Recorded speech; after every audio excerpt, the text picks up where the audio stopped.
Good morning, it's Torte Lini. Or rather, when I first recorded this, it was morning. Now it's 8 p.m. I've been doing this for 17, 18 hours. Let's talk about patch 7.36. I'm not going to waste your time because this is a fairly long video. So the first thing that's being introduced is innate abilities. I just went through over 100 plus characters or heroes to understand what innate abilities are. But basically, the takeaway of innate abilities are passive abilities that start automatically with the hero from the get-go at 0-0. And what we've come to understand with a lot of these innate abilities are either abilities that a lot of the heroes already kind of wanted to level, like Tidebringer on Kunkka is something that you kind of want to max out every time. So now they just give the first level automatically, so you don't have to force yourself to max it out first. Or if you do max it out, at least you have a little bit of a headway to get some initial damage here. So you can see 10% damage bonus, 500 cleave range, 150 cleave damage. That's your first level that you get for free, at least as far as I understand. Similarly, you see it like with Silencer, you know, you want 1 point glaives of wisdom, but you don't want to get that early point as a support because it doesn't really have much value and it kind of drains your mana. So having it now as an innate ability means that you don't have to waste your capabilities with it. That's basically the breakdown of innate abilities. Some of them can be leveled, some of them cannot be leveled, etc. Really nice. Now, when it comes to hero facets, these are, we'll call them playstyles. They should be called playstyles for the hero. Basically, playstyles where they either accentuate how they're currently being played or they offer an alternative way to play them. So, for example, the examples they give here for Viper, there's one facet where it's the traditional Viper of auto attack with poison attack, and then now with that auto attack from poison burst, it will do an explosive damage that kind of enhances that value. There's an alternative one for Viper where it's a facet where it's more around corrosive skin, and when you sit in your nether toxin and you basically repel out damage to enemies and deal magic resistance and deal magic damage as well as increase your magic resistance, and creates a more of a tanky old school Viper build that some of you may know from Guardian Greaves. So facets should be seen as a dividing way to play a hero, right? They show you Lion here with Punch. I'm not going to spoil the 10-hour video, but one is the one which is standard mana drain, where you do damage with how much mana drain you deal you take from an enemy. But now there's one where let's just say you use a good old uppercut, De Niro style, and Raging Bull to play Lion and to carry. Yeah, you'll see. So let's talk about the patch. We talked about innate abilities and facets. I'm not going to really go through all that again. You'll see pretty much as we watch the video what that's about. Some of the other changes that could be interesting here is that strategy time is extended by 10 to 5 seconds for 1 to 3 weeks immediately after a numbered patch. This is just to get people a little more comfortable with what the hell they're seeing, because this is pretty much Dota 3. Glyph of Fortification no longer refreshes when the first tier 3 tower is destroyed. So what happened here is that you would have Glyph of Fortification. A lot of players do this, especially myself and other average players, is that you would have a Glyph of Fortification. You would use it to delay the enemy team from killing your tier 3 tower. Once it's destroyed, the melee barracks and the range barracks would be exposed, but your Glyph of Fortification would be refreshed. And what it caused confusion for players that they would then use it again. And then that means they had no Glyph of Fortification for the tier 4 towers, the ones near the ancients. So now Glyph of Fortification no longer refreshes when the first tier 3 tower is destroyed. It now refreshes when the first melee barracks is destroyed. So if you use your Glyph of Fortification to protect your tier 3 tower and you still lose it, you will not get another one until the melee barracks goes down. Lastly, AoE bonuses now affect all auras and cleave sources. This is to make some of these facets and innate talents or innate abilities of some of the heroes that do increase AoE bonuses and range to now be more widely applicable rather than specific to certain spells. Dominated creeps no longer allow players to bypass backdoor protection. Basically what would happen here, this is a bug where people were picking up the mud golem, and the mud golem would essentially be destroyed, and then it would split into 2 other mud golems, and those mud golems would basically cancel out or basically prevent a backdoor or bypass a backdoor protection that you can then push with. Lastly, the biggest change I think to notice here is mana bars are always visible. mana bars being always visible is both a blessing and a curse. On the one hand, you having no mana is a huge indicator for the enemy team, or even as a mid laner, if you have no mana, it's a huge indicator for the enemy to feel more comfortable in the lane, knowing that you can't respond back or harass them with a spell. It also can be an indicator for other people to maybe gank towards you, knowing that you're out of mana. On the flip side, you don't really like playing against Venomancer Juggernaut. If you see them, they're both out of mana as an offlaner, you feel a little more safe to start last hitting more comfortably. So pretty nice. Fountain buff grants couriers haste movement. That's a nice little change there for anybody who felt the woes of a very slow courier when you really need your bottle. Instead of a bottle coming at around minute 47, minute 45, now it comes maybe at minute 38, maybe a little bit earlier, maybe a little bit later. Nice little change there. Mana cost reduction effects no longer work on abilities that drain mana over time. These are like Voodoo Restoration, Arctic Burn with Aghanim Scepter, Ball Lightning, Chakram, Pulse Nova. These are just gradual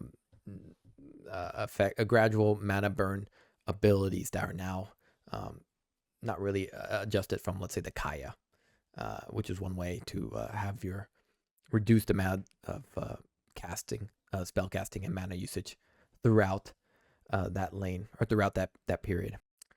Another change we're seeing here, spells cast range is now always listed with a new icon. If you want to check that out, you can see with Zeus here. You see 1.6 cooldown. You see 75 mana with the blue square. And now you see kind of a green circular into a square shape. That's 850 cast range. That's cast range. Holding Alt displays the visitor's range of all the watchers in the map, which is nice. Experience gained from abilities and Wisdom Rune will now show up separately in the post-game XP breakdown for Dota Plus users. I'm not sure why that's not for everyone, but I guess not. There's a new parameter added, levels with parameter for ability description to show which abilities needs to be upgraded to level this one. That's mostly in view of the innate ability. Some innate abilities they level up with the ultimate ability of the hero. Here it says innate ability, atrophy aura. That's probably not a good example, but I think you understand my point here. Sometimes the innate abilities will level up specifically with an ultimate ability. They're kind of paired together. Lastly, ability tooltips now show icons next to the ability values, indicating that those are upgraded by Aghanim Shard, Scepter, Talents, or Facets. This change here is something we saw a lot on Liquipedia, or rather Dota 2 Gamepedia. Now they've added it directly in the game. I think it's a nice touch. Pinging items of enemies that can't be seen currently or no longer reveals information on whether those items were consumed or not. It's a nice little change there. There's a new Dota Labs feature where you can have persistent range indicators. We'll show you what that looks like. Basically, if you hold Alt and right click on an ability, you will always see the maximum range for it. That could be nice when you're trying to get into, let's say, pretty decent range with your, let's say, Assassinate for Sniper, which is one example I had in mind. Like if I'm playing Sniper, let's open up Sniper here. If I'm playing Sniper, that's Sniper, not Sniper.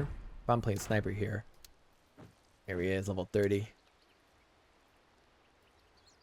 Here you can see where the hell is the Assassinate range. How the hell are you supposed to know what it is? But if you hold right click, it basically will show you that maximum range similar to this. So you could be playing from here, right clicking, and then have your Assassinate. You don't have to hover your mouse over it. You can just hold Alt and right click and then shoot or cast it whenever you're within range. Other than that, yeah, added the ability to type in a hero name to jump to the hero when viewing patch notes in the client. It's a nice touch. So let's talk about item updates. So Rashawn's banner has been reworked. The biggest issue with Rashawn's banner, I think a lot of people realized, or a lot of people feel similar to as I do, and that we've seen in the comments, is essentially that Rashawn's banner, you didn't really feel its effect. You didn't really understand its effect. You just knew you replace it at your edge of your base or at the start of your base at one of the lanes, and it would just push the lane better. Now they changed it where it grants invulnerability to all allied lane creeps in radius, and on top of that, the effect radius is only at 750, or it's now at 600. Lastly, we see creeps lose banner effect once they leave the radius. So now Rashawn's banner plays more with you as you push up, and plays more with your goals of either sieging or your goals of either defending against a siege. So you can also see here melee hero attacks now deal 2x damage to Rashawn's banner. So placing the banner when you're going as a team is actually very important, right? The creeps basically gain invulnerability within the radius of Roshan's banner. So it's important not only to protect it, but more importantly, place it where it's within the range of where the creeps attack the tower, and when where you and your opponents have the vision now of high ground, that you can start taking the tower and start sieging that, or vice versa. You place it right at the edge of where the creeps stay at low ground and are invulnerable. So it prevents the enemy team from just pushing that wave out, and then now you have no protection or no front wave to kind of buffer you between the enemy team sieging and your defense at the high ground. Let's talk about Dragonlance. Dragonlance can no longer be disassembled unless you're Gyrocopter. Spoiler alert. Talk about that one later. To be honest, most people did not disassemble Dragonlance. If you would maybe make a Black King bar with the Ogre Axe. Excuse me, there's no more Ogre Axe. You would make either a Diffusal or a Yasha. I'm trying to think what other items. But honestly, most people, if they build Dragonlance, they're going into Hurricane Pike. Eternal Shroud has also been slightly buffed in terms of, or nerfed in terms of cost. It's now more expensive. If you know Eternal Shroud or had pretty much used it, it's pretty much the cheaper version of a heart, despite it losing its max health in previous patches. This Eternal Shroud cost is still really relevant for its value if you didn't want to build heart, especially since heart is significantly more expensive. Finally, Orchid of Malevolence. Status resistance sometimes eliminates soul burns damage. That was just a bug. Any other changes we want to talk about? The biggest change here is really the Sange, Yasha, and Kaya changes. Big nerf to Sange. If you're playing like a Huskar, previously you would build Halberd, or sometimes you would delay Halberd and just build a Sange into BKB into Halberd. Now if you build Sange, not only is it slightly more expensive, but it no longer provides 20% status resistance, which is a big change for a hero like Huskar, like Troll Warlord, who might want that status resistance if they need to fight and take advantage of the extra regeneration, whether lifesteal or health regeneration.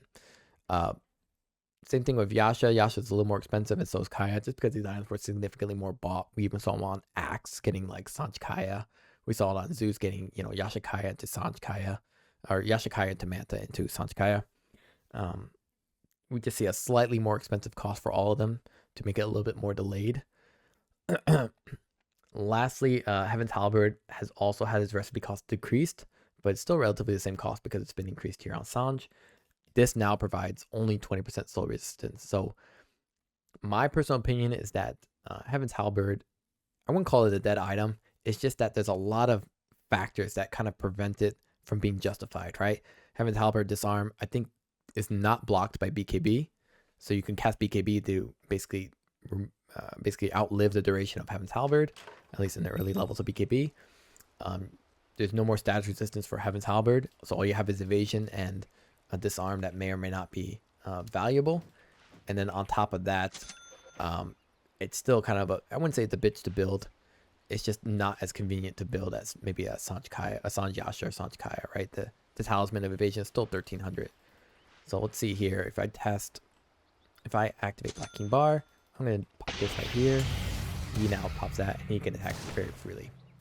So Heaven's Halberd kind of misses its boat. Most people are now going Scythe of Ice if they hit the late game. Meteor Hammer recipe cost has been decreased from 400 to 300. Total cost unchanged, of course. This is based off of Kaya.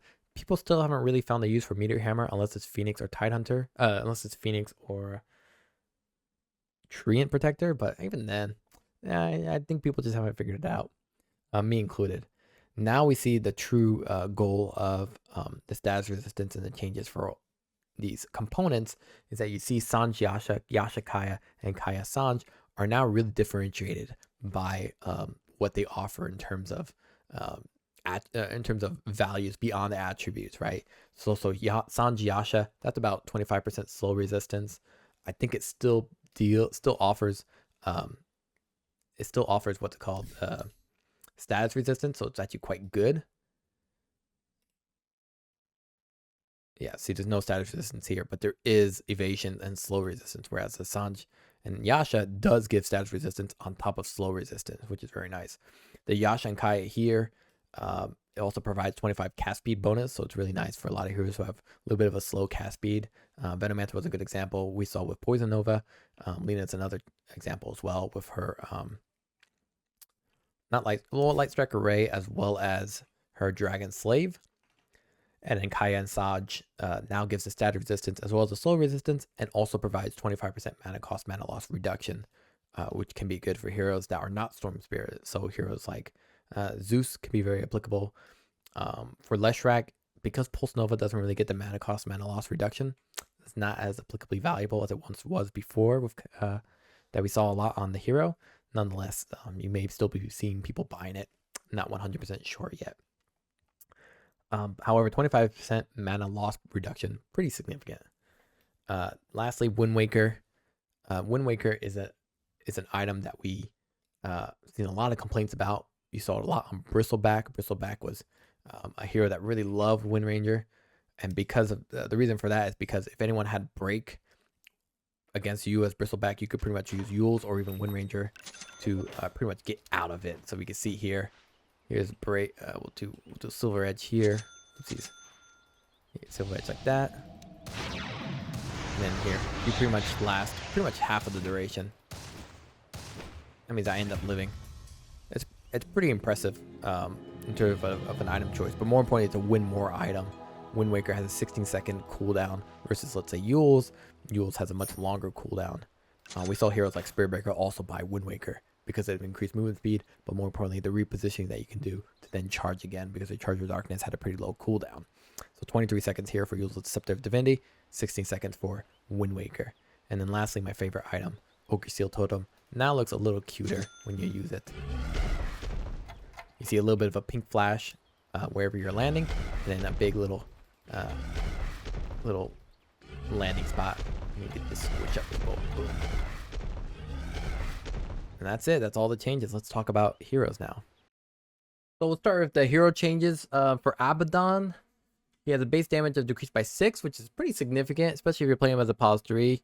Pause 5, you know, you're not really auto attacking all that much with Abaddon, except to set up Curse of Avernus slows so that your opponent or your ally can then kill him.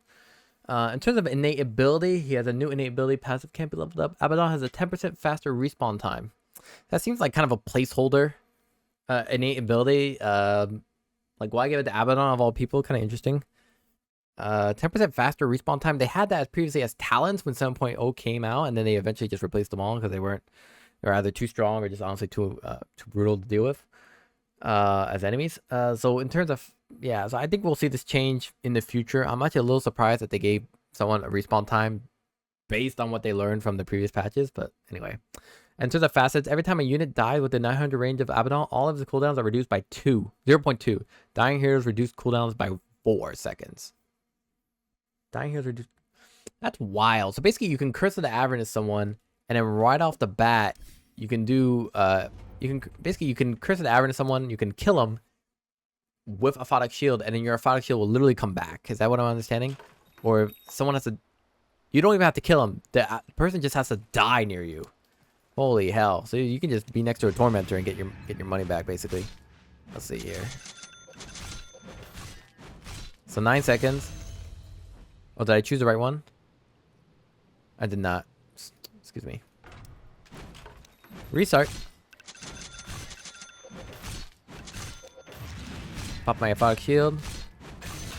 That's wild. That's wild. I do this, do that.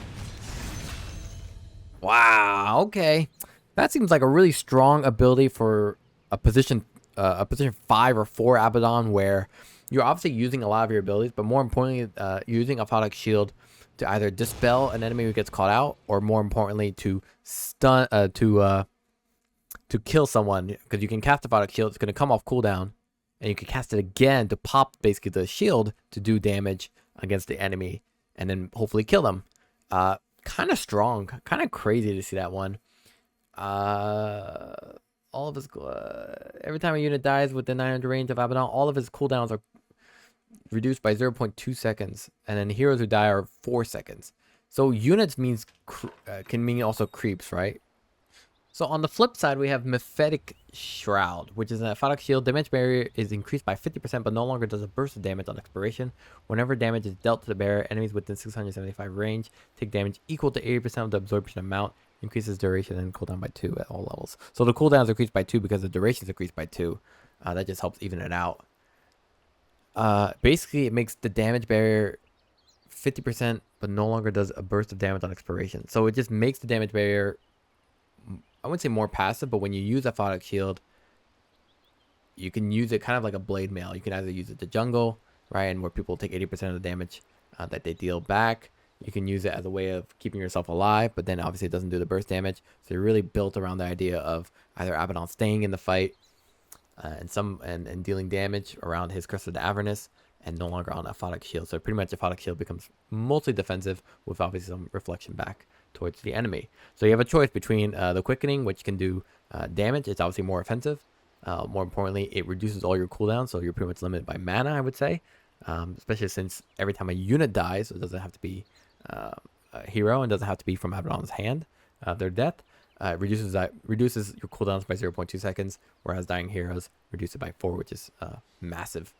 As for Aphotic Shield, the Mephetic Shield, I mean, it pretty much hones in on the challenge of Abaddon, which is keeping opponents in place and keeping them from escaping from fighting back significantly more. We check the abilities here. I can already see that Crest of the Avernus no longer silences the target or has an attack counter. Now the full effect is applied on the first attack, so basically there's no reason for you to there's no stacks, right? There's no reason to continuously stack. Basically one hit is going to be the same as 4 hits later. You get the bonus attack speed is also reduced. We can see here the initial level is 15 or 10, 25 at max level rather than 60, because again you're not building any stacks. And here too, damage per second decrease from 20, 30, 40, 50 to 10, 20, 30, 40. Yeah, that's crazy. And then duration decrease from 4 to 2 seconds. Like I said, I don't think there's no stacks anymore for Crest of the Avernus. Is that right? Yeah, the duration is just 2 seconds, and you just level it up to wahoo, which is pretty interesting. And then Aghanim Shard no longer improves the slow, so Aghanim Shard gets a big nerf in terms of the validity. The Aghanim Shard, if we check here, causes Miscoil to also deal attack damage and apply effects from items and abilities. Oh, that's interesting. So you could do like a phylactery, and applies effects from items and abilities. You could do like a phylactery. You could do like a Dezo. We'll do like a crit as well. I mean, I could have just done Conda, but whatever. Max that out, and then... Oh, I need the shard first as well. Well, that's not really that clear, is it? Let's see here. 436 on a Q. Not bad. Not bad. Yeah. Crest of Avernus seems a lot weaker. Obviously, no silence is brutal. It still works on towers, so it still has that very valid pushing component. Nope, excuse me, damage over time component to buildings reduced by 70, but the rest is still applicable.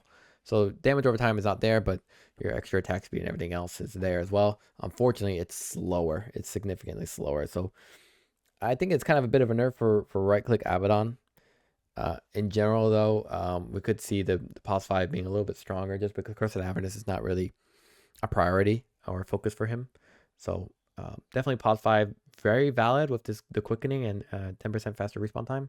As a right clicker, I think it's mostly around radiance. So if you can't really hold the opponents down and your attack speed's weaker now with Crest of Avernus, I think you're mostly built around the idea of just staying alive and being just an overall. You're basically playing like a Wraith King, right? Wraith King has 2 lives, so he jumps into Radiance. He starts fighting people down. People can either fight him and have to get through 2 lives through a very tanky strength hero, or they can try and run away or play around them. And I think it's going to be the same thing here with Abaddon. In terms of talent changes, nothing really to talk about, just nerfs and changes. The level 25 talent -1 Curse of Avernus attacks. Obviously, that's removed because there's no more stacks for plus 80 Curse of Avernus bonus attack speed. All right, moving on. Alchemist, they increased his base attack speed a little bit by 110. That's nice. Makes it a little bit better when he pops his Chemical Rage-ish. Not really. Obviously, Innate Ability is now Grievous Greed. Same thing as it was before, just nice. Can't be leveled up, which is okay. Then in terms of facets, Seed Money Alchemist starts with 250 bonus gold. That's wild. 250 bonus gold. Does that mean you can use it? I mean, you could get items so much faster. Plus, you get whatever bounties, right? I think you still get bonuses from bounties, right?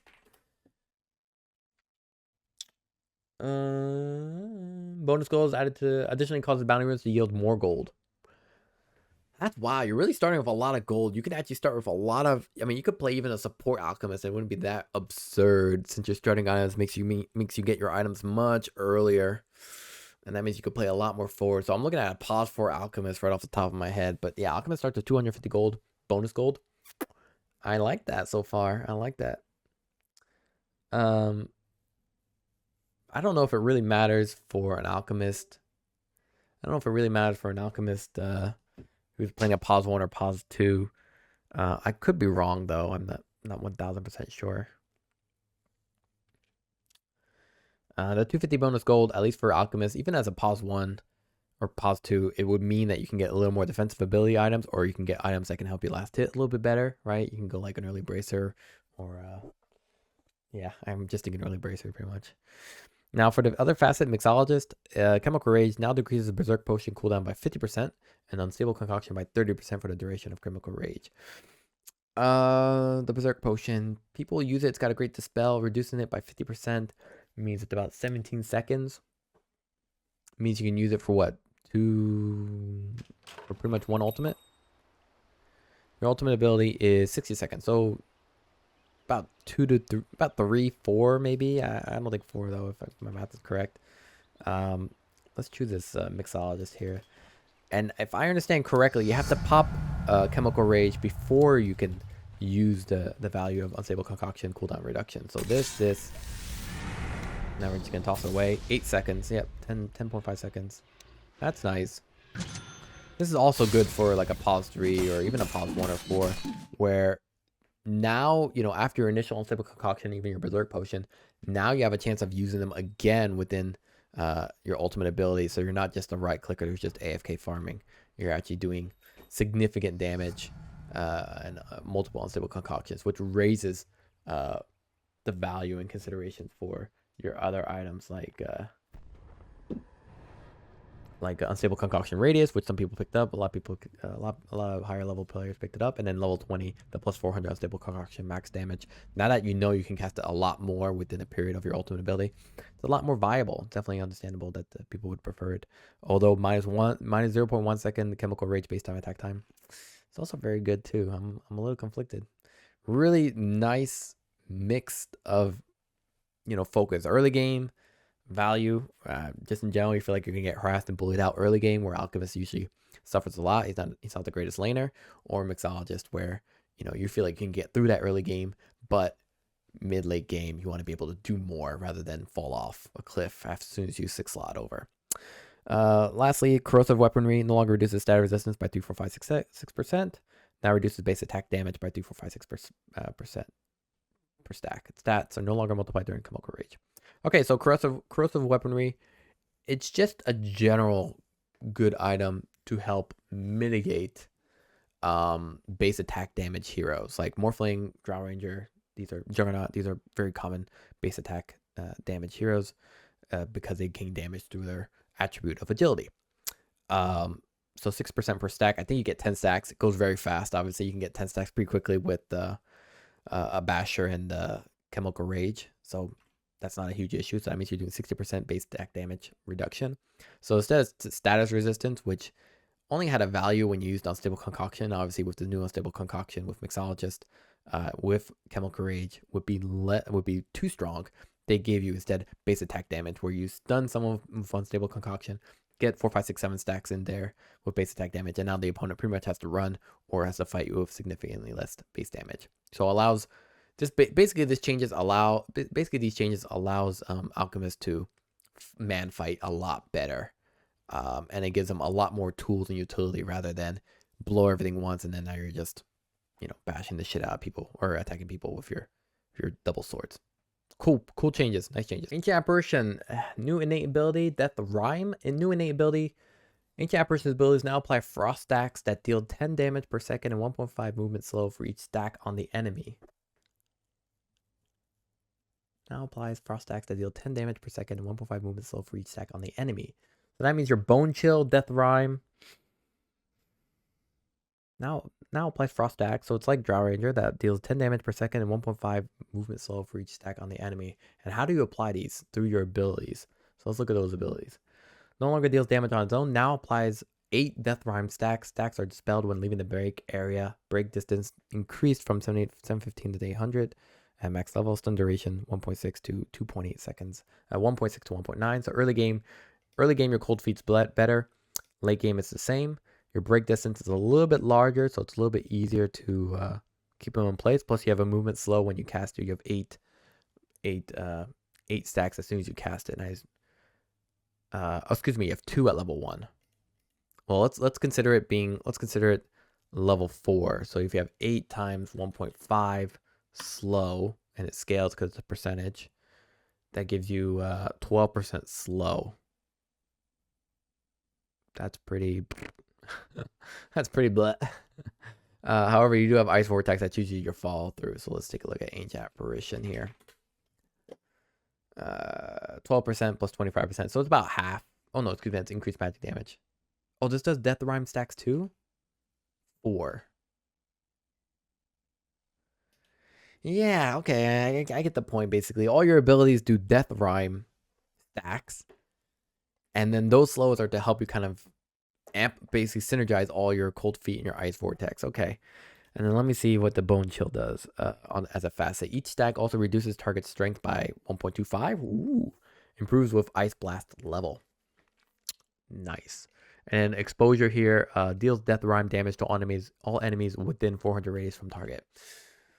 Okay. Okay, so let's talk about it. Facets. Each stack also reduces target strength by 1.25. This works really well against strength heroes. This plays into Ancient Apparition's kind of reason to be picked. You pick Ancient Apparition against Alchemist, against Necro, against high health heroes, as well as strength heroes, because Centaur Ronin is another one. Reducing their strength obviously reduces their health. If they're not a strength hero, then it doesn't reduce their damage, but it does have a significant effect on their health because they have less strength, thus more strength you get gives you more health. So really strong. So Bone Chill just pushes Ancient Apparition even more in the area that it was picked for. And then exposure, the Death Rhyme damage to all enemies within 400 radius from target. So Cold Feet is great for clumps up enemies as a follow through with Ice Blast and your Cold Feet, but also good against illusions, I think, here. Illusion-based heroes, which is something you typically can't deal with unless, and you have to rely on other people, and you're pretty much using Ice Vortex to amplify that with the damage that it applies. So, yeah, I definitely prefer Bone Chill because I think reducing target strength is just applicable for everyone. However, Cold Feet deals Death Rhyme damage to enemies within a 400 radius from target. On Cold Feet can be great too. However, Cold Feet's range is a little scary.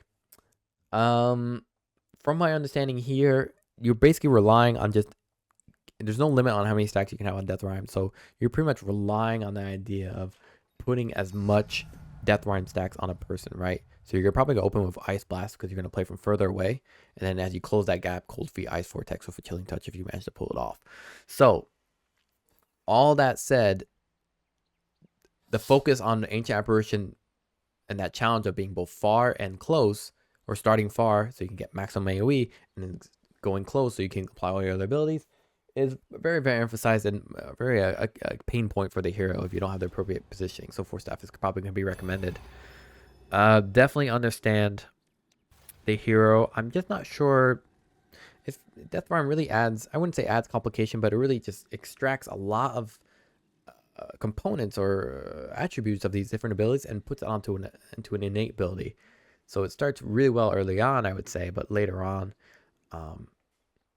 it's really important that you're in the right position to pull these abilities off.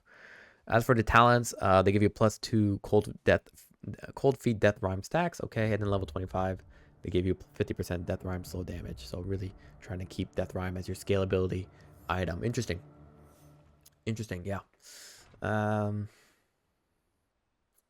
Not 100% sure. I think you're still picking Ancient Apparition for the same reasons. Just, it's really interesting this Death Rhyme.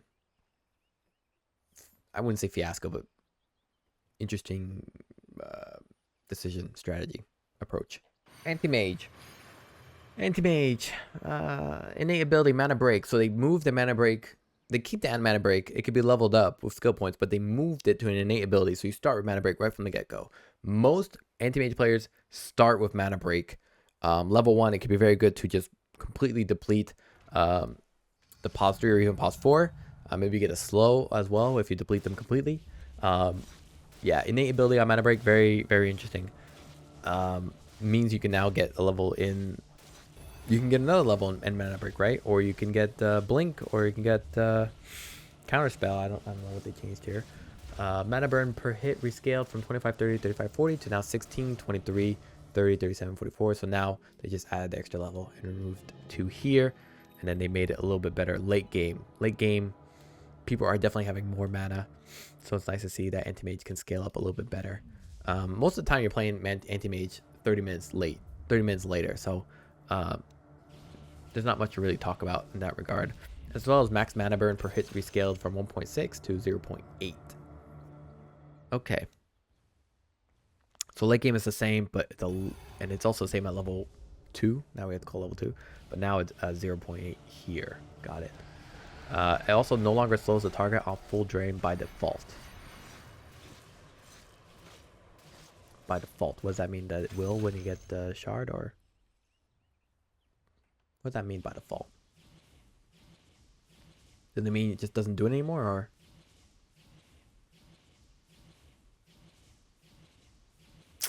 Doesn't really say. I guess they just removed it completely. Mage Bane's Mirror. So the 2 facets are Reflect Spell when activated, Reflect Spell when activated. So you get Counterspell and Counterspell Ally?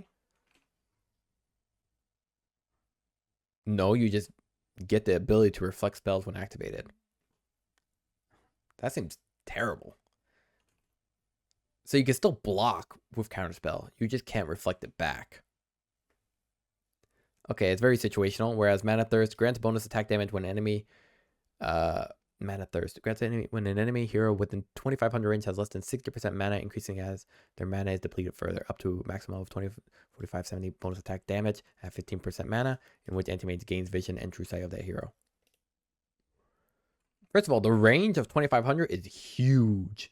I think Underlord's like half that with his ultimate ability. So let's see Underlord here. So this is Underlord. He has... What's his attack range? Doesn't even say, does it? 1500. Holy hell. That is far. That's 1500. So this is almost double that. Grants bonus attack range of an enemy hero within 2500 range. Increasing as their mana is depleted further, up to a maximum of 2040. And you also get insane attack damage. Bonus attack damage of 70. That's quite high. And I guess it just scales up similar to Bloodseeker Thirst. So yeah, pretty impressive. In which anti-mage gains vision and true sight of their hero. So pretty much heroes are just unable to escape, but more importantly, anti-mage can pretty much blink and follow through on them easily. Really going to be hard to juke against anti-mage. So I think anti-mage... I think the build that they're trying to push here is not just a late game hero, but also a mid game hero if you're playing pause 3, right? If you're playing pause 3, you have mana break right from the start. It's not great, but it's still there. And then you also have mana thirst right from the start.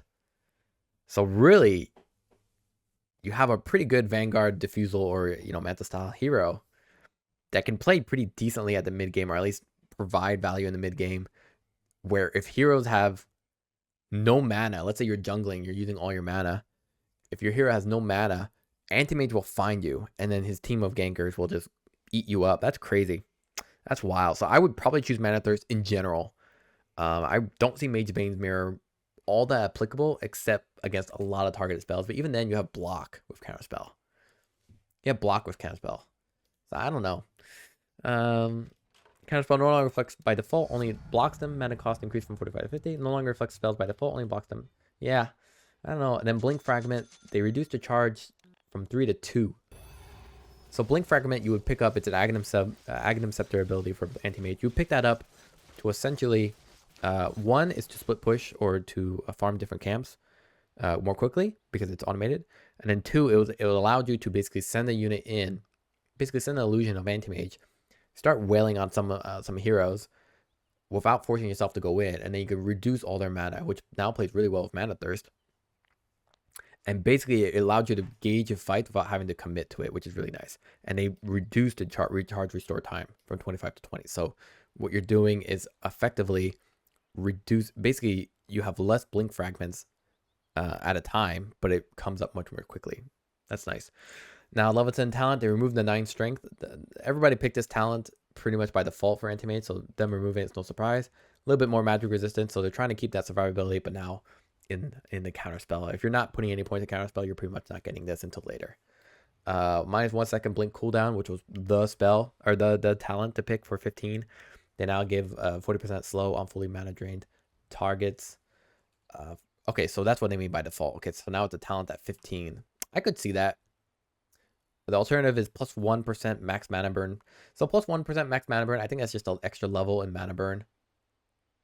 It's a little bit more than a level increase, so not really that valuable. Whereas the slow, 40% slow is pretty remarkably nice, I gotta say. However, at that point, do you need the slow or not? With thirst, I could kind of see it too. I mean, with mana thirst, I can kind of see people still picking this up. And then here they removed the blink cast range and replaced it with -1 blink cooldown, so that's just an inherent nerf. And then they moved the blink cast range up there, so it's just a straight up nerf for anti-mage. Either minus 50-second mana void cooldown, which is your ultimate ability. Yeah, so from 70 to 20, so you can really spam that. You could spam like 2 of those in a fight, maybe, or plus 200 blink cast range, which is good. It's still good. Yeah, overall, I could see this hero being a little more versatile. I still think it's going to be played as a pause 1. We'll see how that goes. Moving on, Arc Warden. Arc Warden, let's take a look at this guy. This guy is a little bit more complicated, if I understand correctly. Ability effects no longer depend on the side Arc Warden plays for. I think that was a neat experiment. It didn't work out for the developers. I think it just didn't play out the way they thought. There's a new innate ability. Passive can't be leveled up. Okay, upon activating any rune, gain a regeneration rune buff for 4 seconds. Duration is reduced by 34% for activating bounty or water runes. So by default, you have to play Arc Warden as a pause 2, I think. Just by looking at this, I'm seeing that you don't get as much value with this innate ability unless you're playing mid and you get bottle. Otherwise, yeah, you get the regeneration rune as soon as you pick up the rune. Bounty rune, you're much further away, so it's not that valuable. Whereas, yeah. Whereas if you're in the mid lane, obviously you can pick it up and you're within range to cast your little abilities like what's it called? Excuse me, Spark Wraith or Flux. Gain regeneration rune buff for 4 seconds. That's pretty good. Remember, regeneration buff does not get canceled when you take damage anymore, if I remember. And you can hold on to that bottle for a deep amount of time. So you really have a lot of mana during that laning stage, which is great. But obviously later in the game, Arc Warden's Runic Infusion innate ability is not that great, or not that as applicably influential. So now there's 2 facets, Order and Disorder. Arc Warden and Tempest Double both have their respective abilities. Arc Warden and Tempest Double have their ability effects swapped. So if I understand correctly, your Tempest Double has Magnetic Field and Flux and Spark Wraith, but it does slightly different than your Arc Warden, right? So if we actually go into demo mode, we can actually see that. I don't know why theorize whatsoever when I could just check it myself. So here it is. I have Flux. Here it's going to be the Order. It's going to be movement speed slow. After that, it's going to be Magnetic Field is going to give me extra attack speed. It pushes enemies away and gives me attack speed and protects heroes within it by evading attacks. That's nice. And then the last one basically is on the basis that Spark Wraith activation delay and damage is increased. So pretty much what you know. And then now our Arc Warden here, our Arc Warden Tempest Double, looks like it's faster. It should be faster. Wraith movement speed and slow duration increased. Okay. You also have a Flux. I gotta fix that tooltip. You also have a Flux, which is damage increased, so I guess it doesn't slow as much, right? 1835, yep. And then the Magnetic Field gives you extra attack range and deal bonus damage with their attacks. So from what I'm understanding, oh, you can also do Magnetic Field. I guess Magnetic Field is also casted on yourself. So what I'm understanding basically is that you can either choose to start as Arc Warden with having the Arc Warden Tempest Double abilities as your own, or having the Arc Warden traditional abilities as your own.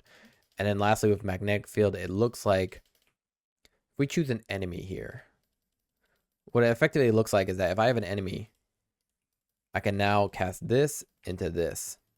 And then it's going to get both of them. They're both going to be indicated differently, which is nice.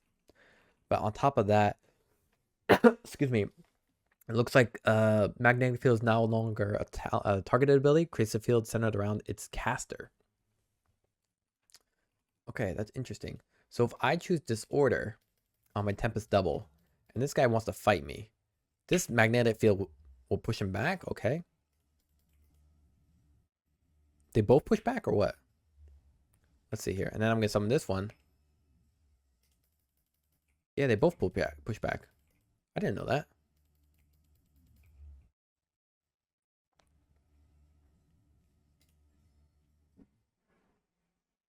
No. This one's not supposed to push back. It doesn't say it pushes back at all.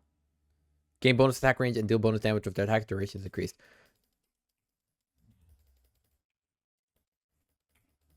Oh, that's funny. That might be a bug either for demo mode or this mode here. But effectively what it does is that you summon both and you can just do this. The other idea you can also do is if you have your Tempest Double, you can summon the Tempest. You can play from here, throw the Tempest Double here, throw out this, and then you yourself come closer, and then you play within the Venn diagram of your Arc Warden bubble with double slow. Yeah, that's interesting. So effectively, what that leads you to kind of believe is that magnetic field is going to be more about playing with Arc Warden and using the bubble within him. And now you can no longer use it to either save an ally, or it says here no longer affects buildings and creeps by default. So I guess it's going to be a talent. So really, Arc Warden is going to be playing around that range that you're mostly focused on previously, which is pretty more of a silo. And then now it's also going to be... oh, now always pushes all enemies away from the well when created, even without Ag Shard. Okay, that's crazy. An Ag Shard no longer provides magic resistance. Okay, Ag Shard now increases radius by 75 and changes the attack speed of attack projectile that are inside the bubble. Enemy ones are slowed by 70%, and allied ones are sped up by 75%. Wow. Okay, so Ag Shard is basically just a huge buff to magnetic field. Allows you to deal a ton more damage, but also slows projectiles. So basically this magnetic field is kind of a two-value ability. One is that if you chain your magnetic fields or use it each time someone tries to jump in or get into your fight, you can actually have two magnetic fields push enemies out, right? You're here, Lifestealer is here, Lifestealer goes here, you pop magnetic field, pushed out. He comes back in, Tempest Double, push out again with magnetic field.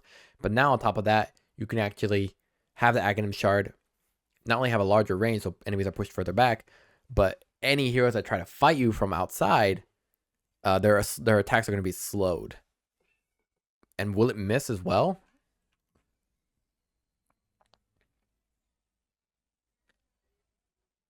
Doesn't look like it. Oh, only when you have order or disorder, depending on the person, depending on the Tempest Double or yourself. So interesting. Okay, really, I wouldn't say complicated here, but man, it's just a lot to remember about the magnetic field. Really cool though. As for Tempest Double, the duration increased from 1822.26 to 60 seconds. Ooh, 60 seconds? That's nuts. Oh my god. This is penalty. Smurfs are coming back with Arc Warden, man. This penalty now increases incoming damage by 75% instead of reducing outgoing damage by 50%. So basically the distance penalty, instead of putting the onus on you and being punished for it, now they're putting the onus on enemies to kill your Tempest Double. They also increase the cooldown. That's understandable. So basically 60 seconds with an 80-second cooldown means you're summoning the Tempest Double every 20 seconds. And on top of that, you're doing the same damage. There's no distance penalty on outgoing damage. You just do the same damage, but if you're caught out, you take 75% damage. So you do have a chance of losing your Tempest Double and giving massive gold to the enemy. Also now restarts the ability cooldown if the Tempest Double is killed by enemies. So what that's basically saying is that if you have a Tempest Double and it dies, your cooldown is reset. So you have to wait the full 80 seconds. So there really is a big importance on you not to get caught out or not to get your units caught out, because otherwise you're basically in deep trouble. So let's see here. Boom, go ahead. I don't even know who's going to kill him. Well, he used 6 seconds. So here's 73 seconds. Reset. Ooh, that's rough. So there's a huge punishment if you get caught out. Huge punishment. But if you want to flash farm a variety of jungle camps or safely with creep waves and you know all the enemies are, let's say, at Roshan or pushing up, actually could be really good because you're not mitigated by any damage penalty. And on top of that, you have a 20-second cooldown and a very long duration. So you can actually push pretty hard with Tempest Double. Interesting. They basically took the angle on which you wanted. They basically took one path of Tempest Double that was really annoying for players, and then they shifted it in a different angle where they're trying to push enemies of Arc Warden to actually punish and stop the Tempest Double. Because on top of the 75% increases of incoming damage for Tempest Double, if you don't remember playing against Arc Warden, what effectively happened was you as the team would look for the Tempest Double, you'd go for it, you'd throw out all your abilities and everything, and it would just disappear because it ran out, it expired. It was kind of like a buff for Arc Warden because you wouldn't be able to kill the Tempest Double before it ran out of time and just disappeared, and you wouldn't get any gold from it, but you blew all your abilities on it. On the flip side, however, your Tempest Double now deals full damage and lasts 60 seconds. So it 100% if you are trying to fight it alone, and Arc Warden usually is up ahead with his Hand of Midas and superior farm of Tempest Double and Boots of Travel, you are going to be in deep trouble because this Tempest Double will last a long time and will deal a ton of damage. So it's actually just a super annoying hero, a super annoying Tempest Double.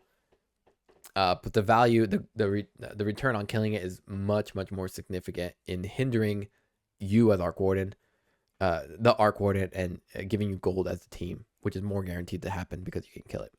That's crazy. Okay, and then it seems here level 25 talent, the magnetic field affects buildings and creeps, which can be great defensively or offensively, right? You can use magnetic field to siege up a high ground, knowing that the tower can't hit you, or you can use magnetic field to prevent enemies from sieging. Okay, moving on. Axe. Thank God I'm only up to A. New innate ability, passive can't be leveled up. Whenever Axe kills an enemy, he gains +1 permanent armor. Kills with Culling Blade gives 2x that amount. So basically, they moved away from the +1 permanent armor for Axe being all on Culling Blade. If you didn't get the kill on Culling Blade, you were both on cooldown and you didn't get the bonus armor. Now any kill from Axe specifically gains +1 permanent armor. So counter helix and even battle hunger is probably the way to go early, especially early on. Usually counter helix is used to reduce the enemy so you can get Culling Blade in. However, now if you miss the Culling Blade, there is a chance you get extra armor if you get the kill. That's nice. I like that a lot. Definitely puts less emphasis on Culling Blade. However, Culling Blade is still the way to go. One-man army. Let's see the facet. Increases axe strength by 60% of his armor as long as there are no allied heroes within 600 radius of him. Effect lingers for 5 seconds after the ally walks within that range. Increases axe strength by 60% of his armor as long as there are no allied heroes within 600 radius. That's pretty much effect lingers for 5 seconds after the ally.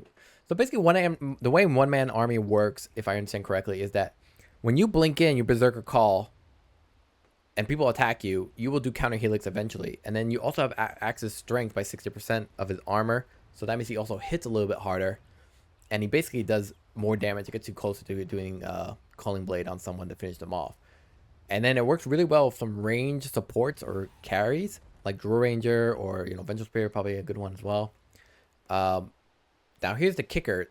It lasts for 5 seconds. So if, let's say, a Juggernaut or an Anti-Mage jumps in after you Berserker Call, you still get that strength for about 5 seconds, which is a good amount of time if you're ganking. It's a good start for most of the fights where people are wasting a lot of their attacks and abilities on you. So one-man army seems like the go-to default choice just because it's a lot of value. I mean, Axe's strength means better damage, means better survivability in terms of health. There's a lot of good stuff, good regeneration-ish. You got a lot of armor, especially when you pop Berserker's Call, right? Increases Axe strength by 60% of his armor. Berserker's Call is going to give you 20 armor by the looks of it in terms of the changes on the bottom of the abilities. And then the alternative is Call Out. Call Out is increases bonus armor by 5. Taunted enemies gain plus 45 attack speed for the duration. So Berserker Call also kind of aggressive. Like, you're not picking it up against... I mean, you could pick it up for a Jug, but I don't think... Does Jug really care about more attack speed? I guess he does. Same with Slark. But if you're using it on like a Crystal Maiden or on Leshrac, like, those attacks means you're going to counter helix a lot faster and on much weaker opponents, right? These heroes don't exactly have a lot of health. So with that logic, call out means that you are mid game ganking, early game ganking, and you will get the people that you jump on, usually the weak supports that are out of position, means you can get a lot of culling blades built up as well, which will help carry you over to that late game with additional armor. You can see Berserker's Call, it's the flat bonus 5 armor, right? It's just flat bonus 5 armor. That means that it's really good earlier on, and obviously not that good later on. Whereas this one, 60%, so it's much more scaling because it's a percentage. And I have a feeling these other changes for the abilities are also going to be in line with what I'm thinking here. So Berserker's Call, a little bit weaker late game, 5 less armor, because with Call Out, you get 5 more anyway. Ag Scepter upgrade, move to Ag Shard, still applies Battle Hunger to all affected units, but doesn't reduce cooldown anymore. So the current axe, the previous axe was people picking up Shard, I think after BKB, Blade Mail, and Blink, not in that order. With Aghanim Shard, now it's going to be Berserker Call applies Battle Hunger to affected units. So this has more synergy between the two, right? Battle Hunger deals damage percentage multiplier based on how much armor. So if you Berserker Call, you have 20 armor plus the armor multiplier means you're doing 20 damage per second for, I wouldn't say 12. I don't know if it's 20. I don't know if it's 12 seconds per that duration. So if you Berserker Call, if you have 20 armor, are you going to be doing 20 damage for those 12 seconds, or are you going to be doing 20 damage for the duration in which Berserker lasts, and then it's going to be reduced on that? I think that's what probably going to be. But now the Shard kind of clamps those better. I think it also allows you to stack multiple, right? Multiple instances of Battle Hunger can be stacked on one unit. So let's just do that right now. So I can do, here's the Shard. Hello. Boom, boom. Now watch him run. He's probably going to be super slow. Oof. Yeah. Oh, it actually continues regardless. Here. Oh no, I don't know. Let's see if I Berserker Call after. Okay, so basically the Battle Hunger scales depending on how much armor you have at that period of its tick. So that's nice for enemies, not so nice for Axe. Nonetheless, still very strong. It means you can put on 3-4 stacks of Battle Hunger with Shard. Okay, pretty good. That's pretty crazy. Definitely gonna burn the shit out of people. Counter Helix, Aghanim Shard, upgrade move to Aghanim Scepter. Damage reduction per stack increase from 15 to 20%. Max stacks decrease from 6 to 5. So Counter Helix now applies a stacking debuff to enemies hit by it that causes them to deal less total attack damage to Axe. Counter Helix no longer has a cooldown, and its counter advances when Axe attacks. So 2 points. One is you have a counter of 4, and this one is what? No longer has a cooldown. So there is a cooldown, 0.3 second cooldown on Counter Helix. That Ag Scepter removes it and also allows you to do less, also allows you to attack to reduce that counter even more. So if it takes 3 attacks to get the counter going, then you get the Ag Shard and just basically, it takes 4 attacks. So if I do a dummy target here, it's going to spin. What? Oh, hello. It is way too early in the morning. There we go. 4. Now if I do an enemy,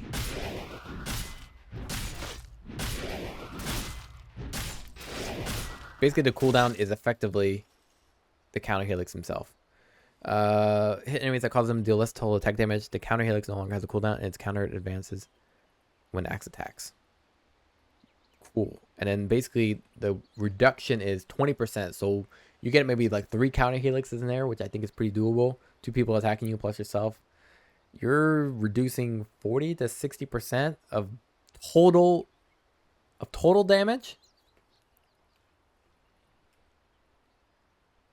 Total attack damage. So not just base attribute damage, but also bonus damage like Daedalus or Desolator. That's wild. That is some scalability. That is insane. Aghanim Scepter now also allows Counter Helix to decrease when Axe attacks. Yeah, we got that.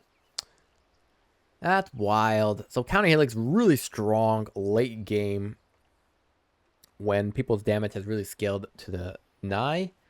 Pretty wild. Makes Axe a lot more viable. Axe was more of a mid game. They were trying to make ways to make him more late game viable, but now they've really kind of taken that to the true late game. So that's kind of impressive.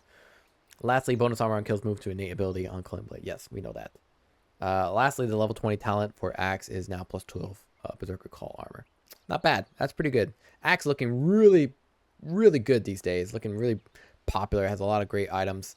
and abilities that really play to his strength from the mid game model. Bane. Strength gain increased from 2.5 to 2.7 across for agility and intelligence. Bane becomes a little more viable as a right clicker, especially a harasser as a support. New innate ability is the biggest Scrabble word I've ever seen. A Shore of Nistasha. Yikes. Bane's attribute gains are always evenly distributed across all 3 attributes. Okay. Universal attribute. Bane now gets attribute gains across the board. What's that about? I actually don't understand this one. I mean, it's a universal attribute hero, so he does decent damage, especially when you can nightmare opponents. The intelligence, I mean, your abilities have pretty high mana cost, so you need to really keep up with the mana with Aether Lens as well as Arcane Boots. Obviously, Aether Lens gives a lot of value in terms of its range. Maybe the facets give a little more indication. Let's see. Nightmare. Bane gains 40, 50, 60, 70 attack speed when attacking nightmare affected units. Bane gains 40, 50, 60, 70 attack speed when attacking nightmare affected units. That's great for harassment. Also great into the late game if you try to play, let's say, mid Bane. I don't think mid Bane really works, but now with this attribute adjustment, could work, I guess. And then Sleepwalk makes it a vector target ability. Affected units start unobstructed movement in the chosen direction at 75 speed. If the effect is passed by attacking, the newly affected unit will also move in the selected direction. Okay, let's check that one out. Here's Bane. Let's do Sleepwalk. Let's do Enemy. Move here. We'll just get him that beautiful level 30. Oh, what? No way. Oopsies. No way. Come to Papa. No way he's gonna go up the cliff. He is! Oh, mama. Damn. I like Sleepwalk a lot. It's a little slow. I'm not too happy about that. I wish it was a percentage of movement speed. So like 10% or 20% or 30% of movement speed based on the enemy's movement speed. But I like it. It's actually kind of cool. Displacement is probably one of the greatest effects next to Fear. I think Fear is actually a little weaker than Displacement. Like Batrider with his Flame Lasso, very strong. Nightmare, also very strong here too. That's pretty cool. I'm not understanding Dreamstalker at all. I'm thinking it's for Bane 2 niche picks, but not a huge fan. As for abilities, Nightmare no longer grants bonus attack speed by default. Yes, I think we figured that one out. Cool, really cool. Not quite understanding half of Bane, but from what I'm seeing with Nightmare, at least, pretty cool ability. So Batrider. So Batrider usually played as a pause 4, especially with the value of Flame Break being just much better. They've nerfed Sticky Napalm to pretty much death, where you're just not as pervasive in the mid lane as before. Now we see Batrider innate ability Smoldering Resin. New innate ability passive can't be leveled up. Batrider's attacks apply a debuff that deals 15% of the attack damage for every 1 second for 2 seconds. Damage over time pierces damage block. So damage block, they're talking about Vanguard. They're talking about Kraken Shell with Tidehunter, stuff like that. So let's see this new attack speed beauty. Hopefully beauty. So it's kind of like the Mage Slayer meets Sticky Napalm Shard that we saw in previous patches. Does it work on towers? That'd also be really nice. Ooh, I'm seeing some push capabilities. Does it work on... Since it's an innate ability, I assume it also works on your illusions. But since it doesn't stack, it's not that valuable. Still good. I mean, look at that reduction, though. Yeah. That's incredible. Really nice. Damage over time, pierces damage block, so really great against some tankier foes, especially when you apply Sticky Napalm to it. They're trying to make Batrider a little bit more formidable as a harassing hero. You can definitely already tell that this innate ability coming right from the start can be pretty scary. I also added some facets. After using an ability or item on an enemy hero that applies a forced movement effect gain, gain plus 10% movement speed and 8% spell amplification for 7 seconds. Does not stack. So this is to make Flaming Lasso a little bit easier, whether you're a 4 or 2, for example. Just because, I mean, this guy will not move, so I still get the bonus, but you get what I mean. Yeah, it just makes it a little bit easier, I think, to gank as Batrider outside of before you get Blink Dagger, if you get delayed by Blink Dagger or otherwise. I think later on, 8% spell amplification is really nice for 7 seconds. It really works with your Firefly as well as your Sticky Napalm. The 10% movement speed, it scales, right? If you go Boots of Travel or Boots of Bearing, it scales 10%, so that's really nice too. Yeah, it could, and it's also good for chasing as well. If you use after using Flaming Lasso. Yeah, I think this is a nice overall facet or facet. Arsonist Sticky Napalm makes it apply to buildings, dealing 25% damage. So you can see already the Sticky Napalm with Smoldering Resin right off the bat. You're thinking, that could be interesting. I could see myself doing that, and I too can see myself doing that. And the Shard still do, yeah, Shard still works too. So if you do Shard, then you're applying. You'll get some attack speed on this baby. Yeah, I mean, you can already see. I mean, that's a level 1 tower with a level 30 Bat Rider, so doesn't take too much to talk about, but yeah, Sticky Napalm makes it apply to buildings, dealing 25% damage. Pretty good. What the hell? Pretty good change. Really nice change. Also, on top of that, Flaming Lasso no longer disarms you. We already know about that. That's great. Okay. Pretty wild. Every other attack applies +1 additional stack of Sticky Napalm, and this works with your Manta style. So basically, that old kind of busted version of Bat Rider where you were using Manta style and Sticky Napalm to just continuously attack opponents and deal massive damage and slow them down, and then also they would just incredibly be weakened by everything from the Sticky Napalm from your attacks plus your universal attribute hero. That was in the past. People didn't really care for that. It was a little too strong. They brought it back in a new way where it's broken down into 3 different forms of basically output, right? You need the Smoldering Resin, you need the Arsonist, you need stacks of Sticky Napalm levels into that, and you need the Shard. So over time, Bat Rider can become kind of a right clicker or just a really great aggressor, whether he's a pause 4 or a pause 2. In terms of abilities, Sticky Napalm damage per stack increased from 4, 8, 12, 16 to 5, 10, 15, 20.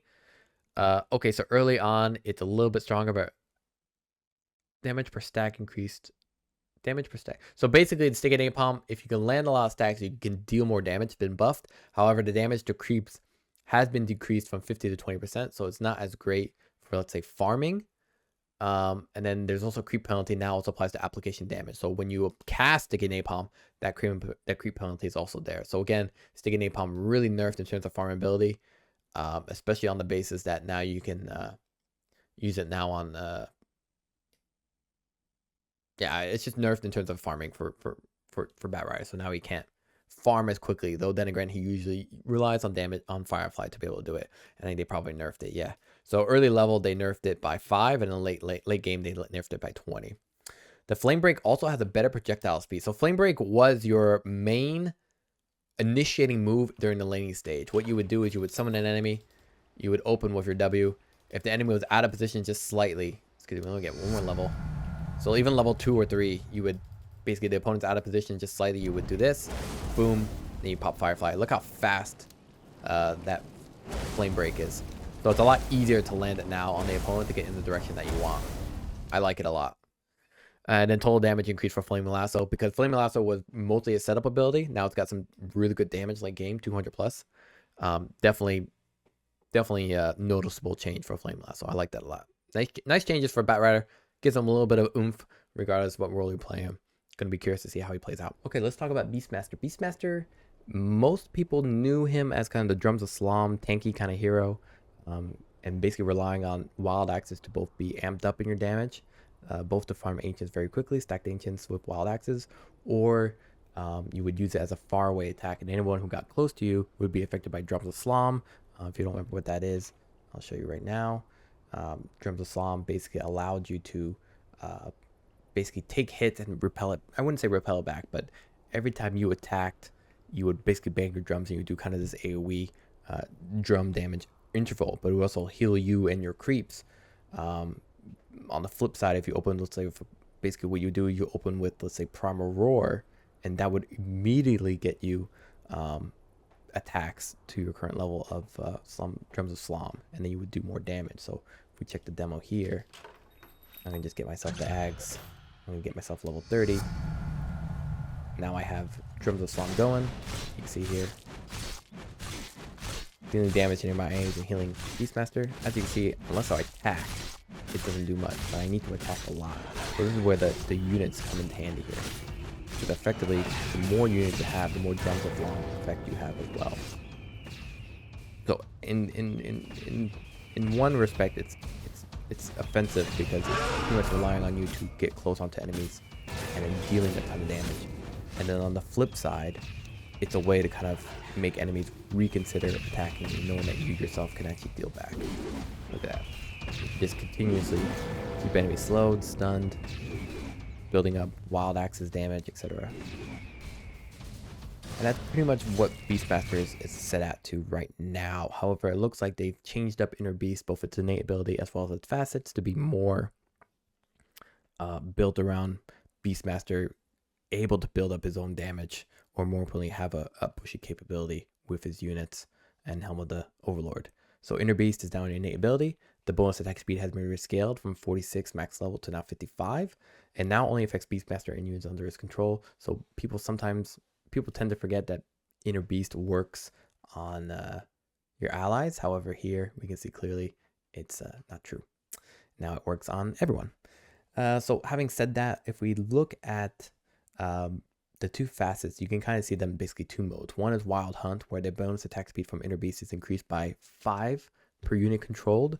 So if you have 2 Hawks with the Shard, you have 2 Boars, because they have overlapping cooldown, off cooldown and cooldown.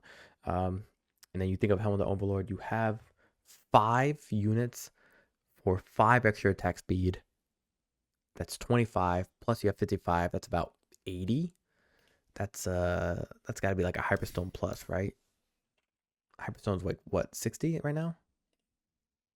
Yeah, 60 attack speed. So it's less than obviously the Moon Shard, but 80 attack speed, pretty great for anyone who wants to play Beastmaster as kind of the Drums of Slom attack, because obviously the Drums of Slom is affected by the number of times you attack. So the more attacks evidently means more Drums of Slom effect. That means it's the Ag Scepter build. Now look at Beast Mode. Beast Mode can be activated to increase, it's both the Drums of Slom effect as well as the Helm of Overlord effect. However, Inner Beast can be the opposite, more kind of opposite. It can be activated to increase Beastmaster's attack speed by 40. So obviously not significantly, it's not as bad as, it's much better than, let's say, the Inner Beast 5. And while this effect is active, his attacks will apply Wild Axes debuff of the current level. So if we want to take a look here, you can see the Wild Axes here. Beastmaster sends his axes flying, it does damage per axe, and there's a debuff duration, which is pretty fantastic, to be quite honest. This is kind of the main way that you yourself are usually dealing damage, and you're usually not attacking. Even with the Drums of Slom, you're relying on your units. However, with this, it can make you a little more able to man fight, given that the Wild Axes applies a debuff and your attacks are pretty good. It's 6 seconds, so it's an okay duration. The cooldown's a little short, and the mana cost is not that significant for Beastmaster. So, Ag Scepter version or Helm of the Overlord or Drums of Slom. But honestly, Inner Beast for Drums of Slom here is also pretty good. I actually think I prefer Wild Hunt over Beast Mode, but I think it's also because I'm not used to thinking of Beastmaster as a big man fighter outside of his Primal Roar. So basically, you would Primal Roar into activating Inner Beast, and then you would just go hard. Level 10 talent, Wild Axes and damage amp per stack decrease from 2.5 to 2%. Still very good. Plus 30% damage, plus 30 damage, replaced with 5% Inner Beast or Magic Resist. So the question comes down with this new talent: is it 5% in total, or is it 5% per level of Inner Beast? And I'm thinking it's the latter, which would make it pretty good. You're as a Beastmaster, one of your big annoyances, and sometimes you would have to get this, is you'd have to buy a Pipe of Insight for your unit, especially with Helm of the Overlord. Now let's see if that's true here. Magic Resist is now 31%. Is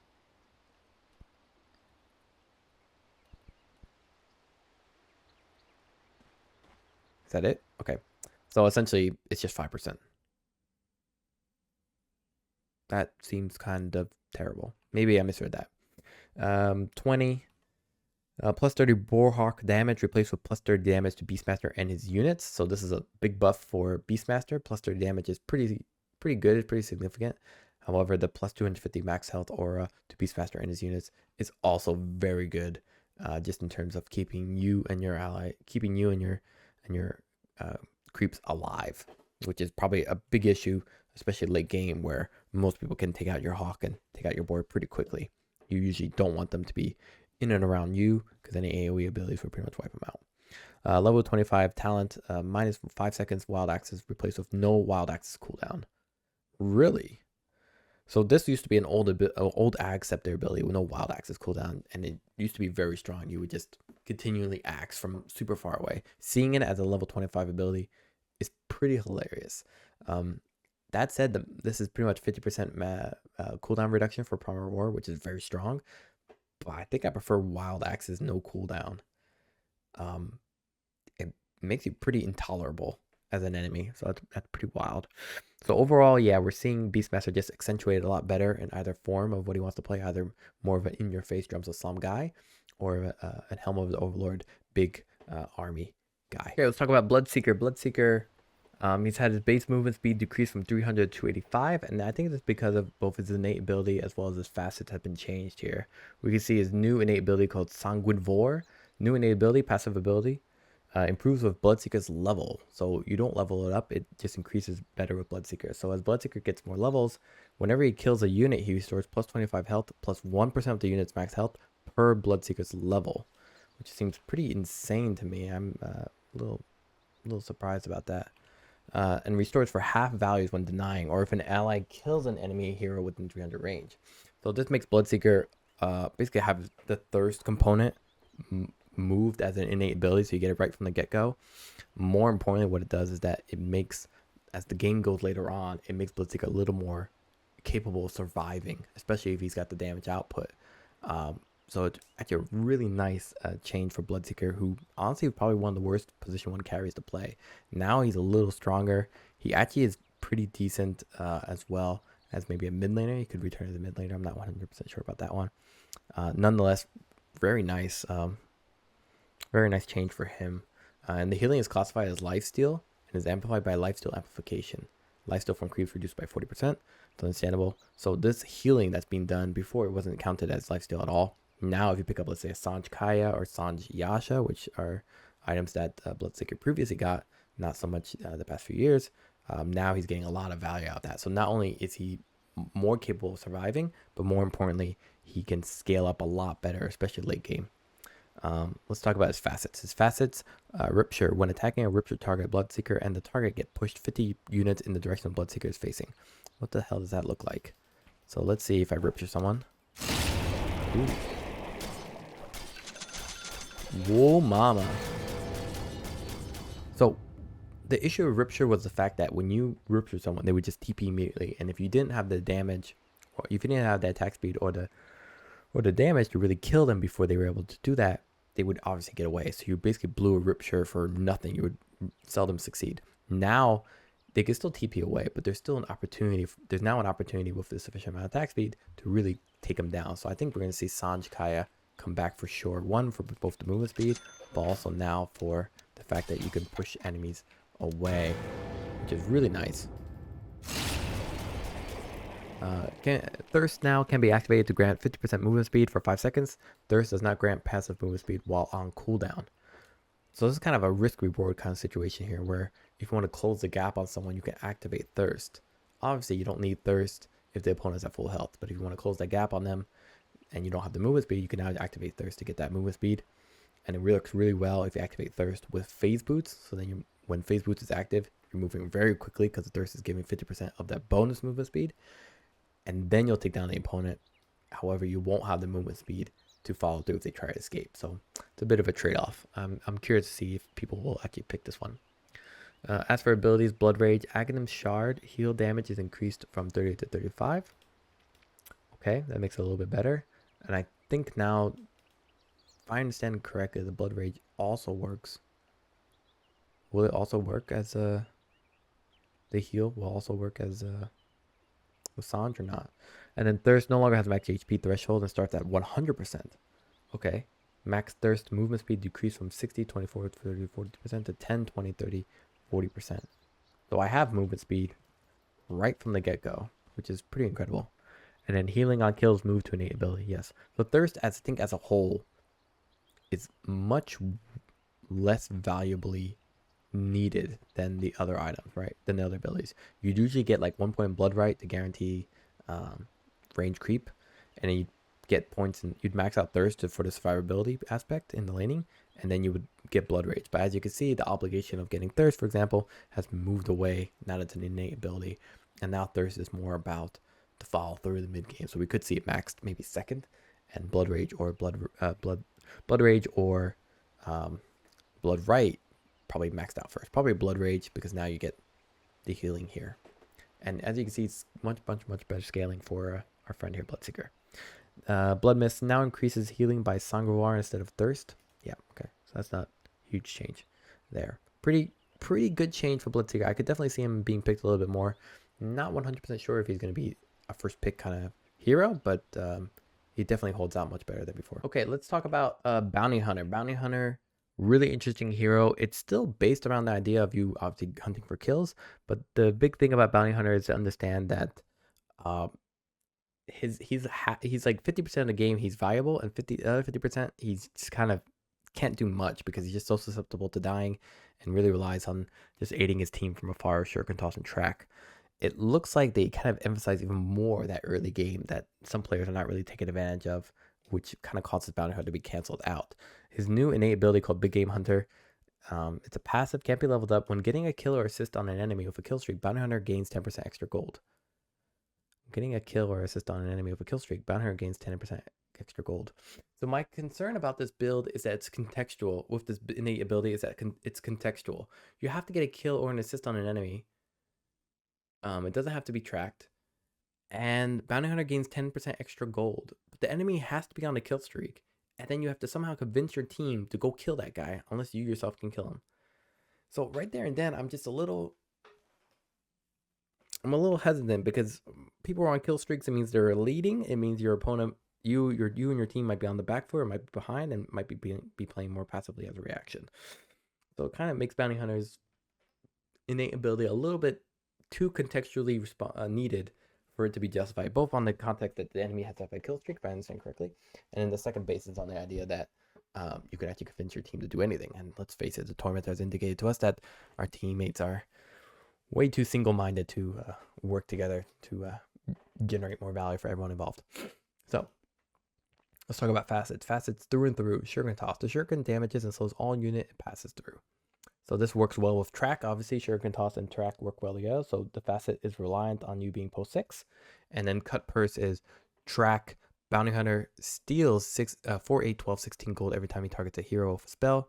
Value depends on the current level of track. So what's important to note here is that this works on item spells. So if we see Dagon, it should work here. Yep.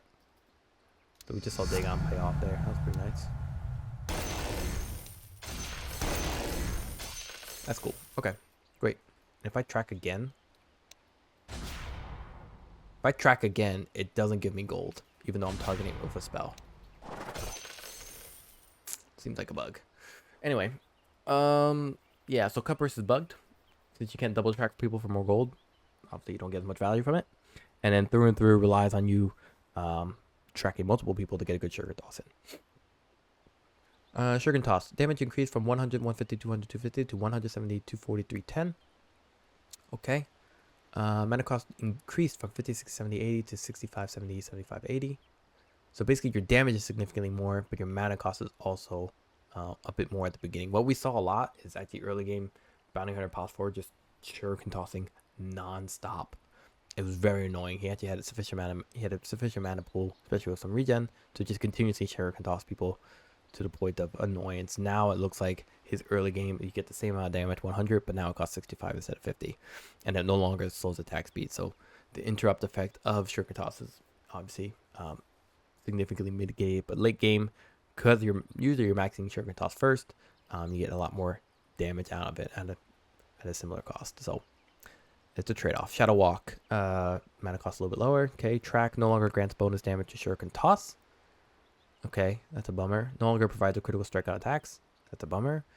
Now increases all damage taken by the target by 4, 8, 14, 20%.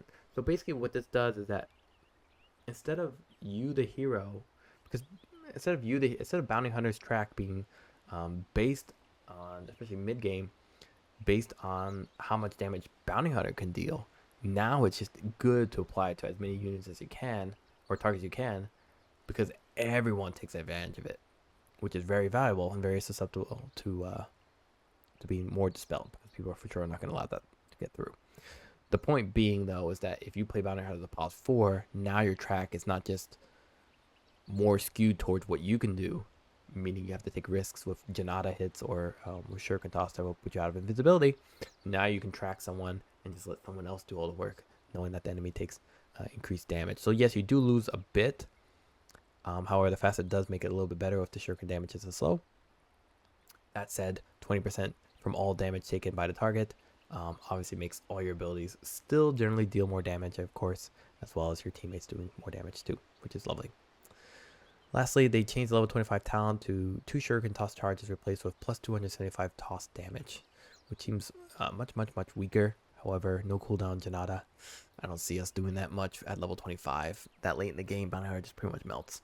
So, yeah, nice changes for the hero. I still think he's deeply flawed. I don't really see this guy being picked a whole lot unless you have a very coordinated team like pro teams. All right, let's talk about Brewmaster. Brewmaster has been one of the most, I wouldn't say passive heroes. He's been one of the most straightforward heroes to play in terms of his item build. It's pretty much boosted speed, Midas Radiance.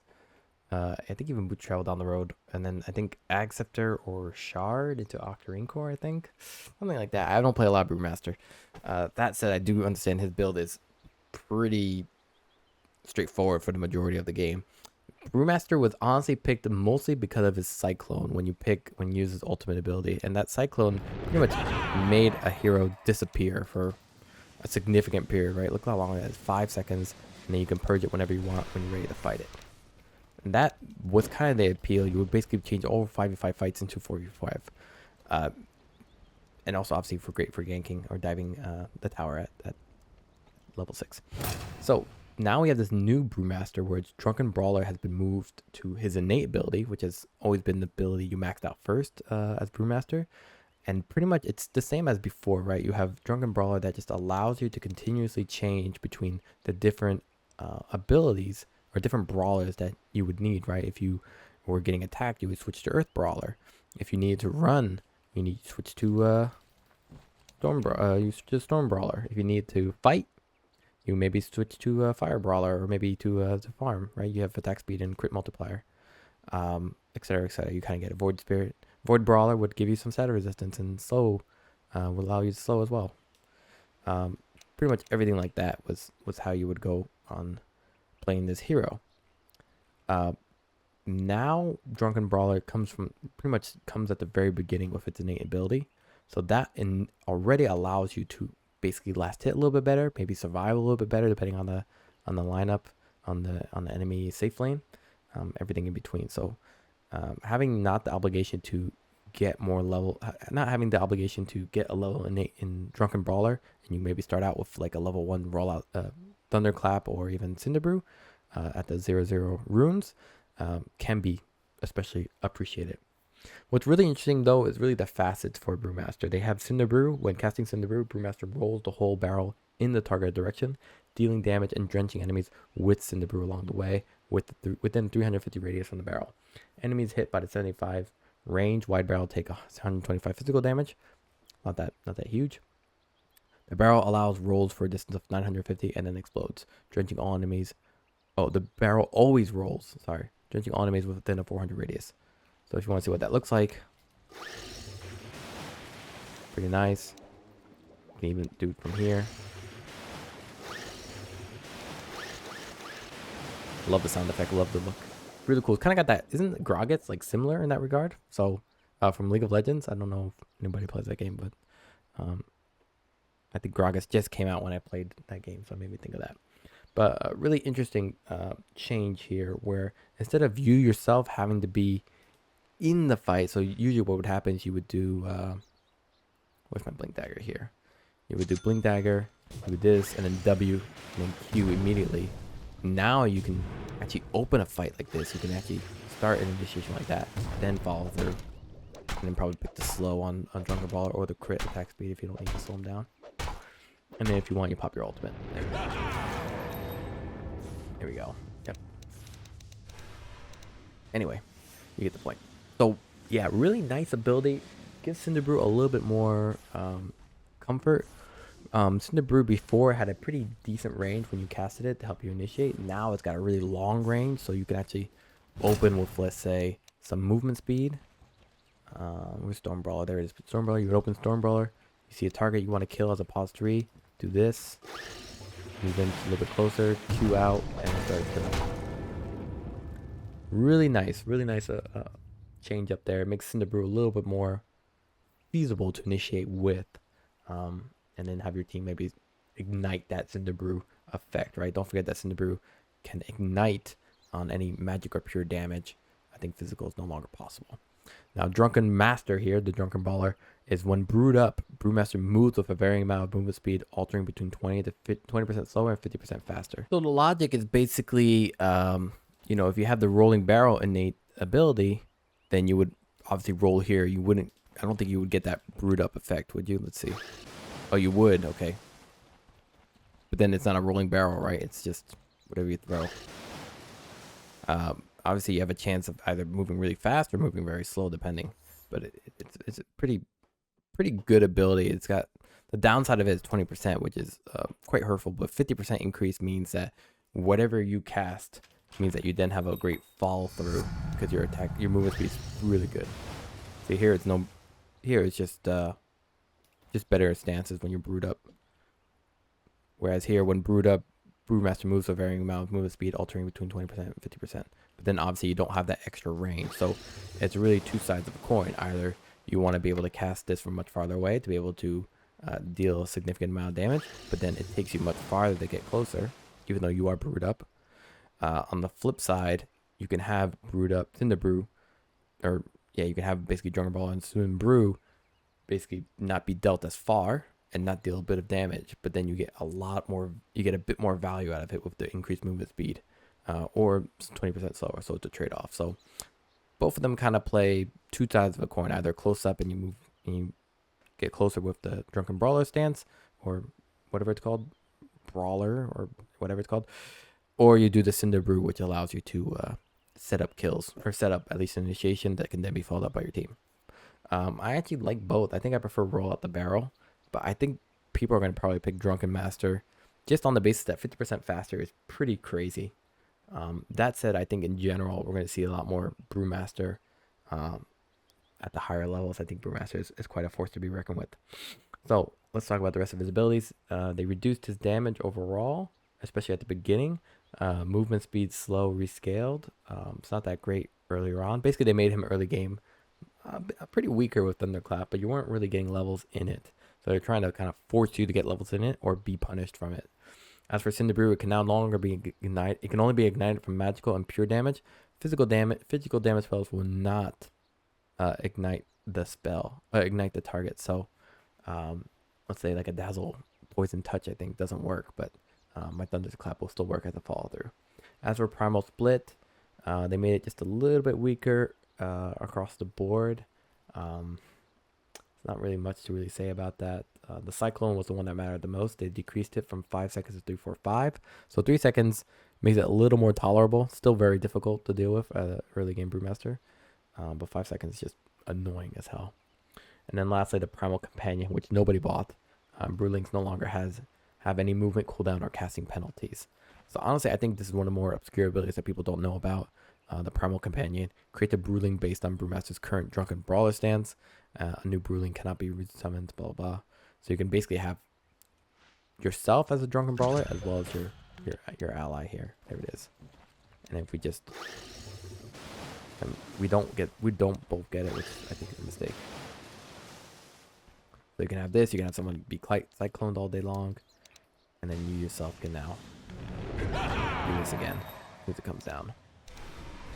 And you notice that my Primal Companion disappears when I also finish, when I also become multiple pandas. So, interesting hero. I think he's still going to be played similar to how he's being played now, but I do see the hero being a little more active in the mid game and the early game outside of his ultimate. That I think ultimately what they're trying to do with the hero, as well as make his laning stage a little less mind-numbing.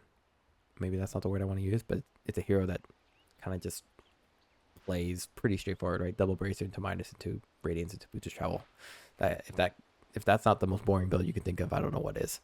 Interesting build for this hero. Interesting changes. So if we look at Bristleback, it's actually a pretty interesting change. For starters, they did decrease his base damage by 8, which is a pretty significant change. It's a pretty big nerf. But you have to understand that his innate ability is now Warpath, which is his ultimate. They made it innate, so you have it right from the get-go. Damage per stack rescaled from 15, 20, 25 to now 5, 15, 20, 25. You know, the damage has basically been decreased by 3, theoretically, or hypothetically, or reality, whatever you want to call it. Because you get 5 when you have Warpath active. And when you have Warpath active from the get-go, when you get your first level, it's probably going to be in Cool Spray or Goo, whatever you want. And then basically you're going to be popping Cool Spray every once in a while to keep that damage stack going for Warpath. It's going to be a really big balancing act of using your mana, of managing your mana pool. So we might see Arcane Boots stay on for Bristleback, or even Null Talisman. We saw some Null Talismans later on in the previous patch. Movement per stack rescale from 234% to 0, 234. That's natural. So not by level 6 when you can level up Warpath again will you get some movement speed out of it. Stack duration. It's going to be a little bit longer from 8 to 12. That's pretty understandable, given that you have to manage Cool Spray now to use it to keep the stack going. And then max stacks rescaled from 8, 10, 12 to 4, 8, 10, 12. So you only have max stacks of 4. That means your max stack duration is 12, 24, 36, 48. So 48 seconds until you hit 0 on Warpath, which is understandable. No movement speed. And then your damage, 5 times 4 is 20 damage. 20 damage, pretty good if you can get 4 stacks. Off Cool Spray, I don't think so. So you're gonna get maybe 1 level in Goo, 1 level in Cool Spray. However, then you have nothing in Bristleback. So interesting how this hero is gonna be played. Let's see some facets. Increases attack speed by 5, 10, 20, 15, 20 per stack. Damages per stack decrease from 5, 15, 20, 25 to 5 at all levels. So basically this old Warpath, this Berserk Warpath change is basically the original or the previous version of Warpath with Aghanim Scepter. Or was it Aghanim Scepter or was it just in general? There used to be a Warpath where the hero had insane attack damage, and then all you had to do was build attack speed, and you would just pretty much topple down most people as the game got later and later. You weren't really built around Cool Spray and you know, avoiding damage. You were built around having max Warpath stacks, using Goo as much as you can, and then just barreling down people. Now they want to make Bristleback more like a Pos 1 where he'll get some innate attack speed, but then his damage is significantly reduced overall. I'm a little... I like the idea of a lot of attack speed for Bristleback, especially on the idea that you can Goo slow him. And then you get a lot of attack speed, and you can just get like bashes in there. You can get chain lightnings in there. And then don't forget Warpath is now an innate ability, so you can actually do like a Maelstrom, chain lightning, and just go hard on farming. I could definitely see that. And then you have to transition over into more damage, or you do mixed damage, right? Relying on the chain lightning, or even let's say an Orchid or a Bloodthorn. Not saying that, but as a consideration. So definitely interesting. I like this change because it really mixes up Bristleback as not just this big tanky 1, 2, 3, 4 hitter with lower armor, but really built around also the potential of proccing effects. As for the alternatives, not rocket, vicious nasal Goo, stack limits increased from 4 to 6. Armor reduction per stack increased from 1.5 to 2.5, 2.3, 3.5, 4. And then Bristleback, instead of Cool Spray, shoots vicious nasal Goo in a 900 radius whenever the damage threshold is met. Okay, so if I understand correctly, if you're Bristleback, will you still shoot out nasal Goo, or are you now only shooting out? Are you now only shooting out what's it called? Attack Goo. Are you doing both Bristleback and Goo, or are you just shooting out Goo? Let's see here.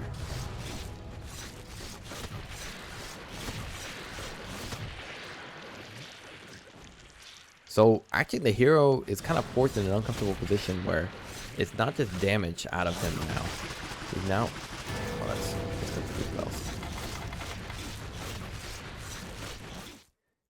kind of like defense offense, but here's the bummer part. Damage per stack decreased from 515 2025 to 5 at all levels. The bummer part is either you go berserk and then you have great attack speed, but then you have no damage, or you go snot rocket and then you can do a lot more stacks and you can reduce the armor, and that is where your damage is going to come from. But then you're not doing bristleback damage, you're doing nasal goo damage. And then what if I do ag shard? Ag shard won't shoot goo, will it? If I do snot rocket, will it shoot bristle? Will it shoot cold spray? Let's see. Yep. Okay. So basically they're trying to move you away from this big, you know, shit out spikes and goo, and more into the guy who can now just attack as well, or replace defensively. And now quill spray through the bristleback is not as great, or not as pervasively too strong, right? You're not getting as many quill spray stacks as you did before. Interesting. So I do like Berserk a lot if you're playing Pos 1, and I like Snot Rocket more if you're playing Pos 3. That's my initial thoughts. Vicious Nasal Goo no longer increases stack limit, understandable. The only complaint I have for Snot Rocket is that you're going to hit that 6 stack pretty fast. And so when people are hitting you from the back, they're not getting any real value from it. That's pretty much the downside for that. On the flip side with Berserk, you're still doing a lot of quill spray damage, but then you're not going to get as many nasal goo stacks on there. But your attack speed is going to be pretty high. Interesting. Okay. So Vicious Nasal Goo, Academic Shard no longer increases stack limit, right? Quill spray damage rescaled to 30, period. And that's pretty good for quill spray, just because it means that your initial level on it is going to be pretty decent right from the get-go. So I think you could even see yourself putting points in goo relatively early instead of quill spray. I think quill spray doesn't really scale in terms of anything in terms of cooldown, and now the damage is perpetually the same. Oh, excuse me. The damage does increase on base damage, but now the quill stack damage is just always at 30. So they're really capped where quill spray will really maximize in terms of damage, and they're really relying on you as being more of a hitter, at least if you're picking the berserk facet, than someone who just lets people continuously hit him from behind, and he just shits it all back out with quill spray, bristleback, and bloodstone to gain your life back. Again, that the spray interval increased from 0.35 seconds to 0.4 seconds. So really, yeah, they're really trying to move you away from just quill spray spamming. Really funny, but considering that we were seeing this patch, or previous patch, rather 7.35D, that most bristleback players were just letting people hit him, and then he would just shoot it right back out at them. And it was particularly hard to take him down, even with break, because of the effect of Wind Waker. All right, let's talk about Broodmother. Broodmother, Silken Bola ability replaced with Incapacitating Bite. So Silken Bola is gone. Looks like it. A little surprising. Silken Bola was used mainly as its damage amplification, where combined with Bloodthorn, you would pretty much be able to machine gun almost anyone with that ability. It was pretty insane, but it required basically Broodmother to, I wouldn't say AFK farm, but pretty much haste farm all the way up to Bloodthorn, cast Silken Bola, cast Bloodthorn, and just go hard on someone. It had a great slow. I actually really like Silken Bola. I thought it was Broodmother's best ability, and I think a lot of people thought that way too. It seems that we get some other stuff coming here too. So let's see here. Innate ability for Broodmother, Spider's Milk. Whenever Broodmother kills a unit, she and all units under her control in a 600 radius receive a fully stackable buff that heals them for 4% of the victim's health each second. Duration 3 seconds. So basically, it really kills a unit. So any unit, really. She and all units under her control in a 600 radius. Okay. So basically, this is to help kind of, I wouldn't say snowball, but to help kind of keep your spiders going, in the sense that they will always get kind of a buff around her. So if you send your spiders down the lane and they kill stuff, only the spiders near Broodmother will be healed. So it's really helpful for when you're pushing and to keep your units together. It's really helpful against getting kills on enemies or units. Really helps with farming. If you get a kill on a hero, right? Let's say you're playing against Keeper Light wipes out most of your spiders. Let's say your spiders take a bit of damage from Keeper Light's Illuminate, and you kill it, then they'll regenerate a lot of their health back, especially when Spin Web gives health regen as well. I think what's really nice here is that whenever Brimother kills a unit, when we think about that, we think about jungling. When she starts jumping around the map, moving through her webs and just taking a lot of jungle camps, it makes it much easier to continuously have a bulk of spiders to build up on without the fear of losing it, let's say to an ancient camp like dragon splash damage, or I don't know, any abilities from like the satyrs, etc. So I think this is going to be quite a nice innate ability for Broodmother, where she can lead the lane, go farm up, get a bunch of spiders, come back knowing that it's grown significantly more without having lost too many, and that the duration and that it's really purely based limited on how long your spiderlings have in terms of life duration. That's my initial thought. On top of that, the healing is classified as lifesteal and is amplified by lifesteal amplification. So Vlad's already right off the bat, I'm thinking could be valuable, especially if Vlad's giving damage amplification here. Lifesteal from creeps reduced by 40%. Got it. So pretty good. She and all units on her control is going to receive a fully stackable buff that heals them for 4%. On top of that, what you can really do here, and kind of crazy, is that you can actually use the spider's milk, get a kill on a unit. All your spiders will then have that extra regen for 3 seconds. They can just immediately dive bomb someone, knowing that they have a ton of regen for those 3 seconds. That really negates a lot of initial nuke damage that they might be fearful of. Just gives her and her spiders a little bit more survivability. Health regen, great, but not significant late game, I think, in my opinion. Because at that point, the spiderlings have too low of health. But that's my initial thoughts. So, facets. Necrotic webs. Enemies within the web have their health regen reduced by 10, 15, 20, 25%. Crazy. Okay, so spin web, which is already a massive AoE, reduces the health regen of her opponents. I mean, mid lane's got to be nuts with this hero. I also like that Spider's Milk also stacks too, right? You can get a lot of stacks off that. It's kind of got that Necrophos feel to it. I kind of like that. It's kind of crazy. Feeding Frenzy, Insatiable Hunger. Applies bonuses to all spiderlings under Broodmother's control in 800 radius. Holy shit. But they changed did they change Insatiable? No, they didn't change Insatiable Hunger. Okay. Oh, that's crazy. Insatiable Hunger applies a bonus to all spiderlings under Broodmother's control in 800 radius. And you get the shard, it gets even stronger, right? Oh, that's nuts. The shard means that while hunger is active, the bonus damage increased by 4% every 1 second. Duration 10 seconds. So you're going hard on people with your spiderlings and yourself. You don't even need the Bloodthorn, which is still good, by the way. Oh, that's nasty. I mean, Bruno is going to be such a mid-game devourer of ganking. Oh, that's crazy. That's really wild. Applies bonuses to all spiderlings under Broodmother's control in 800 radius. And the radius is pretty decent too. You can 100% throw your spiderlings out there before you yourself go in there with Insatiable Hunger. This really helps kind of get the spider, because there's basically 2 builds with Broodmother. There's either the spider build with the Bloodthorn that we talked about, and there's a previous build that we saw a lot where Broodmother was just kind of, there's actually 3 builds. There's another build with Broodmother where we saw Pipe and Mechanism on her, and she would just be in and around fights and rely on a big AoE on Succumbola. That's not popular. That's not used that much anymore, especially with the nerfs to Succumbola. I think the AoE is now a talent, but since no more Succumbola, they probably changed it out. The second build was just Broodmother going hard, right? It was either Orchid or Diffusal, and you would just attack really fast, really hard. And then the third one that we're seeing currently is Broodmother with Bloodthorn or Phylactery Bloodthorn or Counter Bloodthorn, and BKB somewhere in between there. And the Spiderlings would be your kind of your initial damage, especially mid game, and then late game you would be the one that does most of the damage with Bloodthorn.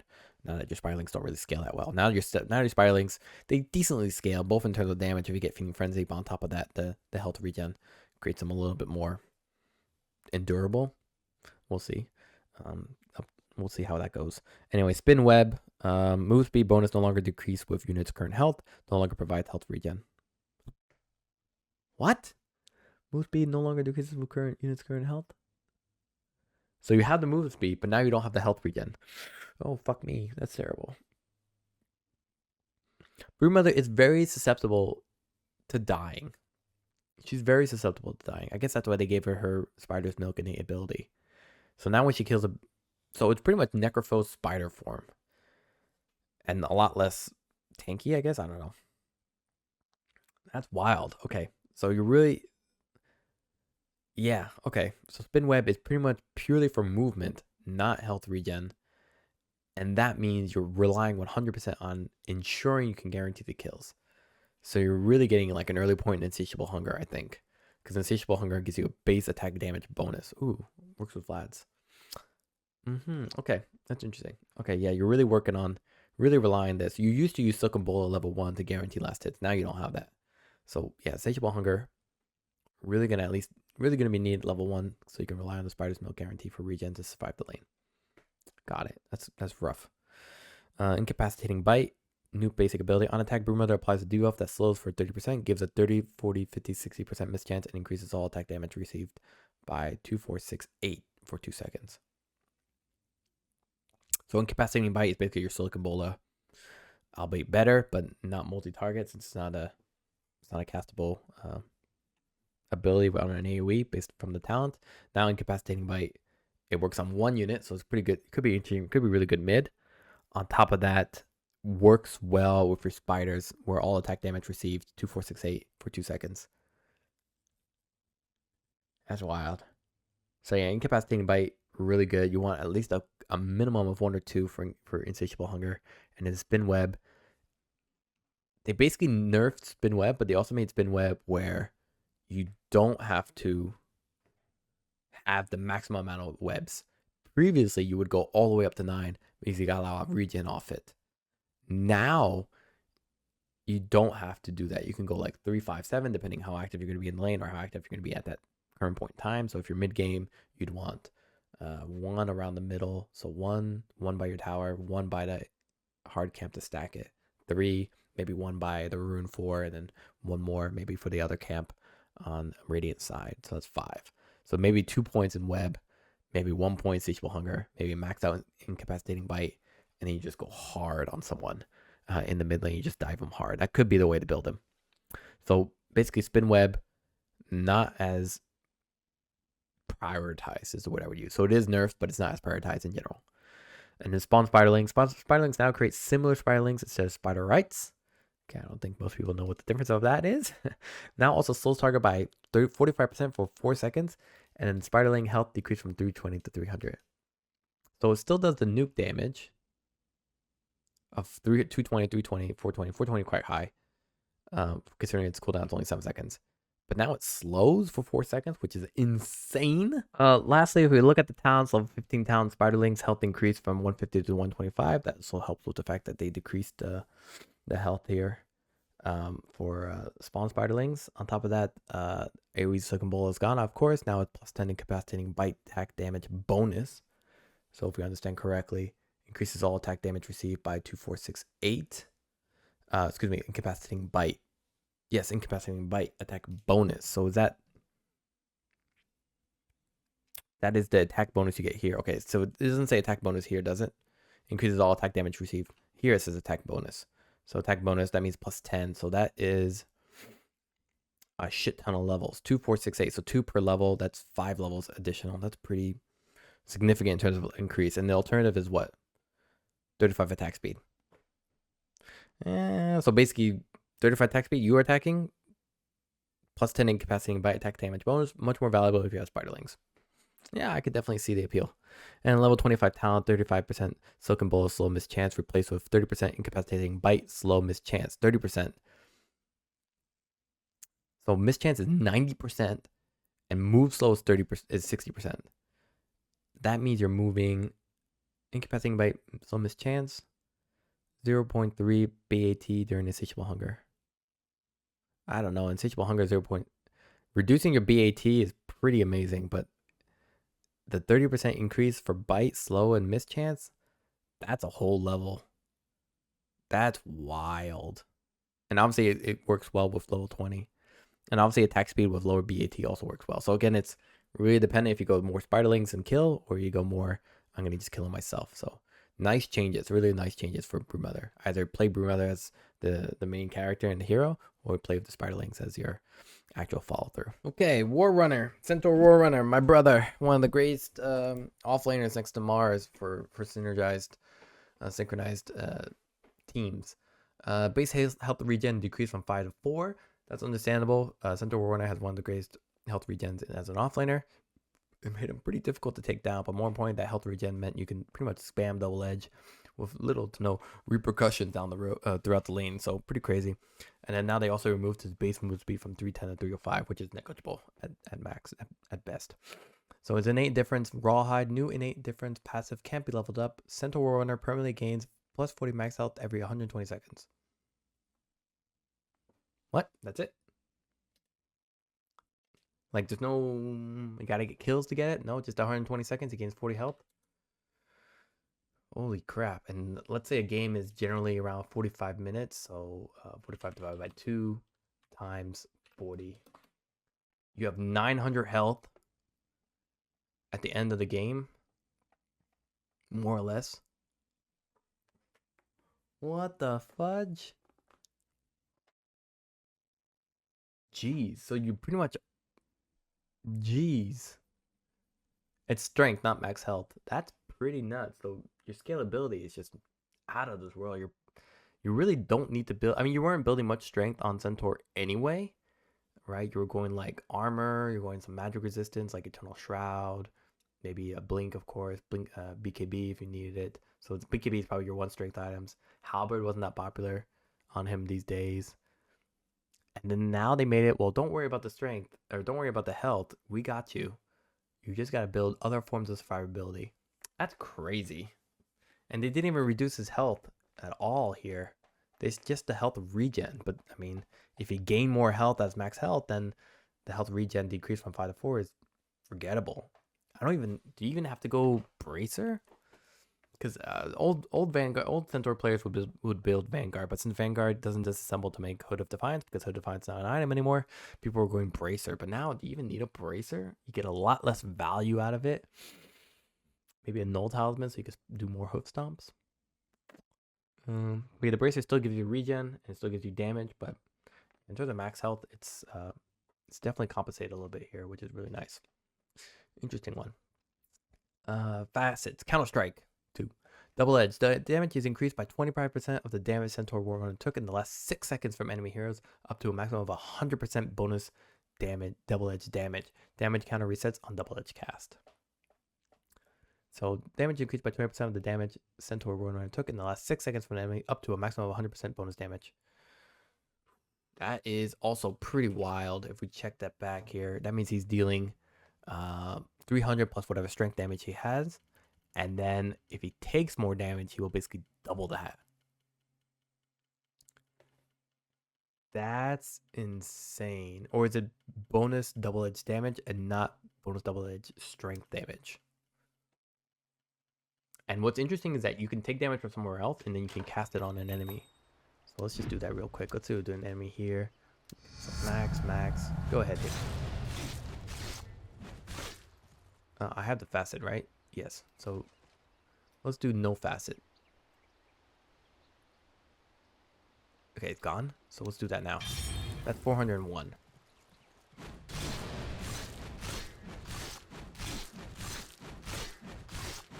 And it says here 270. Let's see.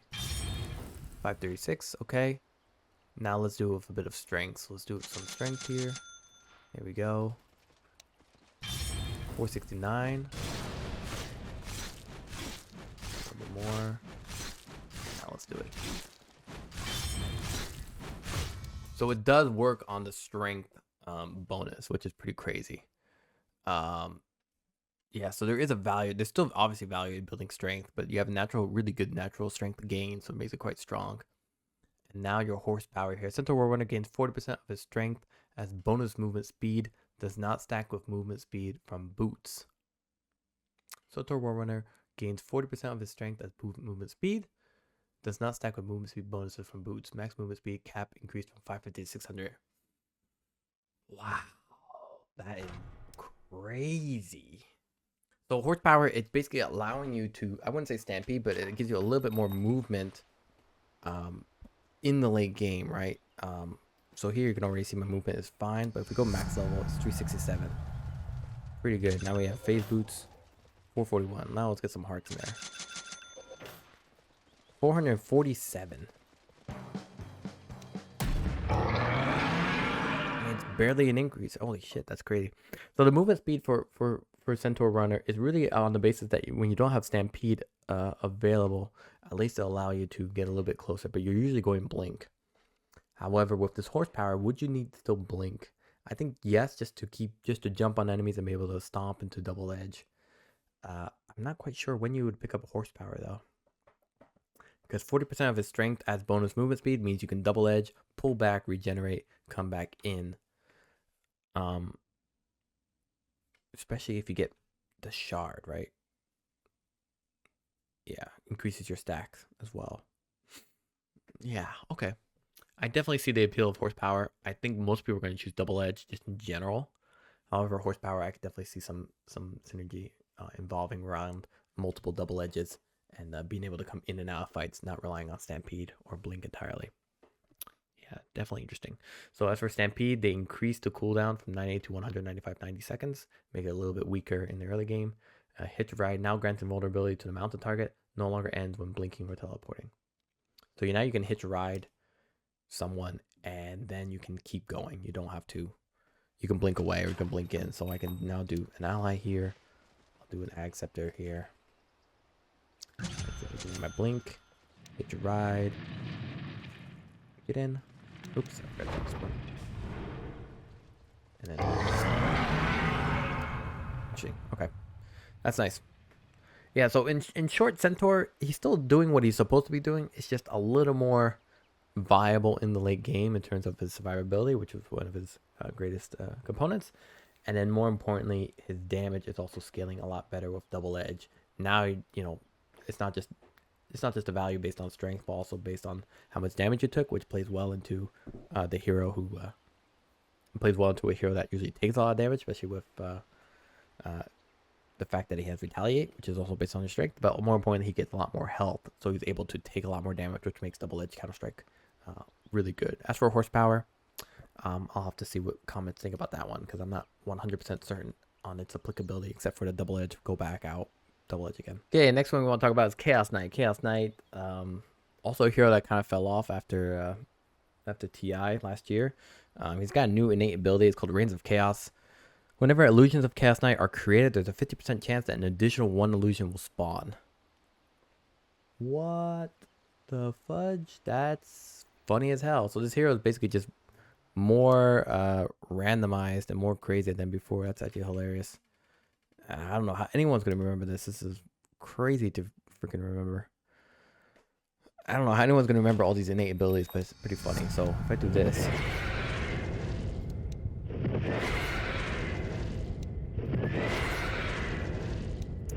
I'm really unlucky. I didn't get right. There we go. One more illusion. So if you summon 3 of these, you only get 1 more. If I do Manta, same thing, right? I'm never going to the... There we go. I'm never going to the casino. My luck is just terrible. That's pretty good. Okay, that's a nice touch, especially early game where having... Basically, early game, you only get 1 Phantasm. So the likelihood that you can maybe get 2 is actually 1, better for farming, and 2 helps you maybe get a gank out as well. It's a gamble. So one of the facets, it's called Phantasmagoria. All illusions created by or of Chaos Knight are strong illusions. This includes Phantasm, illusions of allies created with Aghanim Scepter, items, illusion runes, illusions of Chaos Knight by other unit players, both allied and enemy, like Shadow Demon. Additionally, Chaos Knight's illusions within 1200 radius have 20% damage reduction. Have 25% damage reduction. Does that mean they're taking less damage, right? And take less damage. Okay. So what this means is basically strong illusions are the same as illusions, except that they can't be instantly vanished. And this is great if you're playing against, let's say, a Dazzle. Dazzle with Shard pretty much shuts down your illusions, right? Can I have a Dazzle here? Thank you. Right, we'll do this, we'll do this. Now, typically, when you summon something like this, you do this, they disappear. But these do not. On top of that, they take reduced damage, which is pretty great. That's pretty much the only difference. I think Grimstroke also has a strong illusion with his Acceptor. Now, Irrationality, Rally Rift adds an equal chance to apply either break or disarm or nothing on a target enemy. This debuff lasts for 50% of the armor reduction duration. So you have a chance of either doing a break or disarm. And this is really great against playing against other carries that you really don't want to deal with. But only lasts for 3.5 seconds max level. So this is good. Yeah, if you're not dealing, honestly, if you don't need this ability, you don't need this facet if you're not dealing with anyone that can take out your illusions quickly. Specifically Hex or anything that just dispels and gets illusions very fast. That means you would pick Reality Rift, and that means your buff to Reality Rift is also very strong, right? You can either break or disarm. Break is great, Bristleback, right? You want to Bristleback, Lifestealer. These are heroes that Lifestealer generally can take down. Not Bristleback, but at least Lifestealer can usually take down if the timing's right. However, the disarm also makes it really nice, even though disarm I think is canceled by BKB if I remember correctly, or not anymore. Let's check that out. Let's just test that one out real quick here. Boom.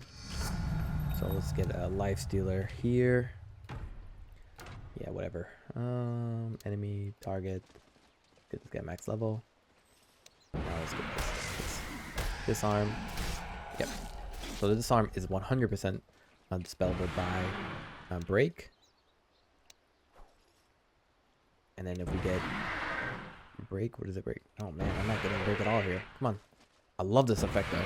That is so fucking cool. There we go. Yeah. Okay. So I think that makes our point pretty clear. Moving on here, abilities, Back's damage increased from 150 to 10 to now 150. Still same levels, but at the last level it's a little bit better. Aghanim Shard no longer increases cast range by 150, which is a bummer. You would use Aghanim Shard Chaos Bolt to be able to summon illusion on the enemy, and it would be quite a good way to prod in without having to commit. Aghanim Shard illusions deal 30% less damage. Okay, so it's just overall the Ag Shard just basically got weaker, but there's a chance that you can summon a second illusion through your innate talent, innate ability. Okay, now Reality Rift cast point improves from 0.3 to 0.25. Okay, makes it a little bit easier to catch people with Reality Rift when they're just at the edge of Fog of War. And then Phantasm, illusions from this ability are no longer strong illusions by default. Ooh, that's a big one. So basically you need this facet, otherwise you have no strong illusions at all. And then level 15 talent, minus 100% Phantasm illusion incoming damage replaced with plus 12 strength. So at 15, you have plus 12 strength, which gives you a bit more damage and also 2 illusions, or minus 3 Chaos Bolt cooldown instead of minus 100% Phantasm illusion incoming damage replaced. Yeah, you're probably going to choose the strength. Minus 3 cooldown on Chaos Bolt is nice if you go Ag Shard because it's amplified, but now that Ag Shard has been nerfed, I think more people are going to choose plus 12 strength, which also applies to your Ag Shard if since it summons illusions. Interesting hero. Kind of a gamble. There hasn't been any real item changes to justify picking Chaos Knight right now, but I could be wrong. The changes here just make him easier to do what he wants to do, but it's still more of a fun hero, I think, right now. Okay, moving on to Chen. You can already see he's massively different. Chen, it says new innate ability active, levels up with Holy Persuasion, improves with Chen's level. Summon Convert. Chen summons a Convert to fight for him. The Convert gains bonuses from Holy Persuasion with the exception of health, which is set to 200 plus 80x Chen's level. So if Chen is level 1, he gets 80 health plus 200. Only one Convert can be summoned at a time, and if it dies if Chen dies. Mana cost 50, cooldown 30 seconds. Cooldown starts once the Convert dies and automatically refreshes on Chen's respawn. Which creature is summoned is dependent on the chosen facet. So basically, instead of you having to wait for the right unit to convert and having to get the right levels in Holy Persuasion, you can just summon the creep that you want, depending on which one's more applicable to your laning partner. So, and on top of that, it gets a lot of health. Has a little bit of a mana cost, low cooldown. But remember, these facets, you're committed to them once you start the game. So whatever you pick, you are stuck with it. So let's talk about these different converts. Chen convert is Centaur creep. Summon unit depends on the level of Holy Persuasion. So early levels, it's just Magic Resist with Centaur Courser, I believe. And then higher levels, it's Centaur Conqueror. So for sure, you're going to be maxing out Holy Persuasion as soon as possible because you want a guaranteed Centaur Convert with stun, with basically hoof stun, or whatever stomp it's called. Now the wolf creep, this one gives you the giant wolf, and that's basically the baby wolves. I don't know why they call them giant wolves when they're baby wolves. Or alpha wolf at level 3 or 4. Level alpha wolf I think gives you crit and damage, whereas giant wolf only gives you crit, I think, or chance of crit. It's been a while. Hellbear convert. This one summons the Hellbear or the Hellbear Smasher. I think the small bear is just magic resist, if I remember correctly. Whereas uh, the other one obviously gives you attack speed. When someone dies, it gives you a big buff, etc. So, yeah, if I understand correctly, that should be the difference between the two, right? In any case, usually you would want the Hellbear Smasher, but now you're pretty much relying on uh, basically getting the right levels in Holy Persuasion to then be able to use all those to be able to use the Hellbear Smash at its max level. So in general, yeah, it's good, but it's also a little lackluster in terms of its comfort, just because some of these units are just not as predictably, they're just not as desirable, right? Magic resist is nice early on, but you're not really taking much magic. I guess you are taking some magic damage, so there's a justifiable reason for it. But yeah, in general, um, don't really see it much there. Maybe the Hellbear camp, maybe the bear I misremembered here. For the smaller bear, the Hellbear, not the Hellbear Smasher, I think it has Swiftest Aura. Does it have Swiftest Aura? Let me check here.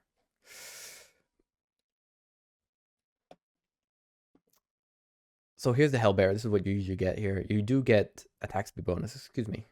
And you do get Rush. When the Hellbear dies, all the units gain attack speed. So I'm thinking right off the bat, this bear is probably better. I'm thinking you either go Hellbear Smasher with the Hellbear, or you go into Centaur. Right, that's also really valuable. The Troll Convert, this is also, so basically the Centaur one is for obviously for fighting and pushing, or mostly just for fighting and set up on ganks. The Wolf Creep is obviously a big buff for everyone on the team in terms of damage. The Hellbear we just talked about, it's more attack speed, plus if it dies, then it goes hard on everyone. I think this one's really nice because it dies if Chen dies. So here the Hellbear will always die if Chen dies, and then you buff up people around you to do additional damage. Whereas here Chen's cover is a Troll Creep. One is Hill Troll, which is the net, which is very strong. That's usually what you get in the initial levels.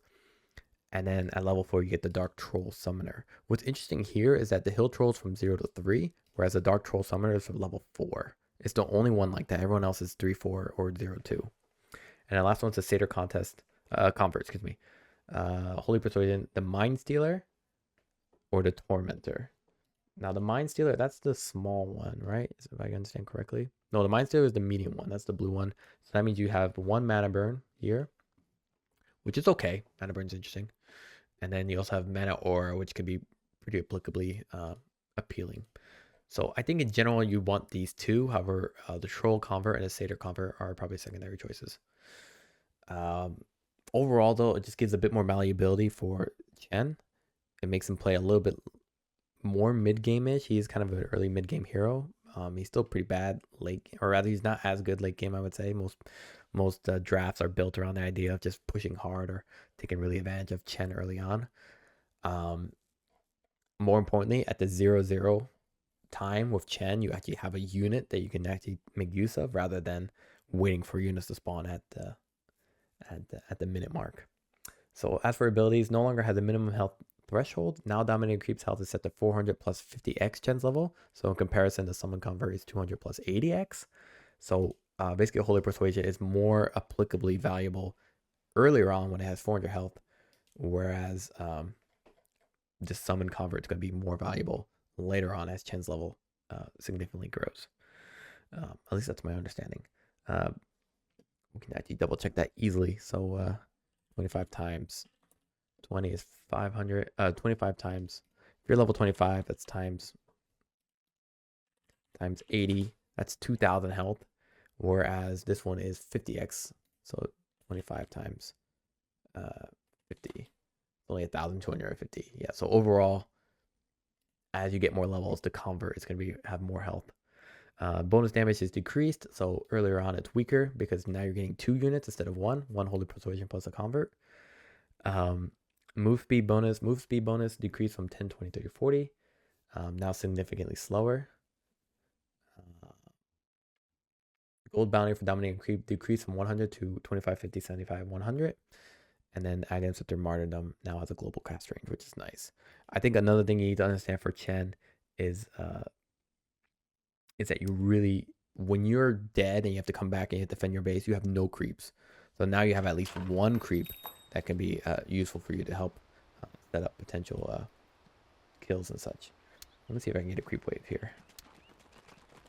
Let's see. So I'll summon a convert, and then I should be able to control creeps with that. Yeah, so that's basically why the changes are made for Holy Persuasion as a whole.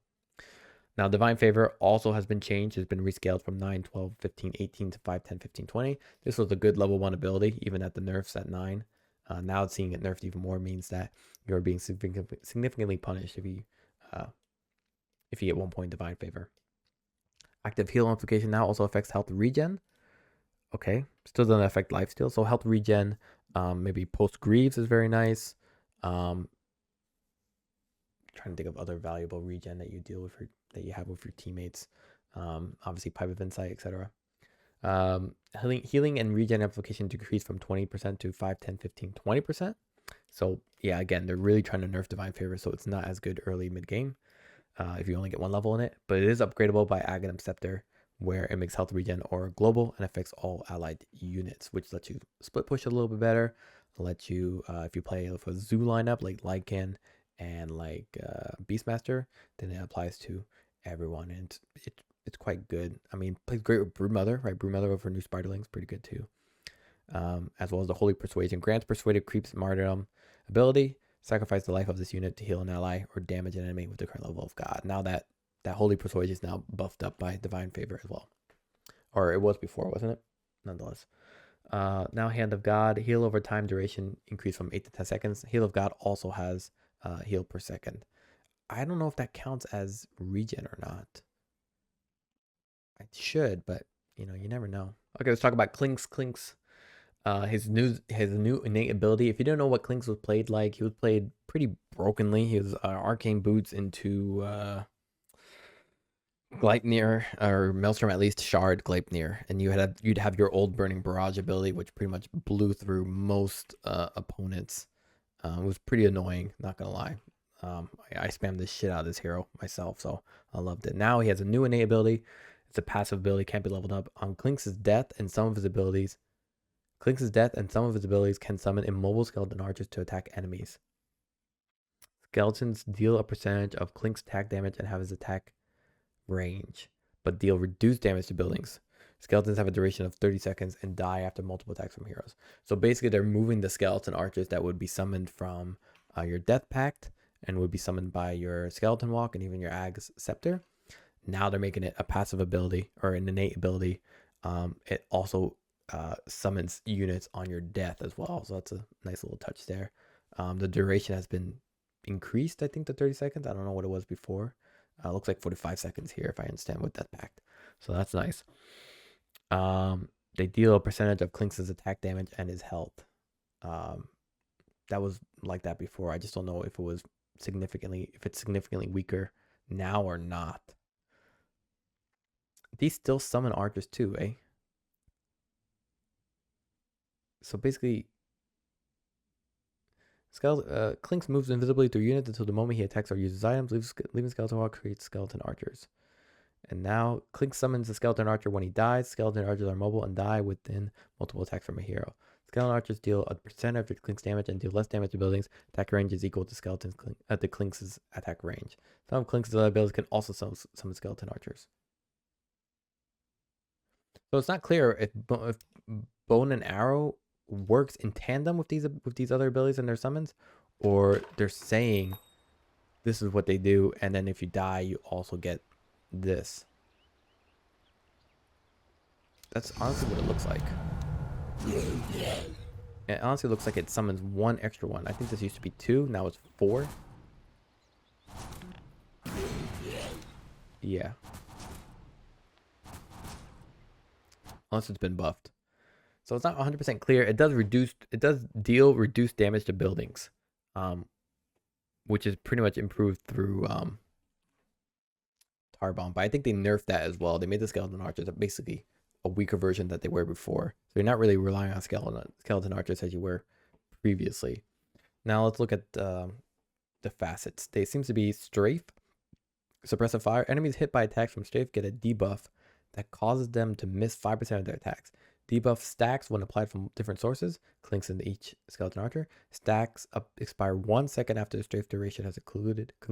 Misapplies to buildings as well. Attack range bonus from 200 to 300.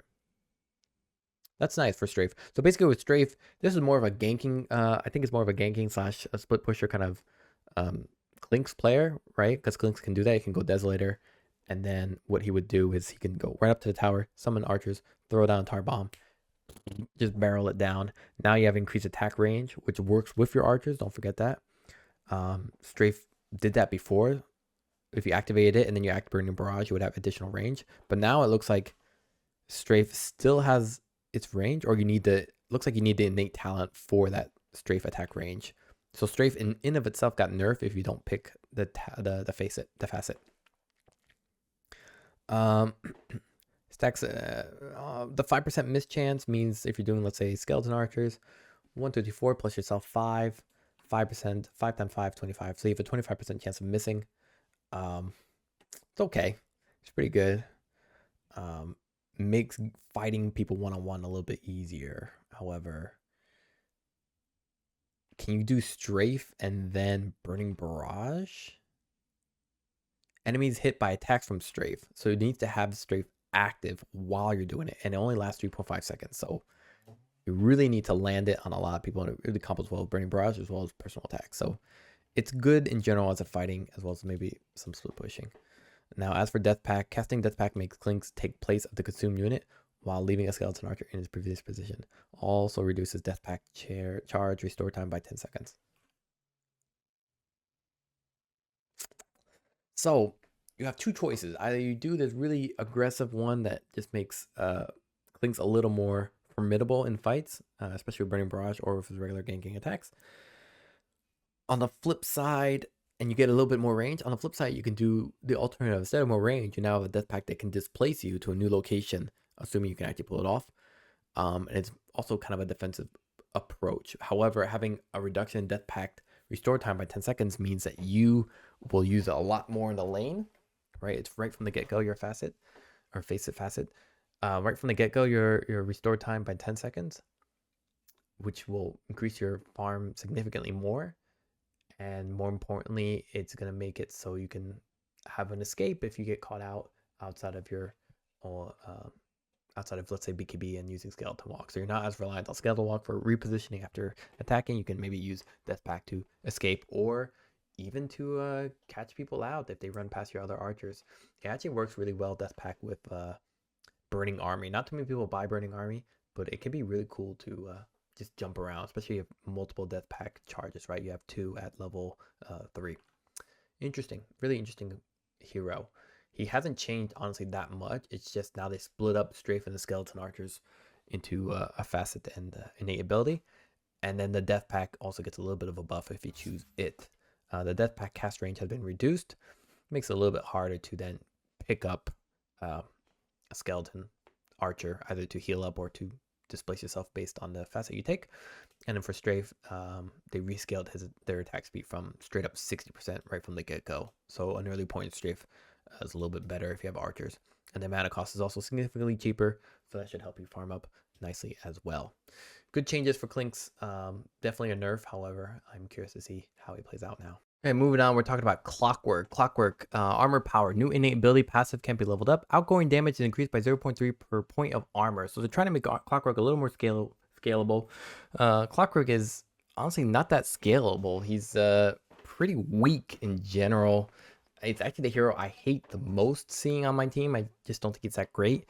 Obviously, his hookshot is fantastic because it's one of the few abilities that goes right to BKB that can stun people for a significant period and then cog them up. However, having this outgoing damage increased by 0.3% per point of armor gives them at least a little more viability, especially if you go, let's say, Blade Mail, or even an Urn gives you a Ring of Protection. I don't know how much 0.3% per point armor is really going to be that appealing as a player, but we can actually just calculate that real quick. If you have like 14 armor, it means your output of damage is 4.2%. 4.2%. Is that really that viable? Tough to say. I might be underestimating things here, but let's see what his facets look like here. Hook shot. If the hook hits an ally to pull into, a cooldown is reduced by 70%, 75%, and stun damage radius increased by 175 to 300. So they're trying to make hook shot a little more versatile. They're basically saying that if you hook an ally instead of an enemy, or the ally is playing against the enemy, and you hook them, the ally, then the enemy will also be stunned and take damage, which is nice. It's a nice change, especially when you screw up or mess up, especially since the cooldown is reduced. So now it's going to be less about relying. Now it's going to be kind of versatile in the sense that if you hook shot, if you let an ally initiate onto an enemy in melee, preferably, and then you hook shot, then you will not only get lower cooldowns, you can then fight again with it, or you will do stun damage regardless. So better to fight with a team, make Clockwork a pretty good pause 4 or pause 5, I think he is now. Also makes it so if you have an ally who's fighting right there, then you get a lot of more value out of it than rather than solo hook shotting and then waiting for your team to follow through. As for the other one, expanded armature power cogs are formed in a radius increased by 115. Cogs have a small trigger radius, but they can affect enemies inside, pushing them towards the center. What's that about? Okay, Crystal Maiden, basic mana regen decreased from 0.5 to 0. Might as well just say you got rid of it. Holy hell, you're going to need a point in Arcane Aura yesterday. Blue Heart Flow, new innate ability. Crystal Maiden has 50% mana regen amplification. Has a 50% mana regen amplification. Jeez, like, what a weird thing to target. That's interesting. Okay. 50% mana regen amplification. So you pretty much have to get any kind of regen to get that 50% mana regeneration. So Sobi Mask looks really good here, or even Infused Raindrop for that matter.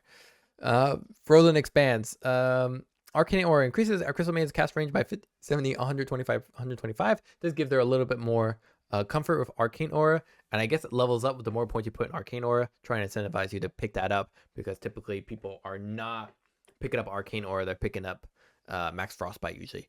Also provides 10% AoE bonus. Oh, that's why they changed it in the general changes. So 10% AoE bonus is also really nice for picking Crystal Maiden and just picking passive. I mean, most people don't pick passive Arcane Aura. They pick maybe one of it. So 7% are AoE bonus. Probably not that noticeable. I think 10% bonus also not that noticeable, to be honest. In general, yeah, I think it's going to be a good one for sure. Cold Comfort. Every time Crystal Maiden casts a spell, allied heroes within Aura's close radius receive 10, 15, 20, 25% of mana spent. Okay, so one is a global applicable value plus give you a little bit of range. I like that one a lot more, but I also like Cold Comfort if you're playing with either a heavy magic lineup, which would justify more points in Arcane Aura, or if you're playing with heroes that have relatively low mana, a low mana pool, and then you give them 25% of that mana spent. Really, again, really good situational choices. Most of the time, I would probably choose Cold Comfort over Frozen. Which probably choose Frozen Expanse over Cold Comfort. However, it's hard to deny the value of Arcane Aura here, regardless which one you pick. As for abilities, Frostbite no longer has bonus duration on non-ancient creeps. Okay, I don't know who is using that. Now deals 4x to non-ancient creeps. So this is pretty much Frostbite is pretty much to help you farm. 4x damage, that's pretty good. Tick interval increased from 0.2 to 0.25. So it's going to be overall, one tick was lost, right? So now Frostbite basically Frostbite occurs faster in terms of killing these creeps, or even, but deals less damage against heroes, or in general, probably in general. But I think against 4x against non-ancient creeps, I think that's going to be fine overall. Arcane Aura, self bonus factor for mana regen removed. I figured that. Crystal Maiden receives close mana regen bonus, which is also amplified by the innate ability. Crystal Maiden receives close mana regen bonus, which is also amplified by the innate ability. Okay, so basically they making mana regen self bonus just gone, right? She gets 50% mana regen amplification, and on top of that, she gets the close mana regen bonus. Okay, got it. So she's gonna have a lot. She's basically gonna have a lot more mana, I think, in general, if I understand correctly. Freezing Field no longer grants armor, which is a bummer. Freezing Field was a nice mislead for a lot of people. They would try and attack her, and she would just slow and More importantly, you wouldn't be able to destroy her. However, now it applies attack speed slow increase from 60 to 80, 120, 160. So scales much better. The armor kind of forgettable, especially for Crystal Maiden when she goes like Glimmer Cape, or she plays from pretty far. Attack speed slow means that even if they're not attacking her, if they're fighting within her freezing field, it's still gonna hurt them when they try to fight other people. So that's nice. Crystal Clone now can be aimed where Crystal Maiden will slide. Thank you. Crystal Clone was awkward. Basically, you had to face the right direction and then pop Crystal Clone to go either backwards or forward. And you would probably sometimes jump back. You'd probably jump in the wrong direction, depending on where you needed to go if you want to stay on top of opponents while casting freezing field, or vice versa if you want to escape and you end up going forward. Nice changes for Crystal Maiden. Really giving her kind of that backbone arcane aura that she was meant to have, except now it's a little more both globally appropriate as well as applicable, but also going to give her more mana through this innate ability, through these facets, etc. Let's talk about Darkseer. I can't believe I'm only up to D, man. New innate ability passive can't be leveled up. Darkseer's intelligence cannot be lower than either his strength or his agility. If any of these attributes are higher, he gains intelligence to match them. So Darkseer actually had a bit of a mana problem through all stages of the game. He built a lot of items, Soul Ring, he built Arcane Boots, he built Sobi Masks, he built Null Talisman. Over the years, especially early game, he just really suffered from having mana problems. And this was even long past the mid game, where he'd have to hold on to his mechanism so he could keep casting Arcane Boots. To see that basically they're saying, don't worry about his intelligence, we're going to raise it as high as his strength or agility, means that you can build this hero a lot more towards survivability, which can allow him to kind of go stay in fights rather than someone who just jumps in, vacuums into wall replica with Iron Shell spamming. Now he's someone that can actually stay into fights maybe a little bit longer, maybe do a bit more damage. He is a universal attribute hero, so it should be interesting. If any of these attributes are higher, he gains intelligence to match them. I think early game, you're still going to kind of get maybe an Arcane Boots or Bracer at least. That said, it is nice to see that his intelligence is alleviated a little. I'm sure there's more ramifications of this, but I don't want to spend too much time. Quick Wit. Darkseer gains 0.5 attack speed per each point of intelligence. I think they're trying to make Darkseer an actual right clicker, which is, what the fuck? No way are they actually making him a right clicker. That would be hilarious. I can't wait to try this freaking out. This is going to be so funny. 0 point attack speed per each point of intelligence. Doesn't seem that much, right? If you have 28, you only gain 10 attack speed. So, I don't know. I'm curious. But you also gain a lot of attack speed if you build Sanj and Yasha, for example. You get intelligence because it's going to raise that. And that also leads back into your attack speed. I'm curious now. Hello, it's me, Darkseer. What do I look like when I level up? Let's see my attack speed now. Now, what if I just build intelligence here? Look at that. No way in hell are they doing this. I think they are. No effing way are they doing this. That's funny. Ah, that's hilarious. Let me start again. Let's see it at a more reputable level. So let's see. Maybe this would be around your late game period, I think. Where's my Sanjay? Sanjay, yep. Kaya Yasha. Probably some treads. I need a little. It'd be treads Agi. And then what would be a nice? Probably a Black King bar so I can right click formidably. And then I'm looking at an accent. You probably won't have all this at this time, but nonetheless.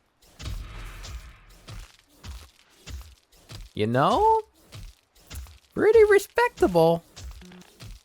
Pretty respectable, not gonna lie. I need a bit of armor too. Probably prefer butterfly. Oh, we probably want Manta style instead as well. Instead of this one. And they all attack fast. Gimmick maybe, I don't know, but I'm liking it. Heart of Battle. Base movement speed decreased to 0 to 275. Darkseer gains 8% of the movement speed of all heroes within 900 radius. What? What the fuck is that? That's insane. Decreased to 275. That movement speed is about 25 less.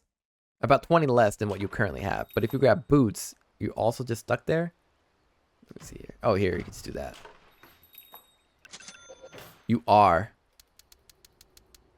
Here's a max move speed. I don't know about that one. That one seems kind of gimmicky. That doesn't seem like it's for me. You still have surge, so it's a little, I wouldn't say redundant. They kind of work together, right? Your base movement speed is decreased to 275. The AoE on it is pretty decent too, to be honest. So here's 320. So you can still get boots. You still have the, so you basically have movement speed. Stay on top of your opponent. You can go like tanky Darkseer and just have incredible movement speed that just stays on opponents. You can go like Radiance or something. I don't know. With Iron Shell Radiance. And then, yeah, all heroes within a 900 radius. So you can still surge someone and then you would get that bonus as well. So let's say I surge my friend here. There you go. Get a surge here. I also get that, right? Looks like it. Yeah. So there's some synergy there. Not 100% sure about it, but there is definitely some synergy. Item shard damage per second from trail increased from 35 to 40. Okay, cast point improved from 0.4 to 0.2. Okay. Level 10 talent Iron Shell radius increased from 50 to 65. Most people choose the replica talent. Not a big deal. I like these changes for Darkseer. It doesn't really change him much in terms of how he's played. It does lead to some angling of new styles. Okay, welcome to Dark Willow. Dark Willow. Pixie Dust. New innate ability. Passive can be whenever a hero ability makes Dark Willow untargetable. Whenever a hero ability makes Dark Willow untargetable or hidden, she gains 100% health regen and 100% mana regen while in the state. Whenever a hero ability makes Dark Willow untargetable or hidden, she gains 100 health regen and 100 mana regen. Is there any other ability besides Shadow Realm that makes her untargetable? You can still target with BKB. I mean, you're not casting that anyway. Repel? No. I don't know. I'm sure someone's going to say it in the comments, but yeah. 100% health regen and 100 mana regen while in the state. So basically, Pixie Dust is supposed to be a way for you as Dark Willow to feel a little more comfortable if you're caught out of position. That's the bottom line. And to give you 100% health regen and mana regen. And it's basically leading you to use more Shadow Realm throughout. Meaning that you won't run out of mana. I'm not 100% sold on it. Looks okay. You're not exactly using that. You're not exactly becoming untargetable all that much. Hidden means like Glimmer Cape, right? So.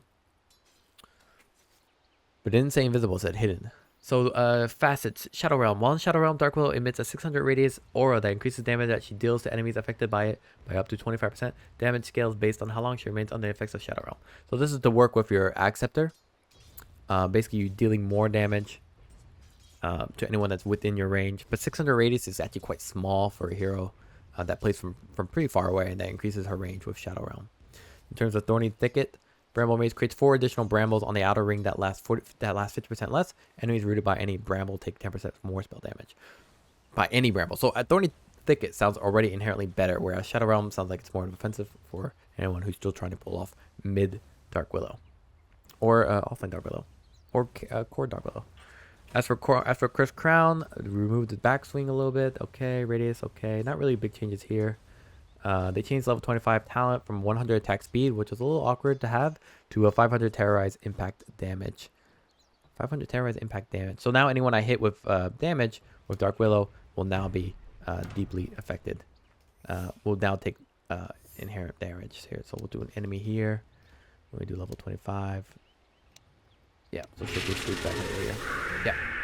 Alright, no, nothing really more to say. Dark Willow, just fine, just nice. Not the craziest thing I've read so far. Dawnbreaker, new innate ability. Whenever the sun rises, Dawnbreaker gradually reveals the entire map to allies for over 4 seconds. Fog of War returns in 1 second after that. Wild. Definitely one of the best innate talents I've seen yet. This obviously has a lot of ramifications, right? Every 5 minutes, you're basically going to see the entire map for 4 seconds. You're going to see them when they do Roche. You're going to see them when they are jungling secretly. You're going to see them everywhere. You pick Nature's Prophet. You pick Dawnbreaker. Daytime. Nature's Prophet TP's in. Dawnbreaker follows up. Your character dead. Definitely, I wouldn't say a counter, but definitely a way to kind of make basically farming the map much less safer. Much more dangerous. I love this ability. It's a huge curveball. I definitely see Dawnbreaker as a tier 1 pick just because of this thing. It's kind of insane. As for the facets for Dawnbreaker, whenever Dawnbreaker hits a target with a powered up Luminosity, she decreases the cooldown of all her abilities. Hits any target, so it doesn't have to be a hero. Luminosity, whenever she hits a target with a powered up Luminosity, she decreases the cooldown of all her abilities by 1 second. Pretty respectable. That is actually pretty respectable. There is then a lead on to believing of at least of going attack speed, though to be honest, I think Echo Saber is sufficient. I don't really see the impact of this without having a significant amount of attack speed. You'll be reducing things by about a second. By the time you get 4 stacks of Luminosity in, I think it's 4 if I remember. 3, excuse me, 3, 3. It's 1, 2, 3, and then the attack, so 4. By the time you get that Luminosity in, you're already at probably past about 3 seconds, 2 point plus seconds before you reduce that by a second. So you're not exactly standing still and hitting a lot of people with Luminosity. So what's really happening here is you're star breakering in with the Luminosity, hitting, and then all your stuff comes on cooldown a little bit earlier. But I think it's not as significant as we think it is. And as for the other Gleaming Hammer, when Celestial Hammer is on the ground, it emits a weaker pulsing effect of Solar Guardian and a 200 AoE around it. Its efficiency is reduced by 50%, increase the duration that the hammer can remain stationary for 40 seconds. So Gleaming Hammer looks more like a support ability. Don't forget Solar Guardian also heals allies within that AoE, right? Yes. And it lasts for an extra 4 seconds. Increase the duration the hammer can remain stationary to 4 seconds. How long does it usually stay? 2 seconds. So 6 seconds, basically. Oh, 4 seconds. So 4 seconds maximum. So that means how many pulses do you get out of that with Solar Guardian? Damage per pulse, but it doesn't say how much. So you have to just personally count it. But effectively, it just looks more like a support ability, right? You get this, you get the hammer in. You don't immediately pop the W for the slow, but rather just keep it there, so people can get significant heals. I do like that a lot. 1, 2, 3, 4. Ooh, pretty long time actually. Let's choose some allies here. Choose some enemies that will kill each other. Then I will just do 1, 2, 3. Stop attacking, goddammit. I'll do free spell and then she's gonna get hurt. Okay, get it weaker now. Okay. So, W. Pretty good. I mean, I am level 30. But you can see the pulse is actually faster than a second. You get a lot of good pulses in, plus the last 4 seconds. I actually prefer Gleaming Hammer, even if you're not playing a support or a healing build.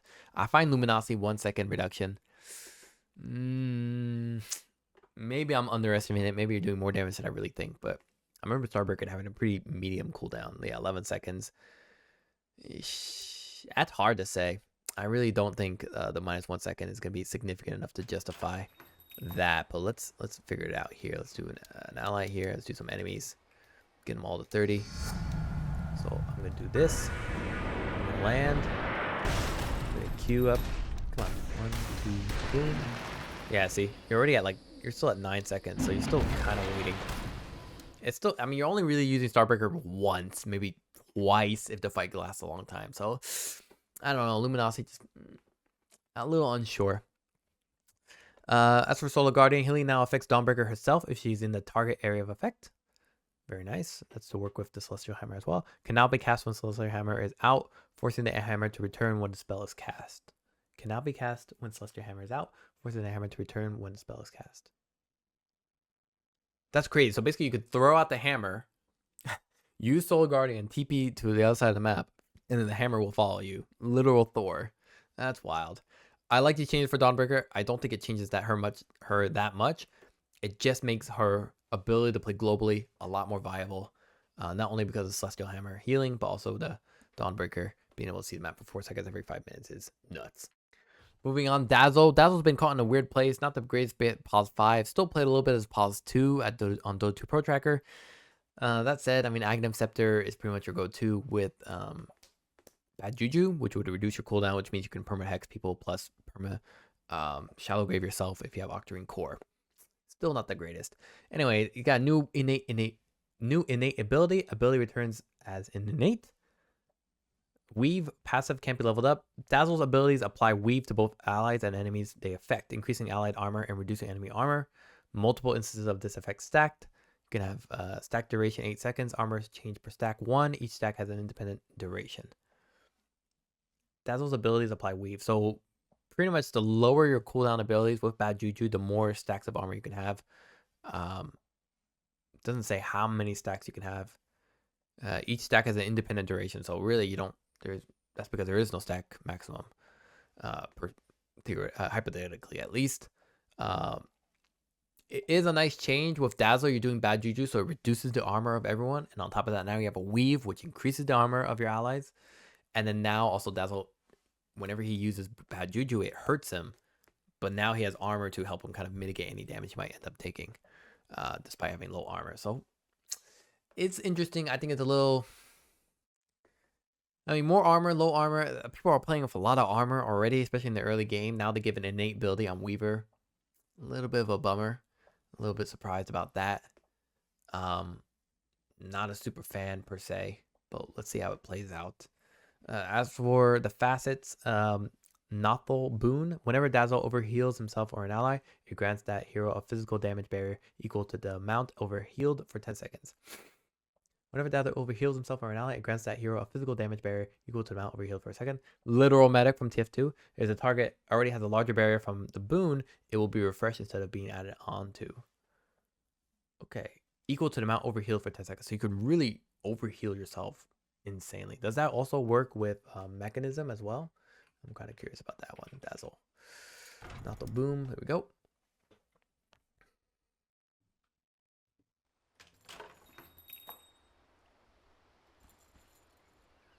Let's see an ally here. Here we go. There's the little bit of effect here. How about if you do Greaves? It's only going to refresh this too. But it doesn't, it refreshes, but also gives you significantly more. Look at that. So it's based on all heals. So even Dazzle as a support will give a lot of barrier, specifically physical.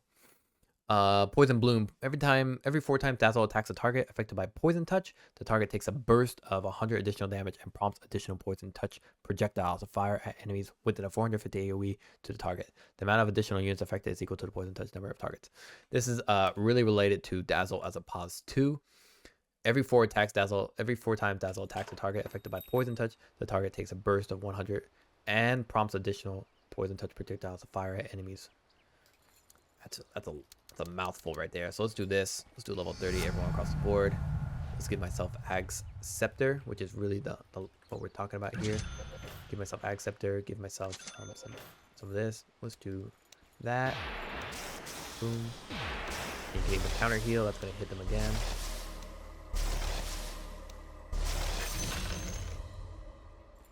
It's kind of hard to tell a little bit what's going on here. Oh, probably because I have the wrong thing. Here we go. Here we go. Oh, I gotta do Ag Scepter now because it refreshes me entirely. Boom. Let's do that. Boom. That should be 4 coming up. Ah, here it is. What's going on here? Interesting effect.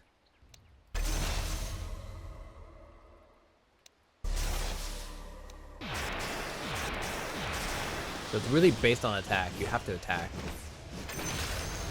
1, 2, 3. It's really based on attack, and it'll basically lead to more attacks. 4. There it is. And it applies poison touch. Do this. More touch. More touch. It's kind of working. It's kind of not working. But basically, Poison Bloom is you poison touch someone, or rather you just attack them. So you would basically pop your, you get an Ag Scepter, you would pop your E, your Shadow Wave, and then that would deal damage. You pop your Shadow Wave offensively, it deals damage to the enemy, and then they take straight up 4 stacks of poison, 4 stacks of the attack to eventually lead to more poison touch. It can help a lot with farming. It can help a lot with dealing with very tanky opponents and dealing with opponents that are very are not really susceptible late game to Dazzle overall. It really plays into right click Dazzle with Ag Scepter, so I'm kind of curious about that. Abilities. Bad Juju no longer applies armor gain loss on its own. Now what does it do? Cooldown reduction abilities 4, 5, 6, and then health cost. So now it doesn't do armor reduction at all. And then I guess level 20, level 25 talent, replaced with +1 weave armor reduction increase. Oh, excuse me, Bad Juju is not related here. It's just purely reducing enemy armor. That's crazy. So now you just have weave from the get-go rather than waiting for level 6. So your weave with an early game of poison touch, even for a support, is just quite strong. You reduce the armor, plus you're doing physical damage from poison touch, plus Shadow Wave also does physical damage. Talk about Death Prophet. Death Prophet, mostly played as a 3, really good early mid game. As long as she takes advantage of her exorcism to actually push. A lot of people don't do that, which is frustrating as hell. They gave her an innate ability. It's the old witchcraft. Basically, it improves with Death Prophet's level. So as the Death Prophet increases the level, so does this witchcraft. Basically, this witchcraft gives 0.5% movement speed per level and reduces the cooldown of abilities by 0.5% per level as well. Basically, the biggest issue with Death Prophet is her movement speed. A lot of people have to go blink sometimes to be able to maximize the value of exorcism, but more importantly, stay right in the middle of the fight with your silence into, I don't remember what the ability is called, the one where you suck people off. I know it's not the correct term, but help me out here. Spirit Siphon. Extra movement speed per level. I mean, it's not significant at all, 0.5%. By level 10, you are gaining, what, 5% movement speed? So phase boost is going to be medium remarkable. Reducing cooldown by abilities of 0.5% per level. So already reducing cooldown by 5%. So in comparison, Octarine Core does about 25%. Pretty okay. 5% at level 10. That means 10% at level 20. It's like a mini Octarine Core, which is nice. And if we do, let's say, phase boost, most people go Arcane with the Greaves. Greaves gives you that dispel, so you don't get slowed or stunned, or slowed or silenced during a peak moment. So if we do this and we do this and we gain, you can already see here the speed is about 408. Now if we just gain 20, 407 to 443, pretty fast, right? That's pretty fast. Okay, I like that. Yeah, you know, pretty decent. Helps her a little bit late game. I think that's what they're trying to put off here, where late game she doesn't really do much more outside of exorcism, but more importantly, her abilities are a little too long. Suppress as one of her facets or facets, applies movement slow to affected units by 10, 15, 20, 25%. Okay, as opposed to the usual, I guess they removed it entirely. Is that what's happening? Yeah, they removed the slow entirely unless you choose for it. So I like the slow on silence, as you know, it used to be on the Spirit Siphon, which was a big loss when you didn't have it anymore. I like it on the silence. We'll see what the Spirit Collector is. Looks much longer. Whenever a hero dies, Death Prophet traps their spirit as a charge for later use. This affects both allies and enemies within the 2000 range. Can be disabled by break to prevent Death Prophet from gaining charges.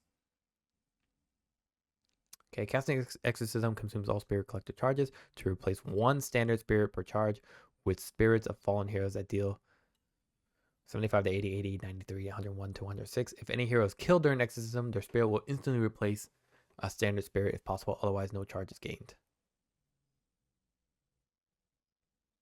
So if you kill someone during your exorcism, they will replace a standard spirit if possible. So they don't even join your charges, they have to basically die outside of exorcism, if I understand. So basically this Death Prophet has to get kills outside of exorcism. Otherwise, any kills you get basically replace your standard spirits for increased damage. Yeah, it has to be a hero dies. A hero dies basically a hero has to die around Death Prophet, but Death Prophet isn't really. Is she fighting outside of her exorcism? At least intentionally? I don't know. The range is quite large, so basically anyone who dies near her from a stone's throw plus more will effectively give her a charge. So, yeah, I could see it. I think it's a little hard, this one. This one's a little bit of a challenge. I definitely think Silence is the better choice, but maybe I underestimate Spirit Collector. 106 damage. it's pretty significant, right? I mean, the spear damage here is just 64. So there is a viability in picking Exorcism. If you get kills, then you can really use that momentum to take towers while the duration of Exorcism lasts. I hope they increase the duration. They did not. Okay, Silence no longer slows movement. Yep. No longer grants passive movement speed. So Exorcism. So basically, they're trying to move us away from the Arcane Boots, Greaves, and move us more towards the Phase Boots and even Yules. And then you'll get extra movement speed through Witchcraft, as well as reduced cooldowns of your abilities. And they're trying to make you more offensive as well by giving you momentum-based value out of Exorcism, which is kind of like, think of it like a Spirit Vessel, but obviously less applicable, or less usable outside of your ult, or not usable at all. Exorcism, though, I wonder if you could go. I mean, you used to go Spirit Vessel with Death Prophet. I think it used to give movement speed at once upon a time, I think. So you could technically go Pulse 3 Death Prophet, get kills through Spirit Siphon, as well as a setup from your teammate, and then use that during the laning phase to then push down the tower very quickly. So there are circumstantial applications to Exorcism. It does seem strong in comparison to the damage you would have typically with a normal Exorcism. I mean, if you get one or two of these, I think you could take down a tower pretty reliably with your ultimate Exorcism, even if it's not during the full duration. So I'm going to give credit where it's due. It's definitely interesting of a pick. It's definitely a more offensive and tempo-based Death Prophet. Disruptor. New innate ability, electromagnetic repulsion. Whenever Disruptor takes more than 250 damage from enemies within 200 range, all nearby units are pushed to a 400 unit distance from Disruptor. So this includes allies. Cooldown 4 seconds, damage counter resets within 7 seconds. The thing about Disruptor is that it's a hero that plays from afar, right? There's no risk besides using your ultimate and kinetic field. So a lot of people pick up Blink Dagger for Disruptor, so you can blink in, ult into kinetic field, or even the opposite if true. So that electromagnetic repulsion is really based on the idea of people who manage to close the gap on you and killing you. Typically, you don't want that to happen. So is this ability all that good, or am I overrating it? All it does is push enemies as well. And 400 unit distance. And includes allies, from what I understood. So I'm not 100% convinced. I kind of feel a little weak about it. Maybe I'm misreading it. So let's just do that here. Let's see here.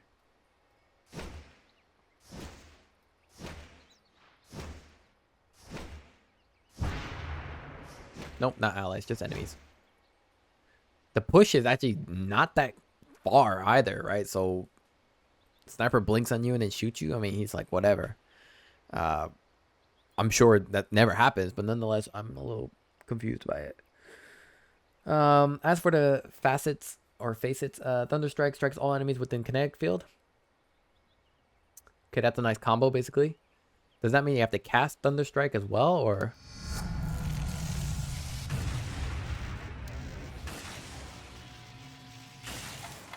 Let's see here. Free spell.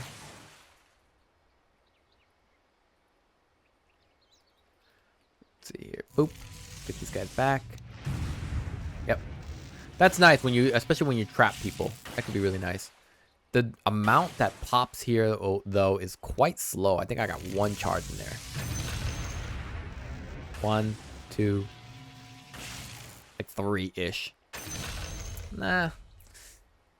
I hope it's better. They must have nerfed it, or they must have made it as a shard here. Replace the kinetic field with a new ability, Kinetic Fence. Okay, let's check that one out. Oh, I love it. That's awesome. This is awesome. That's hilarious. What is this about? A spell is vector targeted, creates a single flat wall with a width of 1200. The wall is created after 0.75 seconds. Duration has 2 charges with 20, 18, 16, 14 second base charge restore time. So basically it allows you to do more, or let's do a comparison here. So here's kinetic field. It's lasts 4.4 seconds. Takes a second to build up. 14 seconds. Here you get basically 2 of them, right? You get 2 of them. 14 seconds, similar to this. 14 seconds. Lasts the same amount of time, 4.4 seconds. Length is 350. And what's the other one? 350. So it's basically instead of entrapping people, you're now dealing a wall. And it just occurs what more quickly? Formation 0.75. 1.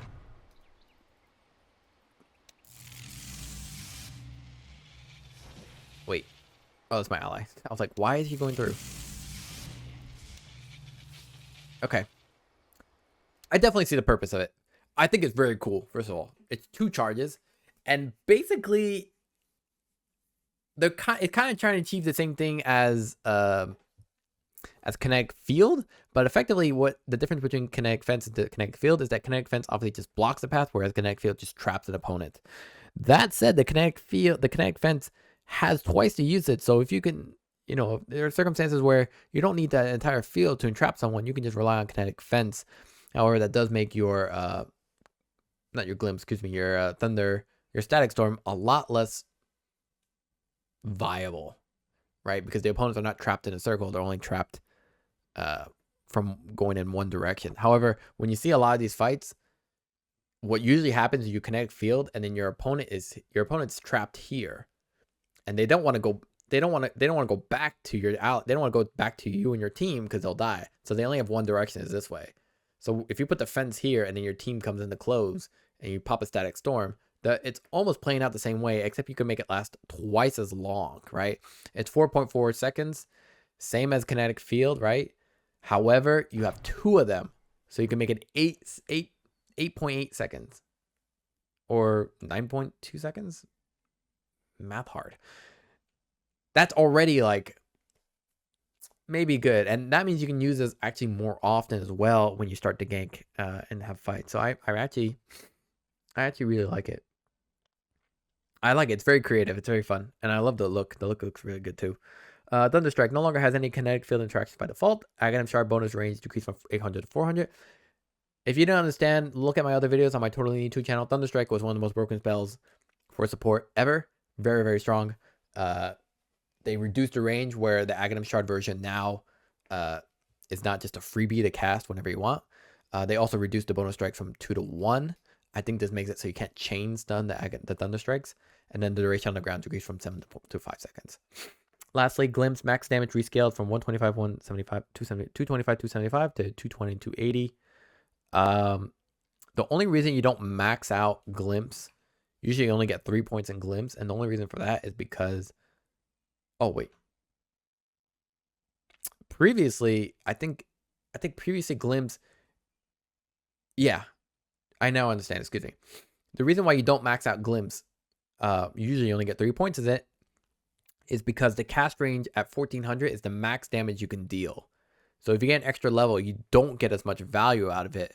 You just get more distance from it, and it will still do the maximum damage of 280. So usually people only get 3 points in it unless they truly need people to, unless they have truly like heroes that can truly get away, like Anti-Major, Faceless Void that jump really far away. However, with the nerfs to Thunderstrike Ag Shard, we might see people max out Glimpse again. I know it's still a completely viable thing to do. Really curious to see how that plays out. Lastly, kinetic field, yes, they changed it up. And then slight AoE radius reduction. Talking about Doom, base damage decreased by 2. So a little bit harder the last hit initially. That's a classic Doom effect, trying to make them weaker and weaker in the laning stage, even though Scorched Earth is still an absolutely annoying ability, so they try to change it again. Base health regen increased from 0.25 to 1.25. This made it so Devour is a little bit less reliable. You're less reliant on Devour. If you don't remember Devour, it basically allows you to eat a creep and gives you a little bit of armor, or at least it previously did. I guess they moved it. Yeah, no longer gives armor. So you pretty much want Bracer on Doom. With 1.25 mana base health regen, still gonna go Bracer. Maybe not though. I mean, your strength gain is a little bit better as well. So Maybe one bracer, maybe not at all. Maybe you need more physical reduction, so maybe a ring of protection. That was an old item, starting item for Doom. His innate ability, he got level pain is back. Let's do it. The old level pain deals 10% bonus attack damage to enemies whose level is lower than his. Okay, so no more math. There used to be an old level pain where it was like, if the hero is any multiples of 3, then you do blank damage extra, or you do blank damage nuke. Now it's like, if anyone's lower level than Doom, you do 10% bonus attack damage. But it's attack damage, so you Scorched Earth, not really that much, any value there. Your Devour, not really anything there. It says to enemies, so I assume creeps are now going to be viable for the hero as a way to kind of farm faster. So yeah, we could see something here. It also justifies a Hand of Midas, right? Because then you can always stay leveled up mostly against your opponents. Interesting, and it really plays towards the mid game, which is when Doom's pretty much online with his Blink, Shiva's Guard, BKB. Moving on here, Gluttony. Devour replaces 70-second cooldown with 2 charges with 90-second restore time. Stolen creep abilities are upgraded by 1 level. So you get 2 charges of Devour.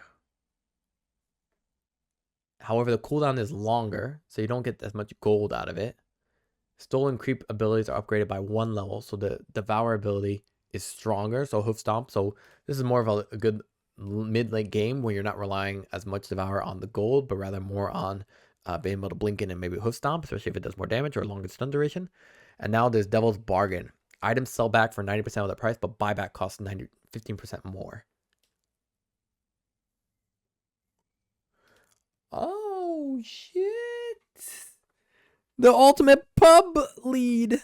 I could get money back. Dude, I know my last name's Cohen and I'm pretty Jewish, but I mean, this is hilarious. This is a hilarious stereotype for me to be excited about this. Items sell back for 90% of their price, but buyback costs 15% more. Do you understand like how awesome that is? I can buy all my items. I could buy a ton of early game items and get a lot more back under the premise idea that I can get the next item even earlier. Oh man, I'm loving this. Someone called McDonald's. Ba-da-ba-ba-ba. That's awesome. This is...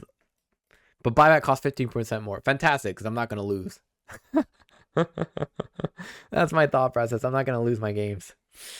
I'm loving that. This is really fun. That's fun. That's fun. Devour no longer grants 5 to 7 armor for the duration. Really? So what's the point of it? Bonus gold, creep max level.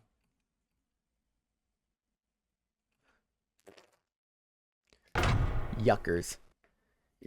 Now it's all Scorched Earth, but Scorched Earth, they nerfed it so that you have to max it out first. You were doing that already, but now if you do like Devour, if you get 1 level Devour and one level in your Infernal Blade, not gonna be that good. Not gonna be that good, except if you're ahead in levels. So there is a justification to get like an early point in Devour, get slightly ahead, and if you're level 2 or 3 before your opponent's level 2 or 3, you will do a little bit more damage. So maybe we'll see Infernal Blade level 2 and Devour level 4, which is something we do see sometimes. Really gonna be an interesting laning stage for this hero. I'm loving everything about it. Nerfs to Scorched Earth, natural. Infernal Blade also increased, so it's a little bit stronger, scales up better with everyone's health. Yeah, great changes for Doom. Love it. Okay, talking about Dragon Knight, added new ability Worm's Wrath. It replaces Dragon Blood, providing and upgrading Dragon's Knight attack set modifier set by Facet. So Dragon's Blood was pretty much the backbone of Dragon Knight laning stage. Pretty much made the hero, wouldn't say unstoppable, like Lifestealer eats right through that. That said, it really made laning with Dragon Knight a pretty stable but boring hero to play. Let's see this new Dragon Blood. Now as an innate ability, passive improves Dragon Knight's level, provides Dragon Knight with 4.5 health regen and 2.5 of armor, which are further increased by 0.5 of every level. Health regen and armor bonuses are multiplied by 1.5 while in Dragon form. So basically they just made it, because you were maxing out Dragon Knight, you were maxing out Dragon's Blood anyway, every single time during the lane stage. So now they just made it, here you go. Take your armor, take your health regen. It's going to be a little bit weaker in the early game, but at least at level 1, you have something that's pretty significant, so to speak. The health regen and armor bonuses are also multiplied while in dragon form. I think that's really nice, especially as you hit late game where Dragonite sieges really well, but he's also very susceptible to taking a lot of damage. So it's great to see that Dragonite and Dragon Blood has really nice scalability. The facets, let's see. Ooh, 3 of them. He's got Fire Dragon. While in a human form, attacks have 50% cleave with 450 range. So obviously that's for us to attack better, especially while in dragon form when we're not using Elder Dragon form. Especially when in human form, we're not using Elder Dragon form. While in dragon form, cleave increases by another 50% and turns into splash to all enemies within 350 range from the attack target. So this really hyper farms you. Really nice. So Fire Dragon is your second level 2 dragon form.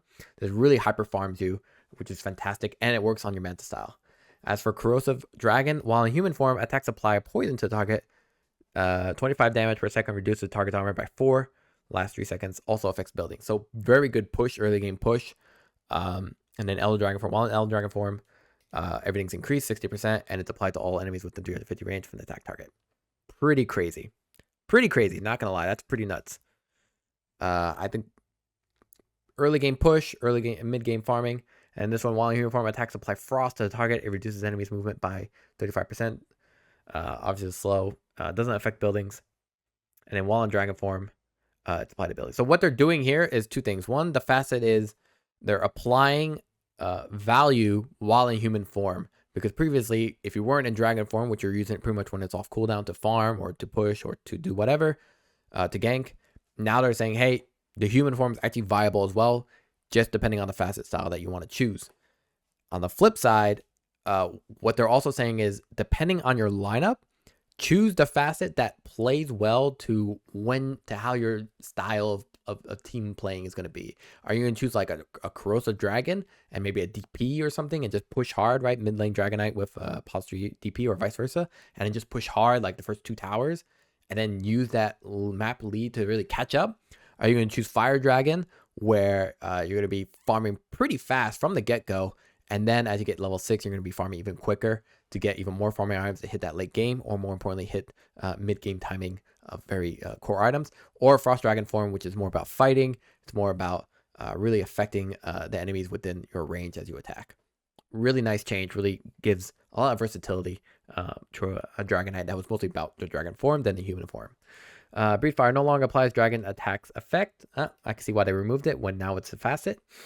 Worm's Wrath is a new ability. Provides and improves attack modifiers of the chosen facet for both human and dragon forms. Provides and improves attack modifiers of the dragon. Illusions can't apply Worm's Wrath attack modifiers. Now upgradable. Vagabond Center improves attack modifiers of the chosen facet. Okay, that is not good. Looks like they got rid of the one OP shit that made Dragonite a really good farmer. So, Worm's Wrath. The Life of Blood improves Dragonite's attack when in dragon form. So you have an innate ability, and then now the Worm's Wrath facet.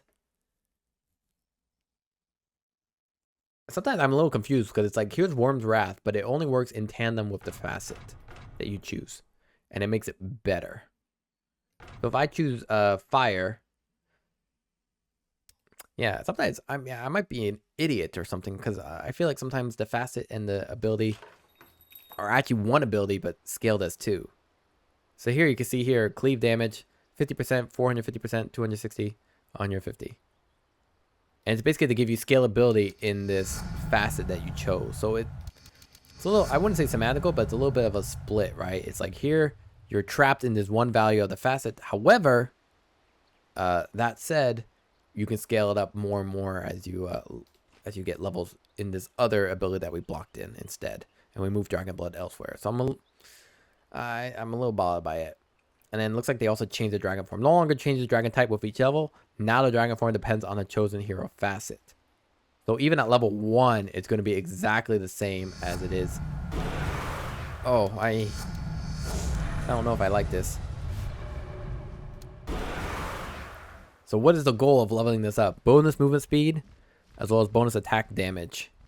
And then the splash damage is now increased when you're in dragon form. So the dragon form is purely an upgrade to your human form, and your human form with the facet does specific value. Okay, so basically they're shifting everything away from dragon form and pushing it more on the human, whereas the dragon form is now an enhancement of the human form. Interesting. Now Aghanim Scepter form no longer increases magic resist. That means Mage Slayer is no longer that desirable. Let's see what the dragon form does for this. Increases the level dragon by adding a level 4 black dragon that increases the damage and effectiveness of the Worm's Wrath attacks. So even better here. So even the Aghanim Scepter is a little bit nerfed because what it effectively does is just gives you movement, gives you the ability to scale mountains or scale cliffs, and better attack damage. Yeah, I'm not too sure about that. Dry Ranger base movement increased from 300 to 10. Okay, ability returns as an innate precision aura. Oh, this is an old ability. Grants bonus agility to Dry Ranger and allied range heroes within 1200 range. Effect starts with 1% of Drow's current agility and increases by 1% with each Drow range's level. Bonus is doubled for Dry Ranger herself. So Dry Ranger starts with 2% already. Makes last hitting a little bit easier for the hero. But that means you're at 40% at level 20. Do I understand that correctly? Surely not. Bonus agility. Yeah, that seems kind of insane. Let me see here. Here's your level 1. You get 0. You get 0 bonus. You get 1 bonus. 70 bonus. Yabba dabba oof. That's pretty wild. In fact, current agility. I'm surprised they didn't reduce her agility then, her base agility. But okay. Pretty strong. Obviously works well with a lot of ranged heroes as well as her Manta style. So some heroes were playing some people were playing Shadow Blade on Drow Ranger. I think now it's gonna be Manta style with Shadow Blade Silver Edge at the end after Ag Scepter or Ag Shard. Really strong. I'm surprised they've given her more agility. She's kind of just crazy output. Vantage point. Drow Ranger deals 20% more damage with attacks from high ground. So this vantage point works with your Ag Shard because now you're considered at high ground, so you deal even more damage. And then sidestep multi-shot. Drow Ranger can use items and move during multi-shot with a 40% move speed penalty while aiming at the initial target. So basically you lock onto initial targets, I would understand, but you will also lose some movement speed. So let's see here.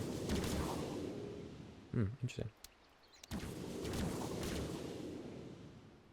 Let's get a target in there.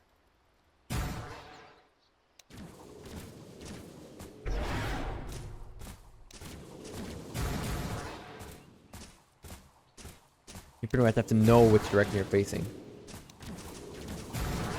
Oops.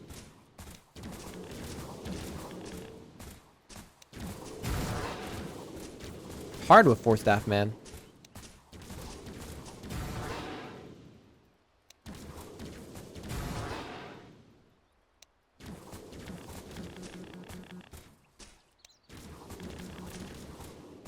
So it doesn't... Yeah, okay. It's hard. I definitely like multi-shot. Basically helps you avoid getting targeted, or more importantly getting nailed down while you're casting multi-shot. Makes you feel a little bit more safe and in control. Maybe dodge some AoE abilities that are being casted eventually towards you or going to be on you. However, I think Vantage Point is just in general better, but it relies on you having to have Ag Shard, or it relies on your positioning on the map. Really great against if you're playing Drow Ranger defensively against siege, against your towers. Frost arrows, they decrease the movement speed slow from 10, 25, 40, 50, 55% to now 40% max. Okay, that means you could still at level 2, you pretty much lock them down at 20%. Gust no longer grants movement speed. Understandable. Let's see, multi-shot no longer has bonus slow duration, instead applies the normal frost arrows duration. So now frost arrows and multi-shot work in tandem to one another. Previously, you would use multi-shot both as a longer range ability as well as the fact that it would slow significantly more, especially in the early game when you only had 2 points of frost arrow. Now they work in tandem with one another, so it's a bit of a nerf, at least in the early game. And then marksmanship, bonus agility for allies move to innate ability. So now marksmanship doesn't work with you, but rather if you're in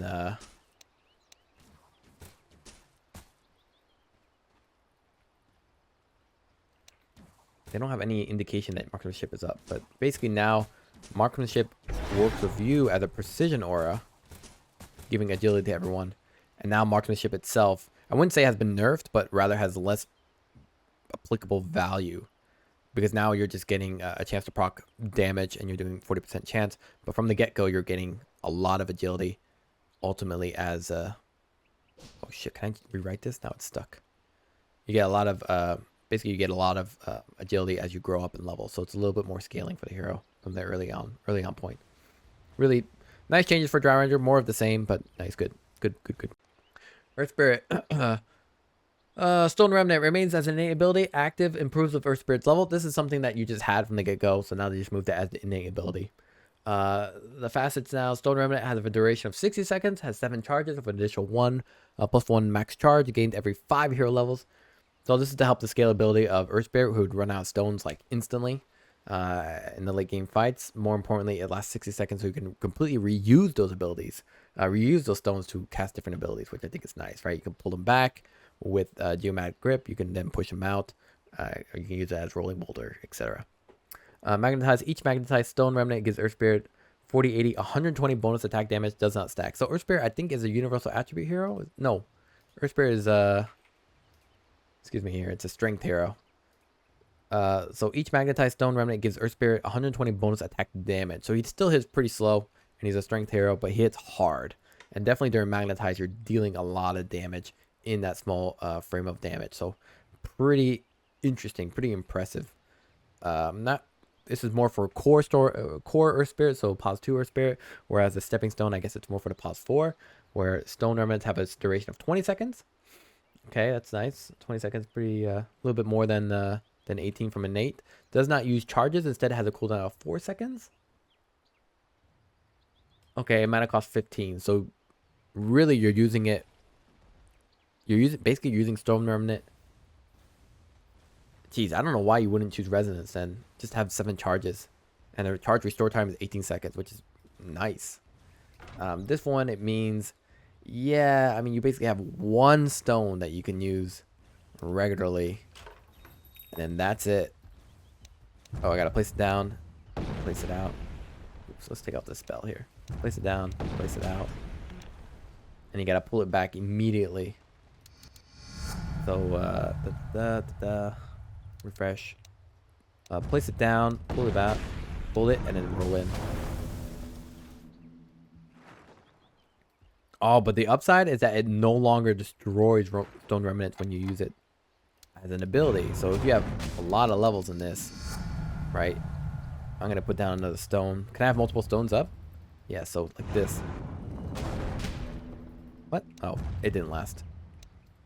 And another stone here. Ooh, okay. I kind of see a little bit of a race car look for Earth Spirit here. Boom, boom. Okay, so it's kind of a build-up. There's a lot of build-up for the hero regarding the stone remnants and the rolling boulders or the geomatic grip or the push-out hero boulder smash. I kind of like it. I kind of also don't like it all that much. I'm a little conflicted when it comes to this hero. I think I prefer Resonance just because it's more in line with how the hero is currently being played. However, I definitely probably see Stepping Stone as something that people were going to be doing, especially on the basis that it no longer destroys remnants. Now it's just based on the duration of 20 seconds. 20 seconds, that means you could place about 4 of these before they run out. Technically 3, because then the 4th one, they just disappear, right? A little bit of that. So after this, it's going to run out here. You can't see it, you can't select it, but right now. Oh.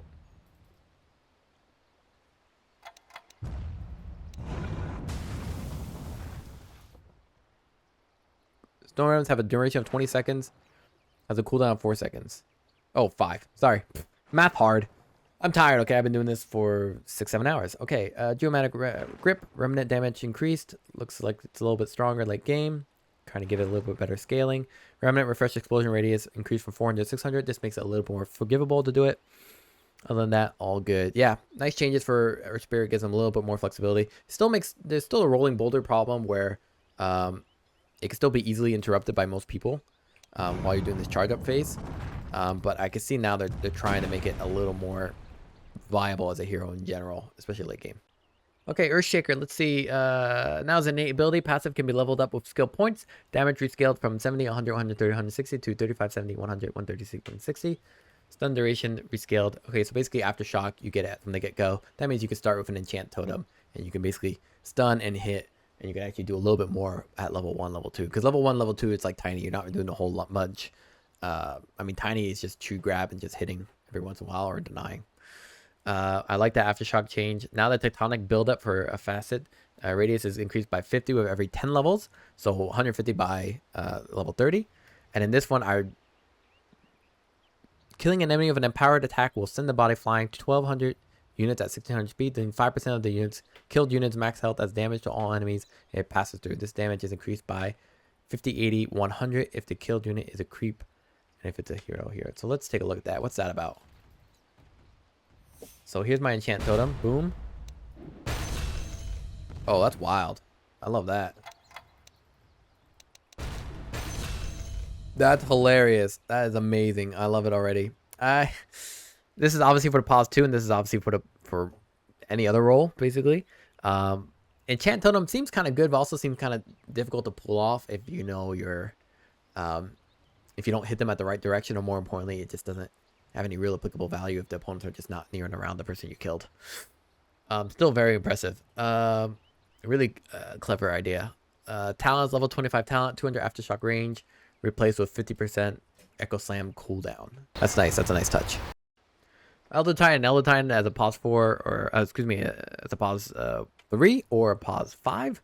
I haven't really seen them used all that much. I wonder what they changed here. The Astral Spirit is now an innate ability. I like that a lot. Can be active and leveled up with skill points. Similar to what it was before, right? If you hit creeps or you hit heroes, then you get a little bit of damage, you get a little bit of movement speed, get a little bit of armor as well. And mana cost rescale from 80, 90, 100 to 70. So a little bit cheaper at the first level. Still expensive, I think. Other than that, hasn't really changed all that much. Deconstruction. Natural order. Every second an enemy hero stays under effect of the aura, they lose an additional 1 armor and 1% magic resistance. Oh my god. Stacks up to 20 times, so 20 seconds. So during the laning stage, that's gotta be the nastiest shit ever. Is it not? During the laning stage, it's gotta be so annoying. Oh yeah, and then the AoE's massive, right? So you could just stay near them. Oh no, AoE's not massive. What? I thought it was massive. No, that's massive.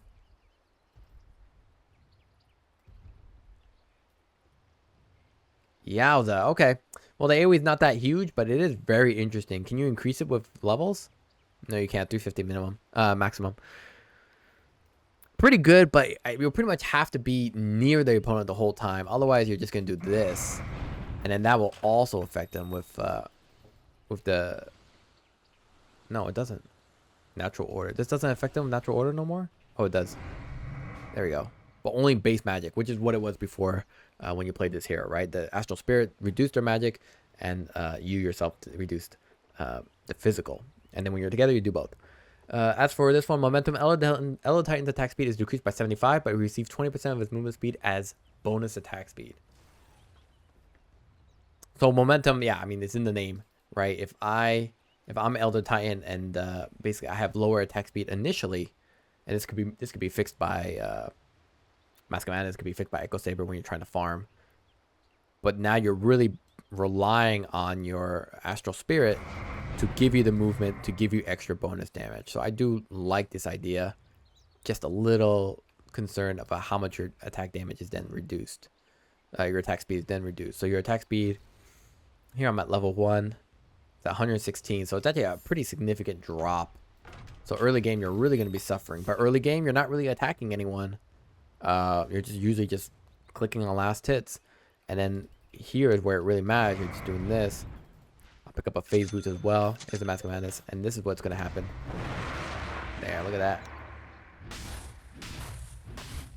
You pretty much double everything with this Astral Spirit Titan. Almost double. Not even.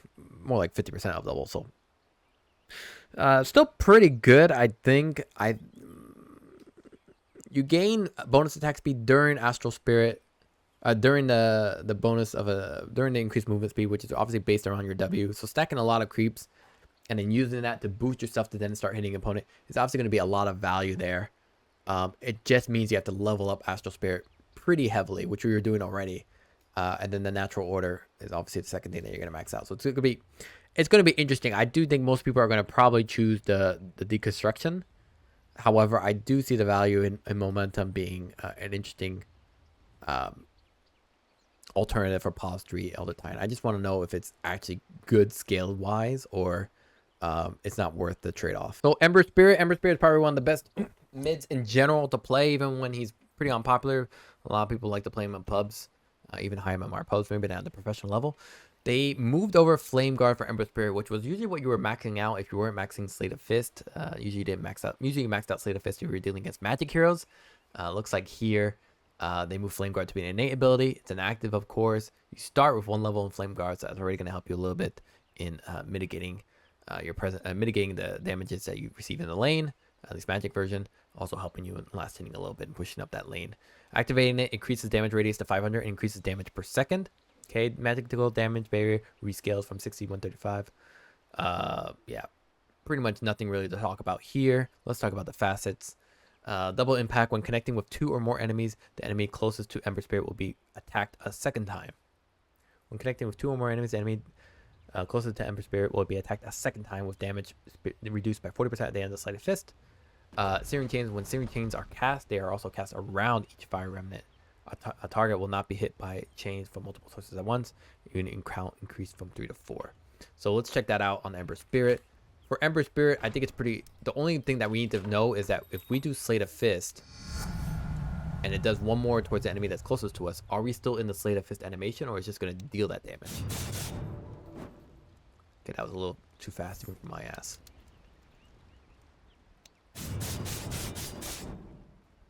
Looks like it, doesn't it?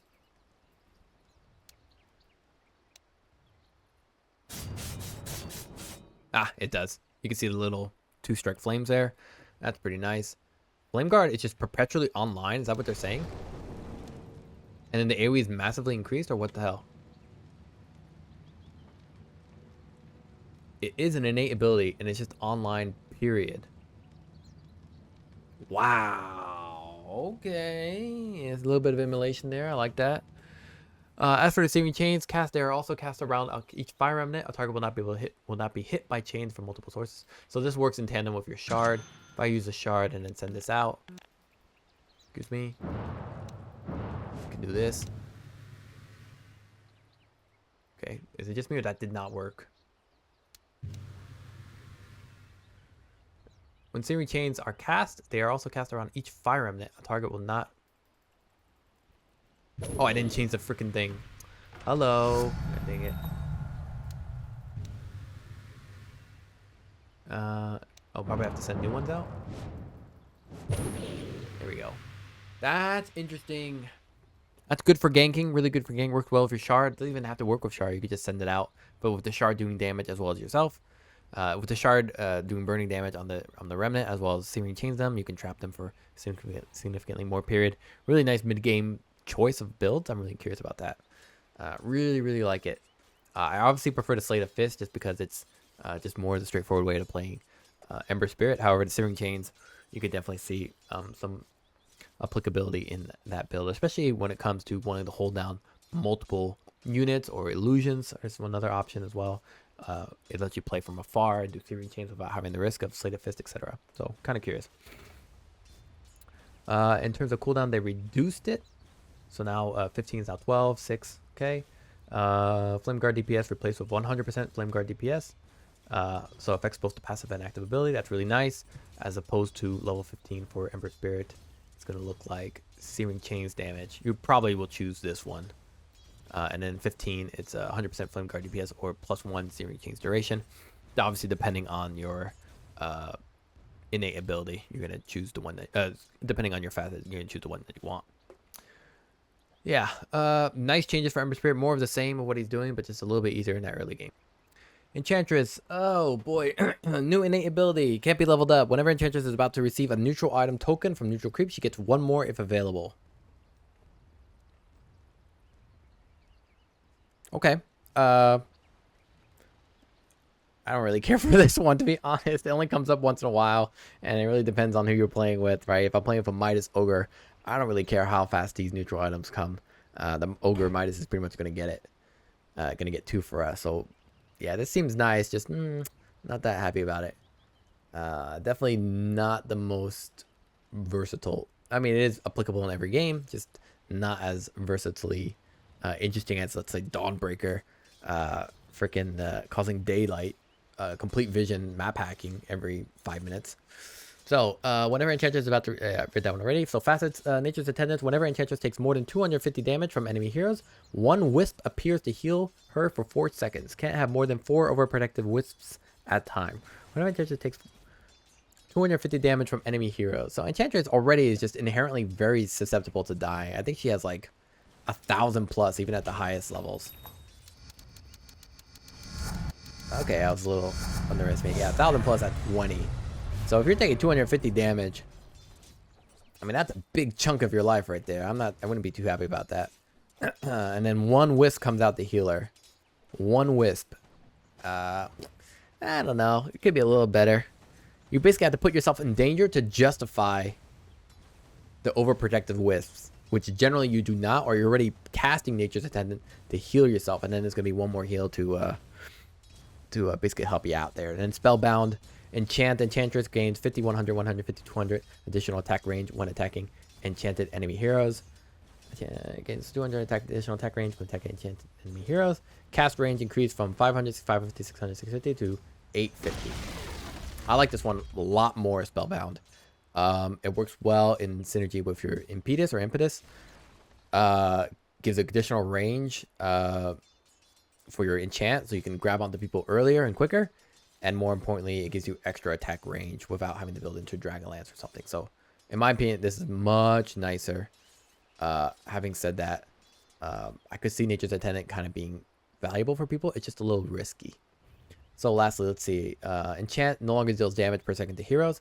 It's understandable, given the Spellbound effect. Enchantress receives 50% of the experience bounty of the Enchanted Creep. This is to make it so when you use Enchant, it's a little bit more comfortable, especially with Chen. When you use Holy Persuasion, you get some of that gold back, if not all. I can't remember. Enchanting on neutral creep is now guaranteed to drop neutral token if available. Okay, so now for us, freebie is looking a little more doable. It's now guaranteed to drop neutral token. So instead of 1, you get 2. You get them pretty fast. That means you as a team should play really early on the basis that you have neutral tokens probably much earlier than your opponent, especially given how low enchant cooldown is. And then we also reduced the creep bonus health, which is whatever. After that, in terms of talents, nothing really to talk about. A little bit more Nature's Heal. Here, most people were choosing damage at 15. Now replaced with more of a flat bonus at 20, so it's not that strong. So what are you choosing instead for Enchantress? Instead of the flat bonus, you are choosing Untouchable Attack Slow, which is usually the default. And then at 25, instead of healing, you get 12 Nature's Attendant wisps. So the healing is reduced, but you get more of these wisps. Yeah, I'm indifferent about this one. Enigma. Gravity Well. New innate ability. Allies near Enigma have a damage reduction bonus that gradually increases with proximity to Enigma. Interesting. An effect starts with 0% at 500 distance and increases up to 50% at 200 distance. And this includes your units as well. So your demonic summoning, your Eidolons or Eidolons or whatever are more livable. I like that a lot. 200 range is quite small. If I'm quite honest, I think Enigma even casts Eidolons much farther than that.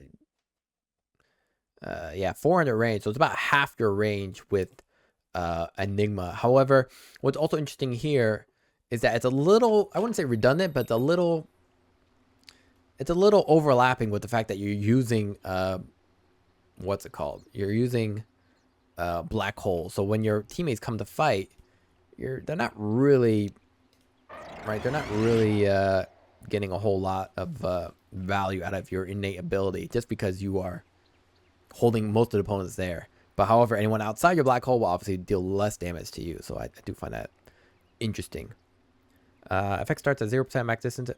One enemy is at 200 distance. So 500 distance is pretty much the max. So it's a little bit less than an Eidolon, a little bit more than an Eidolon. But once they get closer, they can get some decent survivability. Yeah, taking less damage. Yeah, there we go. Interesting. Okay. We have 2 facets. Enemies in a 600 radius have a 15% movement speed. Slow. 600 have 15% movement speed slow while moving away from Enigma.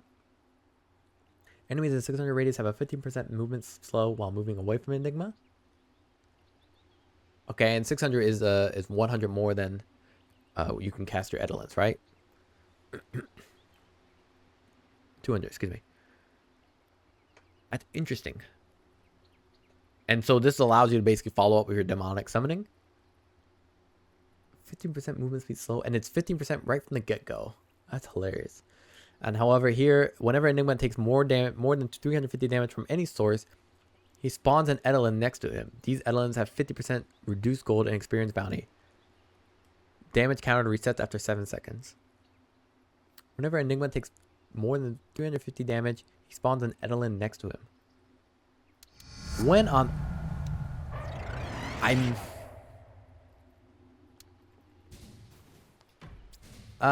don't know. I hate anything that's based on based on you taking damage, because unless you're specifically built for that, you honestly are not gonna feel all that great taking that damage. And an extra Edelin, like at that point where you're taking 350, I mean, you probably would want a little bit more than that. Let me see if I'm underestimating this.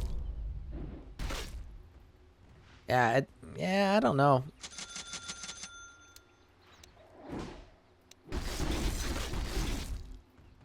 No, don't kill me. Where's my Edelin? Oh, I need levels in Edelin first. Okay. Because these aren't inherently stronger than the ones I'm summoning, right? No, they're the same. I don't know. They're the same. You just give less gold and experience bounty. So maybe good for stacking ancients and fighting ancients where you take a lot of like concrete damage over time, but you're not scared of getting nuked to death. This one too, I'm a little like, you know, if they're running away, I didn't black hole them. And I'm using Malefice to keep them in place. Yeah, this works maybe with like a Drum of Endurance or something that, you know, your Boots of Bearing, which is something Enigma players were building towards the end of this patch. So definitely something to consider. I'm not sure about this one. 350 damage is a lot. Mana cost increased from 50 to... Okay, so the mana cost is a little bit more. Early game, that's fine. We don't pick up Midnight Pulse until mid-game. Black Hole Aghanim Scepter max HP has damage increased from 3.5 to 4%. The issue of Aghanim Scepter for Black Hole for Enigma is the fact that most of the time you're going for Octarine Core or Refresher. Not because the damage for Black Hole is not great, but because you're more drawn to the idea of holding opponents down to be able to kill them, or more importantly, your team kill them. Yeah. Okay, let's take a look at Faceless Void. They made him a little less comfortable in terms of farm. Oopsies. In terms of initial last hitting, right? 3.0 to 3.3 in agility gain. So overall, he's not going to have as much damage and agility as one would hope. However, his innate ability looks interesting. It levels up with Chronosphere. Enemy attack projectiles are slowed when they fly near Faceless Void. Affects projectiles even if Faceless Void isn't the target. And 40% projectiles slow. I'd love to see what that looks like. So let me see here. We got triple butterfly or Drow Ranger. Let me just back out. So that's the attack speed normally. Holy camole, that is slow. What if I do this? Will it slow it even more? Doesn't look like it that much. In any case, that's pretty crazy, honestly. It's great against ranged heroes, which were some of the biggest issues for Faceless Void. If he wasn't able to spot the Drow, the Sniper, which would stay hidden until he Chronosphered, then he would effectively just die under the damage, right? You wasted your time while jumping in. New facet, Temporal Impunity. Type block, Faceless Void is guaranteed to backtrack any damage for 1 second after casting Time Walk. What? That's nutty. I love that. Guaranteed to backtrack any damage after 1 second after casting Time Walk. I like that, but I also think if you're using Time Walk, you pretty much are escaping. If you're not, then you're taking, like, you're avoiding 1 damage for 1 second. But I mean, then what? Then what? Then they just keep attacking you or hold you down in place or follow up. I might be underthinking this. As for Time Zone, replaces Chronosphere with a new ability, Time Zone. Okay. Creates a blister in space-time, altering the movement, attack, cast projectiles, and turn rate speed of all units inside. Allies have increased speed and enemies have decreased speed. Doesn't pierce spell immunity. So BKB, you can go through it. It's a fucking diamond! Oh, yo. No way. Oh, that's annoying. Ooh, that's annoying. Attack speed manipulation, 150. Move speed manipulation, 70. Cast speed and manipulation, 60. Turn speed, 50. Projectile speed and manipulation, 50. I think this is to push Faceless Void as maybe a pause 3 or even a pause 2 or even a pause 4 or 5 where he enables his team to do more while just giving a less value for him in terms of ultimate ability, right? If we look at the Chronosphere, what kind of damage does it do? Doesn't it give you like significantly attack speed, or is that through the talent? Yeah, 80 through 80 attack speed during Chronosphere. But then what happens if you do time zone? Plus 80 attack speed during time zone. Oh, okay. But basically it helps you and your allies, so you entrap your allies a lot less. I think that's very, very interesting. I do like this ability a lot. A little more versatile. Means that instead of relying on your Chronosphere to trap as many enemies and hopefully you yourself can kill them while trying to avoid maybe targeting all your enemies, allies, you can use Time Zone, which doesn't go through BKB, so you have to be wary of when to use it and when and how more important to engage with it. But it's more built around the idea of you and your team collectively going hard and there being less of a reliance of, let's say, a hard carry Faceless Void, although it's still evidently there as being a hard carry. Really interesting. Really, really curious. More importantly, it's a big nerf on enemy teams. It can actually help maybe with sieging high ground, where you yourself can spend a lot of time attacking enemies, attacking towers, and any enemies who jump within the time zone is deeply affected. I don't think there's much difference between these two. They have mass. You can see the AoE is much larger at 800 versus 500. You can see the duration is 6 seconds, and this one is 4.75 seconds, so you have a little bit more time. Again, doesn't go through BKB. And the movement speed manipulation, I mean, instead of it being like a hard stop for everyone, it's now just a slow, a significant slow, but a slow nonetheless. All right, Grimstroke. Ink Trail, new innate ability, adds an effect to Grimstroke's attacks that causes enemies to leave a trail of ink behind them for 4 seconds, gaining vision over them, but not over their surroundings. Okay, Ink Trail is interesting. You don't see a lot of Grimstroke players attack with this hero. He usually doesn't put himself in that kind of position. I wonder if you can apply it with like Ink Swell or something else. That'd be much nicer. Yeah, great. That was the point. So yeah, I mean, of course you can attack with Grimstroke. Not really that desirable. However, if it applies through Ink Swell and everything else, or Stroke of Fate, then of course it's way better. Let's see here. Ink Swell adds a new Ink Explosion sub-ability, allowing Grimstroke to manually trigger Ink Swell. Okay, so they moved the Ink Swell that was considerably strong. They moved it more as a facet, so if you don't choose it, you're kind of stuck with it. And they also increased the buff duration for Ink Swell, as opposed to now being at 2.5 seconds, now at 4 seconds. So now it's no longer a shard. I guess now it's this thing. Or is it still a shard? No, so the shard does increase damage and heal the target. And it does a strong dispel. So regardless of which facet you choose, you still get that. It's just it doesn't last as long, so it doesn't do as much damage. It doesn't do as much damage over time while the ink tendrils are occurring, but I think the max damage is still relatively the same, right? Stroke of Fate makes ability vector target the curve ink's path trajectory. What? Let me see this one. Jesus Christ. What is that?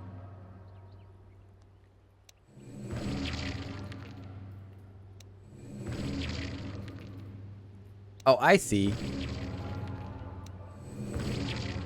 Basically, it's not really a curve. It's more like the vector targeting allows you to cast it from behind. So you can run away and still cast it from behind. Same way as you can, you don't have to wait for the turn rate to be able to cast it. That's a nice touch. Increases bonus damage per target from 20 to 30, 40, 50, 60 to 65. Okay.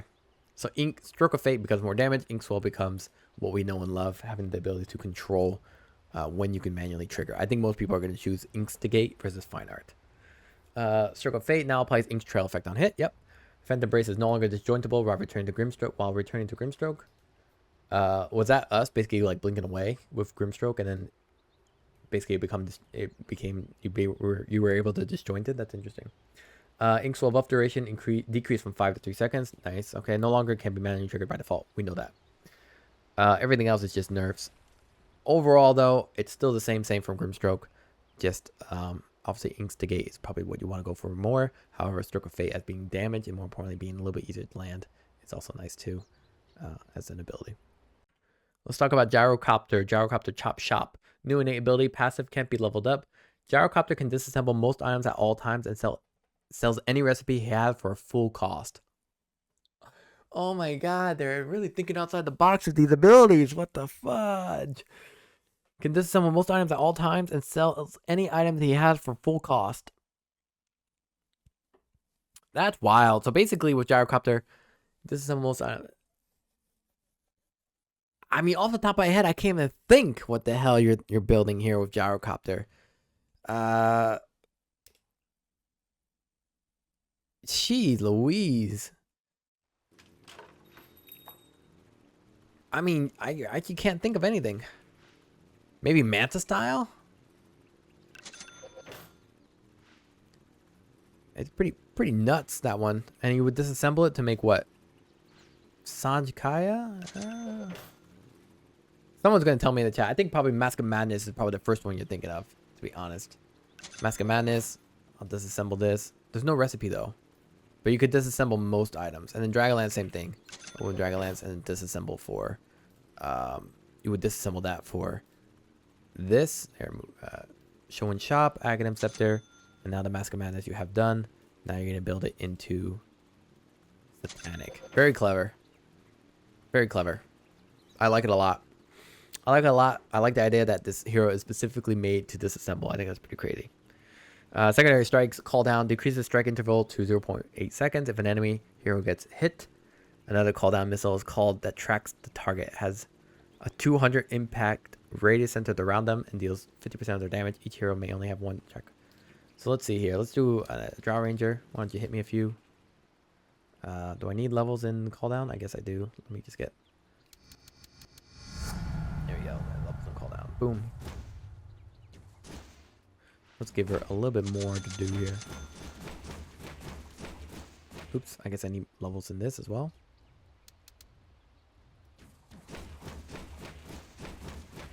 I must be an idiot. Decreases strike interval if an enemy hero gets hit. Okay, here.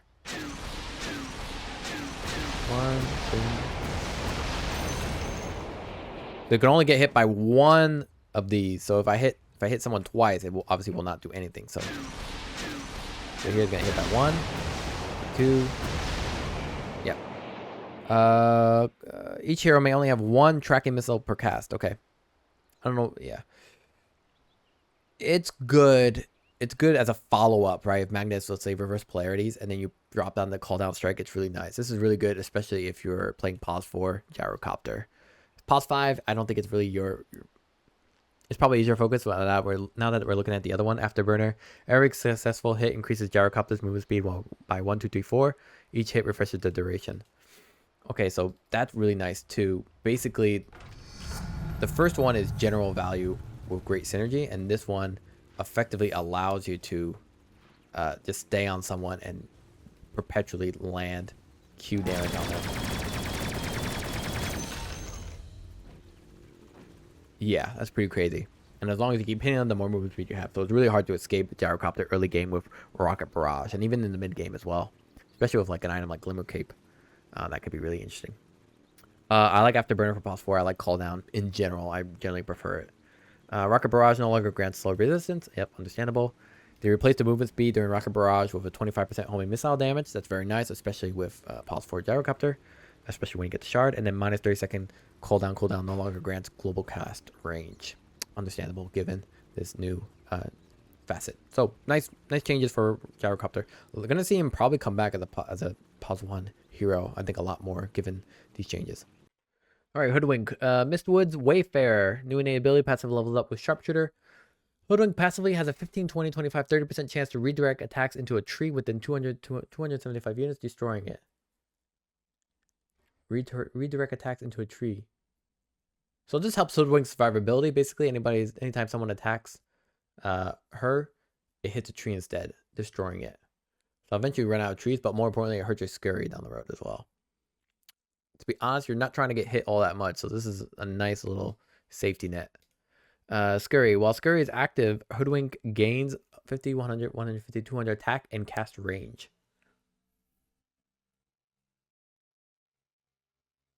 While Scurry is activated. So there's a Scurry passive and there's a Scurry active, if I remember. And it only when you activate it, you gain the 200 attack and cast range. And that was basically that was basically when you casted Scurry. So now it's a Facet. So if you don't have that, I assume you don't have it as Scurry whatsoever. Let's take a look here. Oh, you still... No, you do not. So if I go like this... Yep, it's gone. Tree bounce, trick shot, acorn shot. If there are no available targets to bounce, acorn shot will look for a tree within its search radius instead. Bouncing off a tree sets the remaining number of bounces to 1. If there are no available targets to bounce, acorn shot will look for a tree within its search radius instead. Bouncing off of a tree sets the remaining number of bounces to 1. So basically that means it will bounce once and then back. Right? Is that what I understand? So here is the dummy target.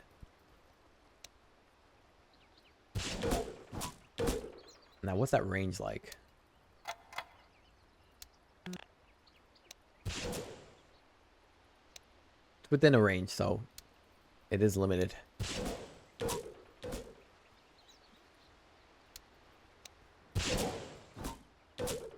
It is limited. Not the greatest, but definitely nice acorn shot, especially if you have a lot of damage like most Hoodwink players are playing. Especially revolving around Glipnir, Leipnir into Daedalus. Scurry no longer provides evasion near trees, no longer increases attack and cast range by default. This is really bad. This is really not good. Max charge is 2. A little bit more movement speed and buff duration. That's it. That's not a good feeling at all. So really, you're losing half the value of Scurry if you don't pick Go Nuts. However, tree bounce, trick shot can be a nice ability. If I cast it on a tree, pretty much the same, except instead of doing this, you're now casting it on an enemy that will then bounce. Yeah, I think Go Nuts is probably your go-to just because it has more versatility and application. However, acorn shot, I don't really know. I think most of the time you should just bounce it on the floor near the enemy. I could be wrong. They change Scurry duration to 1 more, and then Bushwhack radius replaced with Sharpshooter pierces debuff immunity. Okay, got it. So Huskar, let's see Huskar. New innate ability. Huskar doesn't have mana. What? The first no mana hero? Mana cost of items and abilities are converted into health cost. Fuck, that's awesome. Which are considered as magical damage and can be reduced with magic resistance. What? Eternal Shroud? Here we freaking go, baby!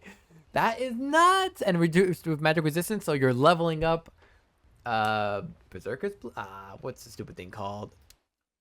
I'm probably right. Berserker's Blood. You're leveling up Berserker's Blood, and it has inherent value because your mana cost is nothing. Dude, you can do so much with this. Holy cow, you have no mana, it only costs health. Kaya? Not Kaya, excuse me, Dagon? Dagon's kind of cheesy. Mana cost. Soul Ring kind of pointless on you. Why am I having so much trouble thinking of mana cost items? Like Manta Style. Manta Style with low health. Yeah, you could do Manta Style with low health. That's not bad. You can do Ethereal Blade, costs nothing. Also lowers your health significantly. You can do Refresher. I think it's Refresher. I'm not even gonna think about the rest. Anyway, that's really cool. I like that no mana. Talk about simple hero. Bloodbath spills life Huskar's blood in 500 units around the target, applying its movement attack speed to all enemies. So this life break really works with Acceptor, where you taunt, and then also affects everyone around you and slows their movement and attack speed to all enemies. The question is, does this Bloodbath work on application, or does it work even after as an AoE, in which it affects everyone around the target? So let's check that out here. We're gonna do one dummy target here. I'm gonna choose a Drow Ranger here. Let me get my Ag Scepter here.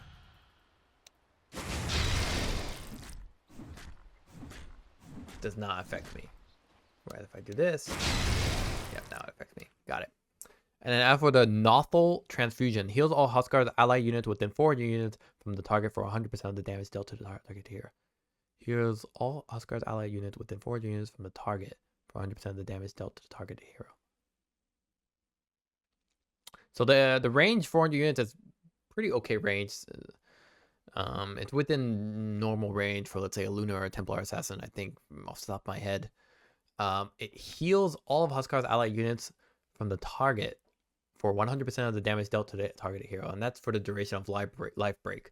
So that duration is about 5 seconds. What's that duration like? Heal radius 400, yes. Slow duration about 5 seconds, yeah. Should be about 5 seconds, and then the Acceptor taunts for 3 of those 5.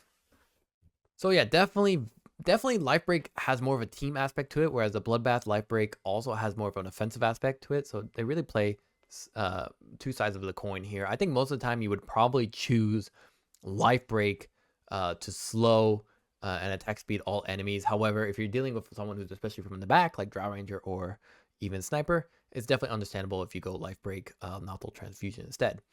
Now, if we check out the Inner Fire, new ability change, no longer disarms enemies, which is a bummer. It was really nice, especially in the early game. Late game, it's a great follow through with Life Break Acceptor after. It silences enemies actually for 3 seconds, so I liked it a lot. Maybe Blade Mail. Blade Mail actually was something I've been thinking about a lot with Acceptor. But this is really nice. It silences enemies for 3 seconds. That actually makes laning with Huskar a little bit easier against certain heroes. I really like that. The mana cost is replaced with health cost, so now you can use Inner Fire even more comfortably. Still does damage, I assume. Yes, so great for last hitting and great to silence people, and it's pretty nutty. The cast point is much longer though, 0.2 to 0.5 is pretty significant. The Burning Spear health cost increased from 3% to 4%, so everything's coming health cost. So you're hoping Berserker's Blood has been adjusted. Berserker's Blood max magic resistance decreased from 10, 15, 20, 25 to 15, 20, 25, 30. Only a 5% increase. I definitely think you probably need Eternal Shroud to be able to pull this off. It looking like that. At least Infusing Drop doesn't do magic resist, right? It just blocks or reduces the initial damage that it dealt. As for Life Break, magic resistance during leap increased from 50 to 60%. Now, during the leap, does it mean when you're moving? Or during the leap, it also means when you are attacking? I just want to understand correctly. Level 25 Talent Burning Spears deals pure damage replaced with 6-second Burning Spear duration. So no more pure damage because it's just too strong now. Instead, it's +6 Burning Spears duration, plus it pierces spell immunity. Interesting. As opposed to Life Break damage. So let's see if I do Burning Target here. I'm going to max that out. Doesn't really say if you have magic resistance during the leap or you have it I think you have it during the leap, not during the effect of Life Break. That's my viewpoint. Overall, great changes. I love this hero already. I think he's gonna, I mean, he was already a really realistic pick for me just for fun. The fact that he has no mana and he just screws around with his health means that it plays more into the value of Huskar rather than being pigeonholed by the lack of mana in your mana pool, which was always going to be an issue with him. Now you have infinite mana technically based on your health. You just need the appropriate regeneration. Onward and forward. Invoker, Mastermind, new innate ability. When Invoker denies a lane creep, he gets 50% of the XP. Fuck off. Oh no! Smurfs are back with Invoker picks. So Invoker with his Spirit Forge is with his Forge Spirit is so annoying because it's such a good deny with his talents. With his Invoker different abilities, and now it looks like he's even more versatile than before. Invoker denying a lane creep has got to be the most annoying thing ever. It really emphasizes you having a good lane as Invoker, but more importantly, if you're a bad mid laner like me, who misses half his creeps and gets easily denied, it's very uncomfortable. So I'm very, very unhappy with this, but I have to admit it's very nice. For a hero like Invoker that gains a lot of value all the way up to 25 or 30, whatever it is, having this really quick start of getting experience so you can be one level ahead of most opponents and then ultimately be able to take them down with Cold Snap and Forge Spirits or whatever else combo you're thinking of mind. really nice for the early game Invoker. Invoker's early game is actually quite weak compared to, you know, the previous patch when he wasn't Universal Attribute Hero. That said, I think they're doing a lot to make it just inherently better, and more importantly, make it quite stronger. Let's talk about facets here. Agnostic, I like that. Elitist. Passively adds a debuff to Invoker's attacks that deals 21 damage per second for 2 seconds. Active orbs grant no additional bonuses. Okay, so basically, when you have the active orbs, they don't really give any extra bonuses when you invoke them. However, they passively give a lot, so it's really more of a right-click. It's not a right-click invoker, but it's an invoker that plays more around just leveling them up and not having to worry about invoking except to use his abilities. And now the elitist one, it's they imbue invoker's attacks with flat lifesteal, restoring 14 for health. Active. So basically, we have to activate these different ones.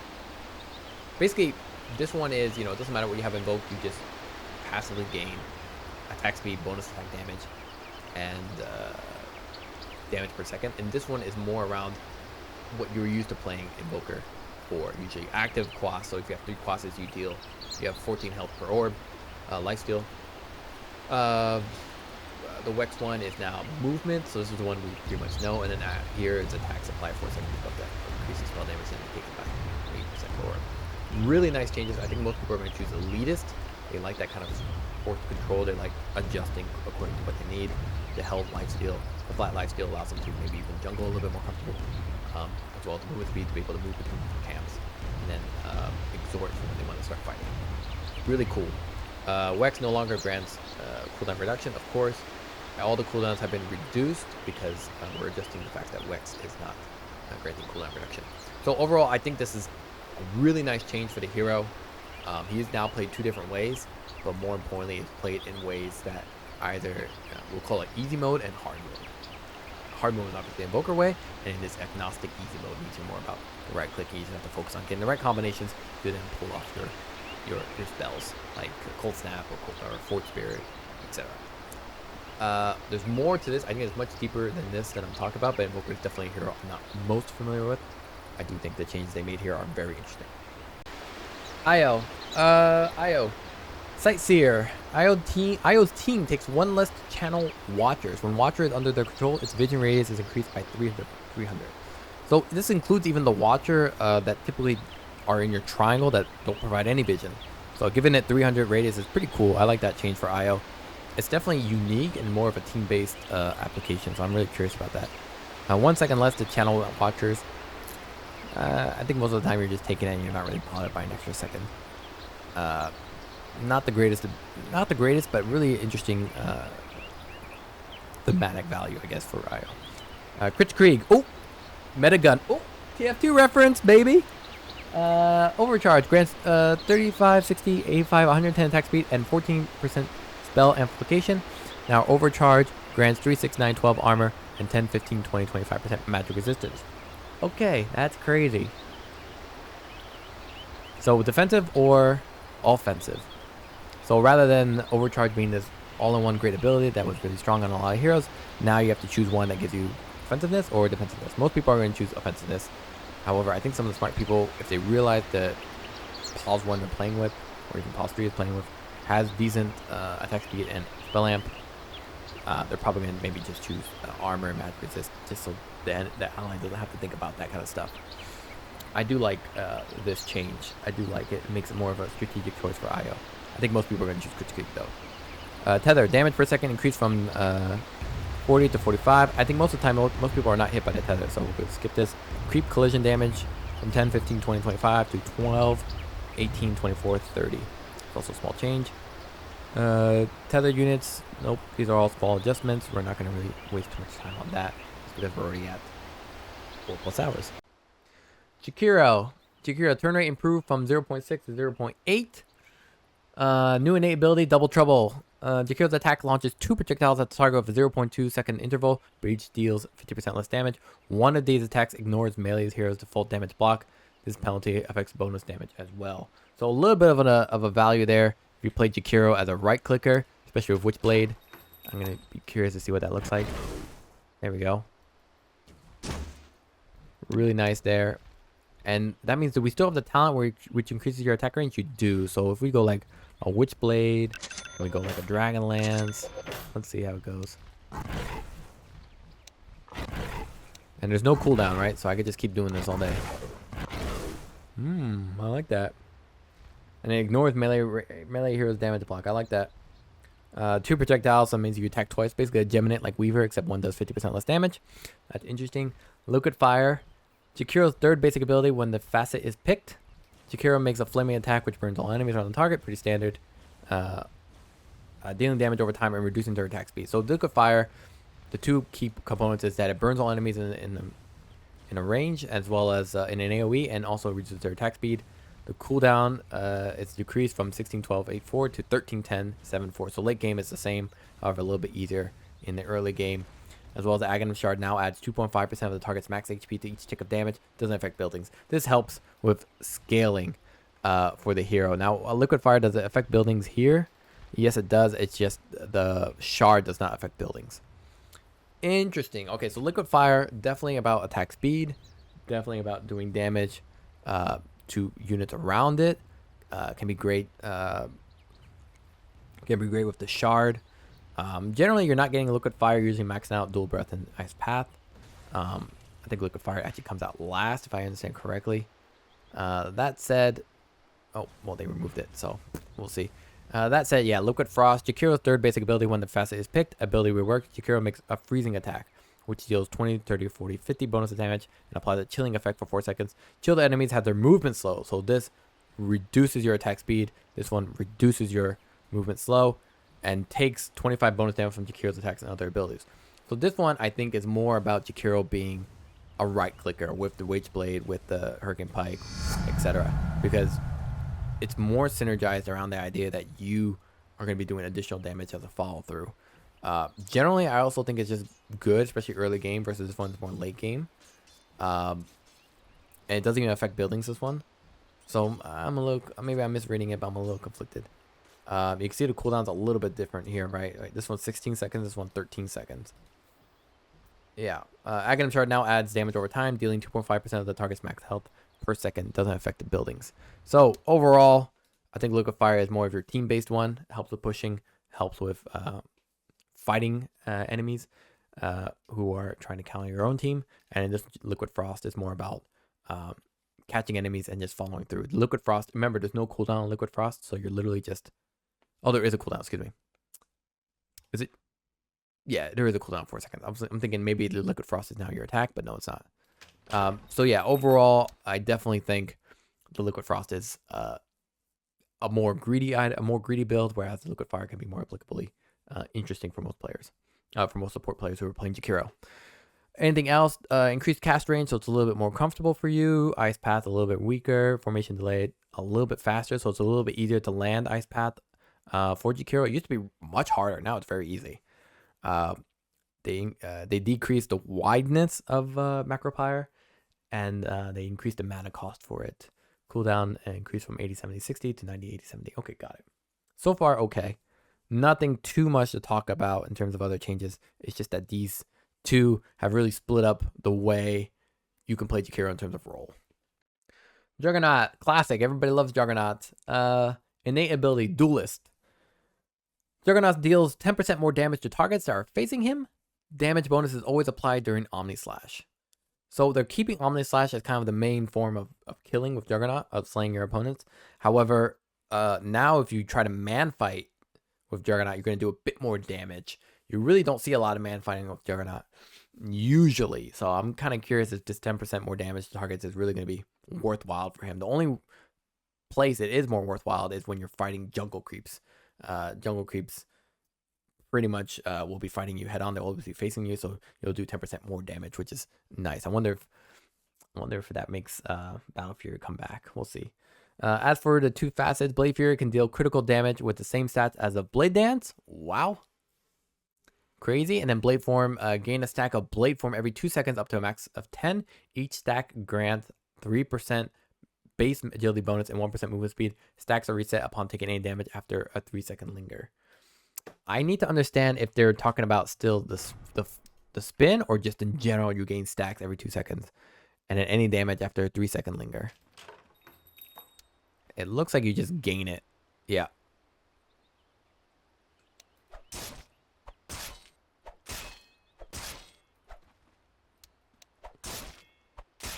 Maximum stacks? Looks like no maximum stacks, so... Oh, there's a max. Oh, never mind.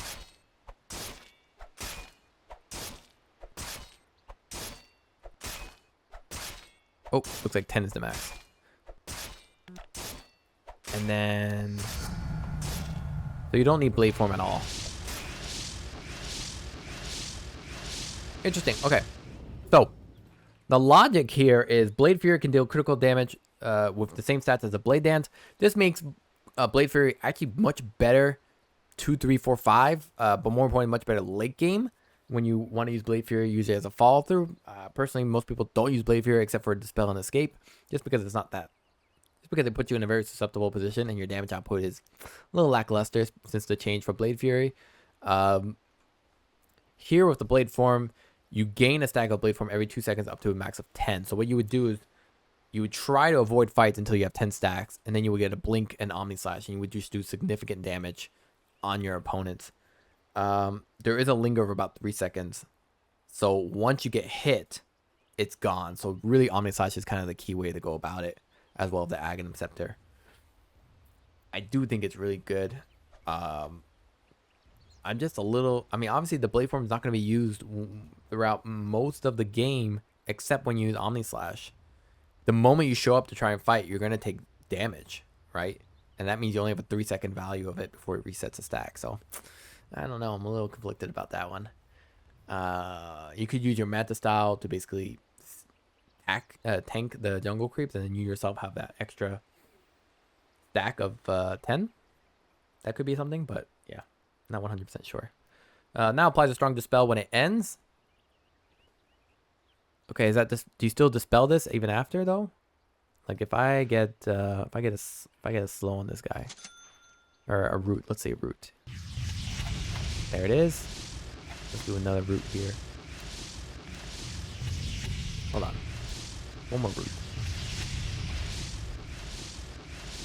Okay, that did not work when the duration is much longer. So basically, it applies a dispel. It applies the spell regardless as you spin, and it applies the spell even after a strong dispel. So even if you're getting baned, if you're getting bane ultied, you can use your ability, you can use your spin to really help you out here. So let's see here, bane low, level 6, boom. That doesn't work. Excuse me. It's ridiculous. So bane here like this. Let's get this level 30. Okay, he's gonna spin. Bane's gonna capture you. I can't move. What the hell? Boom. Beautiful. Oh, I love that. I love that. That's really nice. That's a nice attachment for Blade Fury, because Blade Fury, it had deep flaws and pockets of issues. So I really like this change. Blade Dance critical chance increased from 35 right from the get-go. So level 1 means that you have great chance of critting even when you get this Blade Storm Facet. And then critical damage decreased from 190 to 130, 150, 170, 190. So basically, you always have a chance of critting. You don't always have a chance of doing... You obviously you do less damage the less levels you have in Blade Dance. And then Omni Slash bonus damage decreased from 40, 40, 50, 45, 50 to 30, 35, 40. So just weaker overall. In general, I like the changes for Juggernaut. I'm going to have to understand a little bit better how Blade Fury is going to look, and as well as the item build for Juggernaut. But I do like where it is going right now. Keeper of the Light. Keeper of the Light, yeah. New innate ability. Allies within 900 range of Keeper of the Light have 15% more max mana. So no longer is it just based on Chakra Magic. Give mana. Give me mana. It's now you're getting a little bit more. You're getting a lot more actually mana from Keeper of the Light just by being near him. Unfortunately, most Keeper of the Light players are far and away from any fights hidden in the forest using Illuminate. So we'll see how good that is. But 15% more max mana, definitely great again with a magic lineup for sure. Think about with Crystal Maiden how well that combos together for really just making magic lineups have no mana cost pretty much. Just don't choose Keeper of the Light with Huskar. That's all I'm saying. 2 Facet Solar Bind. So Solar Bind I guess now is back here as a regular ability if you choose to Facet. Granted by Spirit Form when the Facet is picked. Okay, so you need Spirit Form to do that. Magic Resist reduction rescaled from 35 to 20, 30, 40. Aghanim Shard replaces cooldown with 2 charges. Ooh, 2 charges Solar Bind? That's pretty hot. Cast backswing improves from 1.07 to 0.5. Okay, so the backswing is significantly shorter. So Solar Bind is pretty much, if you're playing aggressive Keeper of the Light, like Pause 2, you would pick this one. And you basically use Solar Bind once or twice. I wish they increased the range, but that's always been the risk for Solar Bind and Keeper of the Light. The magic reduction being 20, 30, 40, it's forgettable just on the fact that if you're playing Pause 2 Keeper of the Light, which is the current way to play, or the previous one in the previous patch, then you were hitting that max level pretty fast. I do like that. And then Recall, I guess, is no longer the Shard. Now it's the Facet. Cooldown increased from 15 to 21, 18, 15. Teleportation delay. Recall now increases the target's movement speed by 20% for 4 seconds. If the teleportation was successful, both Keeper of the Light and the target will receive this buff once again. Move speed bonus isn't removed if the teleportation was interrupted by taking player-based damage. So basically, this Recall wasn't really good enough as an ag shard to be a Facet on its own. They gave it some movement speed for the target. So now you can use Recall globally, as far as I can know. You can use it. Can you use it globally still? Looks like you can still use it globally. And the Recall just gives a buff to any ally that's caught out. So you just cast your Spirit Form, throw down the Recall on anyone that's going to get caught or needs to maneuver quickly around the map across different jungle camps. And then from there on, you are golden. And even if the unit gets hit, that cancels out the actual recall to them back to your location. They still get that free bonus of movement speed. So nice, very nice. Can now be alt cast to teleport Keeper of the Light to the selected target. In this case, Keeper of the Light will get the initial movement speed boost. Teleportation is interrupted if Keeper of the Light takes player-based damage. Aghanim Shard replaces cooldown with 2 charges. Okay, 2 charges on recall. So basically you can recall yourself to someone, TP away, then recall that one to you. That'd be pretty cool. But more importantly, I like the idea that you yourself can actually TP to where the opponents are. So you can actually split push with Keeper of the Light, recall yourself to the team, and then push with that. Really neat. As for the abilities here, Spirit Form, Aghanim Shard now increases Spirit Form Illuminate heal by 30%. So they are basically trying to find a way to give Keeper of the Light's Aghanim Shard a little more, I don't want to say value, but a little more worth its dollars, we'll say. I guess that is value, essentially.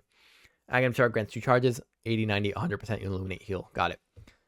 In terms of changes here, obviously 2 Solar Bind charges have been changed, and they give plus 200 Chakra Magic mana for Keeper of the Light. Good changes. I like these changes.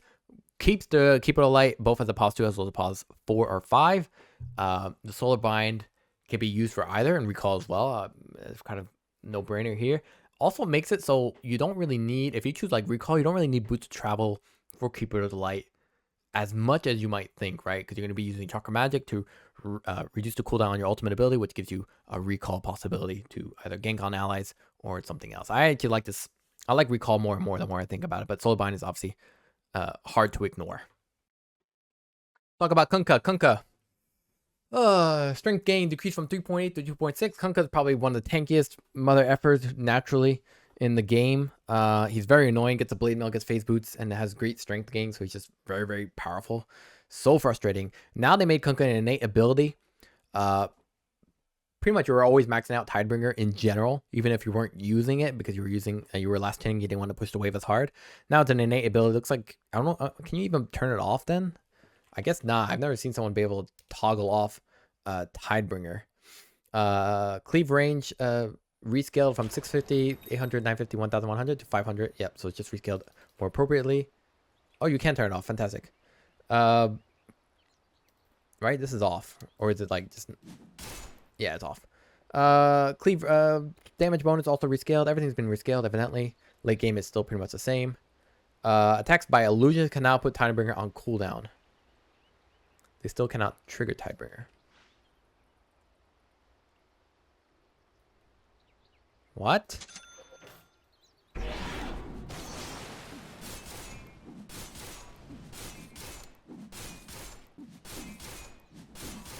I understanding that correctly?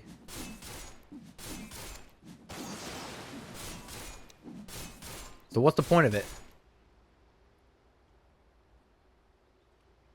Oh, you're doing bonus damage with it, right? Because I always thought the bonus damage was dealt on the other units, but it's actually 150 damage. So you're still dealing bonus damage. It's just, there's also the cleave application and everything else. Okay, I understand. Yeah, so the illusions still do damage, do bonus damage, they just don't do the cleave effect. In terms of facets, cooldown is reduced by 0.8 seconds per hero hit. So this is actually really good in the early game as well as the late game. If you hit, if I hit 2 units with this, it's actually quite lovely. So let's get some levels on this baby. Oh, one more. Okay, can I have one more, baby? Thank you. Ooh, that was 2 seconds. Damn. So this high tide is basically trying to lean back into the Tidebringer Kunkka hitter, where he just hits once or twice and then the enemy team falls apart.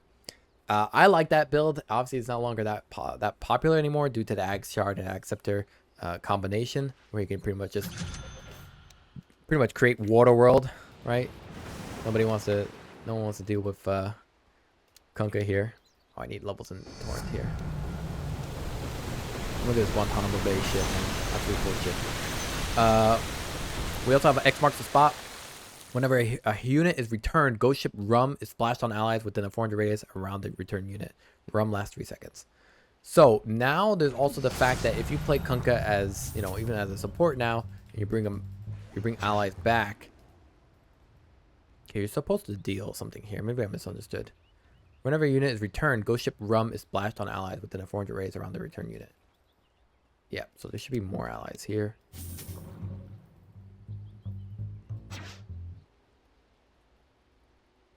Oh, there we go. It's just a different icon. And if I manually bring them back, it should still work, right? I misclicked there. Yeah, I am getting it anyway. Fantastic. So basically, X marks the spot.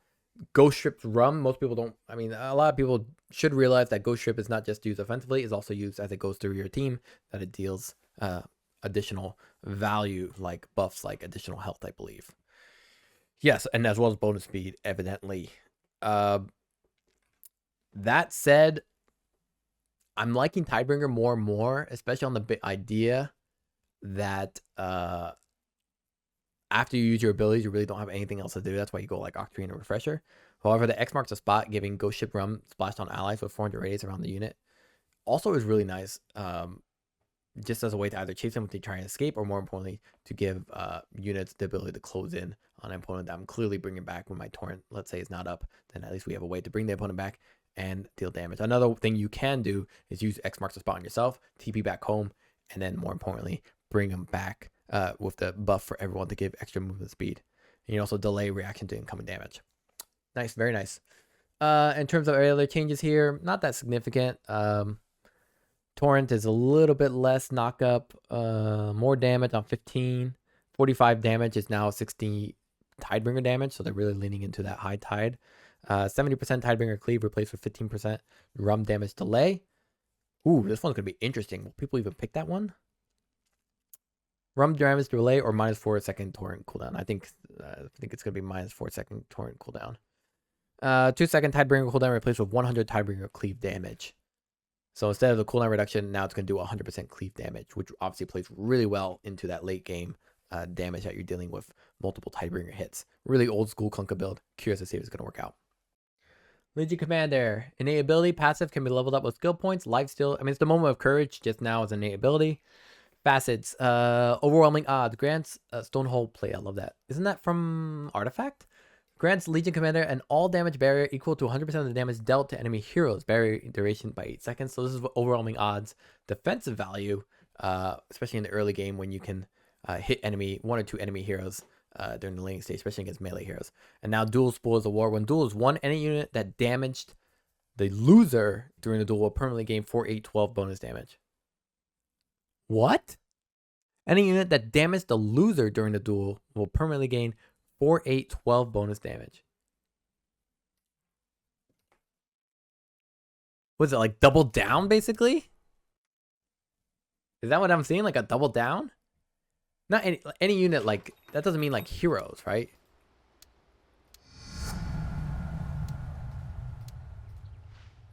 Let me see here. Now I'm curious as hell.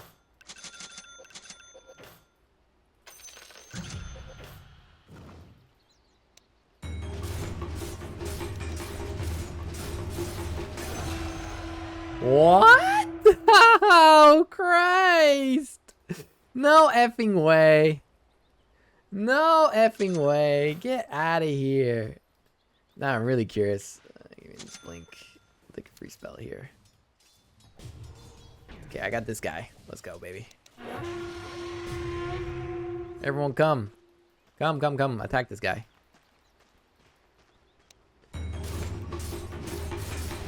It's permanent. It really is permanent.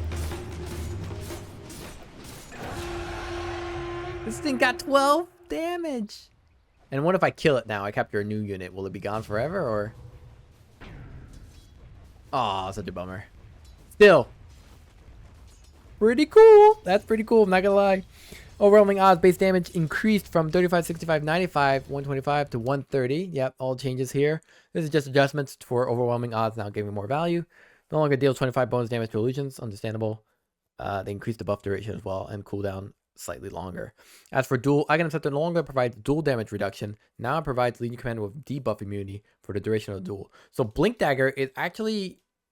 Blink Dagger is still good, but now Aghanim Scepter is also really nice because basically what made it awkward for Legion Commander players was blinking it, was popping Blade Mail BKB and then blinking it and then popping your Q, which they made it easier. You can do it during duel, as well as maybe a W, which they now let you do after the duel. Now they're saying, hey, you suck at using Black King Bar for some strange and unapparent reason. Now you can just get this Ag Scepter, a little more, it's not even a little more expensive, right? It's just a bit more expensive, if I understand correctly. Black King Bar is what, 3,500, and then Aghanim Scepter is what, 4,200, 3,550, I think. Black King Bar, 4050, excuse me. So it's only a little more expensive, and you get a lot out of it, man. You get 7.5 second duration, so definitely viable. However, with the Spoil of the War, kind of risky. I'm kind of curious to see how this one goes. I like it a lot. I like it a lot, just because I want to play more than Legion Commander. It's just my fingers get knotted, so I like the changes here. Everything else are just slight adjustments. Let's track. Base agility decreased from 23 to 17. Agility gain decreased from 2.8 to 2.5. And base armor increased by 1. Basically, let's track early game. Still okay. Late game won't have the armor survivability it needs. So those buying straight Bloodstone and Sanchkaya, heads up. New innate ability passive can't be leveled up. Okay. Area effect for let's track spells increased by 0.5 for each point of intelligence. Ooh, mama. Oh, mama. Oh, boy. I mean, 0.5, pretty significant, huh? It's the AoE. I don't know if you guys can really do the math here, but that's a lot. We'll just look at, I mean, basically, if you build just mana for the hero, you obviously will not get that intelligence. But here already, you can see, let's get like one level of this. Let's see here. Here's your Split Earth. Here's Shard Split Earth. Or did they change it? Maybe. Oh, it levels up every single time. Now let's get some levels on this guy. It's already bigger. That's still level 1, by the way. I'm already at 18. Let's get some mana in there. Let's get Wind Waker. Pretty annoying. Let's get a Sanchkaya. Pretty annoying. I mean, look at that difference, man. Yeah, just give me whatever. Boom. Boom, boom. Okay.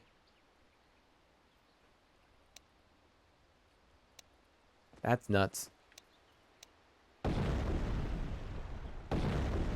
That's nuts. That's crazy. That's crazy. Yeah. So, yeah. Sanchkaya definitely needed. Wind Waker definitely needed. Definitely Bloodstone, although obviously you don't get any mana from that. Really cool. Really, really cool. Now, in terms of other stuff like facets here, Chronoptic Nourishment, less stress attacks, restore mana equal to 10, 14, 18, 22% of the damage dealt, improves with Pulse Nova's level, only restores mana when attacking units that have mana. Leshrax's attacks restore mana equal to 10, 14, 22% of the damage dealt. So here, if I do a dummy target here, right? It's just my attack, or it's also my spells as well? There's an increase there.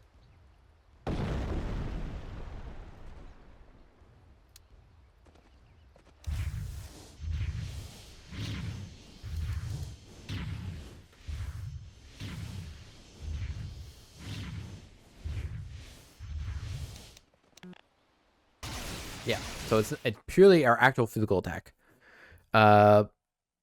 Lustrous attacks restore mana equal to 22% of the damage dealt. Improves with Pulse Nova's level. Only restores mana when attacking units that have mana. So not really good on creeps except for the range creep. It could also be good against enemy heroes. But when are you attacking except to harass? So this Chronoptic Nourishment really feels like it should be an early game pick, but it only works at level 6 and when you're jungling. Not 100% sure about that because you don't really have the mana to really jungle all that well with Flesh Track as opposed to. You can do it, especially against stack camps, but it's very mana draining. Diabolic Edict has 40 explosions that are applied over 10 seconds and can damage buildings. Okay, what's that about? Diabolic Edict explosion rate increased, but it no longer damages buildings. And this one, it does damage buildings, but it does 40. And this one does 40 as well. And then this Misanthropy says Diabolic Edict has 40 explosions that are applied over 7 seconds, but it can't damage buildings. So this one basically does more damage more quickly, but it can't damage buildings. So if you catch anyone out, you can basically kill them with this. This does insane damage. Really good for pos 4, pos 3, maybe less Shrek. Especially against supports that are out of position or out of the tower range. And this one does over 10 seconds. However, it can damage buildings. So kind of a trade-off. However, you get a lot more value out of picking this one than this one. So I'm a little conflicted. These are all adjustments. Obviously, late game Split Earth is doing less AoE. Basically, all the AoEs are adjusted because you are now you have great AoE increase with the beautiful intelligence gain from your innate ability. After that, let's see, 40 Split Earth radius replaced with +4 armor, so that's to help compensate for this. So pre-10, you're looking a little bit more, post-10, you're looking a little bit more comfortable if you pick it up. Lightning Storm damage decreased, okay. Pulse Nova damage decreased, yep. Everything else is just decreased. So interesting changes for Leshrac. They keeping him kind of still the same, but now with a little more scalability in his AoE and making his early game, let's call it Diabolic Edict turbo mode, a little more one or the other. Talk about Lich. I've been doing this since 4 o'clock. It's now almost 1. So exciting. New innate ability, Lich mana regeneration is 0. Whenever any unit dies nearby, Lich restores a portion of his max mana. So it's like that old sacrifice ability he had. He's got 0 max mana regeneration. Whenever a unit dies, Lich restores a portion of his max mana. Dying heroes restore a bigger portion. Works with deaths of both allies, enemies, and neutrals. Lich can regenerate mana only under effect of a fountain. So pretty much this guy relies on just always being in and around fights, always being in and around creeps and lanes. He can't just hang around doing nothing. So really, you can't increase that max mana, can you? Go to Lich. Here we go. Gonna have your mana. Here we go. I'm here. Let's see here. Yep, 0. Let's get some regeneration going. So maybe I'll bring up Ozzy. Always going to be 0. Let me give myself some mana here. Oof, it's always 0. That's crazy. So it's like an Ogre Magi, but regarding max mana, 0 regeneration. And like 0 strength for Ogre Magi. So basically, you really just need to be around creeps and kills. And the max mana restored is 2.5%, which is pretty decent, pretty good. So really, you're built around the idea of building up intelligence to increase your max mana pool, not so much the max mana regeneration. And heroes dying is 15%, which is pretty significant, and really plays into the fact that Lich has pretty low cooldown abilities. So I actually do like this change. I just think it's it really shifts Lich into being a very active hero, which I'm not sure all players are going to really do properly. Chain Frost. If the orb fails to find a new target to bounce into, it instead circles the previous target, waiting up to 2.5, 3.5, 4.5 for a valid target to come into range. If the orb fails to find a new target to bounce into, it instead circles the previous target. This may happen multiple times per cast. Okay. Spell that one out for me. That one's... I'm going to need to... Someone's going to have to explain to me that one. Let's see here. Give myself this one. But I won't hit them. How long does it last? Okay, so basically the logic is, instead of you just casting it and then no one's there and then that's it. You can now cast it, and if someone walks into it, then it will bounce. Will it bounce the full duration? What? Okay, I was gonna say. Okay, interesting. Grants additional bounces to Chain Frost and extends the duration of Frost Shield when these abilities kill enemies. Killing a creep extends the duration by 1 second, while killing a hero extends it by 4 seconds. So this is really good early game. Frost Shield can be really strong, excuse me. And here, Chain Frost, killing a creep adds 1 bounce, while killing a hero adds 3 bounces. Okay. And do I have the same amount of bounces regardless of which facet I take? So here, Chain Frost, it has what, a 2.5 second slow, frost bound duration 4.5 seconds. Bounces up to 10 times, okay? And this one is bounces up to 10 times, but every time you kill an enemy with it, it increases the number of bounces. So the 10 times is period what's going to happen. However, there's a waiting period if you don't have anyone to bounce with frostbound. And on the flip side, Growing Cold, it adds bounces if you kill a creep or a hero. So if it kills a creep, then you just get the bounce back. But if it kills a hero, you get 2 more extra bounces out of it. I like that a lot. I think most people are going to choose Growing Cold. But however, there is a justification for Frostbound if you find yourself mostly ganking. I don't know when you would choose this one.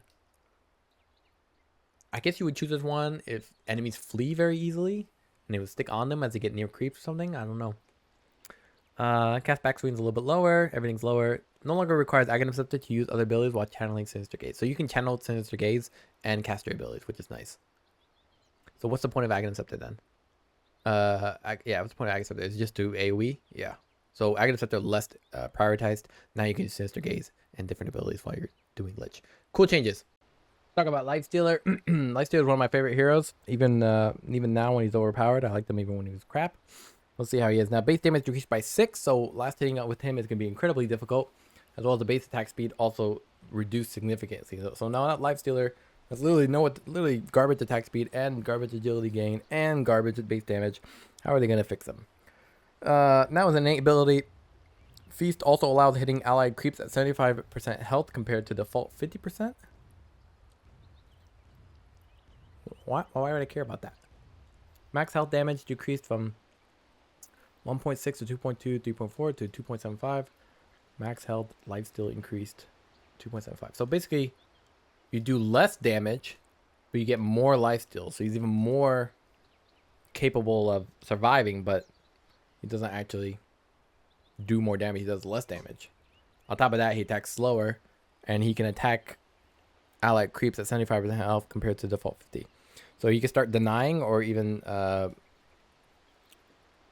don't know, does he get any lifesteal off that? I guess it's interesting.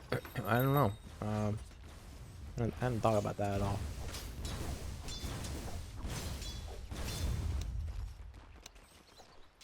I hadn't thought about someone who can deny earlier as being that viable, but now that I think about it.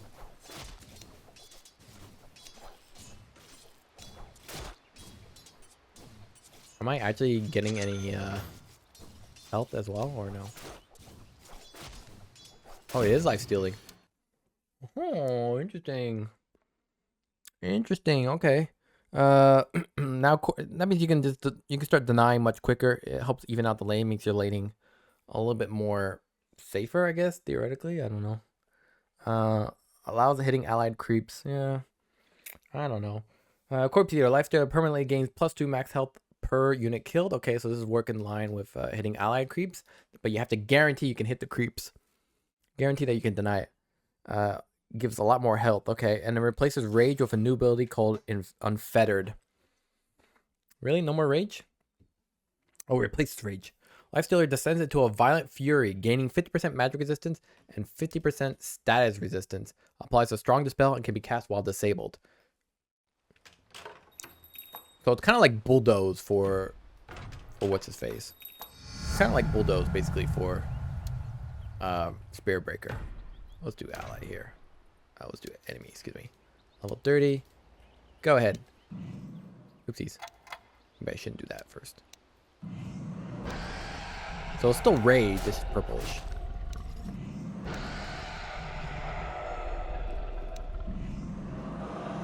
And then if you get pre-stunned, then it lasts even shorter. Okay, interesting. 50% magic resistance and 50% status resistance. So it's kind of like a Black King bar, but not really. It does give you the strong dispel and can be cast while disabled. So if you know you're playing against, obviously, Bane, you're playing against, let's say, Silencer. I think with Silencer it will work. You will 100% be able to get that out of that, and you can now just go on to people. However, I don't think with Unfettered you get at movement speed, do you? No, you do not. So you're pretty much reliant on the fact that you have a sufficient amount of way of catching opponents without the extra movement speed. Whereas Rage no longer grants movement speed on active, and mana cost rescaled from 150 to 140. Let's check this Rage here.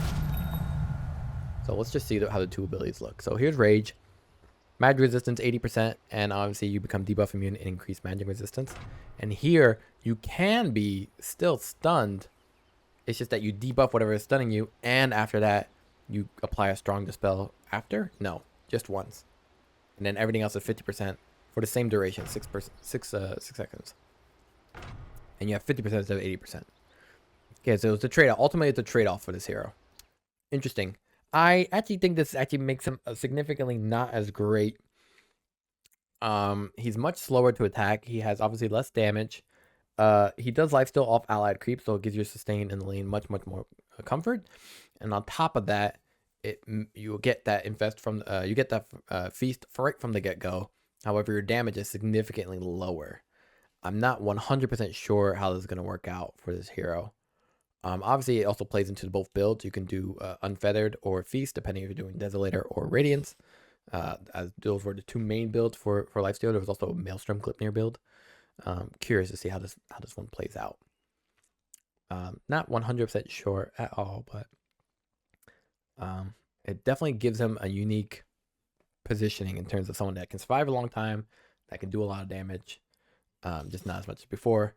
And more importantly, it has, depending on the facet you choose, has two ways of kind of maneuvering in and out of fights with a reduction or an increase of movement speed. Lina, let's talk about Lina. Lina is an innate passive ability. Got Fiery Soul. Love the Fiery Soul. Attack speed bonus per stack rescale from 8, 16, 24, 32 to 4, 8, 16, 24, 32. Okay, that's pretty nuts.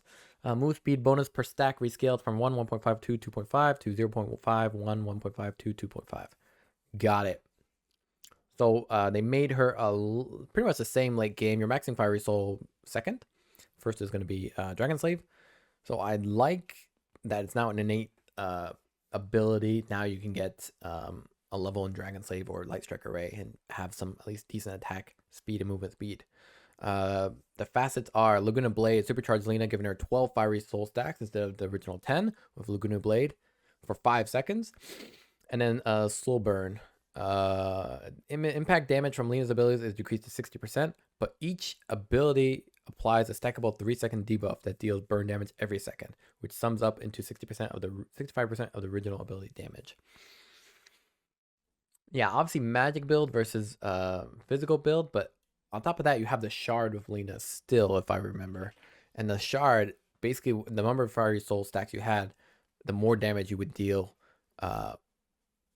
with your ability. So I'm feeling like Thermal Runaway is way better in general than Slow Burn. But however, Slow Burn, it has a lot of great residual effects if you can stack up a lot of damage with the Slow Burn. And I think the Slow Burn also is affected by the Fiery Soul Ag shard.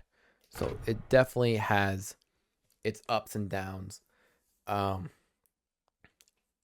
most of the time I'm thinking of Thermal Runaway as my as my go-to, especially as an opener. 12 Fiery Soul stacks is pretty good.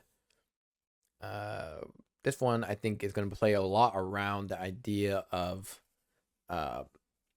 low cooldown abilities with an Ethereal Blade for increased damage. So I guess with Dragon Slave, yeah, no longer applies damage over time by default. That's a big bummer. Definitely hurts you in terms of harassment against your opponents. Lina was one of the great laners of the mid lane, even though she wasn't always that great in post-game lane. Post stage lane, but nonetheless, post laning stage, whatever. Damage increased from 75. They give you back your damage. Basically, everything that you didn't have before due to the damage over time effect is now back. Mana cost also decreased. That's very nice of them. Very generous. Still the same early on, but later on it's very cheaper. Laguna Blade no longer supercharges Lina by default. So that's where the thermal runaway is. So basically they took some stuff and then they cut out a slice of pie and put it into a separate cake. Yeah, everything else kind of whatever. Level 15 talent was if you were picking the physical build, you were doing 325 health, just because the other one wasn't really worth it. Now it's 5% fiery soul magic resist per stack. Not really that great. You're going usually with Lina, you go Boots of Travel into Gleipnir into BKB. BKB is usually pretty earlier in terms of your build, item build. So fiery soul magic resist per stack. Yeah, understandable. Not really my desire. What's the alternative? The alternative looks like it's just gonna be more offensive. Yeah, 150 light striker raid damage. Yeah. Level 20 talent plus 5 Laguna Blade supercharged stacks replaced with minus 25 second Laguna Blade cooldown. That's at 20, so it's pretty much half. Pretty much cutting your Laguna Blade cooldown by half. Or you can go more fiery soul per stack, which is obviously more better. And then level 25 talent, minus 25 second Laguna Blade cooldown replaced with 125% Laguna Blade damage into barrier. What? Why? So again, another defensive one when you're more about offensiveness, especially with the Ag Scepter. So 150% crit on targets affected by Dragon Slave. A little bit better. I'm a little surprised that they're putting so much late game viability and survivability for Lina in terms of magic build. You still have your physical choices such as fiery soul stacks percentage, as well as crit effect on anyone who's hit by Dragon Slave. So I'm not quite sure why they're doing that. I also think 150% crit on targets affected by Dragon Slave. Does Dragon Slave have still an effect here, or no? Right. So how the hell are you critting anyone? Unless they add an effect if you hit 25. Right? No. That might be a bug.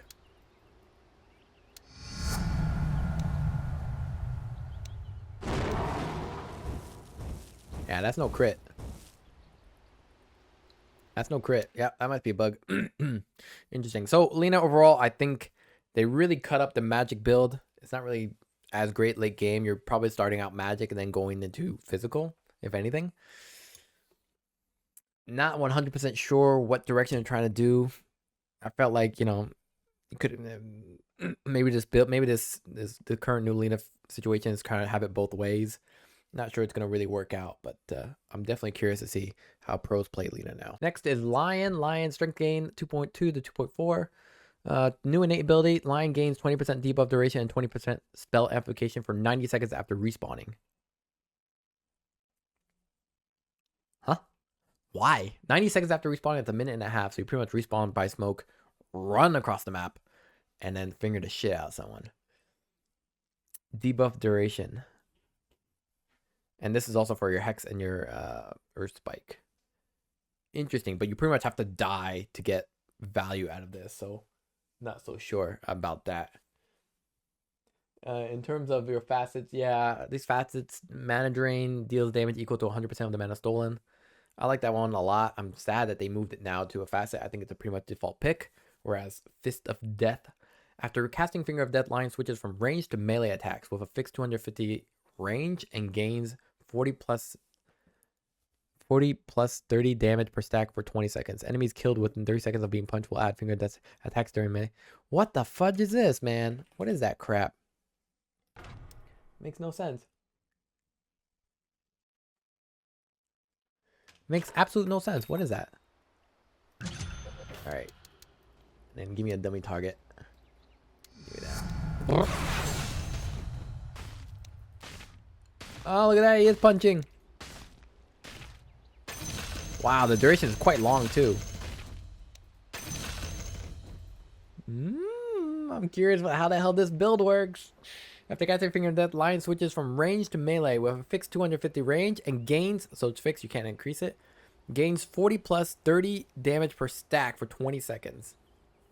Gains 40 damage plus 30 damage per stack. So if you have 30, if I have 7 stacks here, I gain 280 damage. 7 times 30 would be, yeah. 7 times 30 would be 210. That's wild. Enemies killed with, yeah, and then enemies killed within 3 seconds of being punched will add finger that stacks. So you don't even have to kill with the punch. You just have to kill within the 3 seconds of being punched. Jesus. Adds during attacks during melee buff will also have a 50% cleave damage with 650 distance. What? What is this build? Jesus. While this is generally the build I would recommend, this one looks like spicy mode. Holy shit. Mana Drain no longer deals damage by default, so now we're back to maxing out Earth Spike. Level with 25 talent, 100% Mana Drain damage replaced with 600 Earth Spike cast range travel distance. Okay, that's interesting. Not that significantly interesting, but it's interesting nonetheless. I like this spicy Finger of Death. Not so sure if I'm gonna pick this now. I mean, this one basically you're basically playing as a mid, or even as a as a 3. I personally don't like it. I think Lion is very susceptible to just dying. However, basically cutting up mana drain, so now the only damage you get is through this facet, feels a little hurtful. Let's talk about Lone Druid. Lone Druid, innate ability, Summon Spirit Bear, so now you just start with the bear, which is nice. Was definitely annoying to have to max that out. Bear base health rescaled, just nothing new here. It's all been rescaled to have an earlier level. Base armor is 0. Actually, base armor is 0 twice, right? Level 1 and level 2. Cooldown has also been adjusted to give it a little bit more longer cooldown. Spirit Bear now has a minimap icon. Long overdue. So now what are the choices? Now you have Spirit Link. Shared armor is increased by 25%. Lone Druid's attacks heal Spirit Bear as well as the other way around. This is standard. The shared armor is a nice touch. Transforms Lone Druid, providing him with bonus armor, increased health, and improved versions of Entangling Claws and Demolish. This is pretty much what we know, I think, for Lone Druid. Now here, it's Spirit Bear's attacks heal Lone Druid, but not the other way around. Okay. This is like, people are trying to target you down, and so you have the Spirit Link to help you out.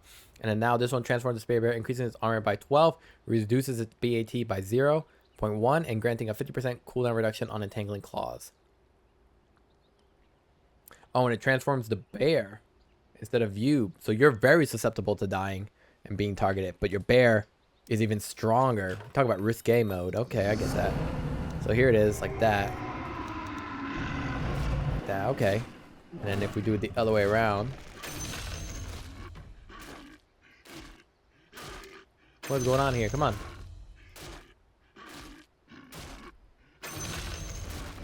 Okay, it seems to be bugged. Oh, probably because I have the bear selected. I don't know what's going on here. Stop killing stuff. Okay, I think that was a bug. Anyway, I think we get the point. So now you are very susceptible to dying, but your bear is significantly more crazy. I can't see anyone actually picking Unbearable just because True Form gives you more. More importantly, it gives you more survivability. And then what's really great is your attacks heal the bear as well as the other way around. It's Bear With Me, it seems more stable, whereas Unbearable, it's kind of, it's like one's a straw and one's crazy straw. One goes like this, you're drinking out of it, and the other one goes like freaking this, okay? Really fun to drink like this, but most of the time, it's just a lot more work. So they replaced 20 talents, no more True Form. Obviously, now it gives you 30 plus 30 Entangling Claws damage. No more 0-second Entangling Claws cooldown, which is a bummer. 45 Spirit Link attack speed. Level 25, minus 0.1 Spirit Bear attack time is now replaced because we have it here with 150 Savage Roar radius. Savage Roar radius kind of, I can't see myself ever using that one. Interesting changes. Like I said before, one is the route, and the other one's, you know, a route with chest hair, basically. Luna, new innate ability. Luna has a 20% bonus cast range at night. Does she really care about that? Unless you're playing Luna casting, which is, I wouldn't say rare, but definitely not my first thought when I played Luna 1. Let's see, Luna Orbit. While active, reduces all incoming damage by 10, 15, 20, 25%. This is the previous Ag Shard ability. Now it's a Facet. And this one is Lucent Beam. Gains 5, 8, 11, 14 attack damage bonus every time an enemy hero is hit by a Lucent Beam. This includes Lucent Beams created by Eclipse, but those provide 50% less damage. Very small, very keen caveats when it comes to this Moonstorm. Generally, I would pick this one just because you have very good damage. However, this Lucent Beam, I mean, you're only really fighting when you do Mask of Madness BKB into Lucent Beam. So I definitely understand the appeal for this one, especially when you do additional damage. That said, it only works when you're attacking enemy heroes, whereas this one, Moonglaive, should work against creeps to help you farm quickly. At least that's what it was previously. Here. Oh, never mind. It seems to be the Moonglaives here. Bounces decreased from 3456 to 2345. Oofa. That's a big nerf. Now it can be activated without Aghanim Shard. Damage on collision is 20% of Luna's attack. Glaives count decreased from 4 to 3. Duration is unchanged, 7 seconds. Mana cost increased from 25 to 75. Cooldown increased from 25 to 30 seconds. Ag Shard now increases rotating glaives count by 1 and damage on collision by 20%. I understand now. So you still have the damage aspect of Moonglaives. You just don't have the resistance of reducing incoming damage with it. Okay, and then Lucent Beam. Basically a defense versus offense, right? Lucent Beam is really during fights, whereas Moonglaives, it's also pretty much during fights, really. If you go Mask of Madness, you really don't need the reducing incoming damage with Moonglaive. So, yeah, both of them kind of go both ways. I'm now leaning more towards... I mean, Moonglaive, basically, if people are really getting close in on you, whereas Lucent Beam, because you're doing less bounce, you want to do more damage as a form of compensation. It's not perfect, evidently, but it is a form of compensation for it. Yeah, that's a tough one. And then with the extra cast bonus range, that means your Lucent Beam, your Q, allows you to basically hit further away, and more importantly, allows you to get some more damage. I really would have liked them to add the fact that if you cast Lucent Beam, that it does a glaive bounce on that target. I don't know if that's still a thing or not. I can't remember. It's been a while, but I don't think so. Reduces blah blah blah, rotating and collision. Nope. Maybe here. 2 Moonglaives fired on Lucent Beam. So yeah, you're level 20. Makes it so that Moonstorm is probably more applicably valuable. However, if you have a lot of people who kind of close in on you and you didn't grab a Hurricane Pike for some strange reason, then Lunar Orbit is definitely viable here. Everything else, I don't really have much to say. It's pretty straightforward. So defense, offense, or a good offense is your defense. So Moonstorm seems to be the way to be. Lycan. Apex Predator. Lycan deals 2% extra damage to neutral creeps per hero level. Lycan deals 2% extra damage to neutral creeps per hero level. So great farming. Great jungling for Lycan's ultimate jungler. 2% extra damage to neutral creeps per hero level. So by level 6, he's what, 8% damage? 6 to 8%? Okay. I could get that. I can get behind that. I mean, you're doing ancients pretty fast. You're already doing ancients pretty fast, so I like that. Let's see, pack leader or spirit wolves as your facets. Movement and critical strike bonuses are also applied to all units under Lycan's control. Movement and critical strike bonuses are also applied to all units under Lycan's control. Yes, that's basically his original shapeshift. Enemy heroes killed by Lycan or units extend shapeshift duration by 5 seconds. Whoa! We got a little bit of a chain play here with Lycan. So if you're playing against a lot of squishy backliners and they don't have a lot of stuns, or you have a BKB, then shapeshift could be the way to go, especially with Helm of the Overlord. Seems like shapeshift with Helm of the Overlord could be really good here. And Vladimir's Offering, of course. Now, Spirit Wolves here replaces Wolves with Spirit Wolves. Okay, they are invulnerable, uncontrollable, and cannot attack. Each wolf buffs Lycan, providing 50, 100, 200 health, and 26 attack damage. Decreases duration from 50 seconds to 25 seconds, and mana cost from 130 to 80. Does not affect wolves from Ag Shard. So if I understand correctly, it's basically the 2 ways you were playing Lycan. The current way, which is really about Helm of the Overlord, you basically did not, you're basically playing them exactly the same. Now this new one, it's around the other Lycan version, which is basically going into Echo Saber Manta style, and you would basically buff yourself with Wolf. So if you do this, I think even the Manta style gets buffed here. So boom, they can't. That's such a nice effect though. Boom. It only affects me, right? As well as it doesn't even affect illusions, from what I understand. Yeah, it only affects me, so it won't affect Helm of the Overlord either if I pick it up. That's a little surprising, but yeah, that's some. I mean, that's some pretty decent damage. It's more mid-game-ish, 200 health is fine. 26 attack damage, pretty good. Nothing to sneeze at there. It's just it doesn't have as much longevity late in the game as the pack leader would, especially on enemy heroes killed by Lycan or his units extends shapeshift duration by 5 seconds. The mere fact that you can send out your Helmet Overlord Ancient, kill a unit without you having to be even in there, and then your shapeshift is extended by 5 seconds is big value. Yeah, really like pack leader. Spirit Wolves, I think it could be a little bit more buffed, or it's more of a mid game viable choice. Howl no longer fears non-hero controlled units. Okay. Didn't even really think about that. Shapeshift no longer applies its movement speed and critical strike bonuses to units under Lycan's control by default. Big nerf. Big nerf. It's a nerf if you're playing Helmet Overlord with wolves and you pick Spirit Wolves. Wolf Bite lifesteal increased from 30 to 40%. Lifesteal now has a 40% penalty against creep, so not helpful for farming all that much. Though why would you use it for farming? I guess it's not helpful against other Helmet Overlord units, like I don't know. Yeah. Cooldown decreased, or maybe against Chen or Beastmaster. I don't know. Cooldown decreased from 125, 195 to 90. Okay. Everything else is everything else negligible. So basically, with Lycan, yeah. Playing by yourself or playing with your wolves. Let's talk about Magnus. Magnus has suffers from 50% less forced movement from early abilities and items. Suffers 50% less forced movement from enemies' abilities and items. Who am I thinking? Bat Rider? Force Staff, I guess. Are people really thinking about this when they pick Magnus? Does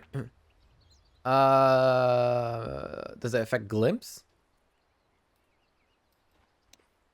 I mean, when you think about that, you think about, you basically think, I want that core ability against Magnus. I don't want that core ability on Magnus. So it's a little weird there. So let's see if I can get this going here. So here I'm just gonna give myself a blink, or run away. Then I'm gonna get myself Envision, and this guy's gonna say, no, come back here. Doesn't seem to affect that, right? I mean, I was there the whole time. So I'm gonna be right here. He's gonna be right here. Keep my positioning like this. I'm gonna blink away. He's gonna go like that. I mean, yeah, it doesn't seem to. I mean, that's the one ability I would think it would affect, but like reduce this the travel distance, but guess not. Skewer deals bonus damage when pushing enemies through trees and cliffs. Each tree deals 25 damage, and cliffs deal 40, 60, 80, 100 damage. I like this ability just because it's cool to think about it. Do I think it's a viable pick? Not really. That's not really something I think about. I mean, hitting a lot of trees, you really have to angle your skewer to be quite good. And then going through cliffs, that's about 100 damage. Yeah, that could be really good, actually. I think especially if you start ganking a lot in the jungle. And reverse polarity, excuse me, pushes enemies in a 600 AoE around Magnus away from him to a maximum distance of 700, stunning and damaging them. Enemies are pushed over 2 seconds. Okay, what's that about? What is that about? Let's switch it up here. When would you want this, though? When would you want this?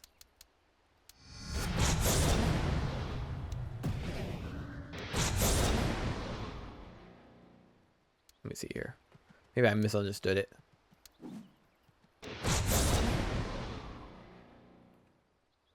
Yeah, so this is the comparison, basically. Oh, I love the change. So 430, 300 damage, 3.5 seconds stun. This one is 600 radius. This one is a 430 radius. Max knockback is 700. So it's a much easier landing reverse polarity, or double reverse polarity. Should be called inverse reverse polarity. Does the same amount of damage, 300. And the stun duration looks to be about the same. Same stun. Cooldown is the same. Everything's the same except for the fact that it's much easier to land. And you don't want everyone clumped up. Though I don't know why you would not want that. Maybe you want to separate some units and then skewer the specific one back. That could be an idea, for sure. In any case, yeah, slow duration rescaled. Now if you only get 1 point of shockwave, it's gonna hurt you. Not gonna be as viable. Duration rescaled as well. You need to get more levels than that. Skewer no longer slows enemy attack speed, which is something I think most people didn't realize, but it was a concern if you grab the carry, and then the skewer would basically pull him back to you or pull him. And then this one no longer deals 15% of the distance as damage. That's a bummer. That's a bummer. What's going on here? No longer deals 15% of the damage of the distance as damage. That's a big nerf for him. He still deals 280 damage, but now there's no distance applied to it. That's a huge pain. So really, it's going to be about, if you grab this, it's going to be about what you hit on the way back, rather than how much distance you're going to be dealing.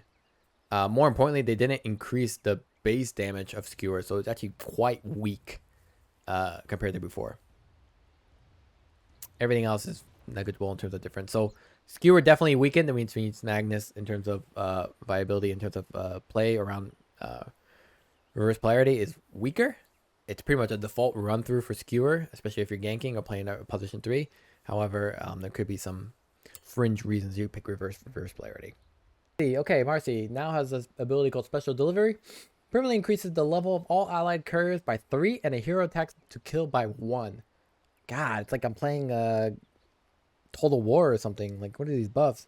Permanently increases the level of all allied couriers by 3 and hero attacks to kill by 1. This means Marcy's team starts with Flying Courier. Who thought of this? This is hilarious. I mean, I would never pick it. I mean, it's an innate ability, so you're stuck with it, but it has nothing really to do with the hero. It's just something. That's so strange. But yeah, having Flying Courier right from the get-go is really nice. Obviously, you can't get sniped. Most people aren't sniping couriers anymore these days. The map is way too large. It's not justified these days. However, having Flying Couriers means that you're getting items much quicker. So, for example, if you need your bottle, typically you get your bottle around 145. It delivers around 145, 148, 150. You'd probably get it around 130, maybe less slightly. So I do like the idea of having upgraded couriers. It's just that it's more, this innate ability is very applicable early on, not so much later on. So I'm a little bummed about that. Psychic. Let's see. In terms of facets here, Marcy's third basic ability, when the facet is picked, bonus damage changed from flat 6, 12, 24, 48 to 30%. Oh, so basically it's an upgraded version of your Marcy's ability. Is that what I'm understanding? That's not Marcy. That's an old ass woman. Yeah. So we remove bodyguard. So now this becomes bodyguard, and this becomes damage. Is that what I understand? Let's see here. Marcy's third basic ability, when the facet is picked, bonus damage. What is this? Bonus damage changed from flat 6, 12, 48 to 30% of base damage. So this base damage really works with someone like Vengeful Spirit, who also increases your base damage. Works with heroes like Morphling, Drow Ranger, Juggernaut. Heroes that have great agility gain or great gain in terms of damage. Really like this psychic opportunity, but it's more pos 4, pos 5, more supportish. Obviously, it could be applied as a pos 3 or pos 1 to another hero on the team, but it feels more like it's skewed towards how can you help allies rather than how can it help you and you yourself. The bonus flat damage was good for early game and up to the mid game, just a significant amount of damage. Now, it being a percentage means it has better scalability. You are a universal attribute hero, so I guess actually the 30% base damage is also just really good for you if you build stats items. Right now, Marcy builds 2 versions. She either builds Battle Fury with either BKB or Acceptor, and then the flip side, instead of Battle Fury, the more popular one I would say is Armlet, which gives you a lot of stats, gives you a lot of strength, thus health and damage, as well as attack speed, and then you can see that being increased with the bonus damage on Psychic. So really interesting. Bodyguard. New Marcy's third basic ability, when the facet is picked, passively grants Marcy 25% lifesteal. Okay, so she's not going to have lifesteal unless she picks Bodyguard. And increases her attack damage by 30% of her base damage. What? So what's the difference? Can be activated to protect the targeted allied hero for 6 seconds. Whenever the ally attacks or is attacked by an enemy, Marcy attacks that enemy if they are within her attack range plus 25%. The ally also gains 10 armor for the duration. So it's like Psychic plus 2, isn't it? Let's see here. Lifesteal plus bonus of base attack damage, 30 plus 25. This one is similar, 25 instead of 30. Oh no, 25, 25. As well as the same, plus bonus armor. So why the hell would I pick this one?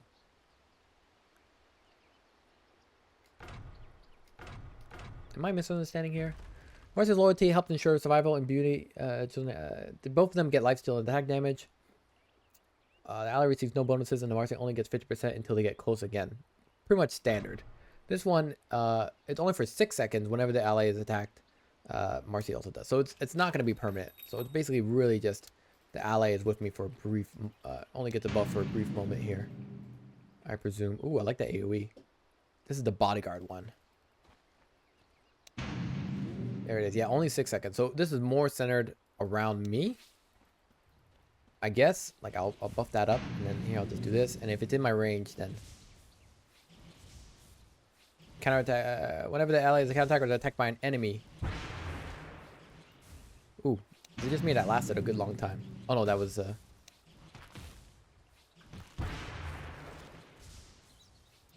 Okay, I kind of get it. So, basically... You can activate it for 6 seconds whenever the ally is attacked or is attacked by an enemy. Marcy attacks the enemy if they are within her range plus 125. So it's a little bit easier to gain it. Plus you get 10 armor for the duration. So really it's temporary, but it's going to be permanently on you. And this one is perpetual. Oh, I see. Okay, excuse me. This is the support version. You can only have this activated if you use it on someone else. And the duration is about 6 seconds, right? So only... that means about 14-second cooldown. Got it. Yeah, so generally this one's the actual version where you are attacking traditionally as a carry or the core, and in bodyguard I think is more defensive applicably, or rather more of a supportive version for the hero. Lastly, mana cost rescaled for dispose. That was your first ability. No longer has minimum just jump distance for rebound. So this actually makes it easier to play Marcy in the laning stage as well as when you're jungling. They made it so you can actually jungle a little bit easier with the hero by removing the jump. Because now I can just do this. Do that. Now I can literally jump and spot. Makes it a little bit easier, less awkward. I don't think you can use it on enemy creep or on neutral creeps, right? So really you're just buying this to be able to use it. I don't even know if you can use that on neutral creep. You should be able to, but nonetheless. Yeah, because it's an enemy technically neutral creeps, so... Yeah, definitely interesting. And then strikes per fury rescaled from 456 to 5. So first level of unleash not as strong because now you need to hit 5 times, and then here 5 and 6 means that it's pretty much equivalent to what we see here. So it starts out weaker but gets stronger over time, right? Level 15 damage. Oh, excuse me. It starts out stronger, gets weaker over time because the strikes are part of the damage on top of the wave effect, the wave damage that you're doing as well, right? The pulse radius. So that's interesting. Level 15 talent damage. Okay, these are all minor adjustments. And then last one here is replaced with unleash duration extended by 6 seconds on kill. So you can have the unleash keep going if you get a kill, or it doesn't even have to be the killing blow as long as the unleash debuff is on the enemy, kind of like Desolator. You don't need to kill with Desolator, you just need to have the debuff effect of Desolator and the hero to die. So that's really interesting. I like that change a lot for Marcy, especially late game where Marcy's ultimate doesn't last too long, or she gets unfortunately debuffed to the point where you kind of lose a lot of your time on Marcy. So good changes. Okay, Mars, new innate ability. Mars and his allied heroes within 2,000 radius gain increased health regen when they are outnumbered by the enemies in the same area. Mars and his allied heroes within 2,000 radius gain increased health regen when they are outnumbered by an enemy in the same area. So Mars, who's generally a ganking hero, who usually ganks with 1 or 2, now will get health regen if he gets counter ganked, or if he gets ganked in that regard. Each extra enemy hero provides 25 bonus health regen, and it's only for health regen, which I'm always kind of about, even though it can be very good. Yeah, I'm not sure about this one. I feel like because you're Mars, you're usually the one setting the pace and the tempo. If you're not the one jumping people with Arena and with Spear, then what is really happening where you are getting caught? So I find this innate ability really on the defensive side for a hero that is actually contrary to that, in terms of his intent at least. Now, in terms of facets, area of blood, if Mars is in the arena when an enemy dies inside of it, he heals 20% of his max health and max mana and gets 20% attack damage buff for 15 seconds, which really works well with your it's not shield crash, excuse me. That's not Mars. With your God's Rebuke, which gives critical damage. So that's really nice. Give you max health and max mana. So that means you could spear and God's Rebuke again. I like that a lot because Mars suffers a little bit from mana problems. Now Arena Blood, Arena Walls obscure vision, and enemies that are inside don't have the shared vision with their allies. I think this is actually the better ability. This one has got a little bit of snowball effect, right? I get a kill, max health, max mana for 15 seconds and 20% attack damage. Now I can really go hard on either creeps, or I can just start attacking enemies, new enemies in the arena. This one, I like this one, is more secure. Like what you're doing is basically trying to, you're basically preventing enemies from being able to maybe swap, being to swap them out. Let's say you're a Vengeful Spirit, you see your ally caught in the arena, you swap them out, or anything in between. I like this change a lot. It's actually really interesting. I prefer this one over the Arena of Blood. Now, in terms of changes here, Aghanim Scepter, soldiers can no longer knock enemies out of leashes. That's actually a buff. Surprised I didn't actually give them an outright new Aghanim Scepter. Maybe that's coming in the future, but yeah, a little surprised about that one. In general, I like the changes for Mars. Not too crazy, just more of ensuring you can kill, or more ensuring that you can follow through after initiating Arena of Blood, which I think is the way to go for this hero. Let's talk about Medusa. Intelligence gain increased from 3.4 to 3.6. This is going to give you a little bit more of mana shield.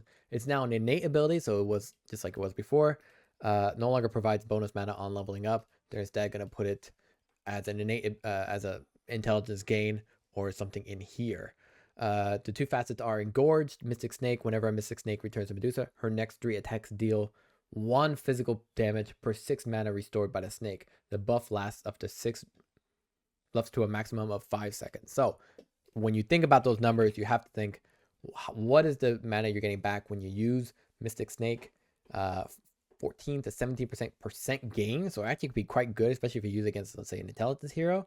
You get a lot of mana back. That said, also there's the base of getting additional damage from that 25% damage and speed increase per jump. So 1 physical damage per 6 mana restored by the snake. That's pretty ballsy. Plus it lasts 5 seconds. How long is Mrs. Snake? Mrs. Snake is about 10 seconds. So to cast it is about 1, 2, maybe 3. No, probably more like 1, 2. And then to come back would be within that 1, 2 plus 5 seconds. So 7 seconds. So about every 3 seconds, you're going to be casting Mystic Snake, and you're going to get bonus damage from it. I like that a lot. Can be really gives you a nice mid game. It gives you a nice early game. Excuse me. Gives you a great early game as well. Additional damage. Makes Medusa less of this passive little pie eater in the lane, just hitting units. Now with Mystic Snake, she gets a little bit of a bonus with any mana she takes from enemies, especially when it's leveled up max, which usually is first. Now let's see, Mana Pack can be activated, draining 4% of max mana per second, but increasing attack speed by 3% of Medusa's attack speed per second. Mana drain can last up to 15 seconds, but attack speed will stop increasing after 10 seconds. Okay, so mana drain can last up to 15 seconds, but attack speed will stop increasing after 10 seconds. Conversion can be stopped by deactivating Mana Shield, but it can't be done for the first 3 seconds of conversion. Attack speed buff will disappear after 15 seconds since the conversion has started. Oh my god, could they have wrote an any more longer facet description? Like, what the hell are you saying? Speak English, Doc. We're not scientists. God damn. What the hell? I gotta test that one out. So, here.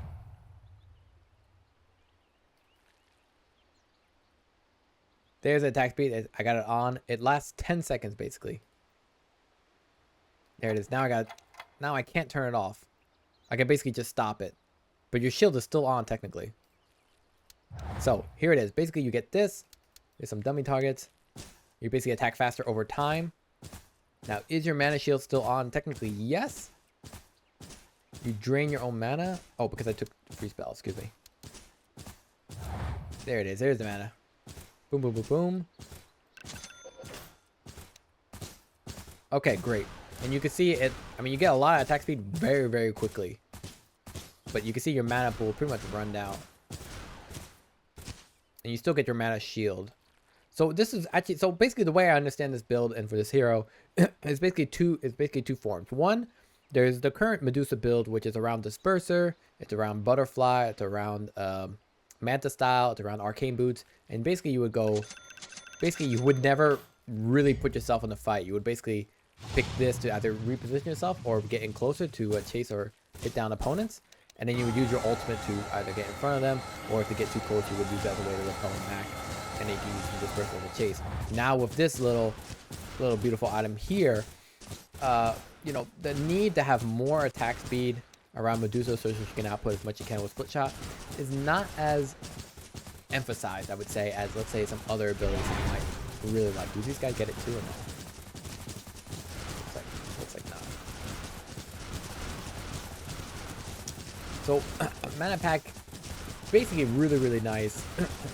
However, with engorged, it's more about the damage versus the mana you steal. You're a little bit more balanced, I would say, in terms of answers. So I really do like. I really do like both facets. I do have to say, I think I prefer engorged just in general. However, with mana packed, if you shift more towards damage and you rely more on the mana shield to give you sufficient amount of attack speed, then it could also be viable as well. They're both two sides of a coin, I think, here. As well for Mystic Snake, they increased the damage, so now it's going to be a little bit greater. Turn slow now is part of the movement slow. It has no special value and it's decreased from 50 to 30%. So they didn't change anything, Mystic Snake, around damage, mana. It's really just the damage that they changed. As for everything else, these are really just minute changes. So yeah, really sustain as well as damage, but you need attack speed. And this one is around attack speed, a little more risque since you don't have survivability as much since you're losing shield. Meepo. Meepo receives an additional choice when activating neutral item tokens. Sticky fingers.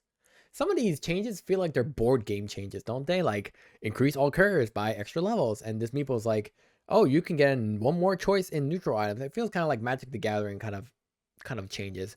I like the idea of having additional neutral item choices. It's just that Meepo I don't think it really cares about which tokens he gets in the early levels. Maybe late game, if he really gets bad choices, you get 5. I think you get 4 or 5 choices when it comes to neutral items. So usually you will see what you want, but having an additional item choice, I guess it's interesting. Let's see here. The facets. Divided we stand increases maximum level from 3 to 4 and changes level requirement from 4, 11, 18 to 3, 10, 17, 24. So not only do you get Divided we stand earlier, God, Smurfs are going to love this build. But not only do you get Divided we stand earlier, that means you get another Meepo, which means your acceleration of experience goes even higher, as well as gold. But you can have 4 levels of it, so you can actually have 4 Meepos. Christ. And then Pack Rat is basically the old level 25 ability. They replaced it with 350 health because they didn't have any other ideas. And Pack Rat is Meepo can equip any item in the neutral item slot with the exception of boots and items that are dropped on death. Meepo's clones gain full bonuses from the item with the exception of 3 primary attributes. When Meepo, with the exception of 3 primary attributes. So basically you won't get full bonuses if it's actually attribute based. So I guess items like assault, I don't know what you're thinking. I don't know what you would put here if it's not a primary attribute, but okay. When Meepo or a clone uses an item in the neutral item slot, all other Meepos have this item go on cooldown reduced by 50%. Okay, so anything with activatables definitely works with Meepo. Woof. That is interesting.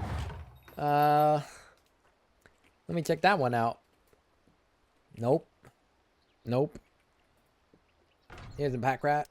And what's interesting is that instead of a level 25 ability, you are looking at this ability from the get-go. So you can really get an item pretty early and be relatively active with it. So let's put a dig on here. So this is 10 seconds instead of 14 seconds. Yeah, about that, but oof. I like that. And then what if I cast it again?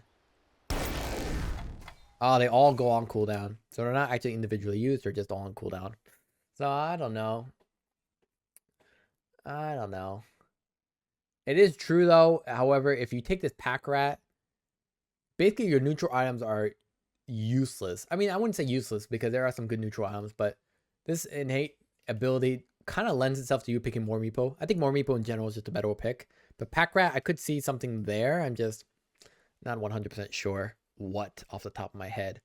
They rescaled the cast range to be even better. Crazy. And then projectile speed is a little bit faster. So they made a lot of projectile speed abilities for these heroes. easier to land. So that's really nice. Mirana, Salamania's Faithful. New innate ability. Healing Lotuses are 20% more effective on Mirana and her allies. Who is doing this? Who is who's giving these abilities? These very unique and team-based abilities. I like them a lot. I just find them so strangely placed. I don't know what's going on. Moonlight Shadow. Mirana's ultimate ability when the facet is picked. Okay. And then Solar Flare, which apparently blinds us. What it should do is like they should make it so like if you have Moonlight Shadow, it makes everything dark. And if you have Solar Flare, it makes everything too bright, like you're being flashbanged. That would be awesome. Well, that's cute. So Solar Flare, new Mirana's ultimate ability when the facet is picked. The sun starts gradually increasing the attack speed and damage to Mirana by 8, 12, 16 seconds per second, reaching its maximum after 8 seconds. She also gains bonus daytime vision with the same gain per second, multiplied by 3. Sun gradually attack speed and damage of Mirana by 8, 12 seconds, reaching maximum of 8 seconds. She also gains bonus daytime vision with the same gain multiplied by 3. Okay, so the vision is working similar to the other stuff. Mirana's allied heroes also receive this buff, but bonuses are decreased by 50%, total buff 14 seconds. So if you're not really a ganking lineup, because that happens sometimes when you play Mirana, that your team just doesn't really want to gank, they want to AFK farm, Solar Flare could be the way to go. On top of that, Solar Flare can just be spammed all the freaking time. I don't see why not. It's got a pretty high cooldown, but I mean, shit, I would spam it all the time just to make my team farm even faster. Otherwise, it's great for obviously team fights, right? Or just great as Mirana on her own, killing enemies. So I would consider this more of Mirana as a core, maybe as a pause 2, and this Mirana here as a team-based hero, but more importantly, on a ganking lineup versus maybe more team fight, late game oriented build. Really cool changes. Nothing really else to talk about here. So it's pretty interesting for Mirana. Monkey King remains as innate ability. Active can't be leveled up. So Mischief is just Mischief. Okay. Wukong's Faithful. Wukong commands. Soldiers disperse after 3 seconds if Monkey King gets outside of the formation or dies. Returning inside the circle during this time frame will cancel dispersion. Huh? I just want to see the animation of seeing a bunch of fucking monkeys run away, man. I just want to see these monkeys fucking run away. Da-da-da.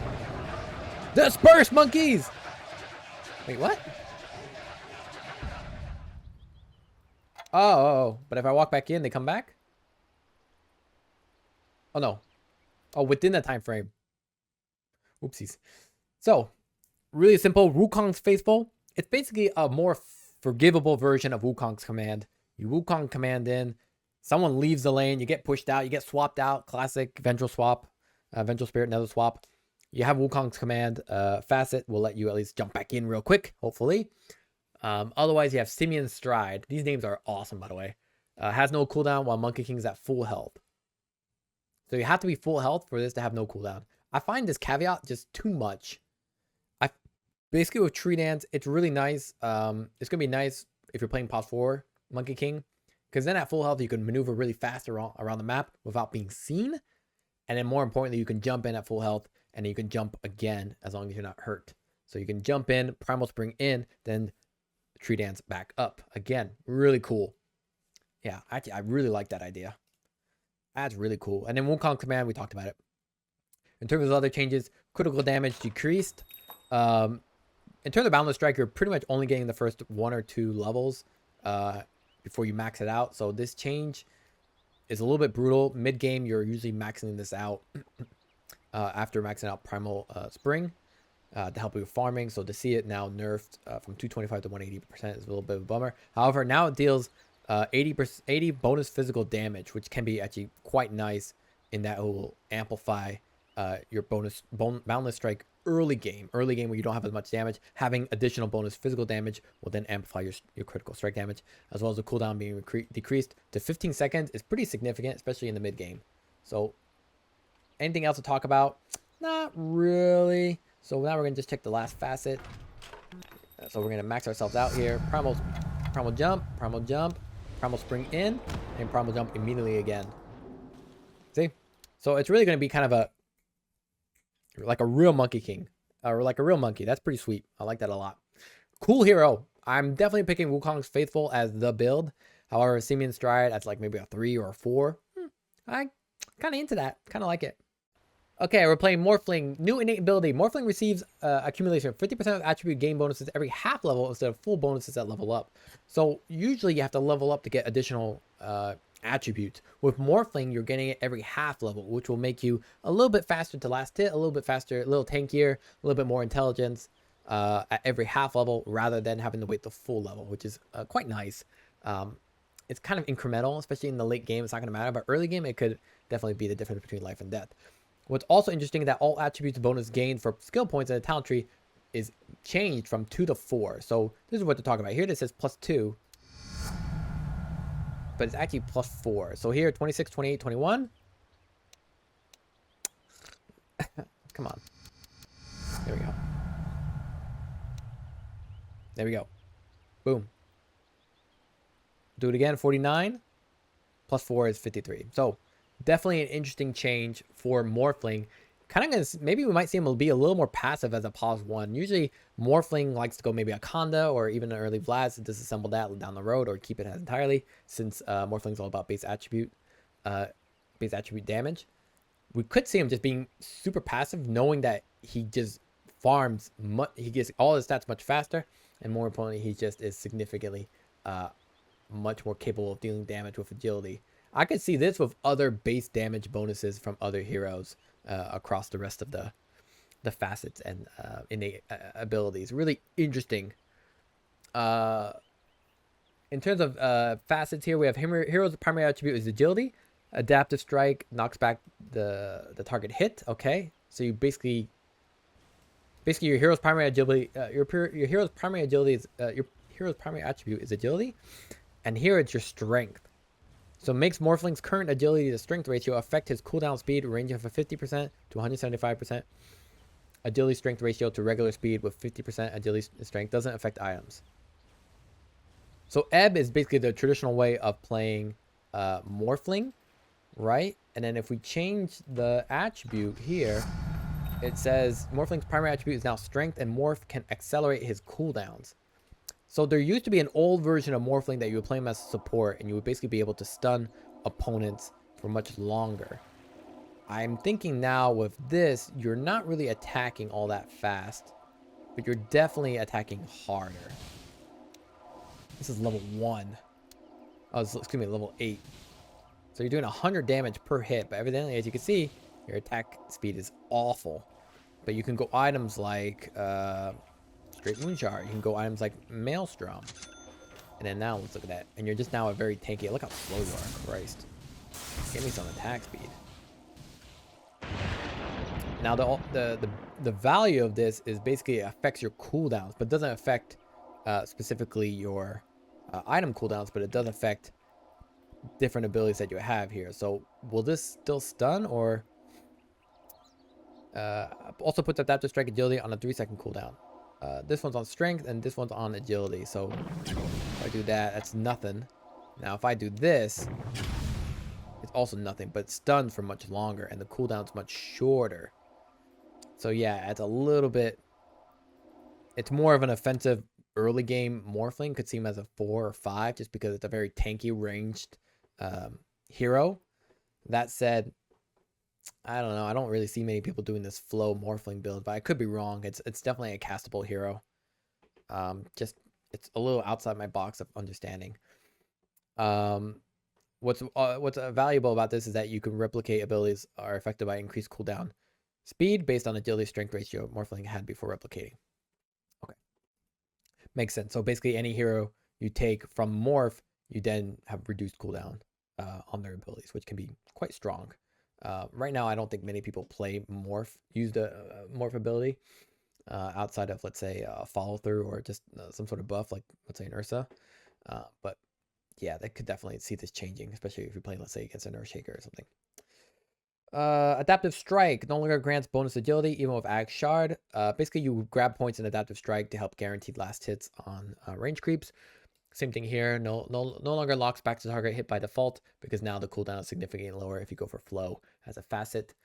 Aghanim Shard now additionally reduces mana cost by 50%.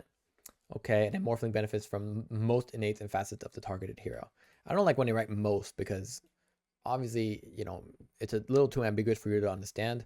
So you have to basically morph into someone to see if the facet or innate will work on you. Usually it will, but evidently some things are not related to you, the hero. Interesting changes. Basically just gives more flexibility on morphling as a strength caster or even as a support. Probably most people are going to choose Ebb for Facet. Okay, Muerta, one of the newest heroes for Valve until Ringmaster. Base attack time increased from 1.6 to 1.7, so a little bit slower. Base attack speed increased from 100 to 115. Just overall fine.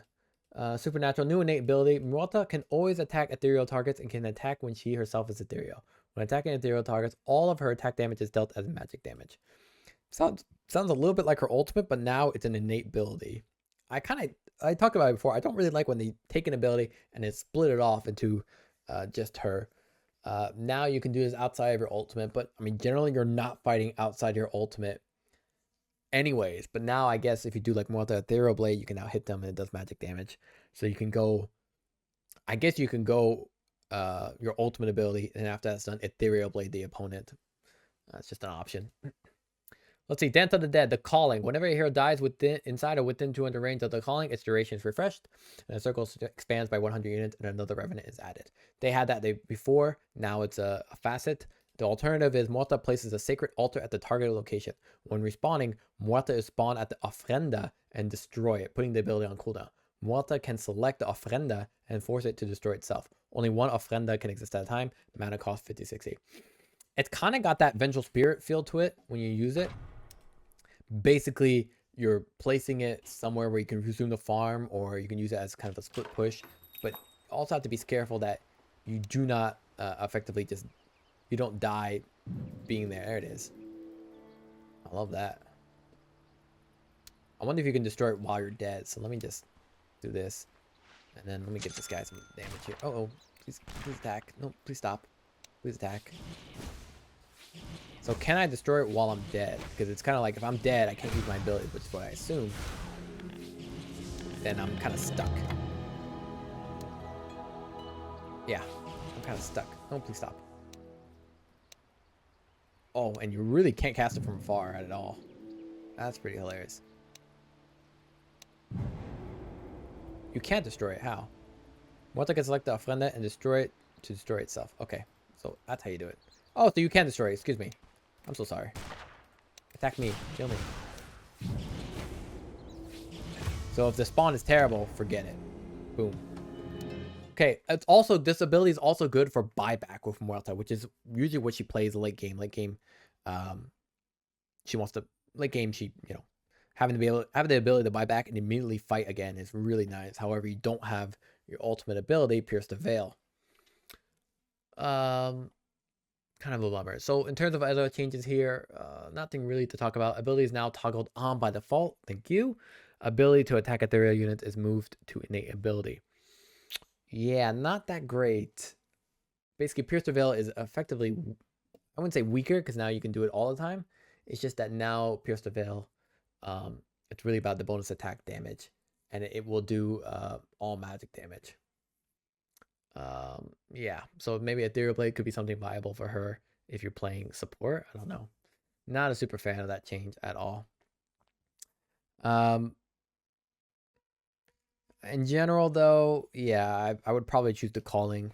Usually, Ofrenda sounds really good too if you get ganked and then you just want to farm the other side of the map and you have your Ofrenda to help you out there, but not too sure. Level 10 talent, they changed the dead shot damage to now just cast range. 1.5 max HP regen while inside the Calling. I think it's really strong, even if you're core. Nah, probably not. The 350 dead shot cast range really allows for shooting people from afar, and especially rivaling long range enemy carries like Sniper or Drow even. Anything else they changed here? The level 15 talents have also both been changed. Plus 55 gunslinger damage or 80 dead shot damage. That's for pause 4. The gunslinger damage is obvious. It's for yourself as a pause 1. The Calling summons 2 additional revenants and 2 dead shot charges as the other 20. Yeah, 2 dead shot charges also really nice here. However, the calling is also really appealing. They're really scaling up the calling. I think they realize just how good it is. Yeah, because you still have the calling as an ability. It's just a facet you can choose as well. And then lastly, 20% gunslinger chance or 25% magic resistance. So basically they made gunslinger chance a higher likelihood, which makes it a little bit more viable late game as opposed to just picking 25% magic resistance, which was the default pick usually as a pos 2. So overall, I think the hero is still more of the same.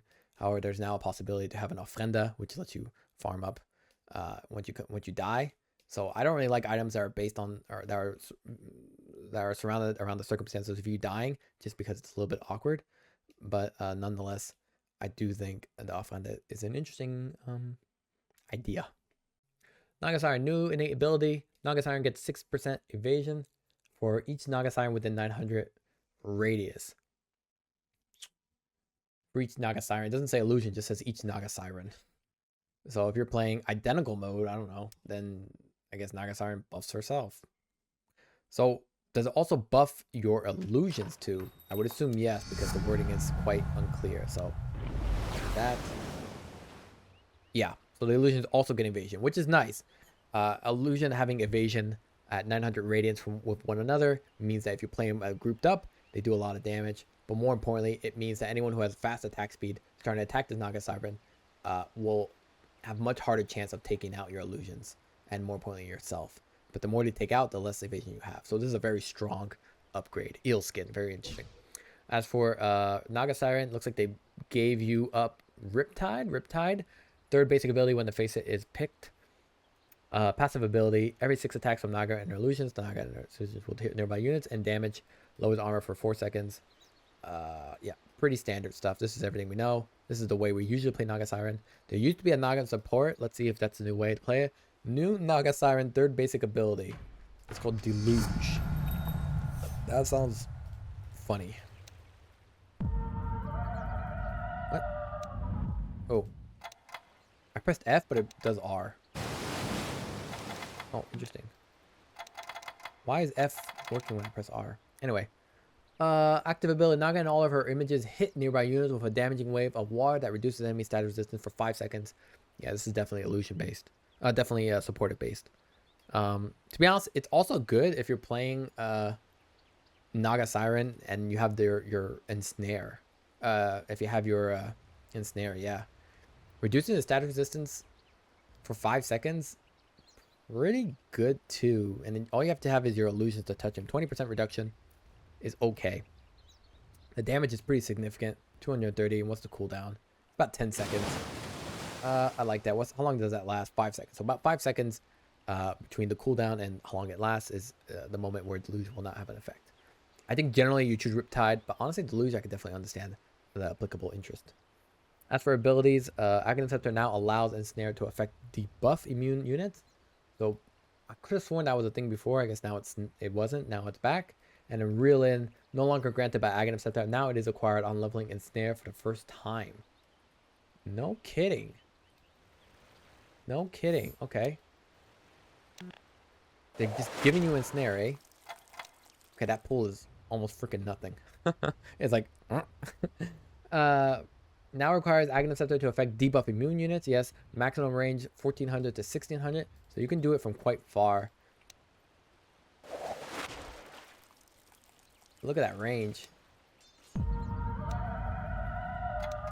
That is interesting. Yeah.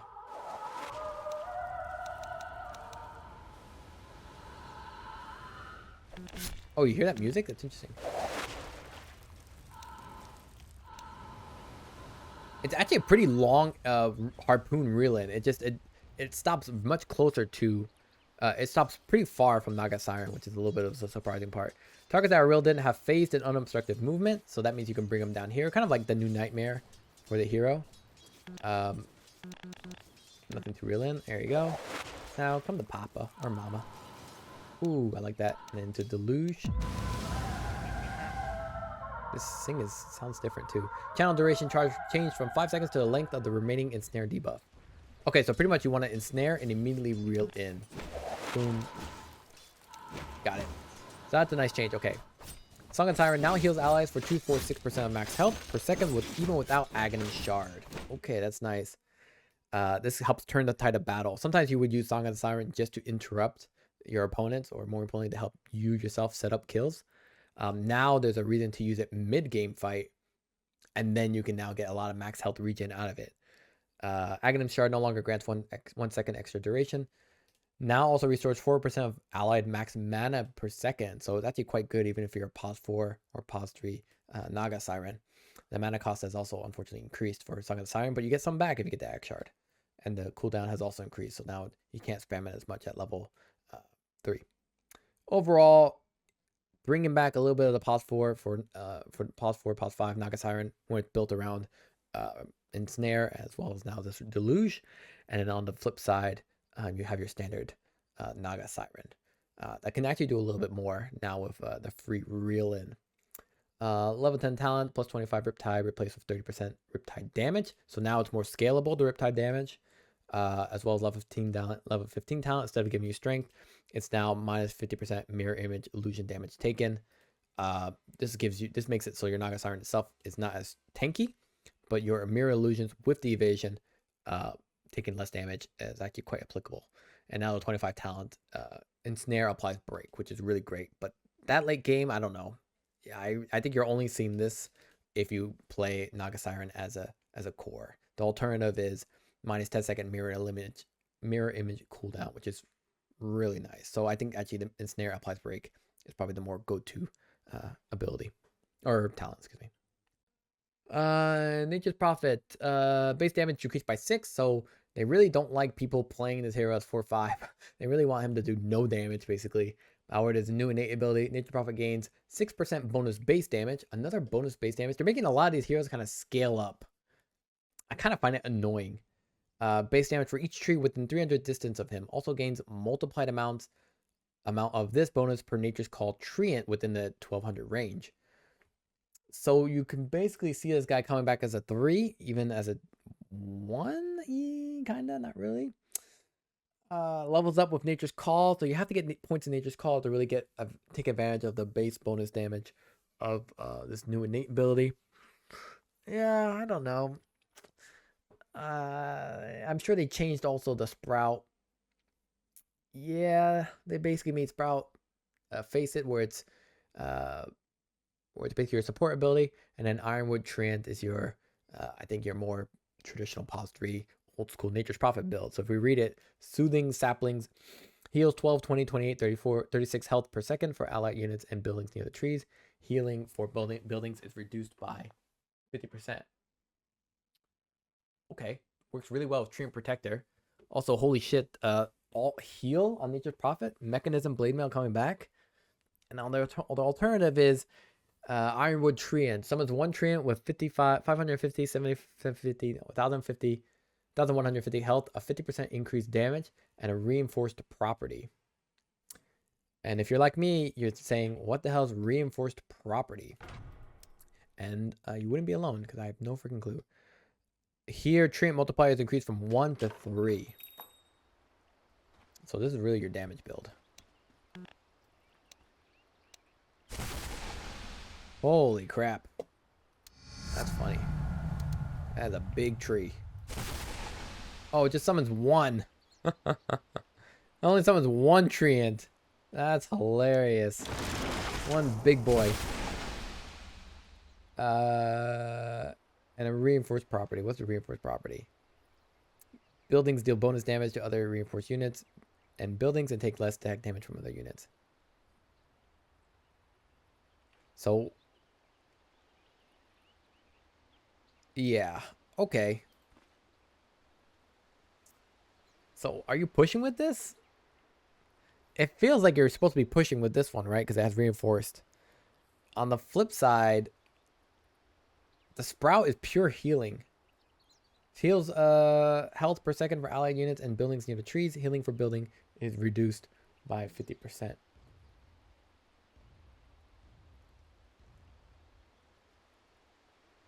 Like what? I don't get it. I guess this is purely for pushing. So this is your offensive version, even though honestly later these days nobody cares about treants, especially since they're easily wiped. And this one is for healing towers as well as allied units. But aren't you trapping them inside that or what? Oops, this is a bug. So for me, it's kind of strange. Let's see, the Sprout no longer deals damage over time. Now immediately deals 240 damage to enemies in a 275 radius. Radius is unchanged, making some space outside of the circle still deal damage. Okay. So one is healing and it does damage to enemies instantly. It's a nuke. And the other one is duration decreased from 3.56 to 2.5, 3.54. So instead of gradual, where the opponent might be able to live, especially based on regen, it now deals, interesting enough, some damage. What's interesting here is if I have an ally, I could, not that I can trap him, but basically I can do this, and it would heal him while damaging him, which I find very interesting. Oop. But I just pushed my ally away. That doesn't seem good. Oh, no, excuse me. That's from the Disruptor. Anyway, teleportation no longer grants damage and armor stacks, so goodbye global ganking Nature's Prophet bonuses. It now grants a 200 HP barrier for 15 seconds, and cooldown decreased from 30 seconds to now 20 seconds at max level. So basically, they're trying to make this hero more of a versatile... I don't know what they're trying to do. They basically don't want the hero to be as annoyingly pervasive offensively, and they want it more to be, I wouldn't say defensive, but more in response to enemies in response to allies getting ganked or to your tower getting pushed, than you jumping in to finish an enemy off or to initiate, which you could still do. It's just not as pervasive in terms of damage, so you're relying on your allies more. So support, Nature's Prophet is still there, just in a different fashion, and now the physical version would come has a bit of a split pushing in there. It's there as well with this weird Nature's Call summon one treant combination. I don't really know if I actually like the summon one treant, because if you go in items like Vlad or Assault Curious, wouldn't it be better to have multiple treant units with you? Yeah, must be a change maybe in the talents here. Nature's Call cooldown reduced. Okay, now has a teleportation barrier. +5 treant summon replaced with +45 treant movement speed at 15. Okay, makes it a little bit faster. Fine. I don't care. It's like early. This is basically like an early game version. So you would do Sprout, and then you would summon this big Nature's Treant, and then it would basically start hitting your opponent. 58 damage, yeah. I'm not too satisfied. They still kept some of the annoying aspects of this +4, +5 Nature's Prophet, but they also brought in a mismatch of like both heal, sustain, entrapment, Nature's Call, inherent damage coming from the amount of units you are within a distance of you. So your damage is really coming from here, as well as the unit that you summon. I can kind of get it. I kind of get the point. I kind of get the point with this guy. It's like your damage is coming inherently from this. No more teleportation, no more Sprout damage over time. It's now nuke damage plus the Sprout duration. And then on top of that, you have an extra unit here that gives you 3x whatever innate talent you have here. So they definitely shifted the damage to be right from the go, and it's going to gradually build up. And then now you have a little bit more of a mishmash of both sustainability as well as response, whether it's defensive or offensive purposes. That's interesting. And this one, talent 2.5x treant HP damage replaced with 3x treant HP damage. Spirit of the Forest multiplier increases only the per treant multiplier. Stacks with Ironwood treant Facet, increasing it to 9. That's quite good.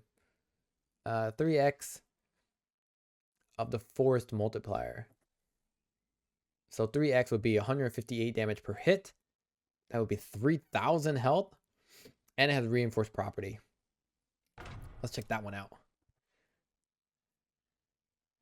Basically, like you could see this hero definitely split pushing with one treant and just hitting hard. Right? Let's see if we can summon. We already have a tower summoned. Let's get max level here. Let's do the 3x treant. I'm gonna teleport onto here. Do this, do that, go to town. Now his armor is still 0.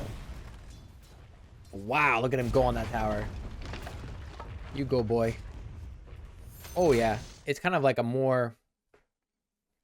basically this nature's call summon one treant. I talked about how wouldn't you prefer more treants with the assault chaos and the flats, but you can actually just summon this guy. Get the 25 talent with 3x is it, and then just have him attack, and he'll do a lot of damage in compensation for the lack of attack speed. And that means you don't have to stay there. So actually, yeah, I really do like it. I really do like it. Can you only have one on the board, or can you do refresher? Anyway, so in general, a really strong Nature's Prophet that now is more versatile depending how you want to play him, and more importantly, what you want to do on the map. Necrophos, Sadist. Whenever Necrophos kills a unit, he gains a stack that increases health and mana regen by 4, 5, 6, 7. So before it was just health regen, now it's also mana regen. Oh, I almost choked. Hero kills provide 6 stacks. Oh boy. Oh wait, that was basically Sadist from before. I thought it was permanent for some reason. I'm so sorry. This levels up with Reaper's Sight, so that's nice. Profane Potency. Necrophos gains plus 150 AoE increase per current Sadist stack. That's really good. This plays well into that Ag Scepter, Heartstopper aura, which I like a lot. And then Rapid Decay. Ghost Shroud now increases movement speed by 25% of speed lost by enemy heroes. So a little bit like the Visage Chilling Touch, however it's called, where Ghost Shroud, it's not just a slow that affects enemies and you are kind of stuck. Now it's also going to give you some movement speed so you can stay on top of your opponent. What's really good is also that it can help you close the gap on someone if you don't have your shard to then, dump out your Reaper's Scythe. This Necrophos gains 50 AoE increase per current Sadist stack. I think is also a nice change for a hero that is all about presence. The 50 AoE means it also works on your Radiance. I'm not a fan of Radiance. I know a lot of people a lot of people aren't fans of Radiance either, but it's definitely a popular item in pubs. So Heartstopper aura no longer grants regen per kill. Right, because it's now a Sadist. And at level 10, plus 3 Heartstopper aura stack duration replaced with plus 3 Sadist stack duration. So just a slight correction.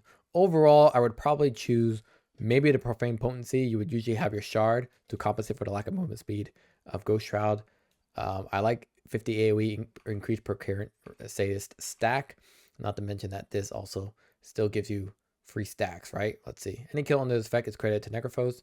If Necrophos kills an enemy, he'll permanently gain health and mana regen. So definitely applicable when it comes to Heartstopper aura. And then you get the Ag Scepter, which does increased 50% of Necrophos' current health regen. Yeah. At night, Night Stalker's health regen is increased by 40%, but during the day, it is decreased by 20%. And that's basically your innate ability, apparently, which sounds horrible. I don't know. Maybe I'm wrong. Maybe they changed the shard. No, the shard still replenishes your health and mana. So you have a shard, which is now a little bit, I wouldn't say redundant with Hard Darkness, but I mean, I'm not really thinking about health regen as a necessary thing for Night Stalker, but maybe I'm underestimating it. In any case, Blinding Void. Now you have 2 facets. That looks like the Blinding Void is the one we know. Enemies that are affected by Void do not share vision with their teammates. I love that a lot. I love reducing vision as kind of a undertone or underlining effect. And then deals 50 damage per second when affected enemies cannot be seen by their allies. So people really have to stay clumped up, which is really nice. However, you can go Ag Scepter if they stay too clumped up, and then you can, do multi-damage effects. Multi-damage Void, right? Oh, they changed it. Never mind. Let's see. Night Rain. The day-night cycle of the game is reversed. Nighttime duration increased by 15 seconds, and daytime duration decreased by 15 seconds. So generally, you want Night Rain, right? Day-night cycle of the game is reversed. So basically, you want this because it's a little bit shorter in the daytime and a little bit longer in the nighttime. But it also feels like it's negligible later in the game where you have basically Dark Ascension on all the time, or on when you want to fight. I don't know. That's interesting. It also means with Night Rain, you can actually start nighttime. So it's going to start day, and it's going to start nighttime. And you will already start dealing at night 50% slow. The duration will be 4 seconds, and the attack will be 50. And you'll reduce people's vision. On the flip side, you can also get an early hunter in the dark. Move pretty fast early on. Also helps you with some attack speed and movement speed, so you can harass pretty decently. So early game value, and then Blinding Void I think is good at the late game, especially since you can reduce the vision of everyone affected by Void. Pretty nice. I like that a lot. In terms of abilities, Aghanim Scepter upgrade removed. Well, I just talked about that. Now also reduces target vision 400 any time of the day. We talked about that. This is the new Ag Scepter. Decreases cooldown by 5 seconds, and it makes it a toggled ability. Costs the regular mana that costs to activate, then 6 to 4% of Night Stalker's max mana per second for day and night. Still has a regular cooldown, but can be toggled off at any point. Still has a regular cooldown, but can be toggled off at any point. So, that's crazy. What's the mana like? Is it just me? The Bennett? Oh, it needs Aghanim Scepter. Excuse me. I was like, why? This doesn't cost anything. This is level 30. And what you can do is you can actually eat a creep here to replenish your mana. Let's see what happens. Yeah. Actually quite strong, honestly. I mean, how many seconds has this been? That's actually quite crazy. I definitely love the Aghanim Scepter for Night Stalker. And Night Stalker actually, I wouldn't say he suffers from late game itemization. He's just not really well known or put in a place where his late game items are best. After Conda and BKB, you're kind of in flux on what you need to buy. You buy usually Nullifier, maybe Octarine Core, BKB if you need it, etc. So I do like Crippling Fear, Aghanim Scepter as a late game deterrent for fights, and it really screws people up. The AoE is pretty large, all things considered. That said, I think it also you also end up nerfing Dark Ascension, because Dark Ascension basically resets your abilities, but the Crippling Fear is AoE is a toggled ability, so there's no resetting there at all, unless you take it off, toggle it off, then pop your ultimate. In terms of talents, it's all adjustments, plus 20% Crippling Fear DPS. I think that's a pretty nice talent at 20. The other one's strength, which is can be necessary. Okay, Nyx Assassin, base damage increased by 3, agility gain increased by 2.1 to 2.3. So I think they're gonna lean them towards more right click. This Nyx Assassin more right click was very niche. You would go like Echo Saber Manta style. I think it was not that common. Let's see, the Nyx sense. Wow, definitely not a word for my version of pronunciating words. It's a new innate ability. Nyx Assassin can sense invisible heroes in a 400 radiance. Ooh, really? So he's like a hunter, but without bounty hunter. Nyx Assassin can sense invisible heroes in a 400 radius. That's actually quite good. Basically, you pick Nyx Assassin versus like a Riki or a bounty hunter, and the two of you are kind of like sensing one another. That's hilarious. Let me see that. Let me see this. I gotta check that one out. What does the sense look like, though? There you go. Get this level 6.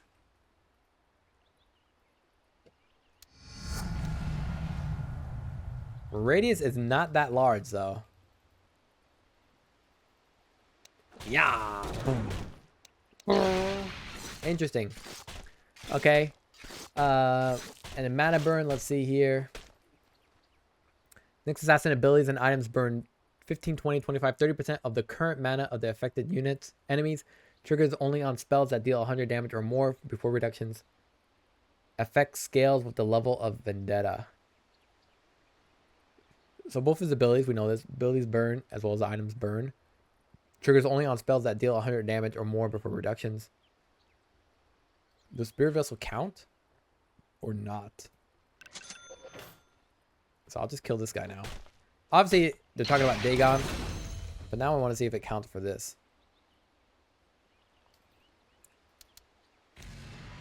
Bop, bop, bop.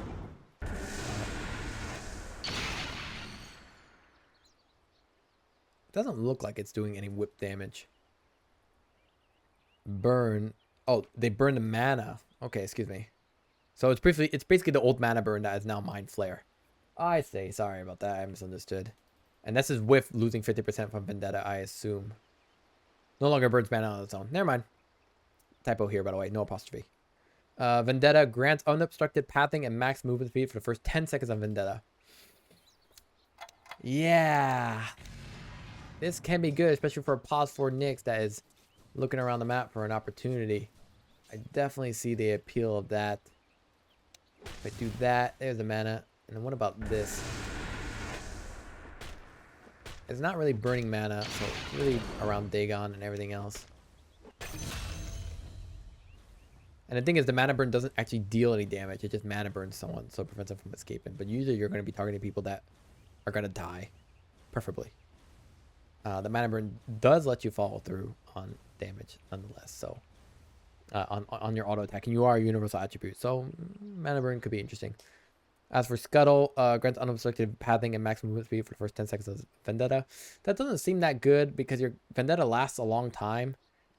The first 10 seconds, you're kind of in a safe space usually. So I don't know how I feel about granting unobstructed pathing unless you're really, really close to where you want to be going. And more importantly, you find someone in those 10 seconds to be able to basically jump them. I probably will choose Mana Burn. I think it's going to be the go-to, but however, Scuttle, I could see applicability. As for Mind Flare, no longer deals damage equal to 5x target's intelligence, and instead it deals damage equal to 35% of the target's mana. Can now target any unit with mana. This instantly kills non-ancient creeps. So Mind Flare, you can use that to basically farm camps with it, or you can farm it like range creeps. That's to help you kind of guarantee last hits as a pause 4. Which is great because Nyx Assassin doesn't really do much in the laning stage. Now deals damage equal to 35% of the target's max mana. So again, now it's not about how much mana you burn. It's really about how much mana they have. So if I do that, I also burn them up, obviously. But now if I give this guy a lot of mana, what's the most mana we can give here? 35. Let's just do that. Now let's see how what he burns. Ooh, baby, that is a lot. So yeah, obviously Nyx is now becoming, again, a great hunter-killer for int heroes, but now even more so on the basis that he is going to be dealing a crap ton of damage just with Mind Flare without having to do all the other damage. Because what would happen is you would have to Vendetta in, hit them, then impale them, dag on them, and then Mind Flare them. You might screw it up, or more importantly, it might become a team fight situation where you're just not able to get close. You're only relying on pretty much impale and Dagon range, and then that impale, then your Mind Flare doesn't do as much damage. Now it's separated. You're still going to do some decent nuke damage from Mind Flare and the Dagon and impale, but you know it's not attached to the importance of Vendetta initial hit. However, now with Vendetta, there's no longer Ag Shard. Here it says successful Vendetta attacks now increases the target spell damage taken. Was that always there? I can't remember. I think it was. It was, but it doesn't give movement speed anymore. Okay. Now Burrow. They changed Burrow. No longer increases Impale cast range by 525. No longer reduces Impale cooldown by 7 seconds. No longer increases Mind Flare. Now provides Nyx with a 500 cast range and 25% cooldown reduction. So basically, it now works with your items and your abilities, and the cast range is even better than before. Holy hell. Spike Carapace AoE increased from 300 to 400. That's nuts. So now this is even more annoying because it still has that regen part too, right? Yeah, max health regen, max HP regen, max mana regen. So now it's just uber annoying. I just do this. 5 seconds. Fudge me, man. Go ahead, attack me. 2, 1. That's crazy. In terms of talents, nothing really changed, right? Because a lot of these talents are applicable now. They changed them up. Vendetta unobstructed pathing replaced with Vendetta applies break for 5 seconds. That's nice. I do like that a lot. I don't know if you're going to hit late game and be able to use Vendetta justifiably, but it is nice maybe on a Huskar or on a Lifestealer. This other one is Mind Flare AoE radius increased from 300 to 600. It's a radius?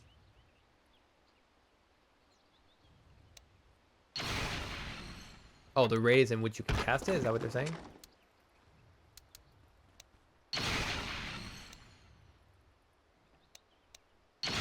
Oh, it becomes a radius. Oh, they increased the radius. It used to... Oh, okay, they increased the talent because it was a radius thing before. So, yeah, in terms of Nyx Assassin, It's a little bit less about that combo, which you may or may not hit or manage, and also gives Nixus has a little bit more laning stage capabilities or value. Ogre Magi remains as an innate ability, so Dumb Luck we know from the previous build. No longer increases multicast chance by default. Alright, here comes Fat Chance. Multicast. Each point of strength increases Ogre Magi's chance to multicast by 0.05%. The issue with this is that it actually isn't that great unless you have a lot of strength. I actually found the multicast to be pretty lackluster the more I played with it. You really needed a lot of strength at all periods of the game. You needed treads, you needed a soul ring, you needed a heart, maybe even overwhelming blink, and I think it only increased your chance by like 8%. I don't remember if it was 0.05% before, but it definitely feels that way. Yeah. Well, I don't know. I'm not too big of a fan of Fat Chance. Learning curve is Ogre starts the game with 0 ability points, but gains 3 ability points at level 2. And regular ability points for the remainder of the game. Level requirement for all abilities and talents is decreased by 1. Eh? What? Oh, they rewrote it. 914, 1924. That's so funny. I love that. Oh my god. I'm gonna spam this hero all over again. Oh man, no way. And that means I have no levels. And here, I get this, I get this. Okay, interesting. Ogre starts with the game with 0 ability points, but gain 3 ability points at level 2. Did that actually happen? It did. And regular ability points for the remainder of the game. Level requirement for all abilities and talents is decreased by 1. Regular ability points for the remainder of the game.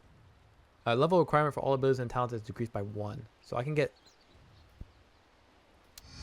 Basically at 5 I can get my ultimate. Dude, are we going to play Ogre mid? Is that back? That'd be so hype. I'm actually really excited for it. In general, yeah, I actually like Learning Curve more than Fat Chance, but maybe that's just me. I find Fat Chance having the level requirement come up earlier means I have a higher chance of getting my items earlier, being more aggressive. I think it's more for the mid or offlane Ogre Magic build, whereas Fat Chance is more for... I don't know. Fat Chance has better scalability for multicast. Whereas Learning Curve, I'll basically get you early levels, so early game, it's much more valuable. However, because at level 1 Ogre, like your level 1 Ignite's kind of... But then that means your level 2, you basically get 3 ability points. So you can really do a power spike timing on damage as a support. So I think Learning Curve is for support, Fat Chance is for carry. Bloodlust says, my multicast now prioritizes Ogre Magi himself, thank you, followed by heroes, then buildings, then creeps. Still skips units that already have the buff.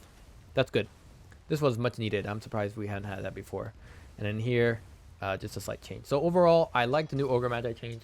I personally prefer Learning Curve, but I do play Ogre as a core. Now to see it, Fat Chance, it's basically a hero that builds strength.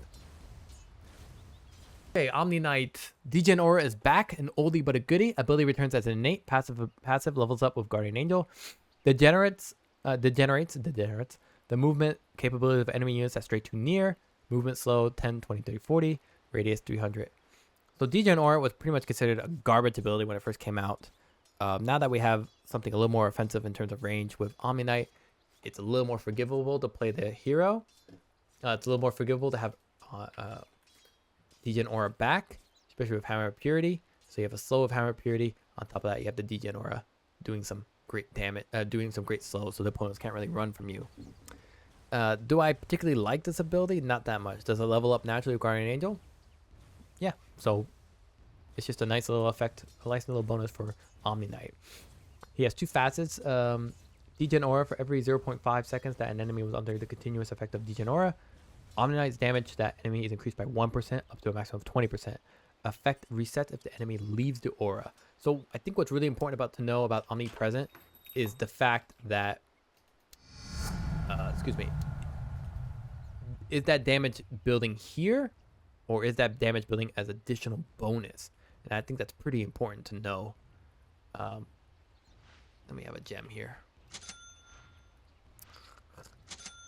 Here we go. So here's 20. Here it is. Movement speed reduced by 40.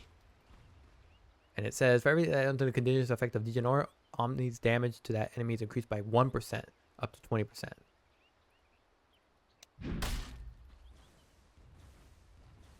Get it out. Yeah, I don't think it actually has any effect on this because it's not actually giving you base damage or strength. It's just letting you deal more damage to the opponent. That's pretty interesting. So the more you chase someone, the more damage they'll end up taking. But right now, Omni Knight is played with Conda, Blink Conda, Shard. So he pretty much nukes everyone from the get-go and doesn't really sit there fighting again and again. He kind of resets, comes back around, and hits him again. So Degenor is a little bit counterintuitive, maybe as a support, but we don't really see Omni Knight as support these days. As well as Healing Hammer. Whenever Omni Knight abilities deal damage to an enemy hero, Omni Knight gains a heal over time for 5 seconds equal to 30% of the damage dealt. This is more of a sustain Omni Knight. I don't know how I feel about Healing Hammer either. Healing Hammer can work with probably the Soul Ring. So if you do damage on the opponent, you also gain the heal back, so you kind of get the Soul Ring effects back. So we'll probably see Soul Ring back for the hero. That said, Soul Ring kind of slows you down. You really have to hit an early timing with Phylactery and Blink. So I find both of these facets kind of, I wouldn't say lackluster, just a little miss the mark. Doesn't do more than what I want to already do. Let's see, abilities. Repel has an upgrade with Aghanim Shard. Grants 60% magic resistance to the target. Too bad Repel is a very short cooldown, a very short duration, so it doesn't always feel good to have that. As for abilities, Hammer of Purity no longer slows affected targets. Understandable. With Degenor. Now is an auto cast ability with an on-hit effect. Cast range bonuses don't affect it anymore. However, it's still considered as a casted spell. So they removed the nuking version? Is that what they're saying? Yep. Well, not really. So I guess they shifted everything to make Degenor valid, which is just like a little annoying because I wanted it the other way around. So now they made it an auto cast ability with an on hit effect. Cast ranges don't affect it, however, it's still considered a cast spell. So I can still. So now I can't shoot it out of my hand like Captain Planet here. I gotta just attack people. And then does that mean Echo Saber makes it really good, or is there a cooldown to it that makes it suck ass? So it looks like it's going back to the old Omni Knight build. The old Omni Knight build was really built around Echo Saber and Harpoon. If I do dummy target here. Yep. So Echo Saber is back on the board. Omni Knight's going to be kind of cool, to be honest. And actually, Healing Hammer could be the way to go. However, Omnipresent, I also now understand its applicability and value, where you're going to do extra damage to opponents as they literally sit there and just take damage. I mean, look at that. Holy hell, that's going to be so interesting, especially with Harpoon. So Blink Harpoon, don't need the shard anymore. Blink Harpoon maybe BKB if you really need it, otherwise you have to Repel. Cool. Oracle, new innate ability, passive, can't be leveled up. Oracle will predict and announce to allies where the next power room will spawn. Shut up, really? That's so obnoxious. I love it. I love how obnoxious that is. It's just obnoxious. Will he type it or does he just say it?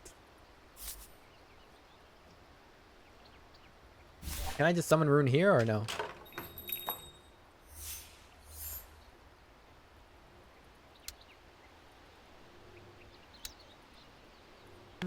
I want to see what that's about.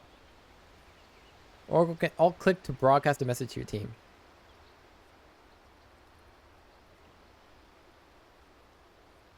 That's so sick. I just spam this all day. Tell me there's a cooldown though. This is what I'm gonna do all day. Oh yeah, there is a cooldown of 2. That's hilarious. I love that. Prognosticate. Okay. There's no way anybody's gonna remember that though. Nobody's gonna remember, hey, make sure you click this and announce the next rune. It's not gonna be, no one's gonna do that. In terms of facets, Clairvoyant Curse spell amplification increased by 0.5% per level.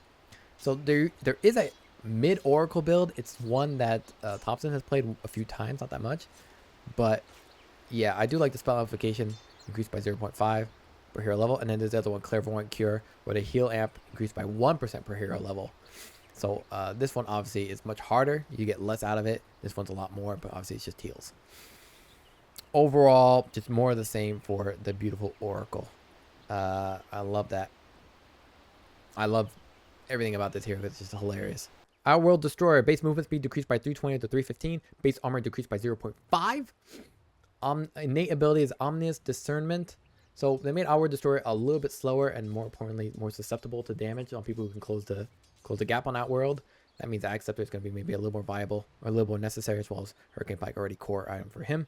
The new passive ability, Our World Destroyer, gains 2 extra mana per point of intelligence. Why? Why did they do that? They really scaled a lot of these magic heroes, which is kind of nuts to me. But Our World Destroyer gains 2 extra mana per point of intelligence. That's really nice for the hero. Definitely something we'd like to see overall. In terms of discernment, facets, let's see. It says Obsidian Decimator. When Essence Flux restores mana, it also increases Our World Destroyer maximum mana by 4% for 7 seconds. Really? Isn't Essence Flux like happening all the freaking time?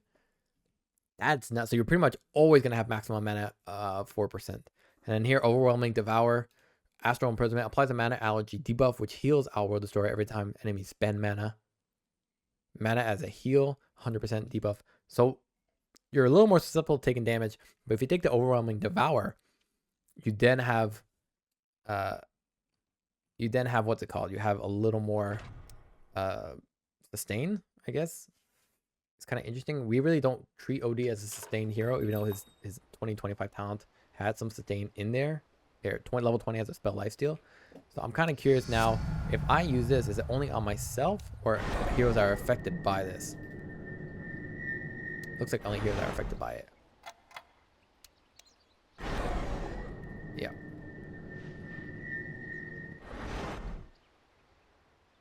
And only here they'll cast abilities, and it's not that long. So I'm not a super fan of it, not too long at all.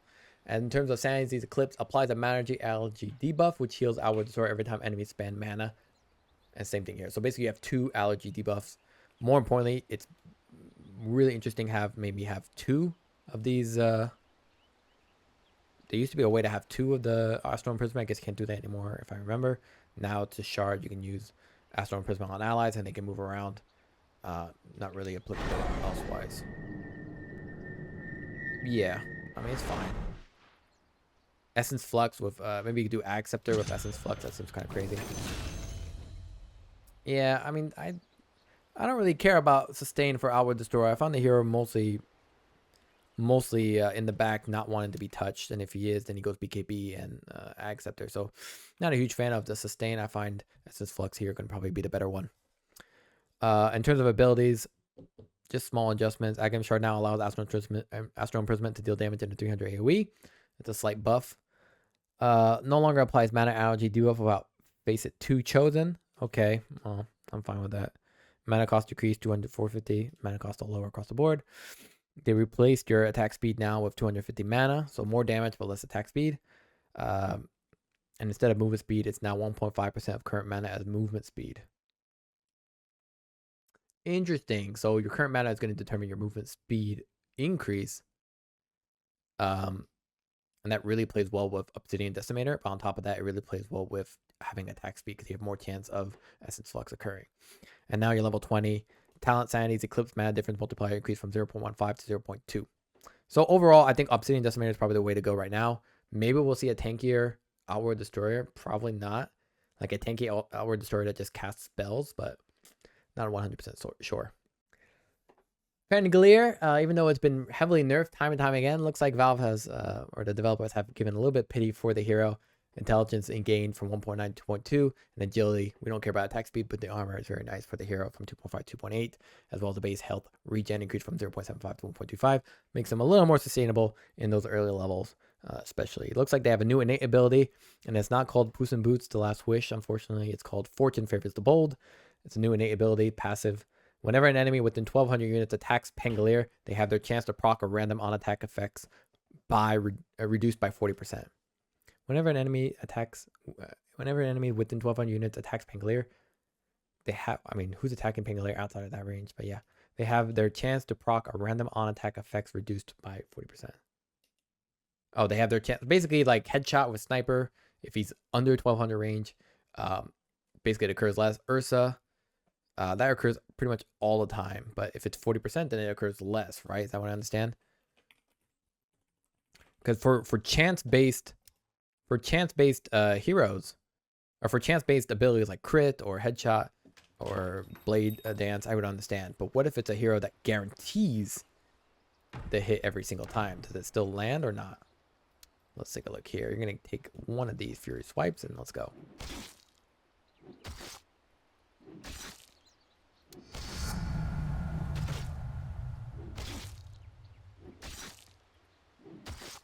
Yep.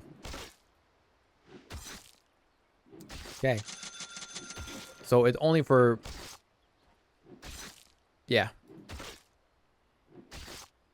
Chance for effects to happen reduced by 40%. So if it's 100%, it's 100%.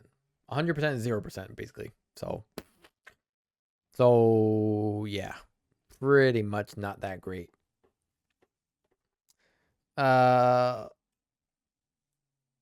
Enemies, whenever an enemy within 12 units attacks Pangolier, they have their chance to proc random amount attack effects reduced by 40%. So Maelstrom, pretty much. And Basher. Let's see. The facets are double jump, shield crash. Shield crash. Pangolier can double jump, deactivating a shield crash again while in midair. Okay, how did they fit that within the vertical lines of maximization for Dota 2? Increase in damage dealt and resulting barrier by up to 30% based on the total amount of time spent in the air. So is there like a skill asset to this where like... Ooh, dude, we are midway hang time. That's fun. Resulting barrier by up to 30%. And then if you got Acceptor, does it do it twice? Oopsie daisies.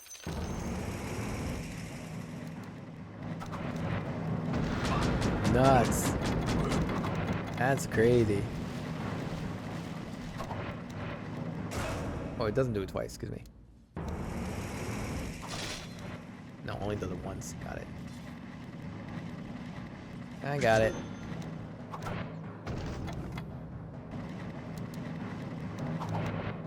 Yeah, once. Got it. Still pretty cool. Double jump, activating shield crash, and then you do a bit more damage. You basically increase the damage dealt and resulting barrier of up to 30% based on the total amount of time spent in the air. So what could you use that and then you would stay in the air for even longer or what? Thunderbolt for rolling thunder increases roll speed by 115 and improves turn rate. Duration decreased by from 10 seconds to 8 seconds. Increases roll speed by 115 and improves turn rate. So with this rolling thunder, the increased turn rate and roll speed means you can get more stuns within a period, or rather entrap an enemy for longer, especially if they have status resistance. That said, though, it means you also have a shorter duration for your ultimate. Let's see. Ooh, that's close, man. That is a tight circle. That is a tight circle. So that means you don't have that double jump. But if you get Octarine, you can actually do this more, and you have a better turn rate and movement speed. Interesting. In terms of other changes, Swashbuckle has been nerfed overall. Decreased the range, decreased the slash range, decreased the cast point. Cooldown has also increased a little bit at the beginning, not so much. Yeah, pretty much a lot towards the end. Lucky Shot armor reduction increased as well as debuff duration also is lasting a little bit longer. So Swashbuckle damage is basically not as, I would say, efficient or as long-reaching as it was before, but the likelihood... basically, if you do get a Lucky Shot, a proc, which usually happens with every Swashbuckle, it lasts longer, and it's significantly, it's marginally increased, by 1 for the armor reduction. As well as Rolling Thunder, they changed it from magical to physical. Okay, and then the damage rescaled from flat 180 to 6340 to 50, 100, 150 plus total attack damage. So a little bit of that conduit effect.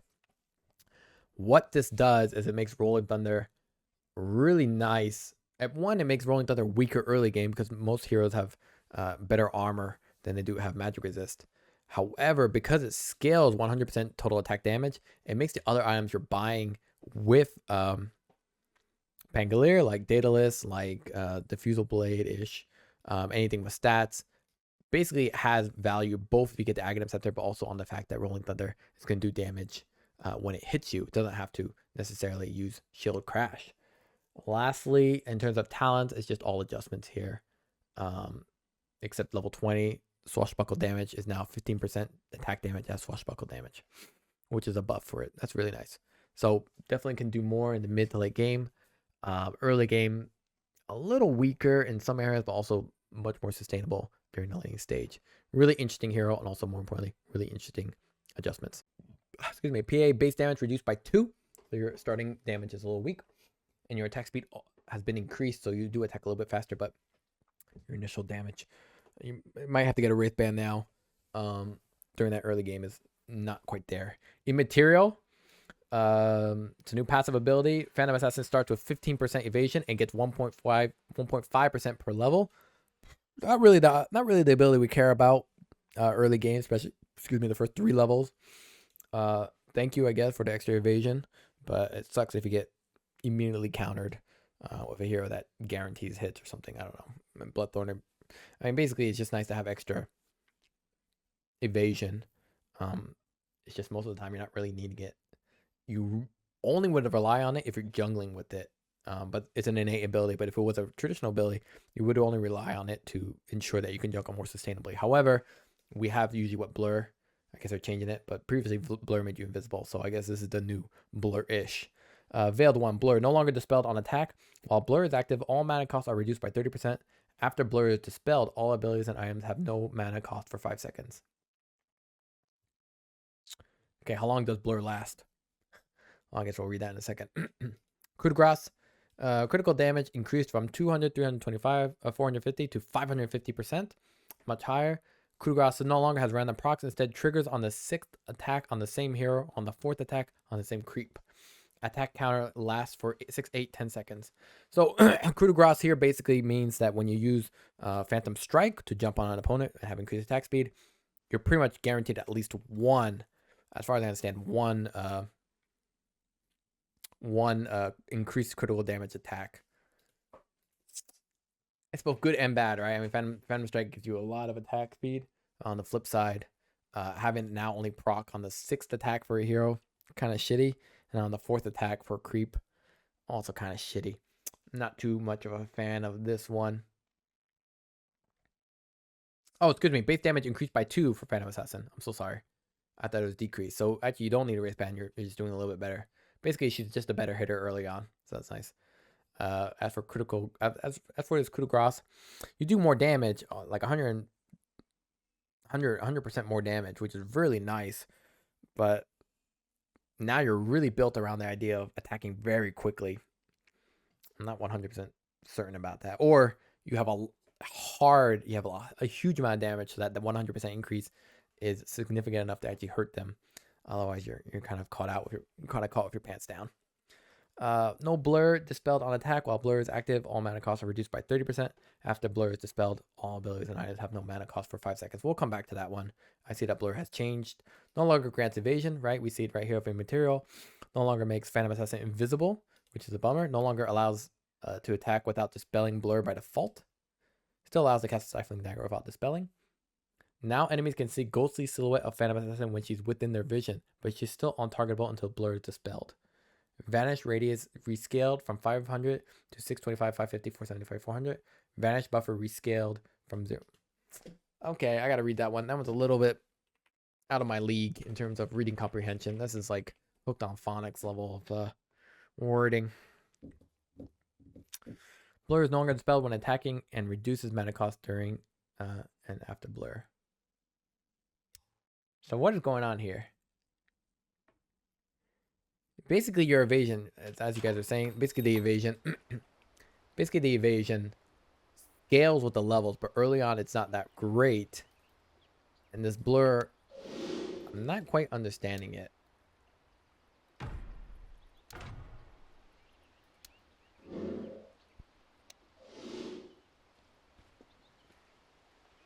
If it's near me, it gets dispelled.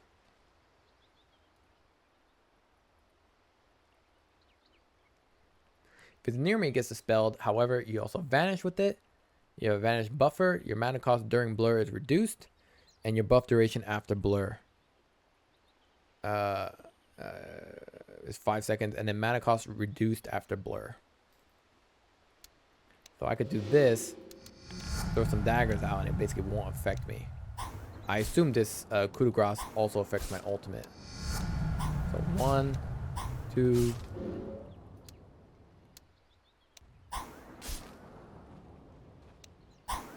It does not. So you really have to attack the opponent. There we go. Oh, excuse me.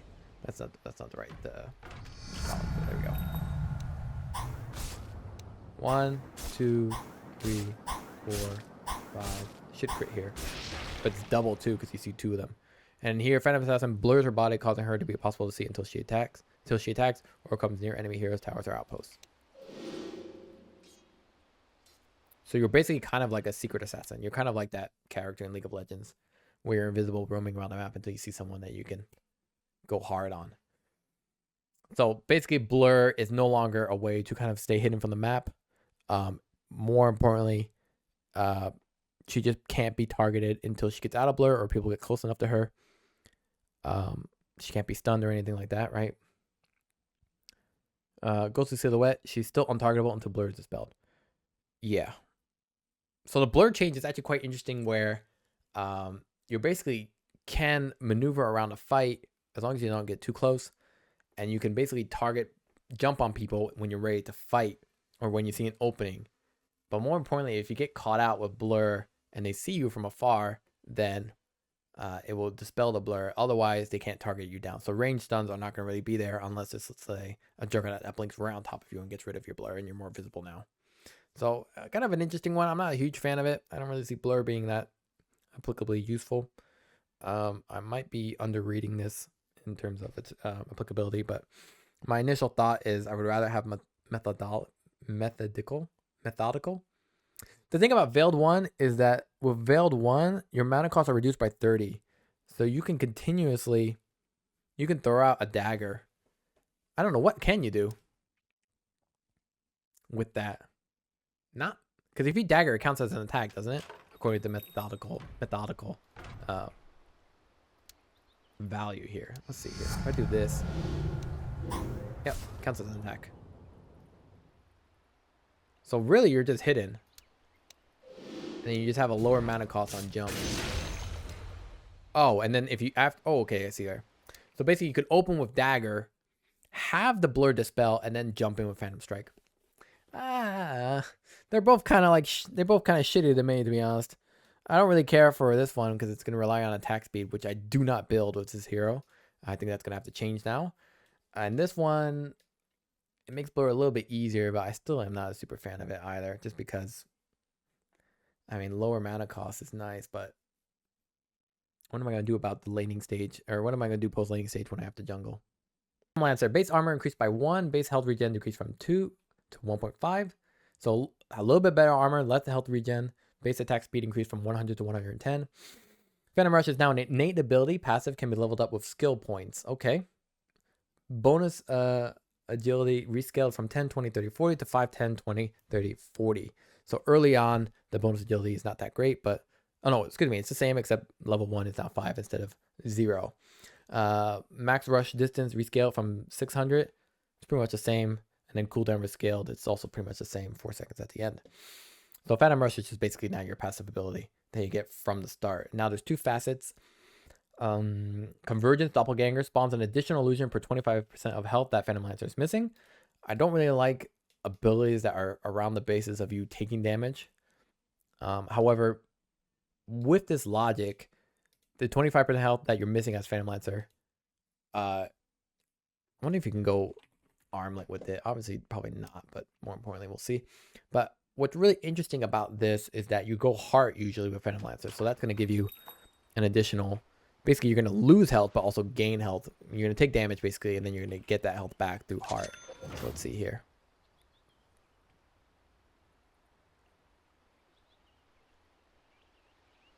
Regenerating pretty good, to be honest. What is that?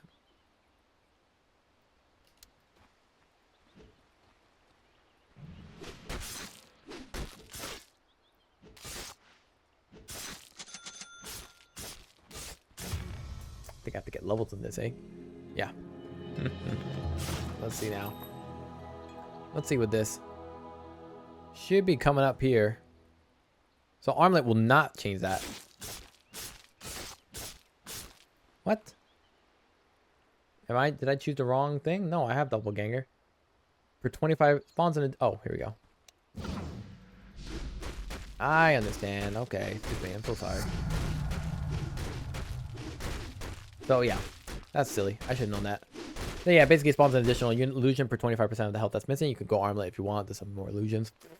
Kind of whatever. Juxtapose illusions are uncontrollable and can spawn on any visible enemy unit in the 700 radius of the attack target. Prioritizing targets without juxtapose illusions, attacking them. They can perform Phantom Rush and change targets once the original one is dead. If there are no valid targets in the range, illusions disappear. Illusion outgoing damage increased. This one seems quite better in general. I don't really see anyone using doppelganger as a way to like flood the board. It's usually a way to kind of like mix up the cards when you are caught with a lot of units. You just use doppelganger, and you just mix up. You know, nobody knows who the real one is anymore. So let's see what this one looks like.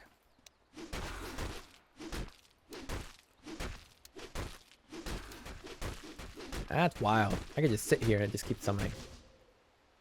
That's awesome. I like that. Illusions are uncontrollable and can spawn on any visible enemy unit in 700 radius of the attack target, prioritizing targets without juxtaposed illusions attacking them.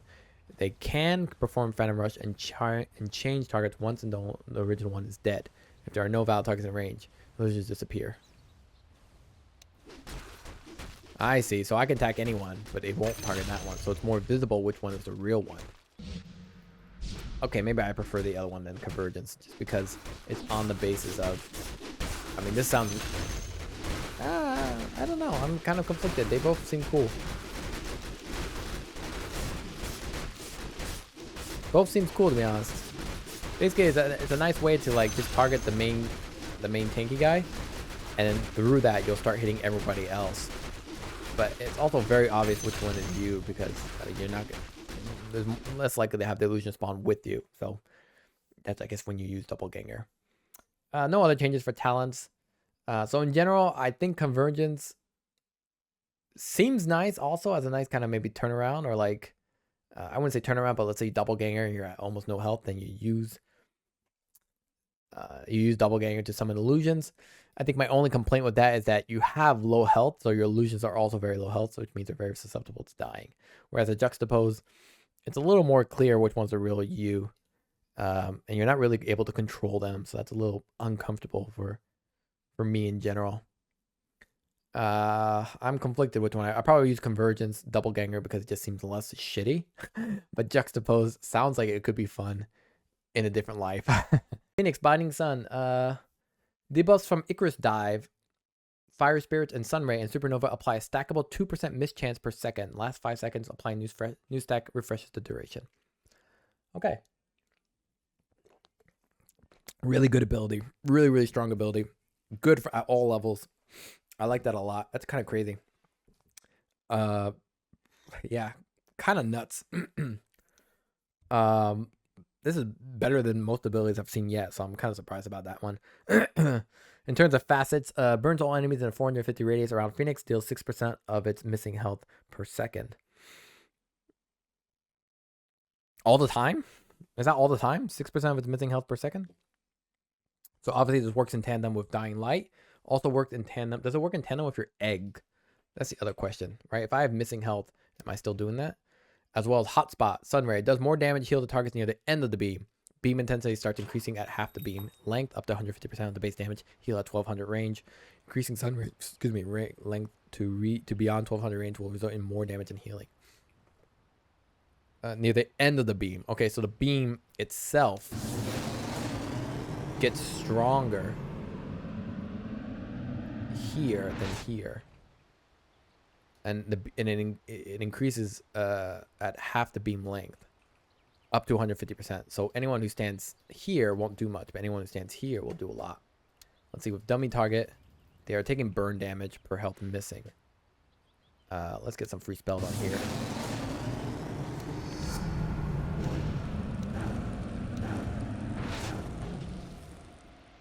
So now if I'm level 6, what happens? Well, I still burn for as much as I'm doing. Let's see. Last 17, about 17 here. Is it taking both burn damage? It is taking Sunray burn damage. But I don't know if that's from Dying Light. This guy literally takes no damage unless I have no health. Here. So it doesn't work from egg. Yeah, because the egg is basically full health. Interesting. So burns all enemies in a 450 radius around Phoenix, dealing 6% of its missing health per second. I guess if you're going Phoenix Radiance, very rare. Haven't seen that in forever. Otherwise, does more damage to heal / heal to targets near the end of the beam. I think that's generally just better. It's just down to applicability. You can also move around, which will make it a little bit easier with Sunray. I think you can only move technically forward or left or right very slowly. So you better get this. You better start the Sunray from afar and just move forward over time. Definitely Hotspot is my preferred one there. As for the abilities, nothing really has changed. Just slight adjustments here. Sunray no longer blinds enemies on its own, evidently because we have Blinding Sun. Everything else is also just slight changes. Better health regen at 15, which is nice. I prefer that to have that at 10 though.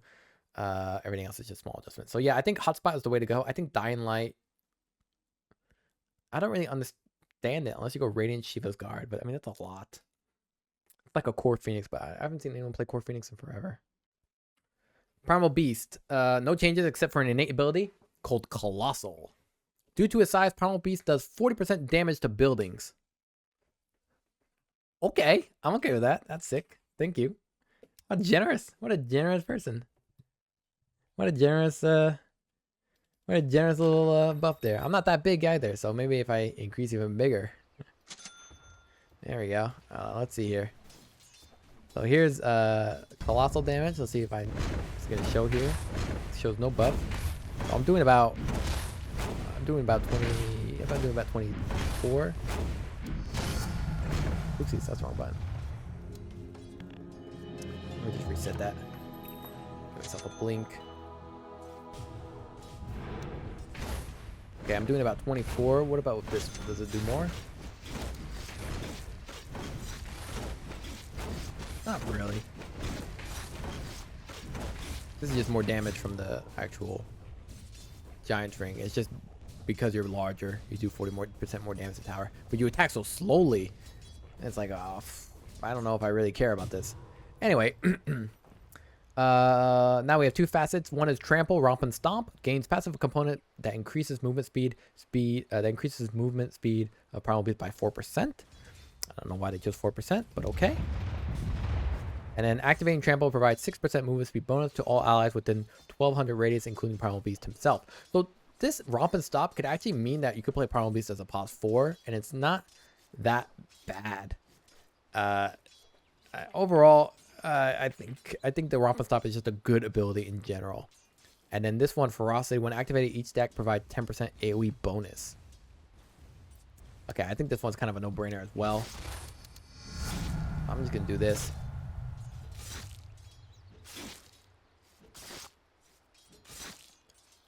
Dude, you gotta get a bit more damage than that. Okay, let's see how that looks. Boom, and then... Is that the AoE that I'm doing now?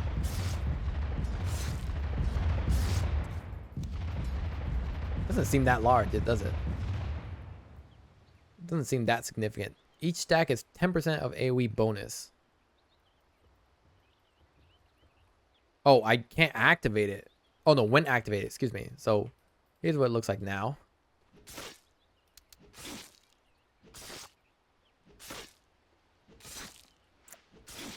Am I honestly just not doing that much damage? So here's how it looked like now, excuse me. Right? Hits an AoE, and then we press E. I don't have an act shard. Alright, I think you get the point. So overall, I think Ferocity, it's good in general because the AoE bonus is both from your ultimate as well as the stomp. However, Trample just has extra movement speed, means more trample damage, and activating Trample means even more movement speed. It helps Primal Beast maneuver around the map when he didn't go blink.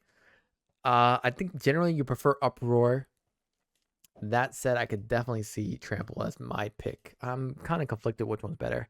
It doesn't really feel that great, 4% increase and then 6%. So overall 10% increase in terms of movement speed. Feels a little lackluster. Whereas Uproar, 10% AoE bonus per stack. That's very high, especially if you get the talent at 20, which is +7 Uproar armor per stack. Never mind. That's just extra armor per stack, which is great too, but nonetheless.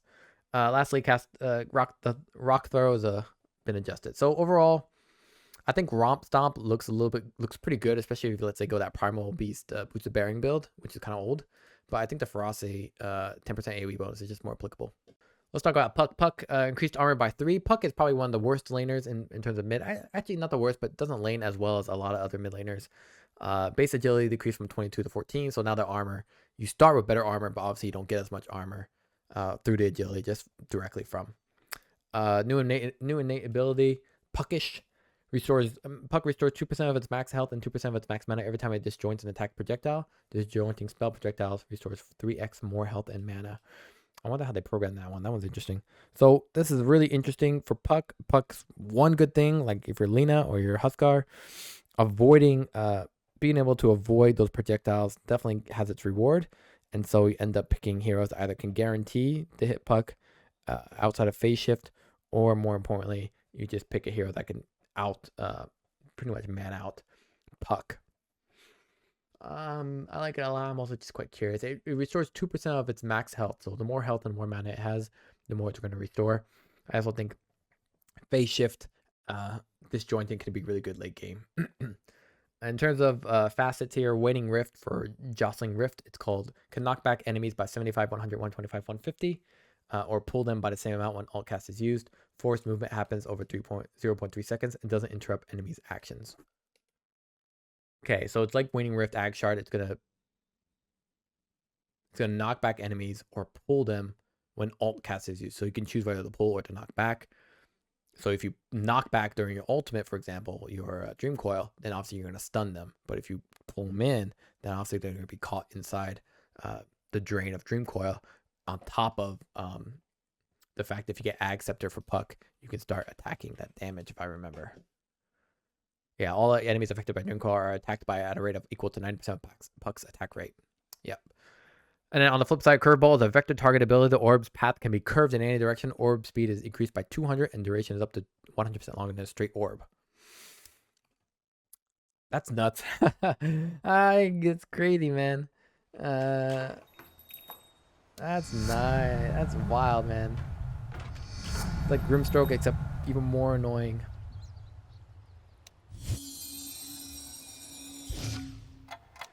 The thing is, it looks good, and it looks like it tricked people out. And it goes much farther and much faster. But it's a little more predictable, too. Or is the curve my predictability?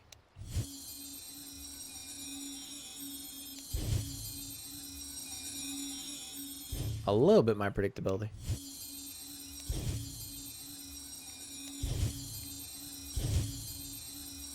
Oh, shoot, man. Dude. Oh, I'm having fun with this, even if I never played this hero. This is unpredictable and crazy. I think Curveball is the way to go. That said, I see Waiting Rift as honestly a good combo ability for sure. That's nuts, though. Curveball is crazy. Definitely can screw people up. Can you hit people twice with Curveball? I assume not. Anyway, Vision Linger decreased. Mana cost a little bit less. Remove double tap cast on self behavior. You used to be able to do this with Waiting Rift. Obviously now you cannot. You have to pretty much just click, select the hotkey and then click, or if you have quick cast on. Phase shift now has a 0.01 second, so there's a little bit more room to be able to pull it off. And then Dream Coil, initial damage increased from 150 to 30 to 310 to a little bit more, and the stun duration has also been increased. So Dream Coil is just a little bit stronger without the Ag Scepter. With the Ag Scepter, of course, it's even better. Everything else is kind of not as important. So Puck is going to be really about avoiding damage as always before, but now it's going to get rewarded for it. And on top of that, we have Waiting Rift that can be a way to kind of pull enemies in or pull them up or push them back depending on your lineup. Base agility decreased from 14 to 11. So less armor, base health regen also, but has been increased instead. So you are susceptible to taking more damage. However, you get the base armor straight onto the hero instead of from agility. Okay, I definitely get that. Flesh Sheep is now an innate ability. Pudge permanently gains. Okay, so Flesh Sheep is now an innate ability. You get strength for every kill he kills. Whenever a hero dies within 450 radius. Understandable. Fresh meat. Dismember. When targeting heroes, dismember increases Pudge's strength by 357 per tick for 12 seconds. And then the alternative is Flayer's Hook. Meat Hook. Hook impact damage decreased by 50%. However, enemies take 10, 15 to 25% of the distance traveled as damage while being pulled by Pudge's Hook. So basically, if you hook someone, if you use Meat Hook as a finisher after Dismember and you're rot, then it will do 50% less. However, if you give them some distance and then have them travel back, they will do pretty good damage, significantly more damage, I think.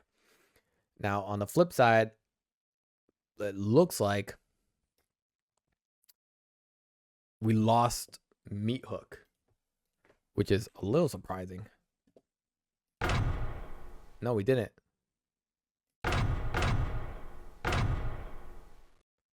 It's just a new ability because now Flesh Sheep is up there. Meat Shield. Pudge covers himself with a layer of flesh that blocks 26 damage of any type taken from any source.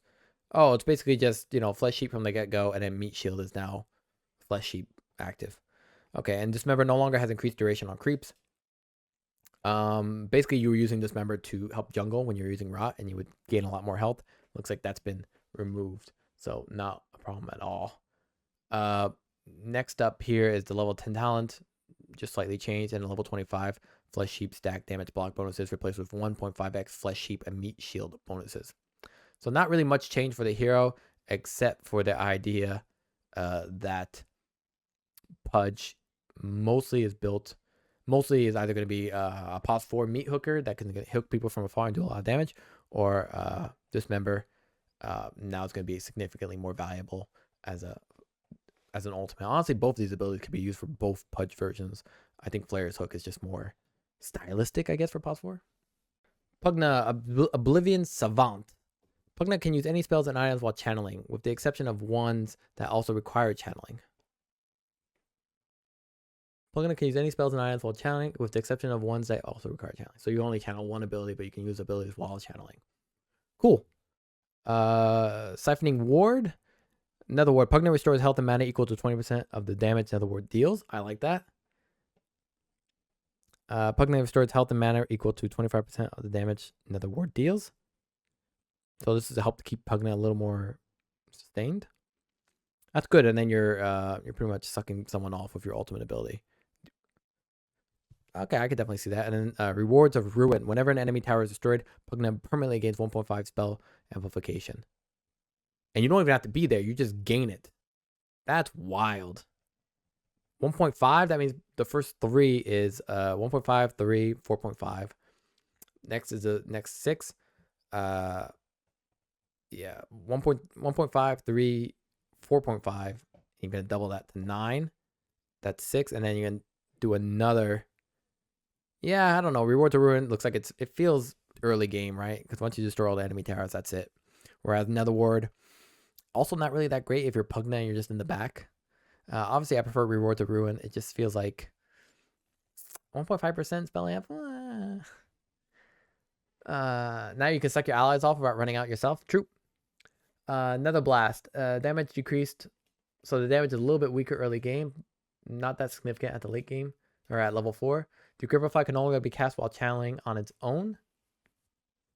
Enemy increased magic damage decreased from 30, 40, 50, 60 to 20, 30, 40, 50. So pretty straightforward. Not a big deal. Queen of Pain Bondage. Ooh, already pretty attractive. Whenever an enemy within 1200 range deals spell damage to Queen of Pain, she returns 10% of the damage dealt. Whenever an enemy within 1200 range deals spell damage to Queen of Pain, she returns 10% of the damage dealt. So a little bit of sustain there. Does Bondage work with your dagger? If I understand correctly. Basically, hurls a poison dagger, which deals large initial damage and then deals damage over time. Has its movement speed slowed, and instant of damage is dealt every 3 seconds. Oh, I guess they removed the heal part of it. Yep. So that answers that question. Succubus gains bonus lifesteal that increases with proximity, starting with 12% at 800 range and up to 18% at 300 range. So basically, this is rewarding Queen of Pain if she jumps in and blinks, or jumps in and uses her E, or has the shard and does the silence with her blink. Interesting. Okay. And on the other side, it's Masochist. Spell amplification increased by 15%, 22% of spell damage, including items dealt to heroes is also inflicted upon Queen of Pain. Okay. Damage to illusions is not reflected. Damage reflected is before reduction. Oof. Damage reflected is non-lethal. Reflected damage can be negated by debuff immunity. So BKB, buy BKB here. Spell amp, really nice. This one, spell lifesteal. It's only on spells, and this one, spell amp, is obviously on spells, but I mean, you do 15% and only 22% goes back to you, but that means you do need significant ways of surviving. I don't understand why they're doing this to this hero, where now she needs to survive her own attacks. No longer heals per tick. Duration increased from 15 to 16. Amount of ticks isn't changed, but adds 1 second upload duration. Okay, and then mana cost decreased, so it's a little bit lower at the last level. So you could max it out and be able to spam it all the same. Scream of Pain also reduces cooldown 7.5 to 6. It's not that great for 4 levels.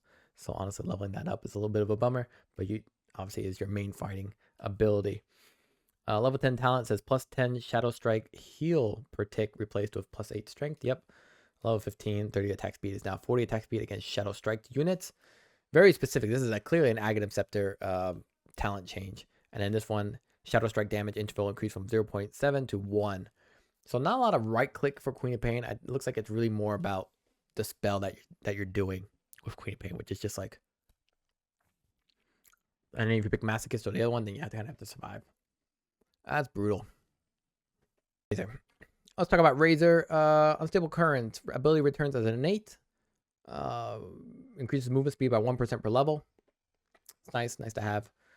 Definitely had a little bit of issue with Razor in the early game where you're trying to close the gap on enemies. Just can't reach them. So it's nice that they gave you a little bit of movement speed so that you can static link and stay on top of them. Thunderhead. When Eye of the Storm is active, Storm Surge proc chance is doubled.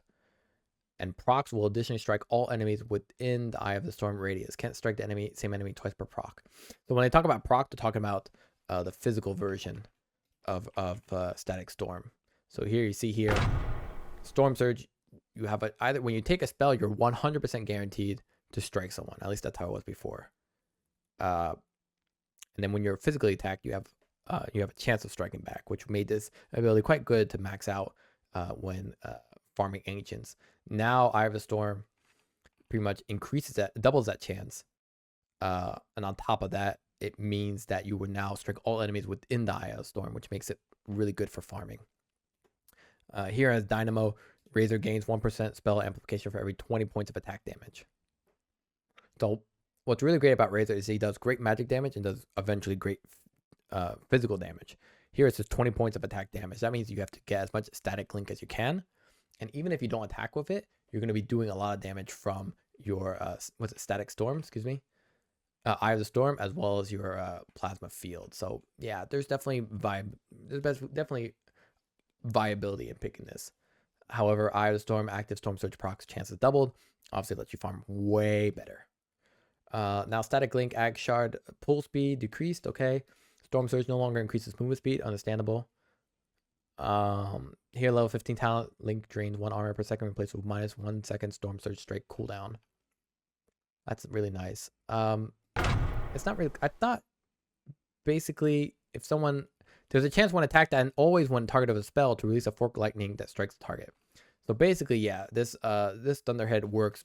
It's mostly revolving around your taking attack damage, magic damage. You're always going to strike back, but more importantly, when you have Eye of the Storm on, it's going to strike everyone.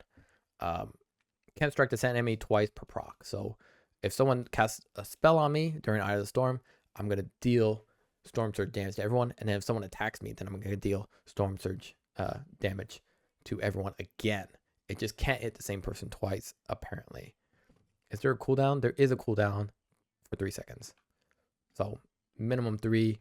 Minimum once per hit every 3 seconds. And Eye of the Storm lasts about 30 seconds, so you could hit people 10 times maximum. Hitting people 10 times for damage of 160 means 1,600 damage to everyone inside the storm.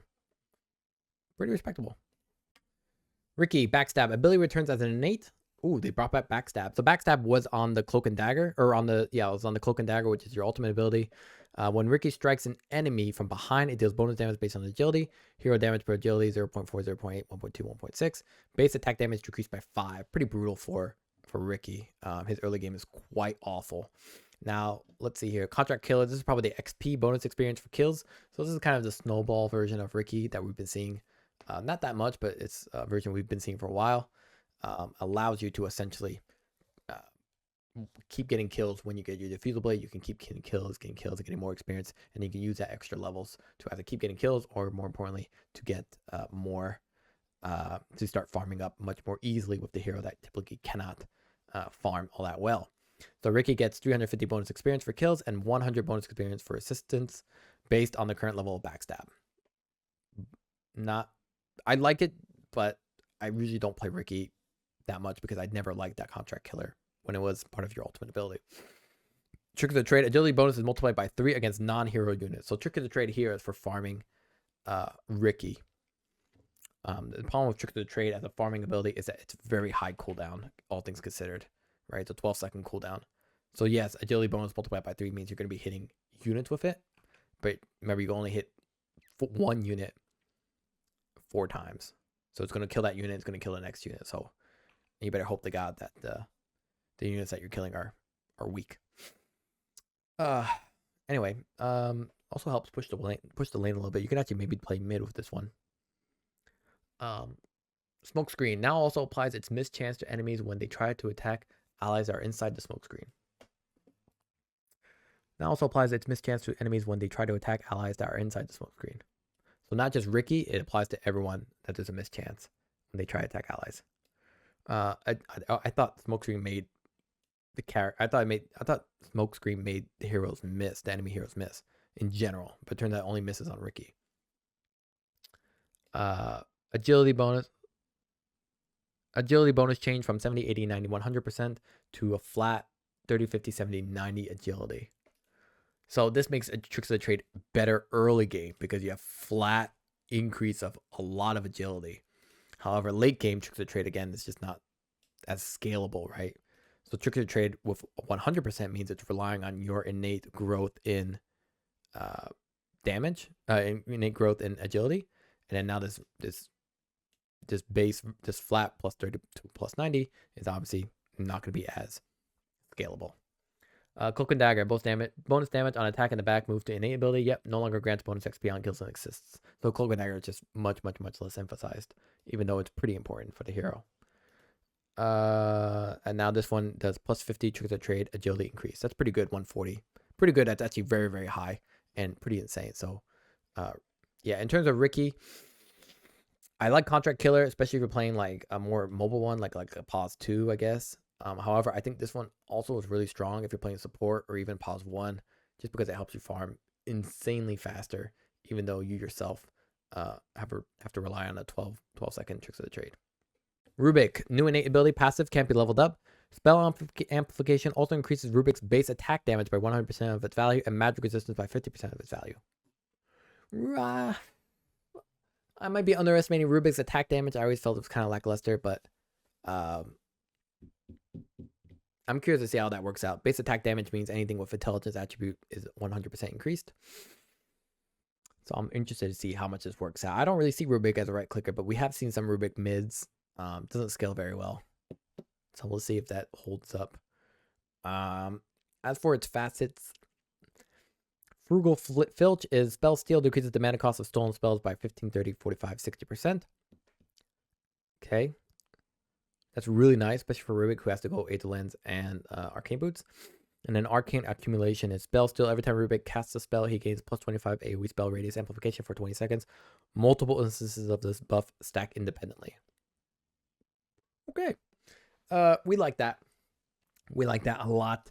Obviously, one, having less mana cost could be really good just because you can steal a lot and then you can use a lot of spells, especially big AoE ultimate abilities. However, the spell steal, having AoE spell radius amplification for 20 seconds, that's also really strong. It's really good if you have very few abilities to steal, but have very impactful effects or AoE effects. So yeah, both of them are very good here. Other than that, spell steal now, stolen spells will now use the facet of the hero it was stolen from. Oh, that's cool. Sand King now is an innate ability, Caustic Finale. Long overdue. You're pretty much obliged to level up Caustic Finale in the lane. So to see it now that it's an innate ability is fantastic. And no longer slows enemies. Evidently, they don't want to give it that much value. They want to make it more of that farming ability, especially during the laning stage, because it's the only way to really repel enemies back. You don't really have any real presence as Sand King in the laning stage. Sandstorm, I find, is kind of lackluster, especially if people pick up sentries, which they do.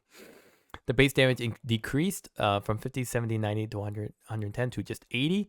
But however, the max health as damage decreased as well from 22 to 14%. And explode radius decreased from 500 to 400. So pretty much a bummer, I think. It levels up with past epicenter, so it's just not as good. It's definitely good as an early game, damage, but yeah. It does base bonus damage, but 20 is kind of eh. I actually think this is a bit of a nerf for the hero. Caustic Finale, I agree, wasn't fantastic, but it is a bit of a bummer that that Caustic Finale now is just doing a little bit more damage. I don't know. Is this going to be sufficient? I don't know. We'll see. It probably is. I think so. Should be fine. Facets. Sand Shroud. Sandstorm makes Sand King invisible. Sandstorm radius increased by 125. Okay, so if you don't get this, you're not invisible during Sandstorm. Wowzers. And then this Dust Devil. Sandstorm follows Sand King with a speed equal to 70% of his current movement speed. When Sand King casts Burrow Strike, Sandstorm recenters on Sand King's new position. Let's take a look on that. Dust Devil. Here we go.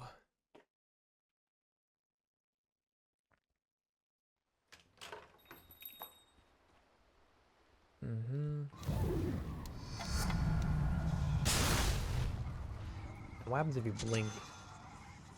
It's gonna cancel out, right? So your range is pretty much committed to this. Movement speed is quite lovely too.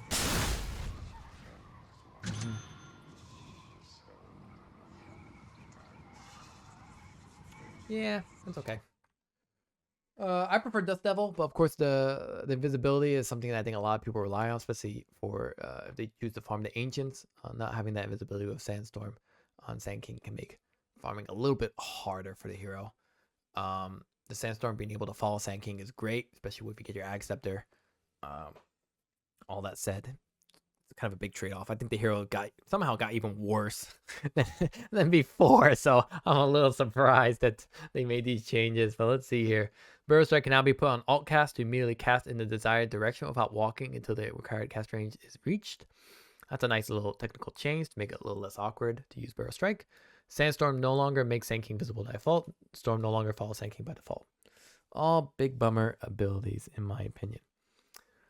Sandstorm just super weak. Stinger, new basic ability, area targeted. Sand King performs an empowered tail strike within a fixed 200 range, attacking all enemies within 315 radius. Let's check that out.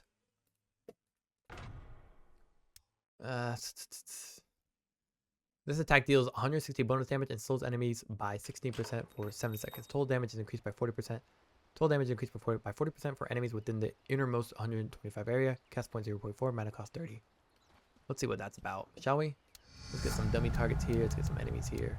Let's dip out here like this, and then... Ooh, really low range. Really low range for sure. Cool ability. Okay. That's a cool ability. But really low range.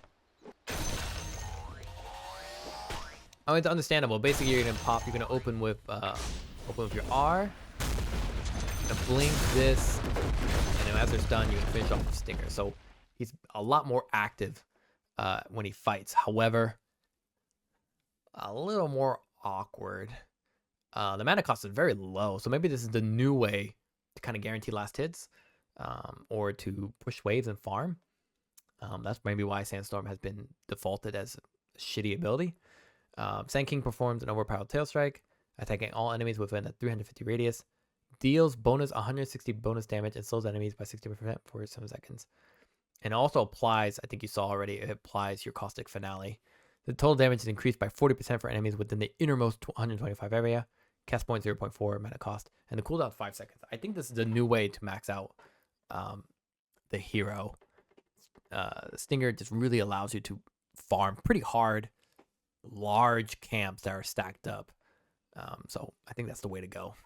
That's pretty interesting. Emperor Center also has been changed, made a little bit better, especially the first level. Level 1 is, 12 pulses, which is nuts.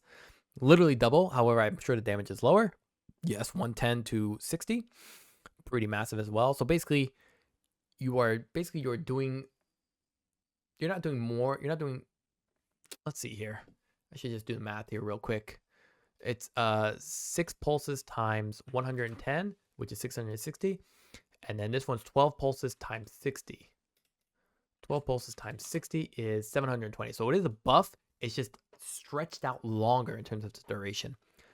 The radius also has been decreased from 25 to 13, so you reach a lot less. So you really have to land on who you want to be hitting. And then the total epicenter duration has also been increased by 3 to 6 seconds, evidently because you have more pulses. And then the attack slow is also being increased as a compensation. And then the slow buff now lasts for 3 seconds after being hit by the pulse. So people caught inside the epicenter will attack slower, will be slowed, and will take more damage the longer they stay in. But people who can get out of that epicenter are not as susceptibly taking damage. In terms of talents, they pretty much everything Caustic Finale has moved on, right? Stinger damage at 15. Sandstorm movement speed is now 12%. Stinger slow. Is that worth the slow? From 16 to 12% more. So it's a significant amount of levels. Stinger is quite strong, actually, quite frankly. I'm starting to see a more optimistic view about Sand King. And then lastly, everything else is just adjustment. So in my opinion, Stinger is a new way to farm with Sand King.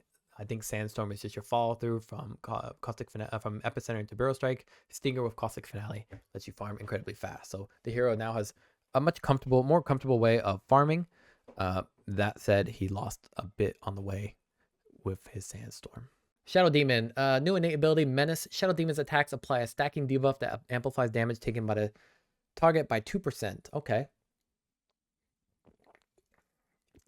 So it's kind of like Shadow Poison, but with your attack. Debuff duration is 8 seconds, which is refreshed with every stack. Is there a maximum stack? Doesn't look like it. And now you have, again, huge Scrabble words. It's like the developers hate non-English speakers. What the fuck is promulgate? Promulgate. Where are they finding these words? Which DSM 5, 6, 7, 10 are they getting these fucking words from? Holy shit. Disseminate. When applied to an enemy, they lose 15% of their current health, regaining half of it after the effect is lifted. If the target is an ally, their current and max health are increased by 15%. Okay, Disseminate basically got buffed here, right? Or is Disseminate now the new value, the new ability there if you click it? Disseminate, okay. If the target's an ally, their current and max health are increased by 15% instead. That's really nice. That current and max health, so you can use it at any point. It does great, and it damages back with Disseminate.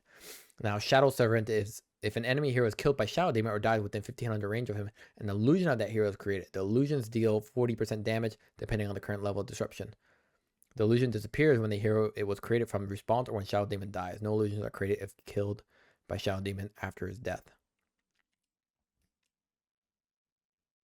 No illusions are created if killed by Shadow Demon after his death. What does that mean? Anyway, yeah, Shadow Servant looks good. It can really help you farm if you get a good kill. So basically you kill and you can push up with that. By the way, they forgot a period here. And Disseminate overall seems generally good as well. 40% damage on the illusion is actually pretty remarkable, but you only get one of those, in my opinion. Shadow Demon creates illusions of heroes that die near him. Yes. Heroes killed by Shadow Demon spawn an illusion regardless of distance. The illusion disappears when the enemy hero respawns or Shadow Demon dies. I don't know what the hell. Just no illusions are created if killed by Shadow Demon after his death. Oh, if Shadow Demon dies and he kills someone, there's no illusion. Got it. Got it. English hard. You know why? It was missing a period here. It just screwed me up. No period here. I just could not take it. When applied to an enemy, they lose 50% of their health when regaining half of it after effect is lifted. If the target is an ally, their current and max health are increased by 50%. So I think the Disseminate just has overall better applicability. That said, I definitely like Shadow Servant.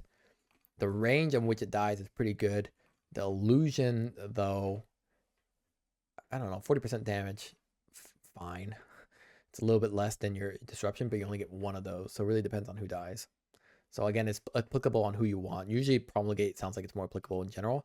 However, Shadow Servant could be there as well, depending on the enemies you're dealing with. Disruption, bonus base damage increase from 40, 50, 70 to 30, 40, 50, 60. Bummer.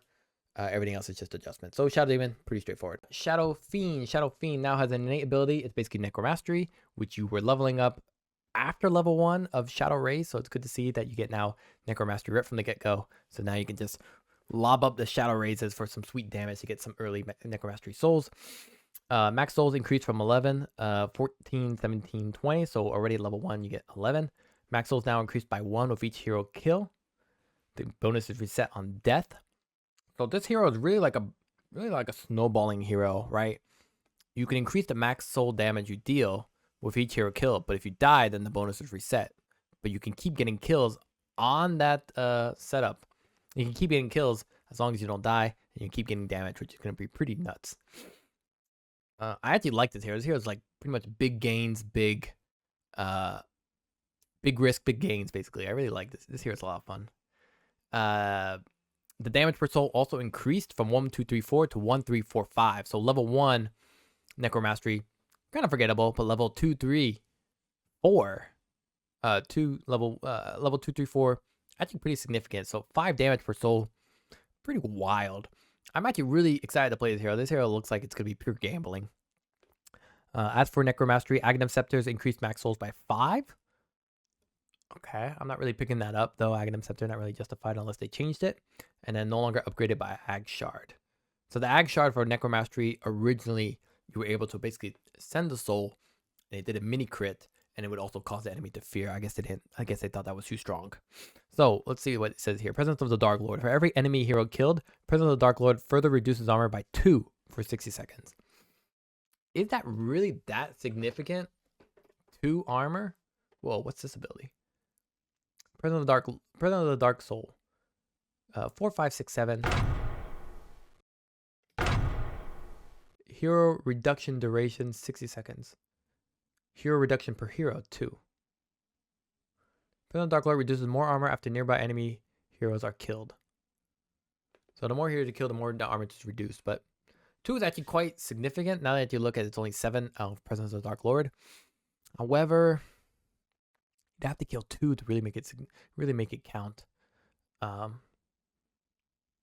don't know.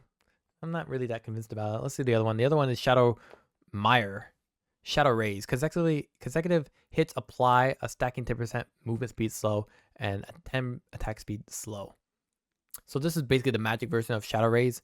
Shadow Rays really allows you to basically apply multiple stacks and then them fight you back with attack speed.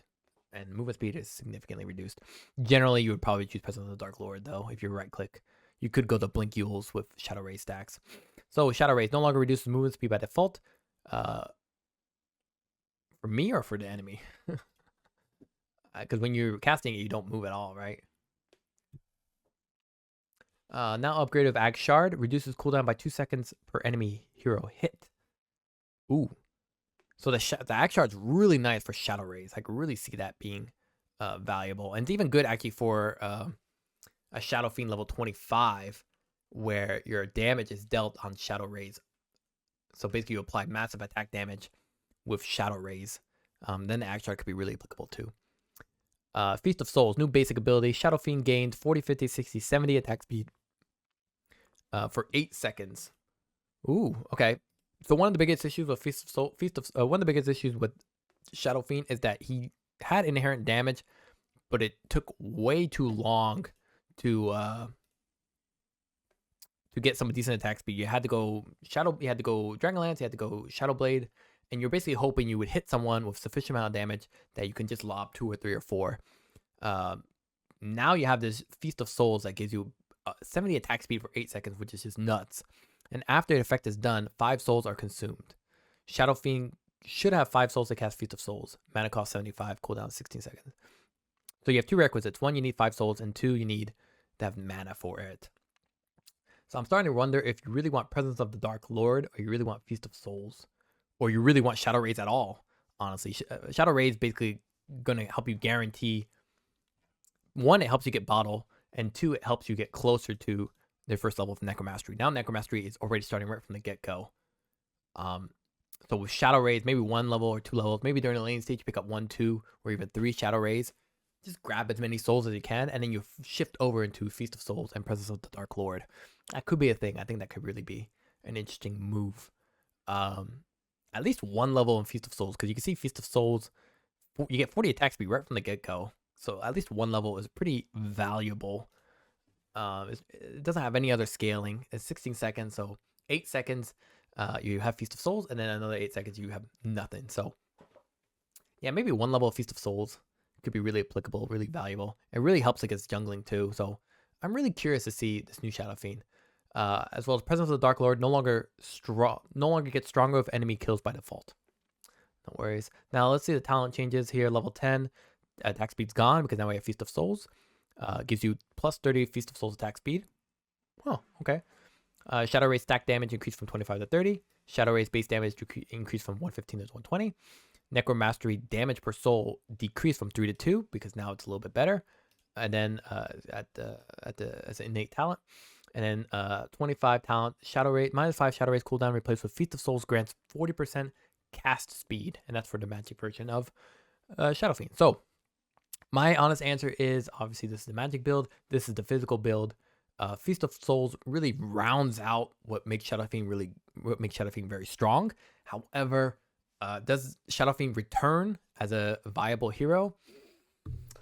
I'm not quick to say yes, just because I think the basis of Shadow Fiend has always been the same problem. The higher levels he goes, the more susceptible he is always dying. Higher levels he goes, he just has more damage. Now with an innate great attack speed, I'm kind of conflicted because the attack speed really helps a lot of issues that you had with Shadow Fiend. You pretty much had to buy Hurricane Pike so that you can land on someone, Hurricane Pike back, and just rely on that extra attack speed from the Hurricane Pike effect. Now, Feast of Souls, you're really dealing damage very quickly. You don't have crit from Ag Shard, so you have to get crit yourself. You're just very susceptible to dying, and your positioning is always difficult with this hero. I always feel a little lackluster when playing him. I'm hoping Feast of Souls helps fix that. Shadow Shaman, foul play. First of all, I love the icon from foul play. That is some good shit. But the one issue here is here he has fangs, and here he does not have fangs. So someone did not pay attention to the original art. That said, still love it. New innate ability, whenever Shadow Shaman takes lethal damage, he survives as a 1 HP chicken with movement speed increased by 10%. Applies strong dispel upon transformation and provides 0.75 second protection from all damage. Hex duration 3 seconds. Cooldown 90 seconds. Cooldown is reset upon dying. Oh my god, this is the ultimate noob hero. I love it. I love it. I love it. Christ almighty. Let's go. Kill me. Faster. Go chicken. Ah. But you're so slow still. You're so slow. Kill me. What? You're so slow though. What? It's so easy to kill me. I don't know about that one. That one is I'm a little I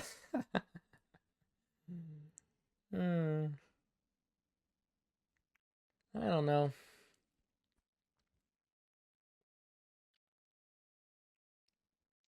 I don't know. Yeah, you would need to escape with it. Can you use items while in that form? I don't think so, because you're literally hexed. As for Cluster Cluck, can be cast on allied heroes after 0.1 second invulnerability period, transform them into a chicken with 10% movement speed, and create 3 chickens images that take 200% damage and provide no bounty. Chicken images are uncontrollable and try to confuse enemies. One chicken always stands still, one chicken always scatters, and the other chicken will either stand still or scatter. Illusion duration 2 seconds. Foul play, add 0.1 second period, invulnerability period, and creates 3 uncontrollable chickens on proc. So this part is because I have the talent for it. Because I have the facet for it. So, not sure. Mass Serpent Wards. 10 Serpent Wards are combined into one massive Serpent Ward. No way. With 10x damage and bounty values, while health is multiplied by 7.5x. Kind of like it. Oh, shit. Oh, it's a chicken, too. Oh, shit. No way. Dude, this thing's nuts. That's awesome. Oh, I love it. Everything else is minor change. This is awesome. This is just awesome. I don't care what you say. Talk about silencer. Silencer brain drain. Pretty much me in a nutshell. Silencer permanently steals intelligence from enemy heroes he kills or that die nearby. This was long overdue. Intelligence stolen 2. Steal radius 925. Not the greatest range. The biggest annoyance is the range for the steal radius. It actually is I don't know if it's been increased since I played the hero, but it originally was reliant on your attack range with Glaives of Wisdom, which was 600. Looks like it's been increased, which makes it a little bit more comfortable with Silencer. So if you got a single point in Glaives of Wisdom with Silencer and you tried to stay in range, you actually might die. So that's actually really nice that they increased the range and more importantly moved it away from Glaives of Wisdom because F that ability. Irrepressible. Silencer cannot be silenced. Okay, pretty straightforward. Reverberating silence, global silence. Duration is decreased, but the first time it ends on an enemy for any reason, it is applied on them again. First silence duration 3 seconds, second silence duration 1.5, 1. So it's really good for the first time you use it. After that, you get nothing. So I don't know how I feel about either. Both of them are kind of lackluster. Here it's a one-time value, and then your global silence is pointless. Right?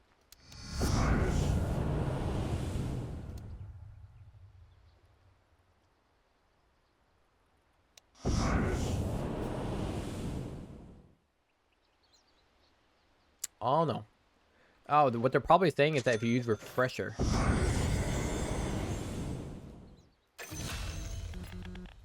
On each time on each enemy. Ah, I get it. First time silence duration. Oh, duration is decreased, but the first time it ends on an enemy for any reason is applied on them again.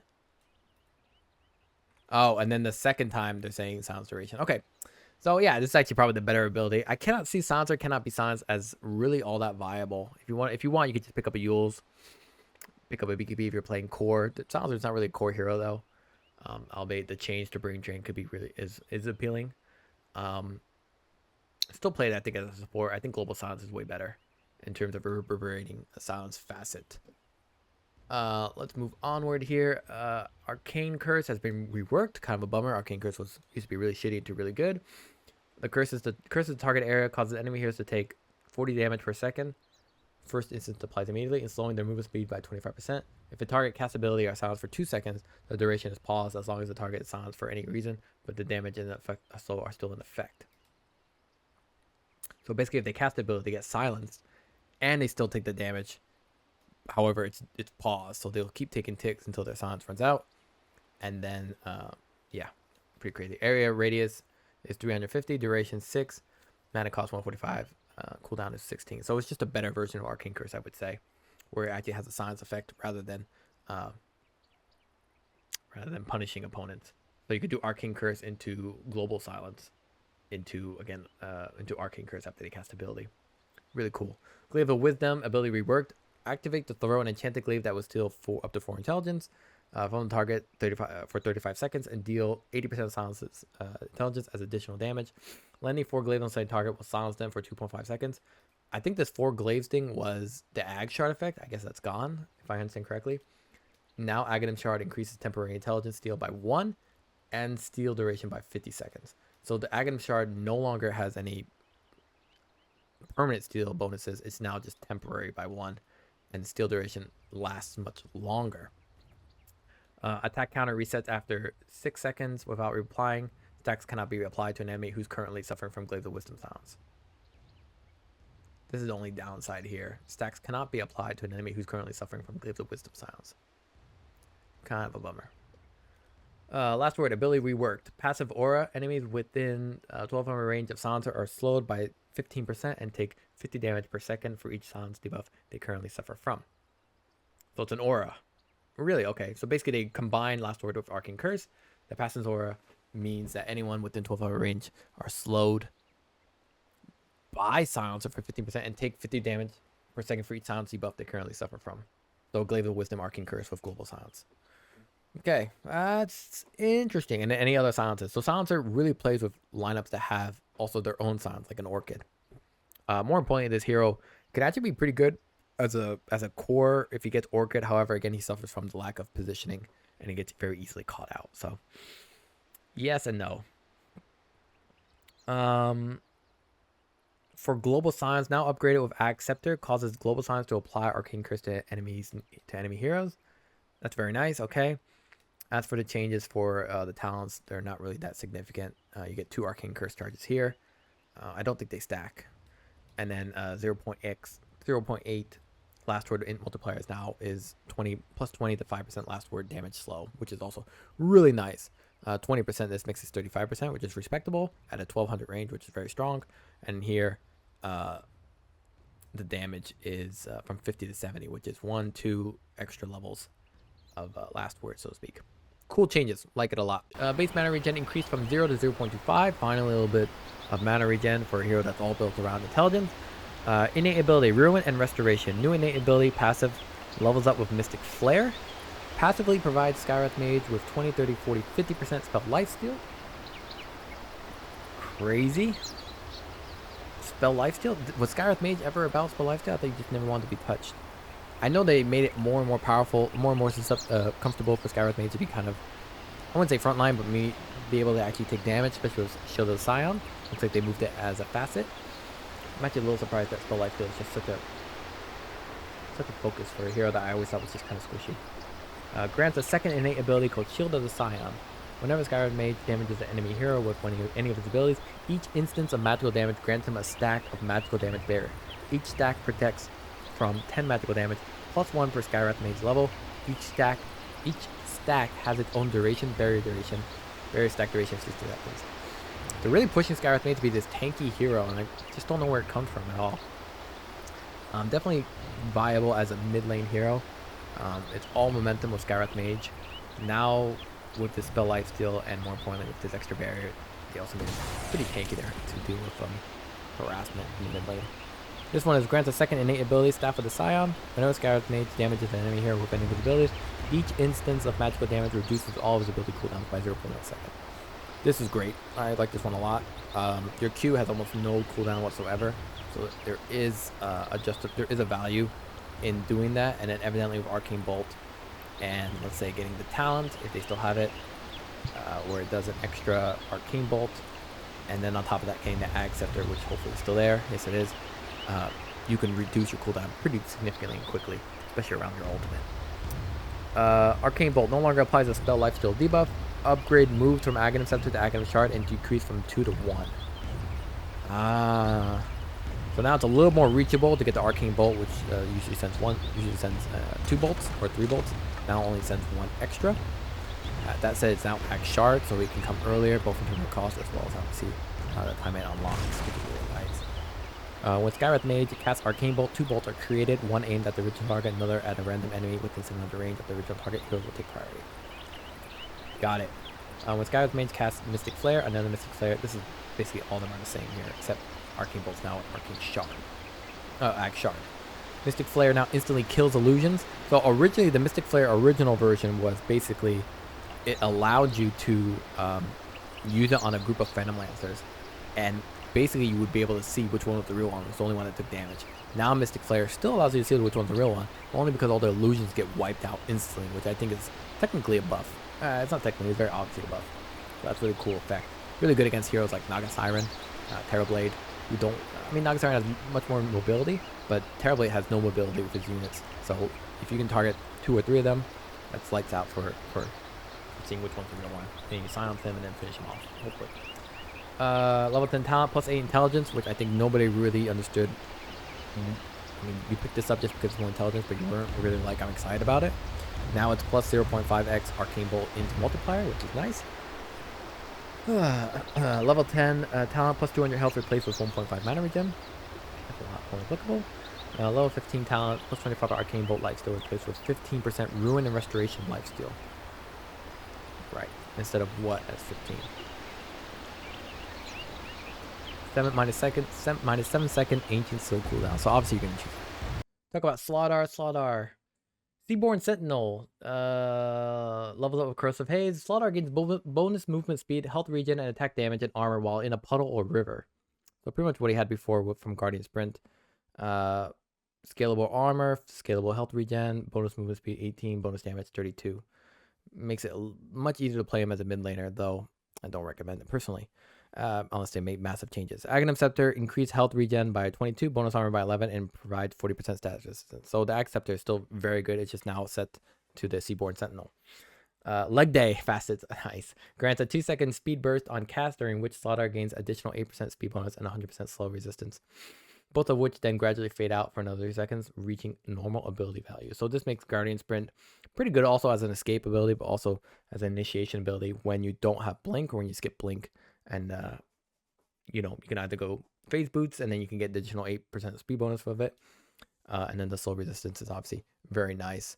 At least at the beginning when you know you're going to get, you know, slowed by, I don't know, Queen of Pain, Dagger, or something. Now, the Brine Guard, it says any active debuff on enemy hero provides 40% of the reduced armor to Slardar. Any active debuff on enemy hero provides 40% of the reduced armor to Slardar. That's worded very strangely, but if I understand correctly, anyone who has an active debuff on the hero reduces the armor that they do.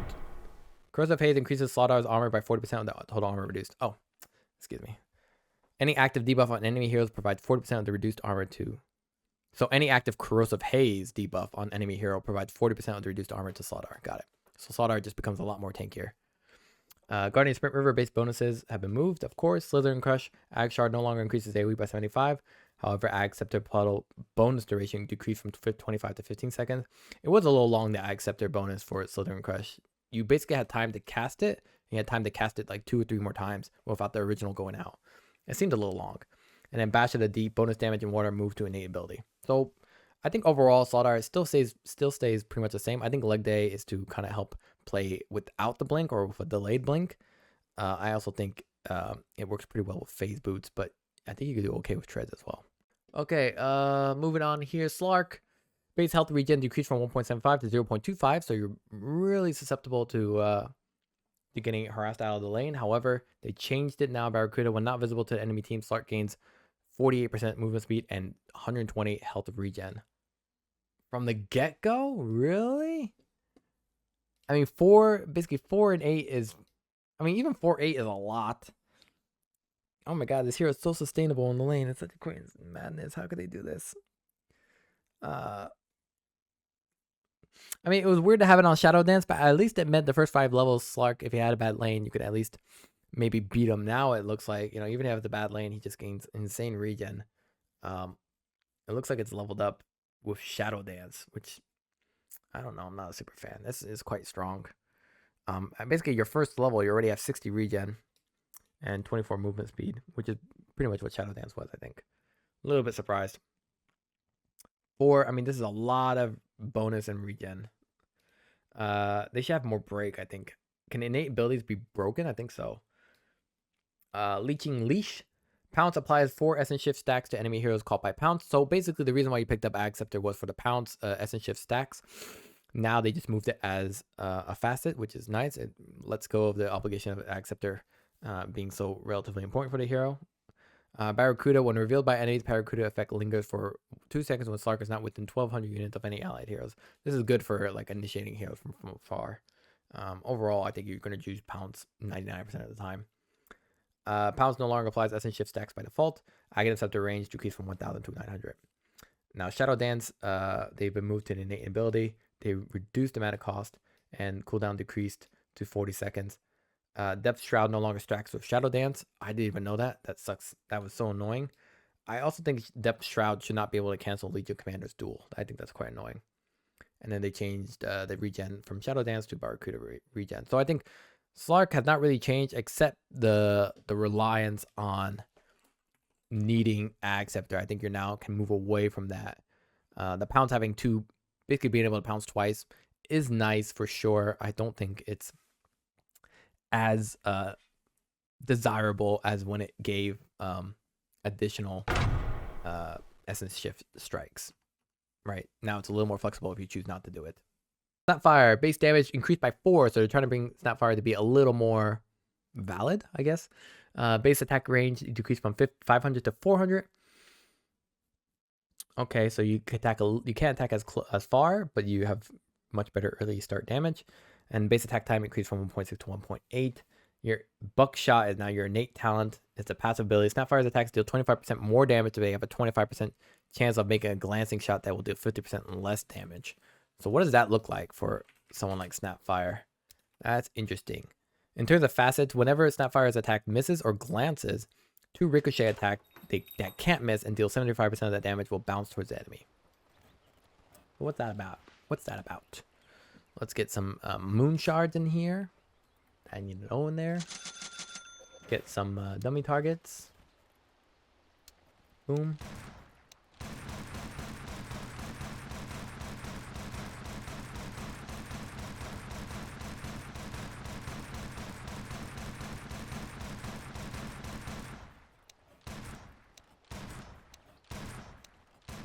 If it's me, I don't understand what glance is.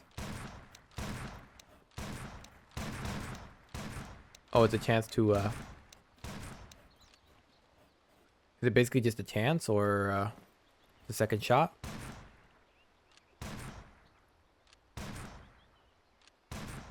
Or the glance shot is basically, it does less damage on hit. Yeah, it looks like that's it. Making a glancing shot that will deal 50% less damage. Okay. Whenever Snapfire attack misses or glances, 2 ricochet attacks that can't miss and deal 75 damage will bounce towards nearby enemies. And it looks like the nearby enemies aren't that close. It looks like this one's not close enough, so we'll see how that works. There we go. It bounces off these 2. And it does a little bit more, 40 to 50. As opposed to the other facet with his full bore. Shoots it in a more narrow cone with range increased to 1400. Also reverses the point blank rules, applying them to enemies that are further than 650 units away. So what this is basically the old blink build that you would see with Snapfire previously. What you would do is something like you would do something like this. You would basically act up E. You would this cookie into one beautiful shot like that. But now you don't really need to get that close. You can just do a buckshot from here, so you can even wow, that cast range is far. So you can do this into cookie eventually. You can see the buckshot has almost similar range to cookie, right? That's the range on buckshot, right? What's the range on cookie? Exactly the same. So you can see this is really built around the support burst Snapfire version, where you're pretty much looking to burst people almost instantaneously, I would say. So we just maxed that out. Is there the shard here? Nope, they moved it. Well, you can get shard here for additional value. So I'm gonna blink this into cookie, and we're gonna finish it off. Obviously, it's a little more stronger against not the tankiest strength hero I could find, but you get my point. Fire Snap Cookie, Ag Shard no longer increases jump distance and air time. Okay, I guess they removed that. Ag Shard now heals target by 200 health. So they moved, wasn't that a talent for a while? Now it's a Ag Shard. So no more bounce time. Still does the lava effect. That's not me, excuse me. But you don't do extra range, right? Which I think is a bummer. But now the full bore with Fire Snap Cookie obviously makes a lot more sense. It makes a lot more connection between the two. Little Shredder now deals 25% of Snapfire's base attack damage. So this makes the scalability of right-click Snapfire, which we saw a little bit when it was first a Universal Attribute Hero. Now we see it coming back and being more applicable at all stages of the game. 25% is nothing to sneeze at. Then again, it's not as good as we also think. Base attack, base damage per shot decreased from 105 to 60. Base attack range increased from 300 to 400. So that's better attack range, lower damage, but now it's scalable with your own attack damage. Not bad. As for this, yeah, level 10 talent where it used to restore your health is now 20 Mortar Mimer kisses debuff DPS, which is also really good because your early game Mortar Mimer kisses are very strong. However, Scatterblast damage, it's hard to ignore that as well. All right, let me see if I can. I think I can burst this guy down. Fire Snap Cookie, maybe not. Let's see what happens here. So I will put this, into that. Maybe not. Anyway, you get my point. Sniper King Scope, new innate ability passive, levels up with Assassinate. Increases the sniper's attack range by 100, 200, 300, 400. So basically, King Scope was your take aim. Now it's a passive ability that starts right from the get-go. And what's really uncomfortable here is that the King Scope only increases your range by 100, and you need to level up Assassinate in order to get more levels in attack range for snipers. Sniper's King Scope. In terms of facets here, they have Ghillie Suit. I love it. Take aim while active. Sniper isn't revealed in Fog of War when attacking enemies. That's nice. So take aim, basically, with take aim, you have, I guess they still have increased range. Is that what they're saying? With Snapfire? With Sniper? Nope, they took it out completely. So what's really happening here is that Keen Scope is just makes Sniper way more susceptible to dying in the mid lane. So you might go back to safe lane. The 100 attack range, I mean, you would get 2 points maybe in take aim. So you really want that extra attack range. Now being stuck with 100 means that a lot of heroes can still reach you with the right abilities. It's a little scary.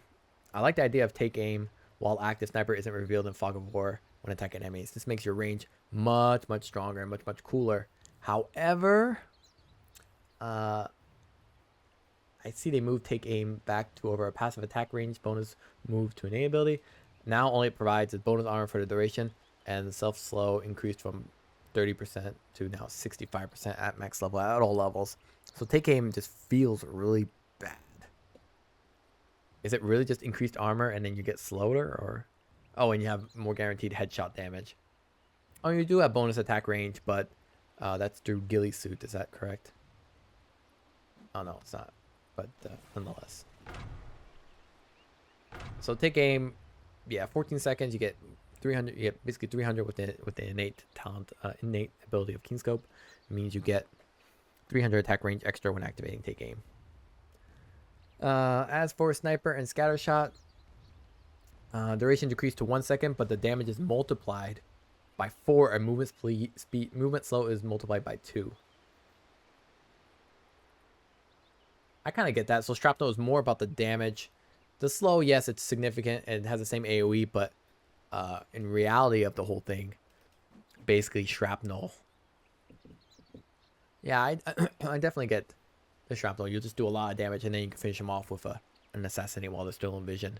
Or more importantly, you can use Shrapnel when they close in on you, and then you don't really care about the slow because they're not trying to escape, they're just trying to stay on top of you. So you can just Shrapnel right on top of yourself as they try and hit you.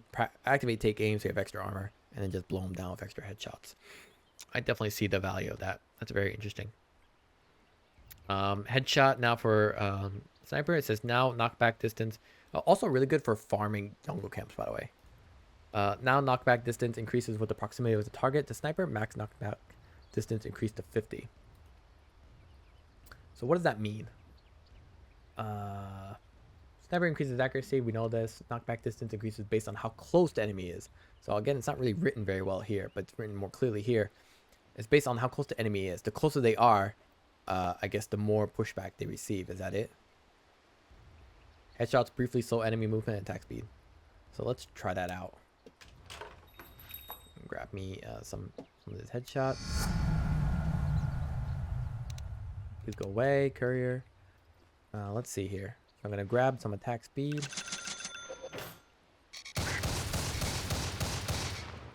Okay, and then what about now? So you see, it's not moving back as far as you would if it was very close. So I think headshot, it's not that it's more defensive component, it's just that it has more effect the closer the enemy is. But it's a huge risk for Sniper. But now Sniper's more tankier. And then with the Aghanim Scepter, he can actually be pretty viable as a tanky person. I wonder if that could mean something. I mean, max knockback distance to 50. I guess it's. I wouldn't say it's negligible. It's just a nice addition. It wouldn't really determine. Man, my eyes killing me. Wouldn't really determine whether or not you would choose to be closer to the enemy or not. Overall, I think Sniper pretty much stays the same. Obviously, he's more susceptible because he has a lower attack range. However, we gain a little bit better farming with Scattershot, even though the hero is already a pretty good farmer. And then with the Ghillie suit here, Sniper isn't revealed in Fog of War when attacking enemies during take aim. Take aim kind of low, in my opinion, in terms of duration. It's only 3 seconds, so 3 seconds where the enemy cannot see you. You could do some pretty decent damage with the right attack speed and follow through physical damage. But that said, I like more the idea of doing much more nuking damage with Shrapnel, both because of the applicability early game with farming or on nuking on an enemy that catches you out or tries to jump you, especially a combination of the armor, then not being revealed in Fog of War when attacking enemies. That sounds both good and really limited in its value. It's probably better. I think it's probably the smarter one, especially if you're going carry. Especially at level 25. I'm just a little unsure. It's because Shrapnel just looks really appealing. It's because I'm thinking of the Ag Scepter build. So Spectre, new innate ability, passive of course, can't level it up. Spectre and her illusions permanently have phased movement. All the time? That's nice. Honestly, the annoying part about Spectre is that if you pop an ultimate and then you pop a dagger, or even without dagger, it was just annoying to have to always get kind of blocked up by the most random shit. It's nice that they have phased movement. That's obviously only for creeps, right? You're not going to be phasing through any trees here, or is that also going to count? Let's see here. Give me this. Always phase movement. That's not like this, right? Yeah. So if you do dagger, then you phase right through. Yeah, it's just illusion. It's just enemies you phase right through. There you go. I like that. That's interesting. As for Forsaken, Desolate deals 40% of damage if the target has only non-hero allies within range. Deals 40% of the damage if the target has only non-hero allies within range. Abilities damage is applied to Spectral Dagger.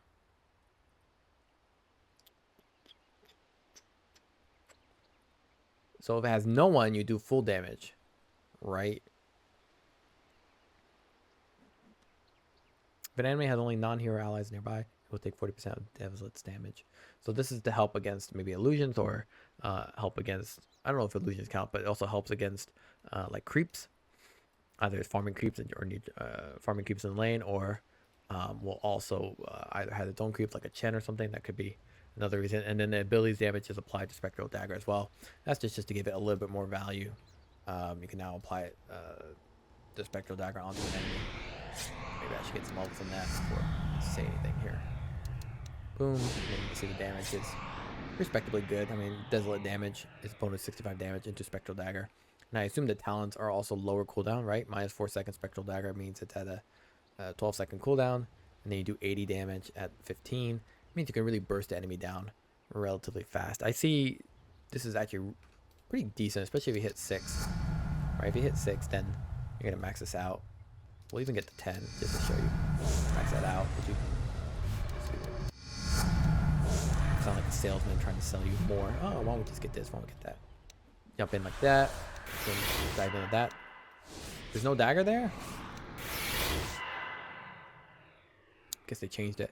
Yeah, they did change it. Twist the Knife. Reality. Cast Spectral Dagger of the current level on the Haunts target and decrease reality cooldown to 1 second. Also makes illusions persist even after the target dies. Interesting. So I already like this one better. Maybe because I'm putting a lot of emphasis on Ag Scepter. But I think it's just stronger overall. So if we take like this target, we do a couple of these dummy targets here. And then we're going to just do, we're just going to do Haunt lower place. There's a dagger. We're going to do Haunt again. Do a dagger. And it does dagger everyone. Also now I can alter this. And you're just basically casting this to do a bunch of daggers. Is that correct? Yeah, you are. So this kind of, I really like the Twist the Knife version where you're just kind of jumping around and dealing a lot of damage. However, the Forsaken, I do understand it's maybe more related around the idea of not gank. Is it for ganking? Abilities damage is applied to Spectral Dagger. Deals 40% of the damage if the target has only non-hero allies within range.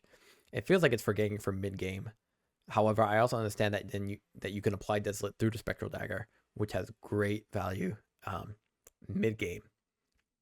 So it does feel like Reality is good from all parts of the game, but especially if you get the Aghanim Scepter, as well as your own ultimate, plus you can lay down multiple Spectral Daggers.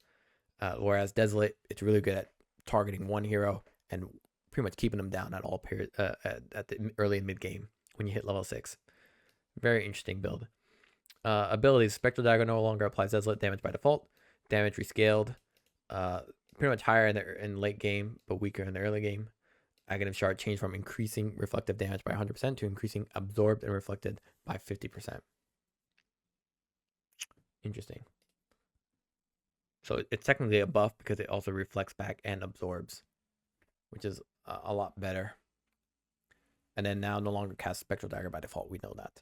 So Spectre, I think Spectre overall has stayed relatively the same. It's just now you have two pretty much modes, right? It's let's say it's earn into Orchid or earn into Diffusal or just straight up Diffusal Orchid or whatever you want. And now there's more late game applicable hero build where you're relying on the Spectral Dagger through Reality. So you're going to get talents into Spectral Dagger. And then after that, you're going to get Ag Scepter to really start just jumping around and just dealing a ton of nuke damage through the Spectral Dagger. Okay, let's talk about Spirit Breaker. Spirit Breaker, base attack range increased from 150 to 170. Base attack range, so you can actually hit from a little further away, which is nice. Herd Mentality. New innate ability passive can't be leveled up. Provides the hero in your team with the least experience with a buff. That increases their experience by gain by 50% until they reach the level to match the second least. Can apply to Spirit Breaker as well. So Spirit Breaker maybe looking a little bit like a pause for here, to be honest. Looks really cool. I really like that idea. Not really in line with Spirit Breaker at all, but I guess I had to pick it on someone. In terms of facets, you have Bull Rush, okay. Makes charge bonus speed fade out over short duration after the charge ends.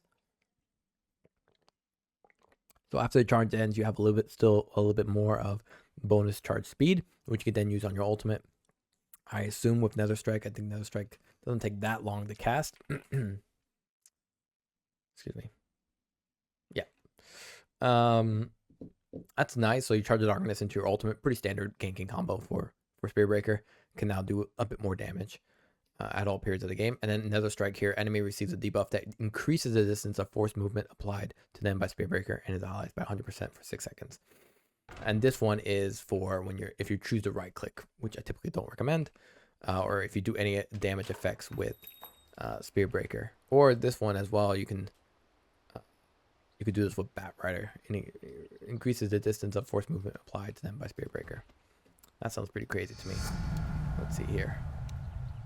I'm gonna just buff this guy up. Let's get myself some attack speed here.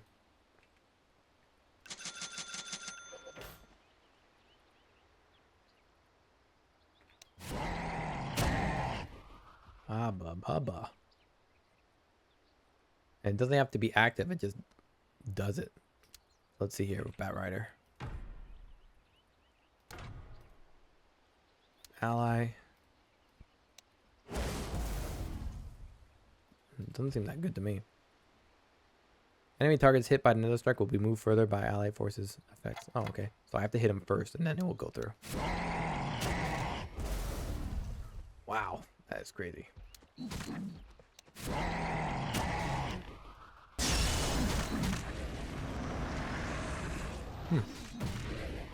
Ooh. Cool. Kind of cool. I don't know if I care about imbalance more than just straight up damage. You don't really this placement is really nice. I think it's more about the damage that's and more importantly the fact that they're unable to move during that period. That makes it really appealing. But I do like the idea of increasing the distance of force movement applied. Whew, let's see here. Charge of Darkness now pierces debuff immunity by default. That's they're returning that. I'm actually surprised. And Aghanim Shard now grants 100 movement speed bonus. So wow, Charge of Darkness having a good day. Now Greater Bash no longer deals bonus damage to creeps. Now that's a little bit of a bummer. What basically is happening is that you're moving Charge of Darkness to be more with, about its ganking capabilities. And now with Greater Bash no longer dealing bonus damage to creeps, means your farming is much weaker. And that means you playing as a posture is much more difficult to achieve at least sufficient itemization. Now another strike here, bonus damage rescaled from 175, 250, 225 to 150, 250, 350. That's barely anything noticeable. Planar Pocket is now granted by Ag Scepter. No longer stops working after blocking one spell. The thing is, I think most people just do not understand how this ability works. But it's basically supposed to channel all targeted abilities back onto you instead of whoever they're targeting around your radius of 900. But honestly, don't really notice that, even though it works really well with stun targets and your bulldoze. So I think Spiritbreaker is going to go back to a pos 4 because he just does not have as much farming capabilities as he's hoping for, but he gets a lot of value off of just the fact that Charge of Darkness goes through debuff immunity, and that extra gives you 100 movement speed buff, which is wild. Lastly, they changed the Charge of Darkness bonus speed now with -4 Charge of Darkness cooldown, which was the old Ag Scepter. You probably just got a Octarine Core anyway. So now 13 seconds will turn into 9 seconds, which is very nice. Spirit Galvanized. Storm Spirit gains a charge of 0.2 mana regen anytime he kills an enemy hero or whenever an enemy hero dies within 1200 range. Gains 5 charges on leveling up Ball Lightning, loses 3 charges on death. Kind of like a Bloodstone effect for him. Every time Storm Spirit gains a charge, he also permanently gains 0.1 mana regen. So every time he gets a charge, he gets 0.2 mana regen. But then he also gains 5 charges on leveling up Ball Lightning. So his first level is Ball Lightning with extra mana regen. But then he loses 3 charges on death. I assume it can't go below 0. Every time Storm Spirit gains a charge, he also permanently gains 0.1 mana regen. So basically they're trying to make a Bloodstone light where at least, if you have a snowball effect or you're getting a lot of kills, then you'll have stacks where you give you mana regen. But on top of that, you also gain 0.1 as a consolation prize, regardless if you die or not. Got it. Now, facets are Shock Collar, Electric Vortex. Apply a debuff on affected enemies, making them trigger an overload explosion on them if they attack within the next 6 seconds. Okay, that's standard, pretty much. Applies a debuff on affected enemies, making them trigger an overload explosion on them if they attack within the next 6 seconds. So they get Electric Vortex, they just have to run, because the next 6 seconds they pretty much can't attack, otherwise they get hurt. And Static Remnant become point targeted ability with 800 cast range. Static Remnant moves in the target point at 325 speed, can be self-cast in place. That is basically Ember Spirit but Storm Spirit, right? Vision radius decreased from 500 to 100. So that makes it a little bit less cheating to kind of get vision across the board. So if I do max here, yeah, like that. Oh, very slow. Now if I do an enemy here, and then I have this thing walk across, it's gonna hit, which is kind of cool. Okay. And I can also cast on myself, just like before. That's the only difference. Interesting.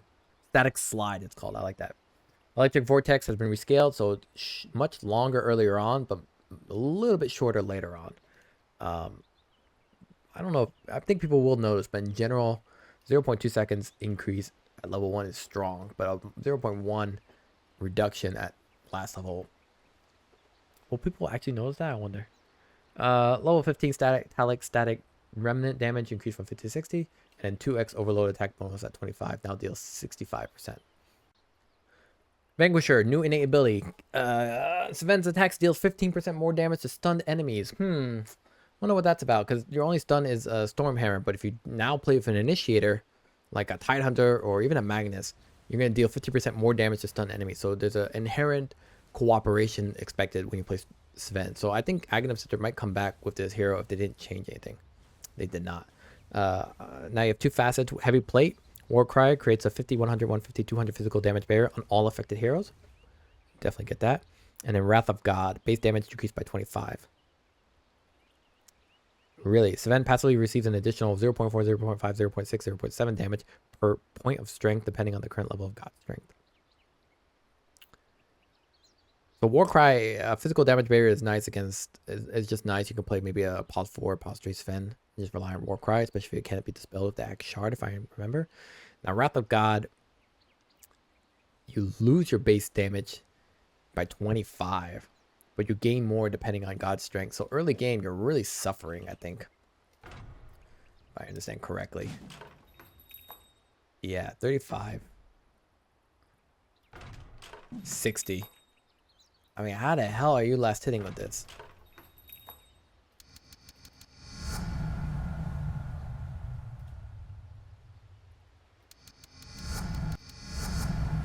So let's see, at level 50, let's just say at level 30, what does it look like? At level 30, you're looking at 141.90. And then with the other one, you're looking at 166. So it definitely scales better. It's that early game, you're just really hurting in terms of damage. And it's really going to hurt your early game last hitting. So not that convinced. I definitely think it's the better ability. It's just, I think at all points, it doesn't feel as good. So if I reset this, and let's get it just to 6. Let's see how much. Is it just the first level that's going to be sufficient? So you basically have to suffer for 6 levels, which can be hard. So 51 plus 19. 76. So basically you're a little bit weaker. 51 plus 19. Excuse me. 51 plus 19. Yeah, you're like marginally weaker by like 6 damage. And this doesn't give any more. They didn't write this down, but Great Cleave doesn't give any more strength in it. It's supposed to give you strength. They removed it. Whoopsies. So, yeah, first 6 levels, you're definitely weaker. Minimum. It's kind of a bummer. I do think it is better, but you have to hit basically the max level of God's strength to be justified. So Techie, the base attack range decreased from 700 to 550, so he has pretty low attack range now. He has an innate ability where Minefield Sign remains as an innate ability active, but can't be leveled up. Having a lower attack range for Techies is quite hurtful. The hero really relied on that extra attack range to subsidize or to help subside his otherwise weak health. Squeeze Scope ensures a Facet. Techies gains 1 attack range for each point of attack speed. Wow. That seems funny as hell. I'm curious how that works. Oh, there's 3 of them now. Let's see an ally here. So, what is my attack speed now? My attack range is this. Oh, it's an ally. Take a dummy target then. Okay, and then if I get, let's say I get a Moon Shard. Pretty significant increase. Okay, we're now universal attribute. Here we go. No, this is wrong. This is so wrong. Holy shit. No effing way. Where's my attack range? 1250. Isn't sniper still more than that?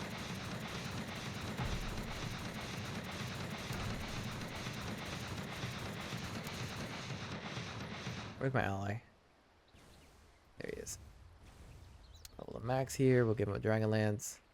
We'll give him oh, they move attack range lower for sniper. Okay. We activate this. Now his range is 550 plus 850. Oh man, that's crazy. I mean, you attack way faster, but that's crazy. Yeah, it's actually more when he activates take aim, but other than that, I think he's actually less. Yeah, 550 plus 650. And if I get rid of this, now is this more? Will this increase more than Dragonlance or not? 550 plus 700 is 1250. Let's take that off. Wait, how do I still have this attack range?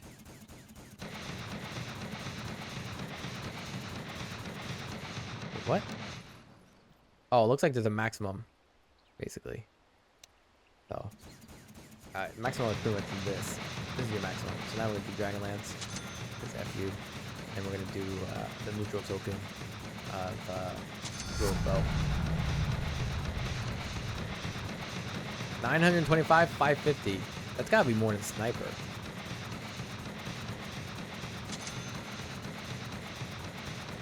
It is more than Sniper. Effing hell. But look at how much attack speed you need to have. And you have no attributes, so Techie Safe Lane Farm confirms his mental GR. Technically, yes, but I mean, your attack range will be quite low from there on, so yeah. So Squeeze Scope, Techie gains its 1 attack range for each point of attack speed. Blast Off, damage and self-damage is increased by 15% of Techie's max health. Self-damage is now pure, which is kind of a hurtful ability for techies, having it deal pure damage to yourself, because it still deals magic to the enemy, but still it deals pure damage to yourself. And it's also based on your max health. So basically, the more health you have, the more damage you will deal, but it's magical. And Spoon Stashes, techies can use and benefit from backpack items as if they were in their inventory. So this build, this makes techies really just I wouldn't say a farming hero, but puts techies have a really late game viability outside of just relying on proximity mines. Techies can use items in their backpack as if they were in their inventory. But do you still suffer from the cooldown reduction? Do you still suffer from the cooldown reduction? That's the big question here. So if I pop a Midas here, I'll grab also Blink on there.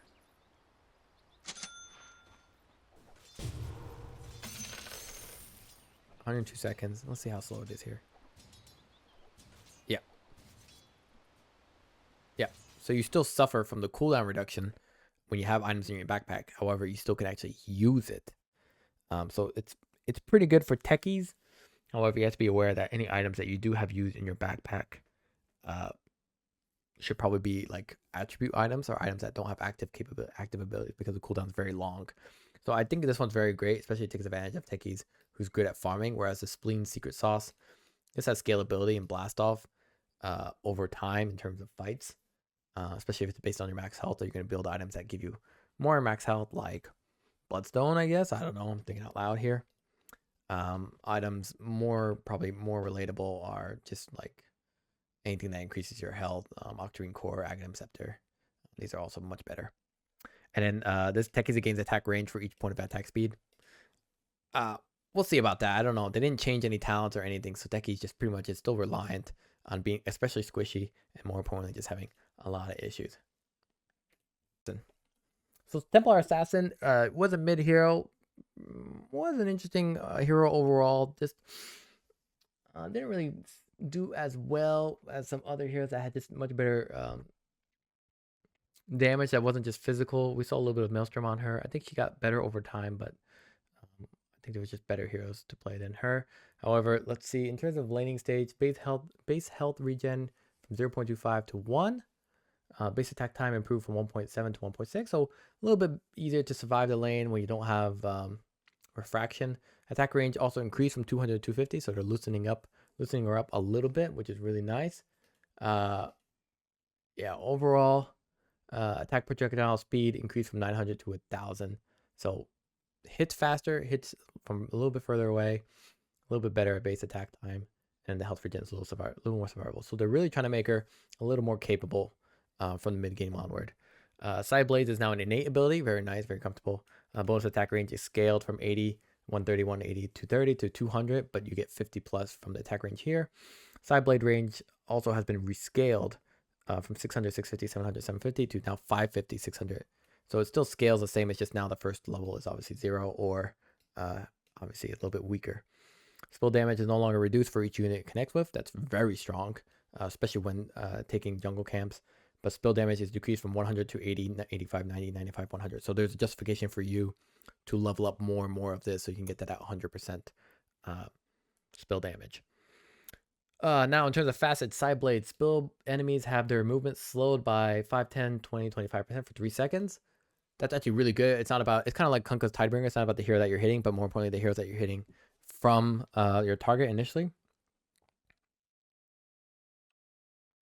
Next is Refractor, and Refraction grants a damage instance every time a shield instance gets consumed. Grants a damage instance every time a shield instance gets consumed. Now, does that mean you don't start with any instances, or does that mean that you have some instances of attack, some instances of physical, and yeah. Let's see. I'm gonna max this out here. Let's see here. Yeah, but now every time someone hits you, there you go. Ooh, I like that. I like that. So on the one hand, basically, Void Blades gives you a little bit more ability to retain people. On the other hand, Refractor basically gives you more damage, and it's really great against people who can pop your shield much more quickly. Lets your attacks go further for more, and especially more damage. So very interesting. I definitely prefer side blades having the movement slowed by 25%, but it's really dependent on how the composition of the enemy lineup is, more importantly how you engage. Really great side blades for slowing and damaging enemies who are from further away from your initial target, who will still get hit by side blades, and then more importantly, when they try to escape, they won't be able to escape because you're slowing them successively for 3 seconds. On the flip side, however, Refractor is just a lot of damage. It's a lot of subsequent damage beyond just your initial refraction. So you definitely get a lot more output over time, especially as you lose all your shields, going from 5 stacks to 10 stacks.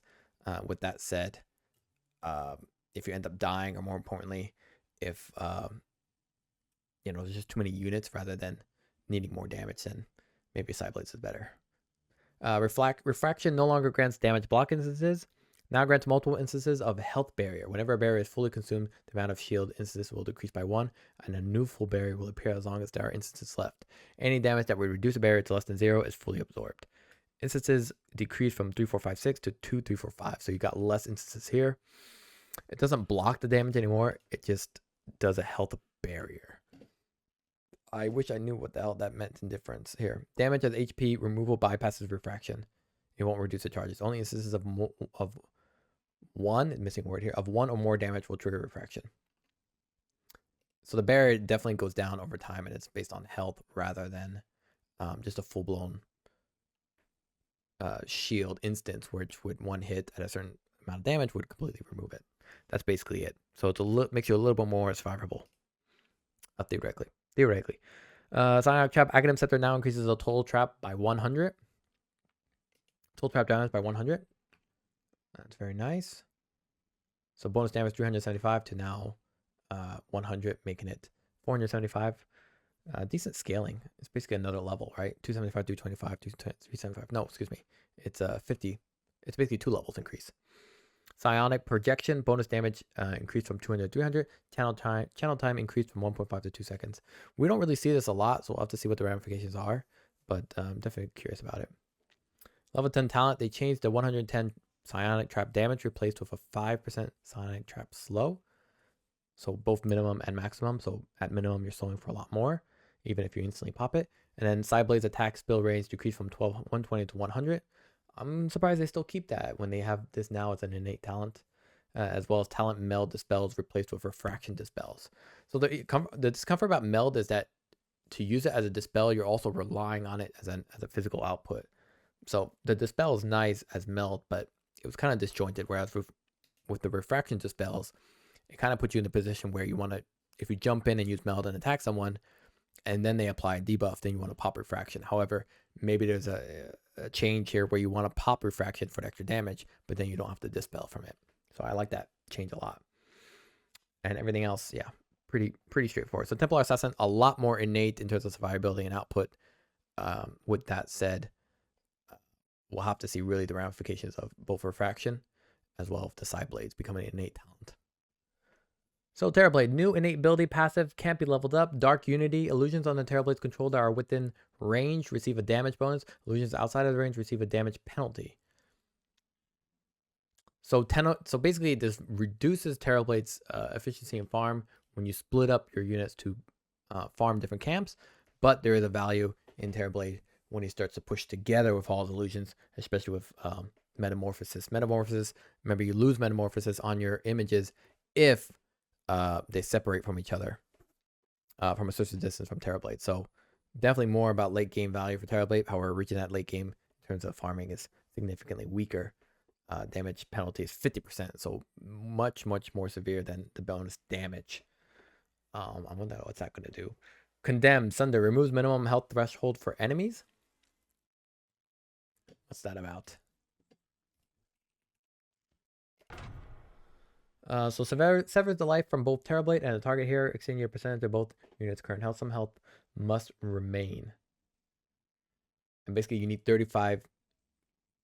Basically, you need minimum 30 HP swap. You need 35. And if you get the condemned, then obviously 0. There's no minimum health threshold for sundered enemies. Okay. However, with Soul Fragment, Conjure Images always spawns with full health, but the ability always also costs 20% of the current health. Oh, okay. Not a fan of that either. I prefer Condemned, but holy cow, is that a really awkward ability. You do have decent health regen, so it's not the end of the world, but my lord. Like, even when you're at full health, it still costs to summon full health enemies. I think that's a mistake. Yeah, I think that's a mistake. I do like the idea of maybe using Conjure Image to consistently push and take down different jungle camps at 50% penalty. However, then when you're at low health, you just sunder someone. However, and it's a scalable cost of damage, so it's really not that great. I think it's quite weak. I think it makes Terrorblade really concerning. I might be misreading it. Obviously, I'm going to probably choose sundered most of the time. Abilities, Metamorphosis, attack range rescaled from 490, 510 to 570. So it's much weaker at early levels, whereas it's not as bad at later levels. Still not that great. The cooldown also been rescaled, so not putting points into Metamorphosis will definitely hinder you just a tiny bit. Now, Demon Zeal now also provides 20 HP regeneration per second. I like Demon Zeal. I'm guessing we're going to be seeing the Ag Shard picked up a lot more if you go Soul Fragment. Cost part of Terrorblade's current HP to cast, providing Terrorblade and nearby illusions bonus movement, HP regen, and attack speed. Reflection illusions gain 50% of the bonus. Can't be cast while in Metamorphosis, and Metamorphosis will remove Demon Zeal. I forgot it cost you a bit of health, so not sure. And then Terrorwave now also deals 200 magical damage to enemies. I think Terrorwave should come back as a routine pickup for the hero. Usually don't see that for Terrorblade these days, or previously before. Not sure now, but yeah, should be interesting. Tidehunter, Blubber innate ability. Blubber, it's Tidehunter removes negative status effects if he takes more than 500 damage from player controlled sources. Dispel type strong, damage counter, resets after 7 seconds. This is basically Kraken Shell, right? Kraken Swell, Kraken Swell in terms of facet from Tidehunter. Base strength is 27, strength gain is 3.5. Okay, so that basically just increases you, right? Kraken Shell damage block permanently increases by 1, 2, 3, 4 each time an enemy hero dies under the effects of Anchor Smash. Tidehunter doesn't get stacks if he is dead.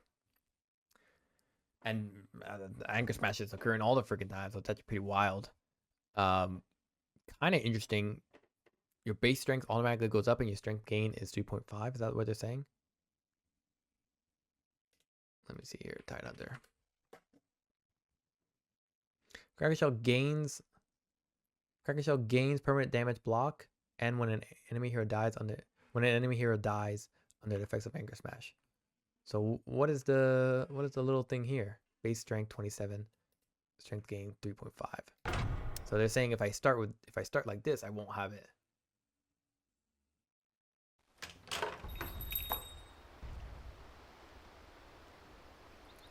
strength. 27, yeah. That's interesting. I never saw that before. As well as Krill Eater, it's going to be base strength is 22, but your strength gain is 4.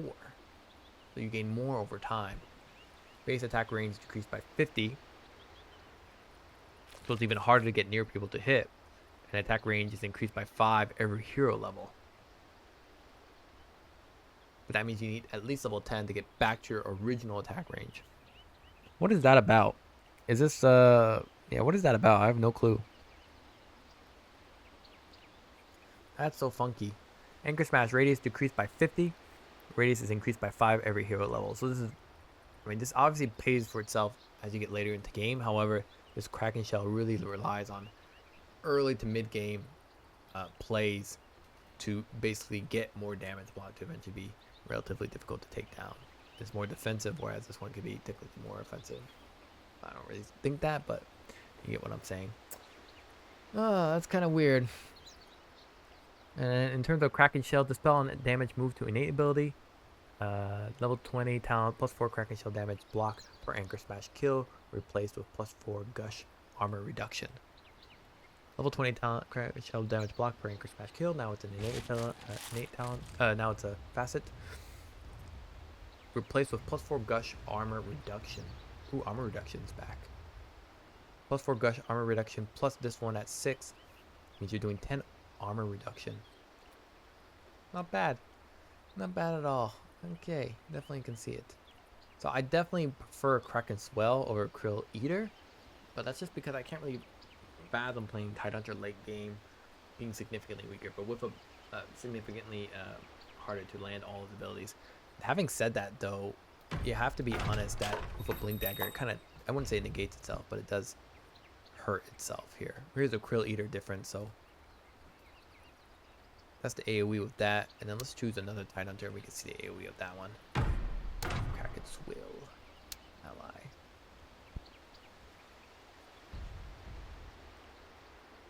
Wait, is he smaller? Too? You are smaller. Ah, that's hilarious.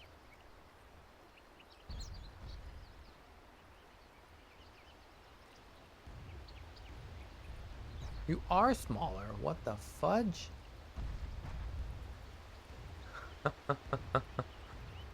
That's so cute and so funny. Yeah, not the right size. So this one's within the donkey range. And if you go to Krill Eater, a little bit closer. So the difference is, honestly, I don't really see the difference, to be honest. I'm actually okay with this. I thought it'd be much weaker. Your attack range, though, very small versus this guy's attack range, much larger. Oofa. Yeah, very interesting. I definitely prefer Krill Eater now that I understand the attack range is not that bad. I probably wouldn't even notice it, to be honest. So really interesting. Okay, Timbersaw is now a strength hero, so no more universal attribute. A little bit of a bummer, but I understand that. They adjust all his stats, so he now deals a little bit better damage, both on base damage, and then now when he gains level, it's going to be based mostly around the strength, not attributes. He has a new innate ability called Exposure Therapy. Timbersaw restores 3, 4, 5, 6 mana every time he destroys a tree. Damn, that's awesome. So we're probably going to see people start maxing out Whirling Death, and they increase the cost specifically to help counteract that. So that's interesting. 6 mana every time he destroys a tree. How many trees are you destroying here? I guess a lot. You're destroying at least 4, 5, 6. That's 6 times 6, 36 mana. I don't know. It doesn't seem that strong now I think about it. I could be wrong. I'm probably wrong. I think I'm really underestimating how many trees are in the freaking forest. On top of that, if you just need mana, you could just destroy trees across the board. It's not just in fights. Timber Chain. When Timbersaw collides with the target tree, it shatters, sending 10 splinters in all directions up to 700 distance. If a splinter hits an enemy, they take 80 damage and are slowed 60%. Alright, I gotta see that one. That sounds like a cool ability regardless. And then Twisted Chakram. Grants Twisted Chakram ability when leveling up Chakram. Launches a small uncontrollable Chakram which flies in an infinity sign in the selected direction. It deals 200 pure damage to any enemies on its way, slowing their movement by 5% for each 5% of their missing health. Slow duration. Chakram width 125 caster rate. Okay, I gotta check that one out too. So let's see what this one's like. Let's get some enemies on the board here. Greetings, guys. Oh, that was not as cool as I thought. Meh. I thought it'd be like more splinters, you know. And then the twisted chakram. It says it's uncontrollable. Is it always patterned that way? It is. That's cute. That's cute. And then I guess they took away the level 25. Yeah, they did. Obviously, I like Twisted Chakram better. Fucks people up, goes super fast, great for catch. Basically, that's what Twisted Chakram was supposed to be, where you're not just relying on your one Chakram to then catch people and deal damage and burst them down. You can now use Twisted Chakram to catch people, quick shot back, and then have your own Chakram come back or use it more for someone else that you want to keep in place and slow. So I think I prefer Twisted Chakram over Timber Chain. Timber Chain, though, if it hits an enemy, they take 80 damage and are slowed by 60% for 0.75 seconds. You can only get hit by one splinter, is that what I'm understanding? But it's a nice little burst damage. I think Twisted Chakram is just inherently better, plus it does pure damage. I'm curious to see what the other one's more valuable for. Yeah, I think Twisted Chakram is way better. Whirling Death, mana increase, yep.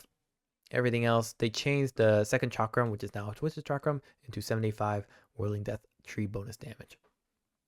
This is a flat damage, but quite high. Tinker base movement speed increased from 290 to 310. Heat-seeking missile ability replaced by March of the Machines. Oh, March of the Machines is back. Eureka, new innate ability. Passive can't be leveled up. Tinker gains 1% item cooldown reduction per 4 intelligence, up to 60%.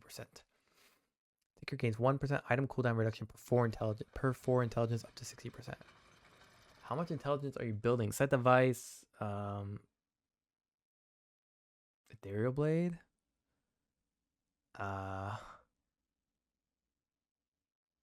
That's it. Shiva's Guard.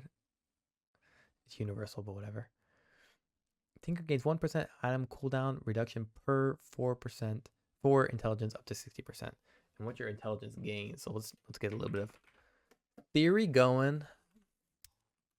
In the meantime, the new facets are Repair Bots, March of the Machines, applies a non-stacking heal over time when robots pass through allied heroes. Heal per second. So this is more of a support / team fighter, team player, I guess. Tinker, whereas Translocator is a defense matrix. When the barrier is fully absorbed on Tinker, he blinks in a random forward direction for 300 range. So when he takes a lot of damage, he's automatically displaced. So this is a nice kind of parachute item, I guess, so to speak. Anyway, let's get some levels here. So it doesn't show what the cooldown is. 16 seconds, okay, at level 7.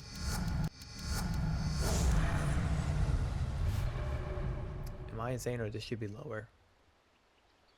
Tinker gains, oh, item cooldown. I am so tired. So now at level 1, it's set to 17. 17. Now let's see, at level 10, it's set to 15.6. Pretty respectable. 13.6. And at 30, it's 11.6. And then, what about Octarine here? 8.7. It's okay. Obviously, with Sight Device, it really enables you to get a lot more item reduction. But, I mean, with Rearm, are you really... Nope, I guess you are. No longer resist cooldown. So, I guess Rearm is gone. Now Tinker is completely batshit weakened. Or just completely different. They've been trying to rework this hero for a while, so I'm actually surprised that they have done so. But it looks like they're trying to shift them into a pause 4, maybe. Because these two abilities are very defensive related. Laser cast range increased from 450 to 600. No longer has an AoE by default, so you can't really farm with it. Blind now affects all enemies in the radius when the AoE tile is picked. Creep blind duration is now the same as hero blind duration. Mana cost decreased from 95 the same to 125 at level 4. Acceptor no longer provides bonus cast range. Acceptor net can now shrink creeps. This seems terrible. This seems awful. Maybe Rearm's gonna be different and help it out. March of Machines calls for an army of robotic minions to damage enemy units in an area around Tinker. 40 damage, duration 6 seconds. Mana cost a little high, 35 seconds. Pretty high as well. So it's gonna do damage, and then if you get the facet, then it's also gonna heal. Got it. Give me some levels in that. Let's see how it looks. So the range is quite low, evidently. How about bloodstone? Does bloodstone make it better?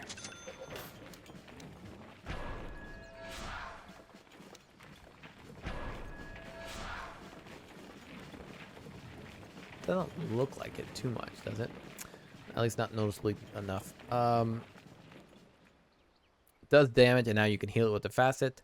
Defense matrix cooldown increased from 12 to 20 seconds. However, if you use the barrier, I guess if you use the barrier only on yourself,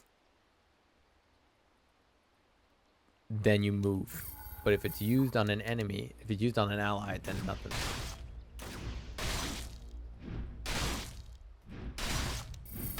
Oh, I forgot to change the stupid facet here. Excuse me.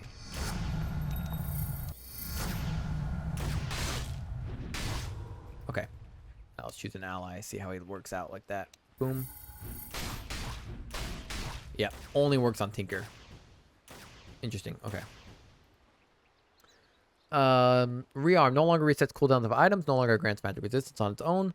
Channel time decreased from 2.25, 2.25, 1.25 to 1.25 at max level. So it's pretty much the same at the max level. Mana cost decreased to 125 to 225.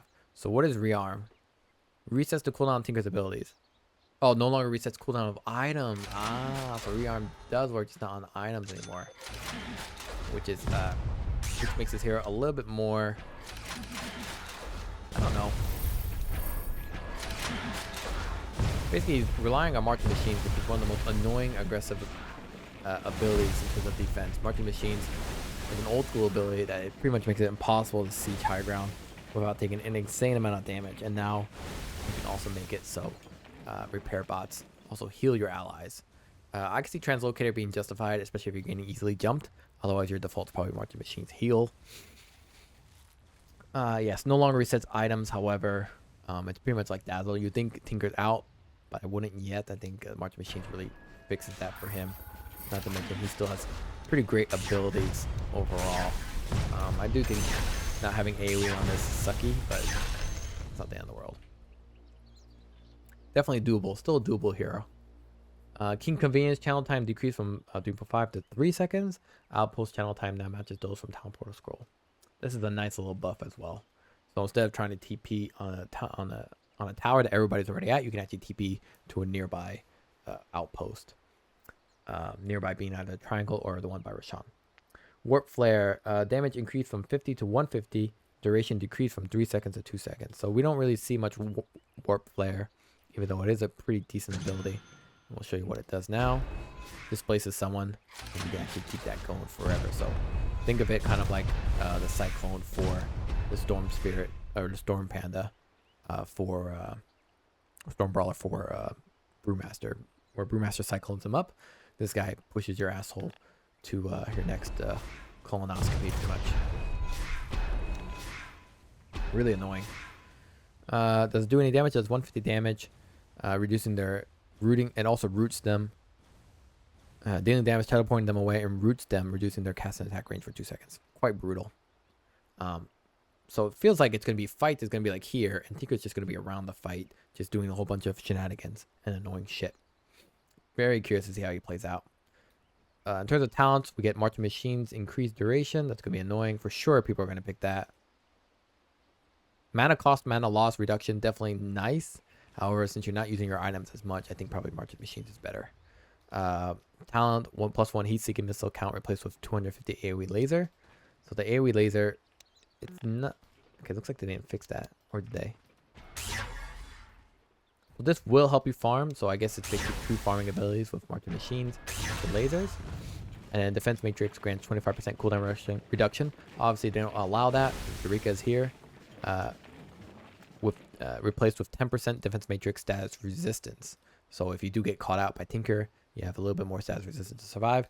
Otherwise, King Convenience is still very nice. 0.5 is still decently scaling level 20 talent. Lastly, they replaced Heat-Seeking Missile Mini-Stun with Rearm grants 50% magic resistance for 4 seconds. Otherwise, you could choose laser damage.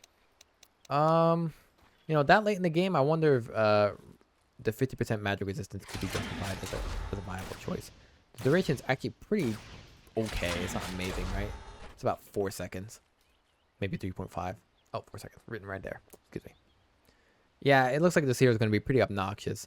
But not just because he's completely unkillable, but because his different array of abilities and his ability to actually decently farm from both the level of 15 talent of AoE laser to the marching machines from the get-go makes him a curious case. The hero I really like a lot. He just hasn't really had the time and day.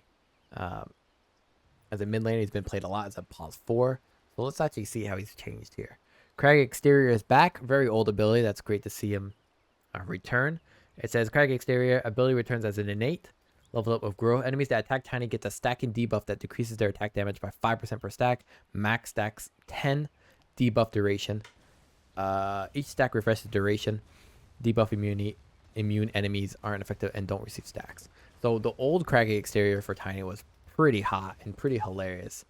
The old Tiny ability was, if you touch me, you have the chance of getting stunned back.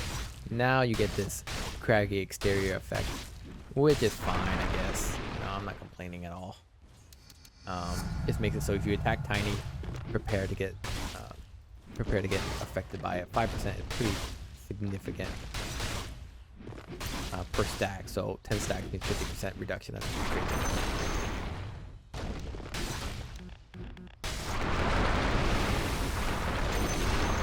Get out of here. It's not like Tiny's just letting you sitting there and just letting you do that. In exchange, we also have Crash Landing as facets. The toss increases landing radius from 275 to 450, pretty massive. Landing deals 40% more damage to enemies in the target area and slows their attack speed by 40 and their movement by 40 as well, 35%, excuse me. Slow duration 2.5 seconds. This effect does not apply to the toss unit itself. So this is obviously for a pause 4 Tiny, one that relies on toss to really help interrupt fights and more importantly shift it in the favor of the team with its blink. Here we have insurmountable. Pretty straightforward. Receives 25% of his strength as slow resistance and 10% of his strength as status resistance. Tiny having one of the highest strength gains of all heroes, having that level of talent, having that level of status resistance just from your strength, which you're building up anyway to make Craggy Exterior pay off, is pretty funny. Will it show my status resistance now? 16% status resistance. Is it just me or I expected more?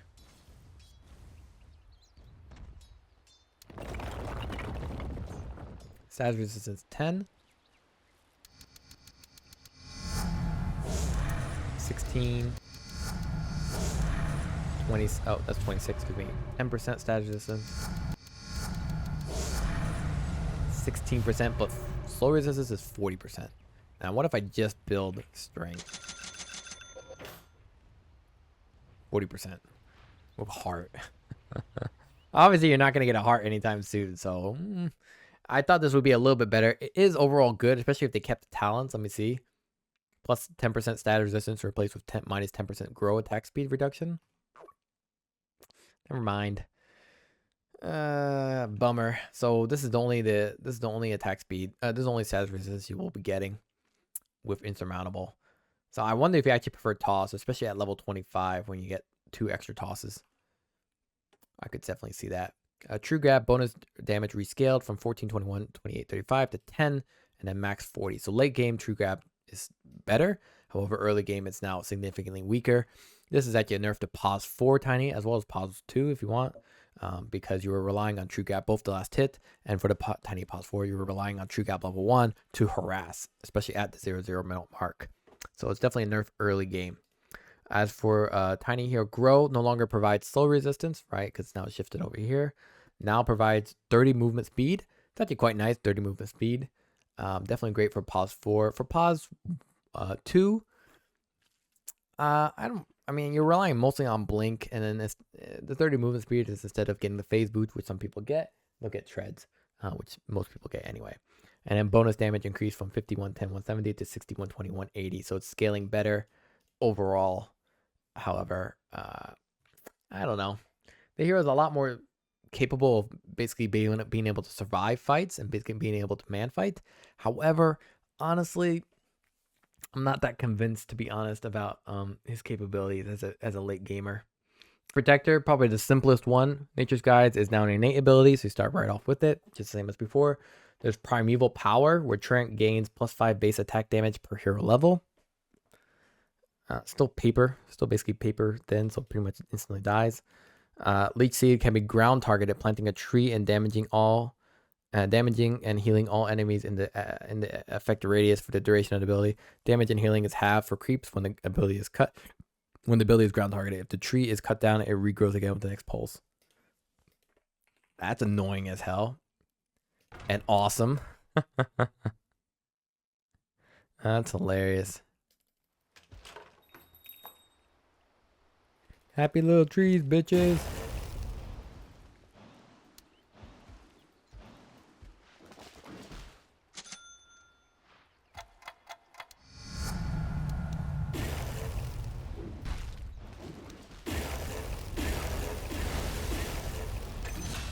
I love it.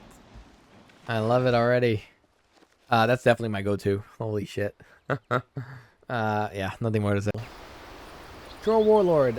Innate ability is now Berserker's Rage, so the original Q ability that you would max out, or you would get at least a point in, so you can switch between the two abilities, so you can have both forms of whirling axes. It's now an innate ability right from the get-go. Bonus movement speed rescaled. Obviously, it's all rescaled to give you a little bit better, give you at least a level 1 version of Berserker's Rage. The only thing that has changed is that you have permanent 20% ensnare chance, regardless of the level, as well as the ensnare duration has been lowered at the first level now, and then it resumes to its original scale. 2 facets for Troll Warlord Fervor. Each stack grants 1 armor when Troll Warlord is in melee form.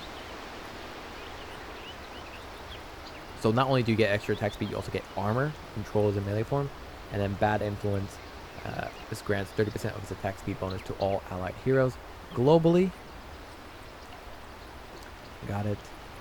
So Battle Trance can be good with the right lineup that can really take advantage of extra attack speed, especially since it could be used globally.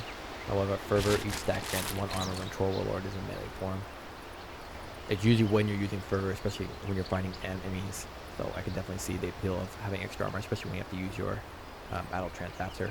Probably Insensitive is probably going to be your go-to, unless you have really a specific lineup that really takes advantage of Bad Influence Battle Trance. Now, in terms of Aghanim Scepter, Aghanim Scepter Dispel now always pierces debuff immunity, which is fantastic. And then this range, this Whirling Axis range, if you have the Aghanim Scepter, it always pierces debuff immunity. So that's pretty nice.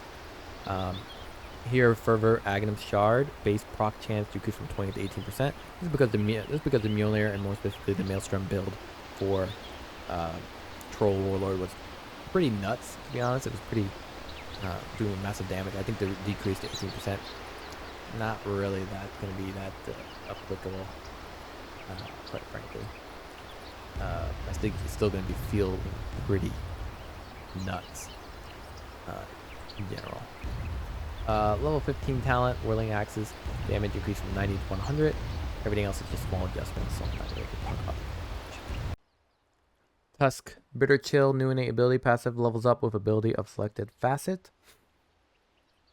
Passively slows the attack speed of all enemies in a 350 radius by 10, 20, 30, 40, 50. So Bitter Chill is basically tag team now as an innate ability right from the get-go. Really going to help you harass a lot nicer with Tusk. Tag team, Tusk's 3rd basic ability when the facet is picked. Activate to temporarily apply a negative debuff aura around you, causing enemies that are attacked under it to take bonus physical damage and reduced movement speed. 95 damage, cooldown lower. So, interesting choice for Tusk. Basically, its original form is now nicer. Right? Passively slows attack speed of all enemies within a 350 radius, and now with this tag team, you're going to activate to apply a negative debuff around you, causes enemies that are attacked under it to take bonus physical damage. So not only are they slowed, or not only do they have their attack speed reduced at 350 AoE naturally, but on top of that, they're taking bonus physical damage when hit, and they have the reduced movement speed so that your ally can follow through on that setup of a slow. Now, Drinking Buddies. Oh god, I gotta look this one up. Tusk reaches out to tag an allied unit pulling them closer. Once tagged, both Tusk and his ally gain movement speed and attack damage. So this one looks a little bit like a pause 3 build, or even with a pause 4, you can set each other up to then gain additional damage. So the AoE range is pretty good here. So boom, and then you just go hard. That's interesting. So instead of having a slow on an opponent, which you could probably just use with this, you're now going to rely on instead your allies to come closer to you to be able to then follow through with Snowball. So if we do that, do this, and then we just take them with me, and we just go hard. I like that. So for me, I think Drinking Buddies already has an inherent synergy with a lot of different heroes I can have in mind here. Just a lot of melee heroes as pause 4 or melee heroes as pause 3. That said, I definitely understand the appeal of tag team, where it's more of an independent harassment build that entraps enemies. If you personally do not think that there's a lot of synergy between Drinking Buddies. With Drinking Buddies, you can get someone nice and close right next to the enemy that you're hitting or trapping with your Q, Ice Shards, or Snowball. Whereas tag team, it's easier to just go up to the enemy and just prevent them from. It's basically just two different setups, right? Drinking Buddies let you set up more easily with your team if you're pause 3 or pause 4 if he doesn't have a great setup. And the tag team one, it's what it was before, right? It has great zoning, it has great physical damage, it has reduced movement speed. On top of that, it causes the enemy to take bonus physical damage, so it's going to be working great with maybe like a Slardar who doesn't really need Drinking Buddies to help close that gap, although it wouldn't be so bad. Centaur as well, pre-boots, maybe Drinking Buddies is better, etc., etc. Anyway, both are good. Really depends who your lane partner is. Now, Walrus Punch is always affected by spell blocks, so Link is for your counter spell. That's nice. You can still get kick to be really a big asshole. Bonus damage is increased, so now it's a little bit more scaling. That's nice. Critical damage decreased, so you do have scaling damage. So it's similar to the other change we saw with someone else I can't recall, who I think was a Spectre. I can't remember. But with Tusk now, basically, instead of relying on your itemization to give you damage because you have a high crit, now you're getting more damage scaling over time, but your crit is just a little bit weaker. So it's now a little more adjustable to whether you have a good lane or a bad lane. Nice changes. No longer slows the target's movement by 40% after they land. That's a bummer. It doesn't seem like a bummer, but it's actually pretty detrimental. Underlord Atrophy Aura now is an innate ability. Okay, Atrophy Aura we know. I mean, people get first level on that pretty much always. Atrophy Aura just gives you, obviously reduces the damage of heroes around you. Gives you bonus damage for creeps killed, so you can actually be able to last hit more comfortably with Underlord without having to rely on your Q. I can't remember the name at all. I personally like Underlord, but I do recognize the fact that he is personally not that great in this meta where he's particularly slow. He can really only rely on Firestorm as his output. If he tries to right click people, he usually gets taken down, even with items like Mechanism, Greaves, or Pipe or Crimson Guard. Not that popular, Crimson Guard. Damage per creep rescale from 379 to 13579. So first level of Atrophy Aura is quite poor. Bonus damage per hero is scaled from 30 to 25 at the first level, and then it comes out to even at the end. The duration has also been rescaled. This is all standard when you get it as an innate ability. Now, the facets we see are Demon's Reach, Atrophy Aura. When Underlord has a bonus damage from Atrophy Aura, his attacks start cleaving, dealing 35% damage. The cleave distance is equal up to 100, plus 5 per each point of bonus damage. When Underlord has bonus damage from Atrophy Aura, his attacks start cleaving, dealing 35% damage. The cleave distance is equal to 100 plus 5 per each point of bonus damage. So basically, with this cleave, it's hard stuck at 35% of the damage, so you can only scale it up with more Atrophy Aura. On top of that, though, you can actually increase the range, which helps with the problem I was talking about, where pretty much Underlord can't really fight from too close. He pretty much just loses it, right? If he fights really close up and tries to auto attack people, he just gets targeted down because he has no escape, and more importantly, he has literally not that much survivability. Even with survivability items, he should be particularly tanky, but he actually just ends up being a big dead rock. With this Atrophy Aura, it allows you basically to hit someone and then hit a lot of people from the back with the more point of bonus damage you get. So if you get a hero kill with Atrophy Roar, then you're really cleaving from afar on top of the 35% damage scaling. Not bad. Not bad. Definitely helps with farming as well, for obvious reasons for Underlord. In terms of the alternative, which is Abyssal Horde, I'm assuming this is going to be more of a team-oriented item ability or facet. Whenever Underlord teleports with Fiend's Great Gate, he will bring forth uncontrollable warriors and archers to fight for him. I like that sound already. The first underlings are summoned together for the closest visible enemy within 1200 range from the gate Underlord teleport to. Then they are summoned one by one in 2-second intervals.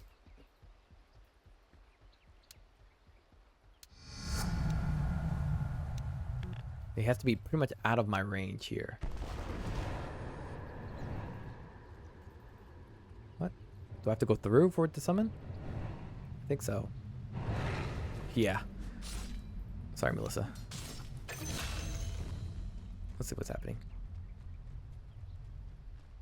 Where are you guys going? That AoE range is pretty good. I didn't notice more units being summoned, by the way. Oh, probably because this guy dies. So I have to like, we done.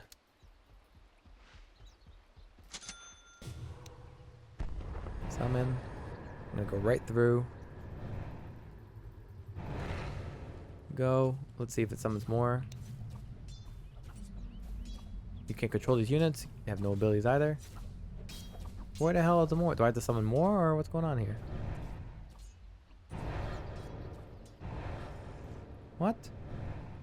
Teleport 2. Then they are summoned one by one in 2-second intervals. All summons die once the gate closes. Summons level depends on levels of Fiend Gate. Warrior has, yeah, this is standard Necromonicon units. If you don't remember Necromonicon units, they used to come from, what's it called? They used to come from Necromonicon. It used to come from Book of Necromonicon, which was great for Lycan and Chen and Beastmaster. And now it's a neutral item as well, which summons, I think, 2 or 3 of them. A little surprised that Fiend's Great doesn't summon as much as we think, unless there are maybe more units, as someone has suggested. Let's see here. I'm just going to take as many of these as I can. Yep. So you do need multiple units, otherwise they will not summon anything. So I'm thinking it could split push, but maybe it's not clear to me. In terms of other changes, Pit of Malice has been adjusted. Fiend's Gate has also been adjusted. Cast point decreased from 0.2 to 0. That's nice. So the Fiend's Gate comes up immediately. They can start channeling into. Except it also reduces cooldown by 20 seconds. So instead of 90 seconds, it's now 70 seconds. In terms of other changes, Fiend's Gate movement speed bonus damage reduction. That's really cool. That makes it so initiating with the Fiend's Gate, even if you have the perfect location or you teleport from a little further away, you now have movement speed extra, I assume. Everything else is atrophy or changes. Nothing to really talk about. Fiend's Gate deals 100 DPS in a 700 radius. Oh, that's actually pretty respectable. So I like Underlord overall in terms of his... he brings a lot more to the table in general, but... I'm not 100% sure if it's going to mix it up for the hero or if he's going to be pretty much the same as before, just a team fighting hero that pushes up really well. Undying, Ceaseless Dirge. New innate ability, passive, can't be leveled up. When Undying dies, he will automatically respawn in the fountain. Begins the game on cooldown. Cooldown 480 seconds. How long is 480 seconds in minutes? You ask. It's 8 minutes, so you can only die once. That's nuts, though. If you die, you'll automatically respawn in the fountain. I'm going to pick this hero all the freaking time and never die. I mean, I will, but you know what I mean. Rotting Mitts. Flesh Golem. Excuse me. While Flesh Golem is active, Undying's attacks... They forgot a comment here, by the way. When Flesh Golem is active, Undying attacks will spawn a zombie chasing the attack target for 15 seconds. Does not work on Rashawn. Chasing the attack's target. So you don't even have to attack someone. You're already targeting them with a slow zombie, so you can eventually catch up with them. That was kind of issue with Undying. Even with his ultimate ability, he basically found himself really unable to stay in the fight without having built up a sufficient amount of decay and then maybe blinking in. But more importantly, he wasn't that fast. Even with phase boots, he's fast enough, but I kind of always felt like it was awkward for Undying to chase people with your auto attack when it's supposed to be a slow. So let's see here.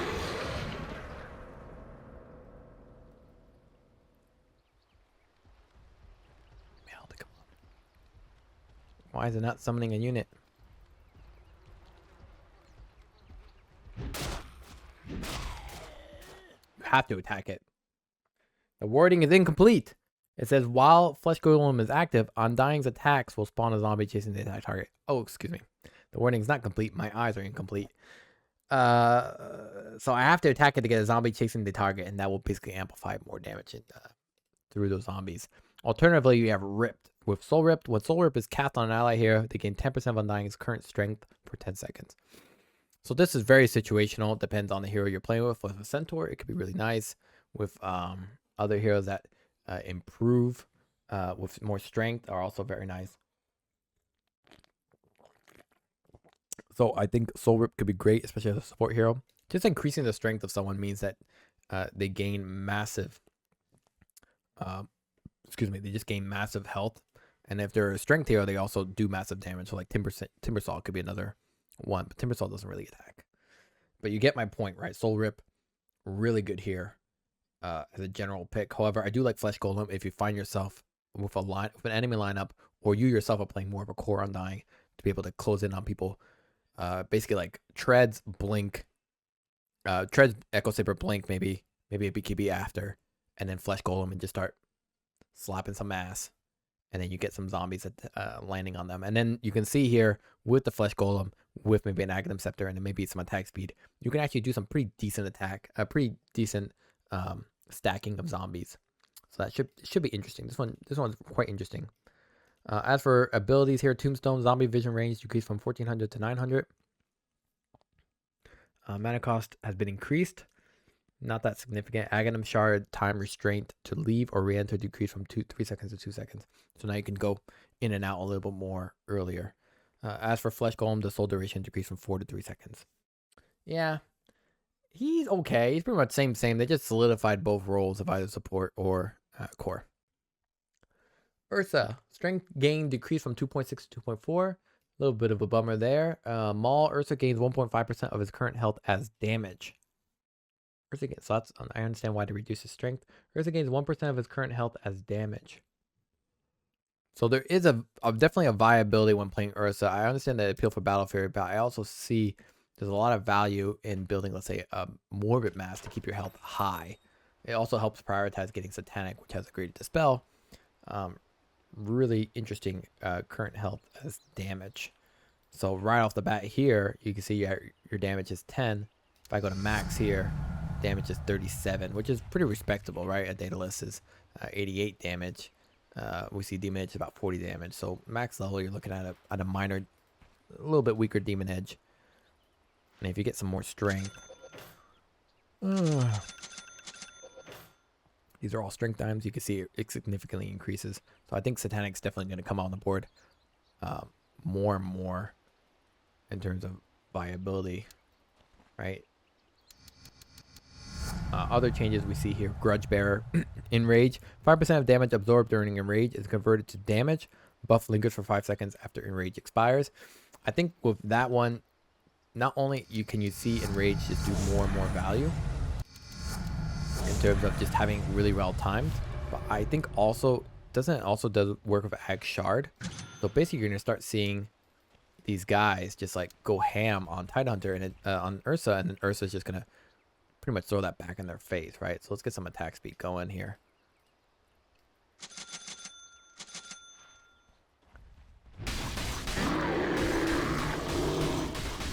Okay, you need to relax a little bit here.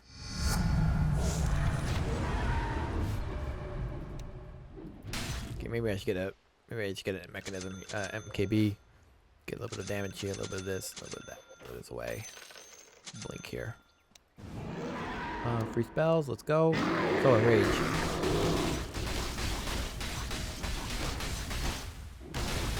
$70 damage plus the 48 here. Yeah, and then Satanic, I'm getting a ton of health back. It's incredible. And then I'll also do this.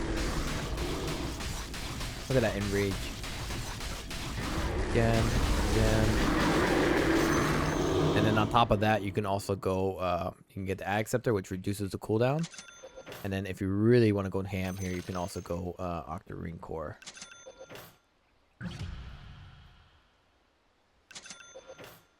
So now you're looking at a lot of enrage, even when you're taking a ton of damage here. So I'm gonna do this. We'll turn off playstyles. Range is done. We're gonna pop this down. I'm gonna do jump here. Let's turn this up. Yeah, I mean that's a lot of enrage, and a lot of it building up in value for you. Here, 28-second Fury swipes. That's fine.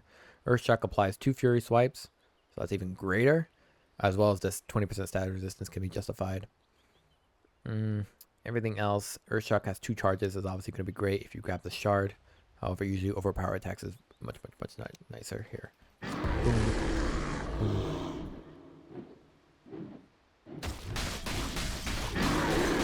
So really what this does is that it gives Ursa a little bit more comfort in knowing that he can always just not have to build as much damage as he needs, knowing that the rage can help him build that initial damage when he's using him out of fight. So it really leans more towards Ursa being able to survive fights long enough to build up those stacks of overpower and of fury swipes, and also learning that you can get a lot of damage straight from enrage, assuming the person you're fighting deals sufficient amount of damage during that period. The alternative is Bear Down, where duration of all debuffs applied by Ursa is increased by 20%.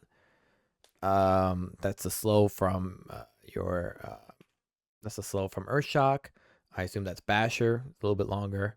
Really cool Basher to last longer, so you have more chances of overpower occurring and dealing damage and stunning them again. Probably Scythe of Ice is down the road also for Ursa. You can see a lot of just applicable, interesting moves for the hero. Spirit Retribution. Whenever any enemy hero kills Vengeful Spirit, they get a debuff until their next death, causing Vengeful Spirit to deal 10% bonus damage to them. That's interesting. I can see that. The thing is, Vengeful Spirit, as a physical hero, you're kind of like, I mean, Vengeful Spirit as a pop 3, definitely like that Retribution, but I don't like abilities that are predicated on the idea that the hero needs to die. For Vengeful Spirit, I understand it's thematic. Personally, I'm just not a fan of if a hero kills Vengeful Spirit, they get a debuff, because it means you need to die, and obviously you don't want to die. And but what's interesting here is that if you keep dying to the same hero, let's say Juggernaut just keeps Omni Slashing you, I assume that debuff stacks over time. So that's immediately my first thought. In terms of facets here, base attack time is 1.7, so a little bit lower. No, a little bit higher, right? I don't know. They don't really show BAT, which is a little annoying. Let's see here. So here you can just kill me. There it is, 10%. It better stack, otherwise what's the point?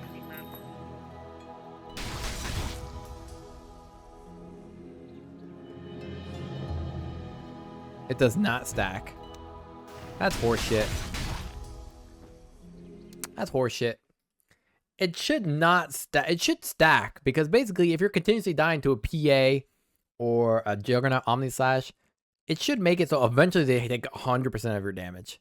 And it would basically help a little bit of the comeback mechanic, but more importantly, it would help that idea of heroes that just keep feeding till eventually they get back at that enemy. I don't think people would like that, but I personally feel that maybe put a cap on it, but you die once, you can do 10% more damage to an enemy. You die twice, you still do 10% more enemy, but you still can't kill them because they instantly kill you. So it's kind of like, what's the point? Not a fan.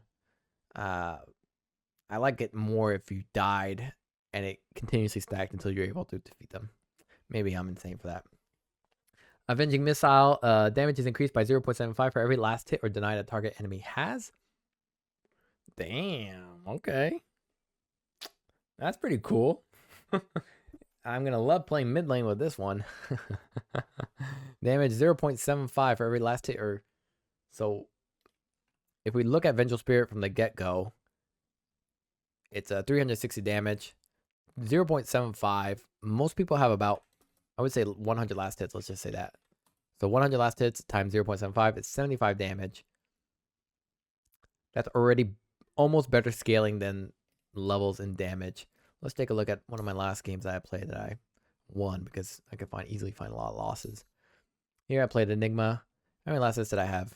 207, 205, and this guy had nothing. So really, it's actually a really cool ability for Vengeful Spirit, because essentially what happens is that you still do a ton of damage to heroes that are relatively weak supports, right? They can't handle that. But heroes that have, let's say, 200 last hits plus denies, whatever that is, I mean, that's 140. That's pretty respectable, right? I think that's quite good. The alternative is base attack time is 1.5. Vengeful Spirit's attack fire traces of our soul that punch the enemy on contact, making her attacks have melee behavior. What? What? That's insane. What the hell?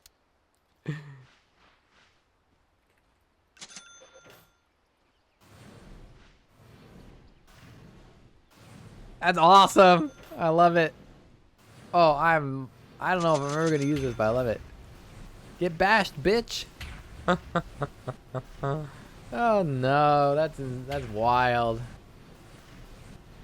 Oh, that's incredible. I love that. Is there anything else? I thought diffusal, but whether you're melee or range, it doesn't matter. Unless you have illusions.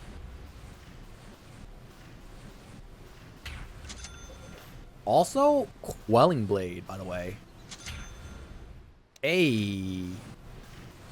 First of all, the effect is fucking awesome. Let's first talk about that. That's sick. Holy cow, that is awesome. I mean, that's a sick effect. I don't know what country you're from. That is sick. That's some anime shit right there. That is hot. That is the best looking thing I've seen all day. On the flip side, Magic Missile, it's obviously a support build. Now, in terms of changes here, level 10 Magic Missile cast range, nothing really changed, just adjustments. -2 Magic Missile cooldown replaced with plus 0.3 Magic Missile stun duration. Okay, so you can increase the stun duration for 0.3 seconds. It is an increase, right? It's basically 2 more levels. That said, it's a level 15 talent. So actually 0.3 increase at level 15 is actually pretty respectable value. The alternative is what? -5 over terror. Armor? Yeah, I mean, this is also really good too. And then lastly, level 20 talent, plus 200 magic missile damage, replaced with -2 second magic missile cooldown. Plus 200 magic missile damage, replaced with -2 second magic missile cooldown. That's not as great. Basically, they moved the level 15 talent to level 20. That's not as great. Usually, you could take the Wave of Terror, steals 20% of reduced damage. But when you get the Ag Shard for Vengeful Spirit, it definitely makes sense to want this. But now that it does significantly less damage, it doesn't feel as great. Venomancer, latent toxicity ability removed, Poison Nova ability removed. Damn, those were great abilities, especially latent toxicity. Very underrated, I think, for a lot of people. But latent toxicity literally stunned anyone who popped BKB. Like, awesome, just so awesome, and great range too. So Poison Sting is now an innate ability. Understandable. I'm really happy about that because people were not maxing it out, even though you should. Really frustrated the shit out of me. Can be leveled up with skill points. Oh, well, there goes that. Movement slow, rescaled. Everything's been rescaled basically with the extra level. It can be upgraded by Ag Scepter. Venomancer's attacks deal 15% of his base damage per each of his debuffs on the target. So this is good for maybe right-click Venomancer. I personally do not care for that, and I don't care for Right-click Venomancer. I don't particularly think it's very good. Venomancer is very susceptible to just dying, even though it is a universal attribute hero and it deals decent damage. We haven't seen right-click Veno in at least a decade. You would see maybe mid-Veno, but that's a completely different hero at that time. Patient 0, nice. The Noxious Plague. The plague spreads 2 times, but initial damage for all spreads after the first one is reduced by 100%. So it sounds like Noxious Plague. It's basically your ultimate, but improved. Instead of spreading 1 time, it spreads 2 times, but at a reduced rate. Yeah. Affects an enemy with deadly plague, blah, blah, blah. Plague slows the target and nearby enemies based on their distance to the target. When a target dies or debuff expires, all nearby enemies are effective non-communicable version of the plague. Noxious Plague spreads 2 times. So basically what? It's going to do damage as a spread, and then it spreads again back? Or what's the difference here? Get some enemies on the board here. Spread them out. Oh, god damn it. You guys were not supposed to die that quick.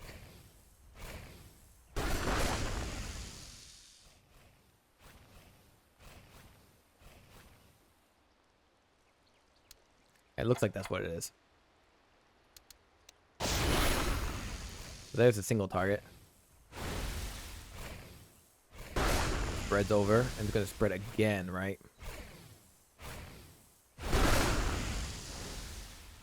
Yeah. That's cool. I like that. That's really interesting. That really helps with both strength heroes, but also really helps in hitting as many heroes as you can. Now the Plague Ward, or Plague Carrier, Plague Ward can be cast on allies, attaching a ward onto them. Oh, sick. Yes. No, no, no. Oh, Christ, I need to switch. I already like this ability better. Oh, yeah. Oh, yeah. Machine Gun Plague Ward. While attached wards are untargetable and die 1 at a time, whenever the unit they are attached to onto receive 250 damage. Wards attack the same target their attached unit is attacking. I like that. Wait, I can have more? I really like this. Holy shit, this is awesome. Let's go. Wait, how long does it last? Forever or what?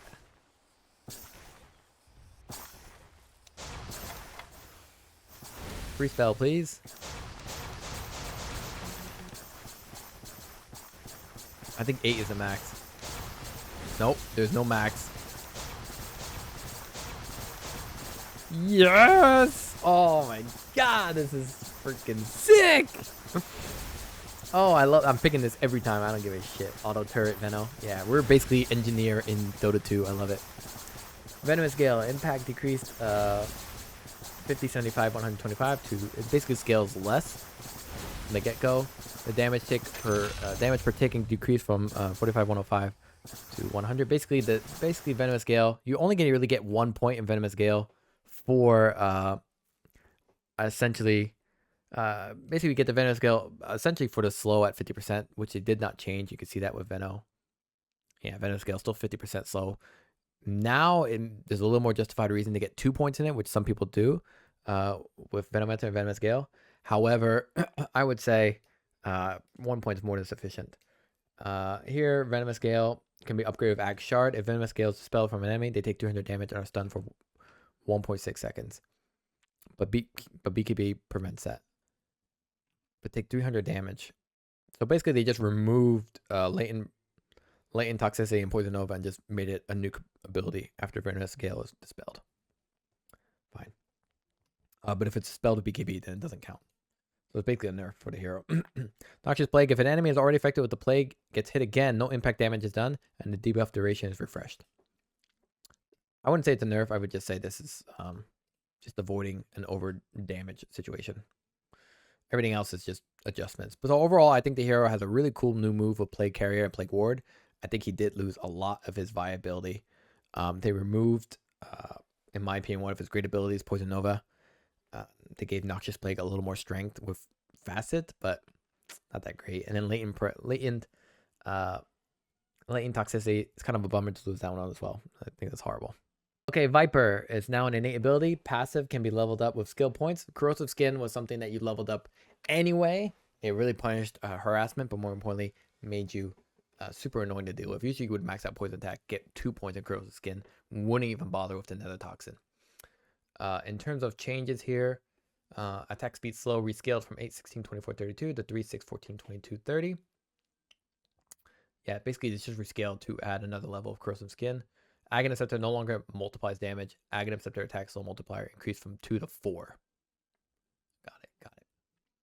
Aghanim Scepter attack slow multiplier increased from 2 to 4. So Aghanim Scepter still buffs corrosive skin, just not in every single way as it did before. The soul multiplier by 4x is pretty strong though. We can actually check that real quick here. Typing hard. Corrosive skin. The slow, it's attack slow, it's about 30. Now it's going to be 30 times 4. 4x would be what, 120 attack slow. That's pretty brutal. It makes attacking Venomancer with traditional attack really difficult, really brutal. Actually kind of nicely builds Viper to be a little more of a tanky original based hero like he was before with Guardian Greaves and Heavy Mechanism and Yules and such like that, and Blade Mail evidently. In terms of facets, we have Poison Burst. After the debuff expires, all enemies around the target in a 300 radius take damage equal to 100% of the magic damage dealt by poison attack. So with poison attack, obviously the more you attack, the more it reduces someone's magic resistance, and that means when it finally bursts and it hits other people, it can be really, really painful, because that damage is then amplified by the lower magic resistance. Now, with that said, poison attack, obviously this is for the pause 3 version of the hero. I think it's going to be quite nice.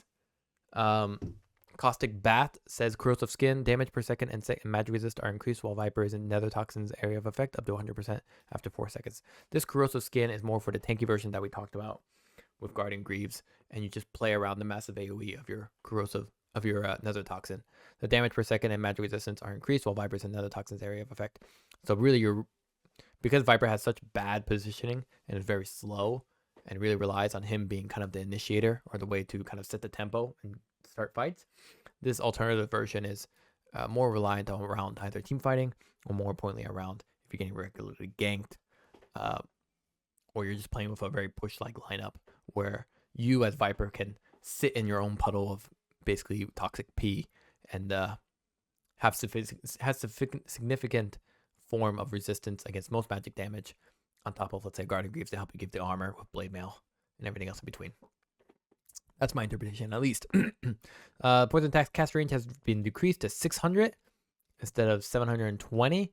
A little bit of a bummer. One of the main reasons we max out poison attacks because that level, because as the offlane or pause 3, having that extra attack range really brutal against a lot of heroes. Now with 720 pretty much gone into the cast range, the justification to level up more poison attack is lowered, especially if you don't get the poison burst here. On the flip side, it does open up for, let's say, maxing out, let's say, corrosive skin, and you get caustic bath with another toxin, and you just sit in your own filth. Maybe as a mid laner you could do that. I don't know if you could do it as a pause 3 against 2 heroes. Yeah. Overall, though, I mean, reducing the attack range means, or the cast range, I guess, for poison attack means that against ranged carries, it's much harder to succeed in your lane. You have to put yourself more in an awkward position to pull it off, to reach that ranged carry or ranged pause 1. Whereas the original poison attack with the 720 attack range was actually more feasible to catch someone with that poison attack and then just continue to lay it on overall. Yeah. Let's talk about Nosedive. No longer disarms, which kind of bummer. I think the other issue that they now buffed is dive speed increased from 500 to 700. We're actually going to take a look at that one. Yeah, so the biggest issue with that dive speed for Nosedive is, one, the cast range was very low, so you had to be pretty close up to pull it off, and as we know, Viper is not the tankiest guy. So now we can see here the cast range is actually pretty good, and we'll see what the speed's like.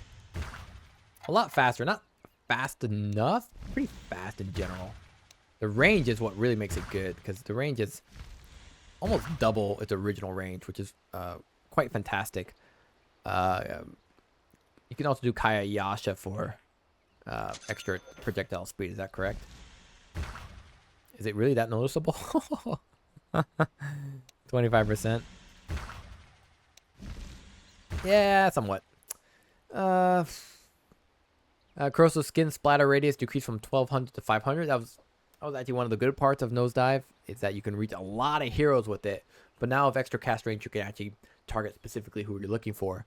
And then if you get Caustic Bath with the corrosive skin, you can actually do a lot of damage with Nosedive. So yeah, I think they're really gearing towards a more tanky Viper that maybe isn't looking to just spit out goo out of his mouth all day long, but rather is looking to just be an overall nuisance in these fights. So if we check out his talents here, they increased the talent for corrosive skin at level 10, which makes it even better.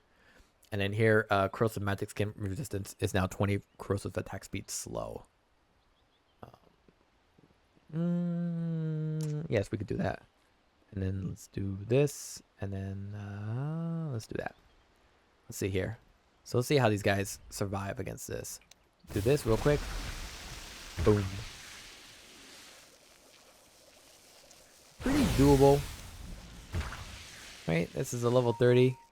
Loses about 25% health from Viper's Nosedive. Obviously, it's not your killing machine, but it just does a lot of damage at a really incredible speed. I like overall the Viper transitions they're making with him. He still is good in the early mid game with what he's mostly known for, which is poison attack, as well as the break on his Viper Strike. But now you can play more of it as a tanky, especially as a tanky hero, especially if you know you're not going to be able to really catch people as a pause 3 ganking off later. Daj, actually one of the least played heroes next to Chen. Hopefully they made him a little more straightforward, I guess is the word. I think a lot of people are just confused about how he works. So with the Visage, they lowered his base armor, but they gave him his Gravekeeper's Cloak as an innate ability. Basically, damage per layer has been rescaled, as well as layer recharge time has also been rescaled. So Visage is a lot more stable as a laner, just because now he has level Gravekeeper's Cloak, which I think a lot of people don't understand how it works. Basically, Gravekeeper's Cloak works really well against nuking damage. If you try to nuke down Visage, you're going to find Gravekeeper's Cloak really difficult to pierce. But if you do damage over time, he's going to break down the layers of his Gravekeeper's Cloak very quickly. And that's basically how you take down Visage before he takes you down. In terms of facets, we have Sepulchra. How the hell do you pronounce this word? I swear to God, this person is a champion of Scrabble, because I've never heard this pronunciation in my life. There's actually a church in Jerusalem called Sepulchre. Sepulchre.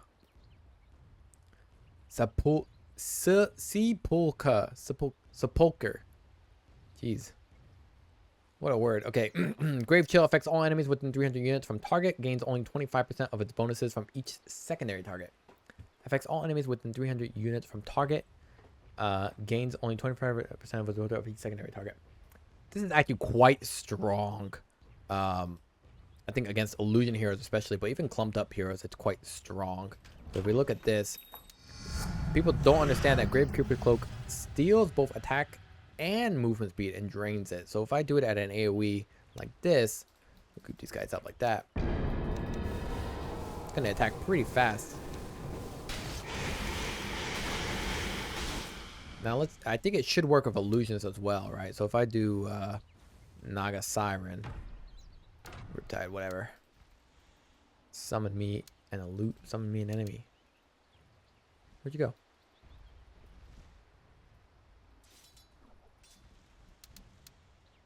Do I just have too many of these? There we go. Level max. Get out of the queue. Yeah, everyone's affected. So really good against illusions. However, faithful followers means you can summon familiars. We've always known that. Always follow Visage and cannot receive direct attack or movement commands. They did make them easier.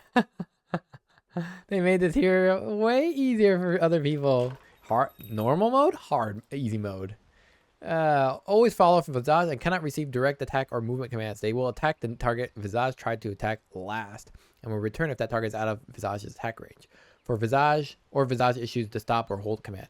Can still be ordered to cast Stone Form from the hero or individually. Familiars will search for a nearby valid target within 300 range if the target they were previously attacking dies and no additional orders are issued.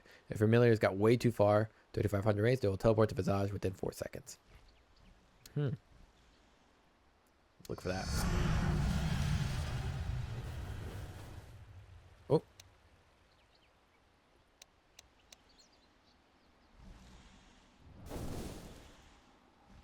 That range is not that great, eh?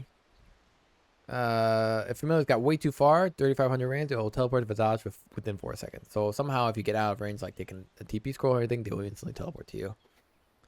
Basically it's just an easier way to control these heroes. And boom boom.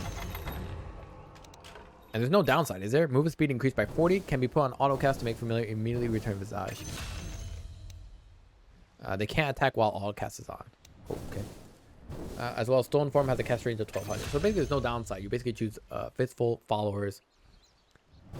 You basically choose Faithful Followers if you can't play these heroes. If you can't play this hero. Now for summon Familiars abilities. Familiars now upgrade if they were already summoned when leveling up the ability. I thought that was already a thing. I'm glad it's now officially a thing. Now can be alt cast to recall Familiars, teleporting to Visage after 4-second preparation. Familiars can't act during this preparation, and it won't start if they're currently in Stone Form. Okay, so basically it's to help control these Familiars without them getting a little too annoying. Kind of surprised Faithful Followers is in here with literally no downsides. It's like playing Street Fighter with modern controls as opposed to the classic ones, except there's no penalty for it. I'm a little surprised. Visage is a better support now, right? Says Trizagger. No, it's a pos 3. Stone Form. Familiar's version is now point targeted. Will instruct Familiars to cast Stone Form in the selected location. Can be either self-cast or all-casted to use at the current location. Visage version is now point targeted. Well, yeah. So basically, they made Stone Form a little easier. Instead of you having to place your units to the location, and once they're there, select Q, you can now just have them go to that location, stun. The other one goes to that location, stuns, and then you can follow up with Grave Chill and just attack them really fast. Again, they're trying to make the hero a lot easier and more comfortable to engage with. Hopefully it works, because I definitely think this is an underrated hero. So Intrinsic Edge, Void Spirit gains 33% more secondary bonuses from primary attributes. I think what this basically reads is when you get, let's say, strength, you get a point of strength, you grant 22 health, but that means you also get the secondary value is health regen. That's going to be better. Same thing here with agility. You're going to get, instead of armor, we're going to get attack speed, but you're also going to get extra armor through Intrinsic Edge. And then the intelligence here, it's going to be mana regen and magic resistance on top of the values you would get with the bonus of grabbing intelligence. So now I definitely understand the appeal of this. Just overall just buffs Void Spirit a lot better. He scales a lot nicer. Honestly, Void Spirit from previously where he was more of a burst kind of guy, that's long past. That's like 3-4 years ago. Now he's really about, I wouldn't call him sustained output, but he's really about setup and follow through on kills. And then late game, he could be a little bit more bursty. I think he's really just about catching people out and then trying to kill them within a small window of frame rather than insta burst that you can't respond to. That's my honest opinion about how Void Spirit is. He's always been kind of in limbo. I'm actually surprised they made him a universal attribute hero, but they've been trying to push him towards both having the magic damage and now physical follow through damage so that he can still do a lot of damage, but not be insta burst with a combo that you pretty much cannot see coming. So in terms of facets, we have Sanctuary, Resonant Pulse, Resonant Pulse, Barrier absorbs all damage types. That's really nice, actually. Instead of just physical, now it absorbs all damage types, including pure. And in here, Symmetry, this is a defensive one, and then Symmetry is probably more aggressive. Void Spirit gains a physical damage shield equal to 40% of magic damage dealt to enemy hero. Buff duration 20 seconds. Gains a physical damage shield equal to 40% of magic damage dealt to enemy heroes. Damn, this is quite the word salad. Void Spirit gains a physical damage shield equal to 40% of magic damage dealt to enemy heroes. So basically, the more damage you deal, 40% of the back you get it as a physical damage shield, and the buff duration lasts 20 seconds. Yeah, I can see that. So anyone you burst down and there's people left over, if they try and just auto attack you, you'll basically block that damage, and then you have Resonant Pulse to amplify that even further. However, Resonant Pulse we see here no longer creates a physical damage barrier of its own. So what the fuck does it do? Is it just like a dead ability, or what the hell? That seems quite strange.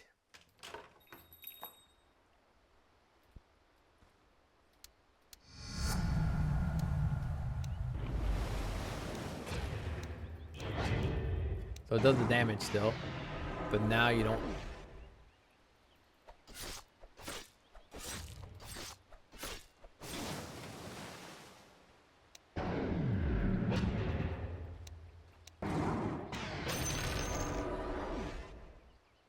Doesn't even say how much damage block. It just damage blocks. It says over down here anyway. Yeah, okay, so Resonance Pulse is just more about the damage, and more importantly, it's about the silence if you get Ag Scepter. So basically, you save a little bit of mana, to be honest, where you only get the physical damage shield if you actually cast abilities, and it's just going to be a consequence of you being regularly aggressive. However, then you're using Resonant Pulse just for the damage and the silence. I don't know. Both of them seem like crap to me. At least with Resonance Pulse here, you still get the damage, but then you have a barrier that absorbs all types. I don't quite grasp this, except that I do actually grasp it. Excuse me. Basically, symmetry for Void Spirit. The physical damage shield is just for physical, but it scales better because as you do more magic damage, then your shield gets better and better in terms of physical output. So that's quite interesting. And this one is you block all damage types, but obviously for the limited amount that you can level Resonance Pulse for. Now, lastly, Dissimulate mana cost has been reduced. So overall, yes, this is more mid game. This is more, I think, late game scaling. Strength gain decreased from 2.8 to 2.4, so more susceptible to taking damage. Eldritch Summoning. Is this an Elden Ring reference or not? I know Eldritch is just a standard. It feels like an Elden Ring reference. Whenever a unit dies under effect of any of Warlock's abilities, a minor imp is spawned in their place. Imps are uncontrollable and will run towards nearby enemies. Favoring heroes under the effect of fatal bonds. Upon reaching an enemy, they explode, dealing damage. This is standard. We all know already about it. So I guess the innate ability is basically that those minor imp summonings that we talked about. But it's basically whenever a unit dies under any of the effects of Warlock's abilities, a minor imp is spawned in their place. So any creeps, basically. I could Shadow Word any creep and it would kill him. And summon imps. In terms of facets, we have Chaotic Offering. Permanent immolation damage per second is increased by Warlock's current health and mana regeneration. And that's pretty good because Warlock doesn't really build a lot, but the things he does build are mostly mana and health regeneration. Octarine Core, Aghanim Center-ish kind of refresher. And then Black Grimoire for XP. Grants Black Grimoire neutral item. Hero kills and assists infused Black Grimoire with charges. This item can be used in either neutral or regular item slots, but cannot be put in a backpack or dropped. Can be consumed to grant 250 experience per charge. For that, press right click on the item and select consume item option. Black Grimoire starts with 1 charge and on cooldown for 420 seconds. Ooh, 420 seconds. 420. All right, let's check that out. That's interesting. Hero kills and assists infuse the Black Grimoire with charges. What's the radius for this Black Grimoire reach? Oh, it doesn't matter. You can kill people from downtown and it would still count. Okay, let's do this.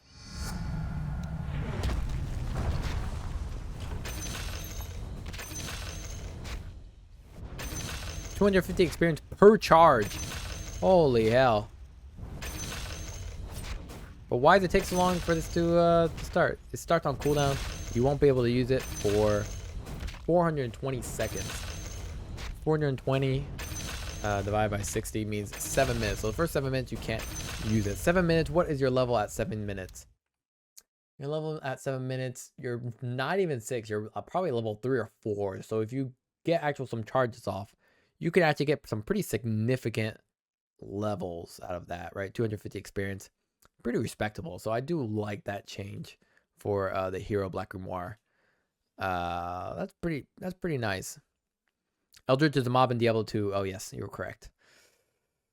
Aldridge is a Dark Souls 3 boss. Again, Eldritch is probably a very standard word in some mythological reference that I'm not nerd enough to know, sadly.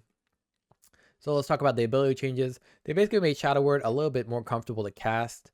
That's just because most people are doing Fatal Bombs with Upheaval. Nobody's really putting points in Shadow Word, except for one idiot who gets 1 point in the laning stage. Don't do that. Or if you have to, do it for very, very, very desperate reasons. They rescaled the healing, works much better earlier on, a little bit better, a little bit worse at the late game. And then now it ticks for every 0.5 seconds instead of 1 second. So now there's less in between where the enemies could potentially kill them. Now it heals all enemies units and damages all the enemy units within 300 radians around the target. So basically, they took the Aghanim Shard that was originally on the Warlock and they moved it over to Shadow Word just as an AoE. On the flip side here, there's now an Upheaval Ag Shard, which not only while channeling summons imps when you're channeling Upheaval, but on top of that, it increases the power of all imps summoned by Warlock. Which is that new? I think that's new. Yeah, that should be new. Yeah, Aghanim Shard improves values by 1 level. Very nice. So Ag Shard, I mean, you're still going to do Upheaval with Fatal Bombs. There's just too much applicable value when doing that. Upheaval with the Fatal Bombs means you can farm jungle camps very quickly. You can, especially with the imp summoning, you can push waves from pretty far, right? Imps have a pretty long duration. Now with the Shard means you're doing actually significant damage, even late into the game. Picking up Shard is just a must buy for most Warlock players, or you get it from the Tormentor. So yeah, you're gonna see, I mean, them buffing imp summons with Ag Shard is just hilariously good. So Shadow Word's probably going to be on the back pedal or back burner for a good while. So Chaotic Offering, they reduced the cast range, so a little bit more dangerous for Warlock to cast it. Damage decreased a little less, pretty significant at the late game for golems. But however, it gets permanent immolation damage interval decreased from 1 to 0.5 seconds, so total damage is still the same. Aghanim Scepter damage decreased from 80, 125, 170 to 160, and Aghanim Scepter golems no longer have reduced health or bounty, so they're going to get full value for them. Yeah, I mean, it's pretty much trying to make Warlock a little more leaning on the value of Upheaval and Fatal Bombs, but also in case you pick up the Champions of Goroth, then you have a hero that you have golems that are just very, very strong. So in general, yeah, I definitely understand why they nerfed Chaotic Offering. In terms of talents, these are just all adjustments, so I don't think I have anything more to say. Weaver Agility gain increased from 3.1 to 3.3. Gemini Attack. Now as an innate ability, passive can be leveled up with skill points. Pretty standard. So basically Gemini Attacks now comes with Weaver inherently from level 1. This helps with last hitting for Weaver, which is pretty nice. Plus you can get a point in Shikuchi if you want. So Skitter Step, Shikuchi movement speed increased from 550 to 600. Enemies affected by Shikuchi are slowed by 100% for 0.3 seconds. That can be, so Shikuchi, Skitter Step, I kind of see more of a mid-game, as a early game, mid-game, valued facet, whereas the Hive Mind here, it says, whenever the Swarm's Beetles attack heroes, Weaver gains 3,579 experience. That seems way better or way worse. I actually don't know, because Shikuchi is really good throughout all periods, but at a certain point, you have to be careful of the fact that people are going to have dust in and around their area. So when you Shikuchi in to try and hit them, they're pretty much going to stun you down and try and take you out. So you're going to pretty much use Shikuchi just to reposition or to go around the back and target the back line. With that said, I mean, if you're chasing someone, then Shikuchi with the extra slow is also really nice. However, with Hive Mind, this could also be for the pause 4 version of Weaver, which isn't that popular, but it used to be for a good while. On top of that, with the Swarm, it's really good if you pick it up on heroes that actually have terrible attack speed, because then it takes a lot longer for them to take down the Swarm bugs or beetles. And that means you also get some pretty decent experience back on it, and you can actually stay within the realm of levels, even though you're a pause 4. So very, very interesting. I definitely prefer Skitter Step. However, Hive Mind, it's got me curious. It's got me curious for sure. Wind Ranger, easy breezy. New innate ability, passive can't be leveled up. Wind Ranger's movement speed is always as fast as the wind and cannot be lower than 240. Max movement speed increased from 550 to 600. Well, that's annoying. Tailwind. Wind Run grants 50% movement speed to herself and allies within 700 radius. Okay, Wind Run's a little more team-oriented. Focus Fire unit target ability allows it to attack one target with increased speed, but damage is reduced by 30%. So they moved the ultimate of Focus Fire over towards the Facet. That's very interesting. As well as here, Whirlwind. Focus Fire, no target ability. Wind Ranger starts shooting 11 arrows per second at random enemies within her attack range. Damage of these arrows is reduced by 30%. When the enemy is hit, they can't be targeted again for the next 3 shots. Prioritizes heroes. So basically what they're saying here with this build is either you could play Wind Ranger as you normally would play her with the 30% damage reduction, has a 20-second duration, which is quite long. Or if you're dealing with a lot of heroes that you know you can't target, or more importantly that you know you can't do much with, you can actually basically build, you can actually pick something that hits a lot of different units quite hard. Let's see here.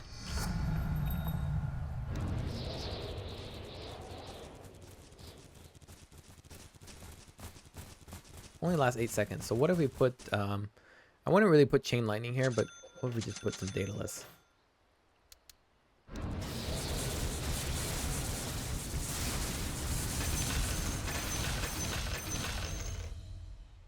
Kind of cool. I kind of like that. 11 arrows per second at random enemies within her attack range. I don't think this is really affected by attack speed, is it?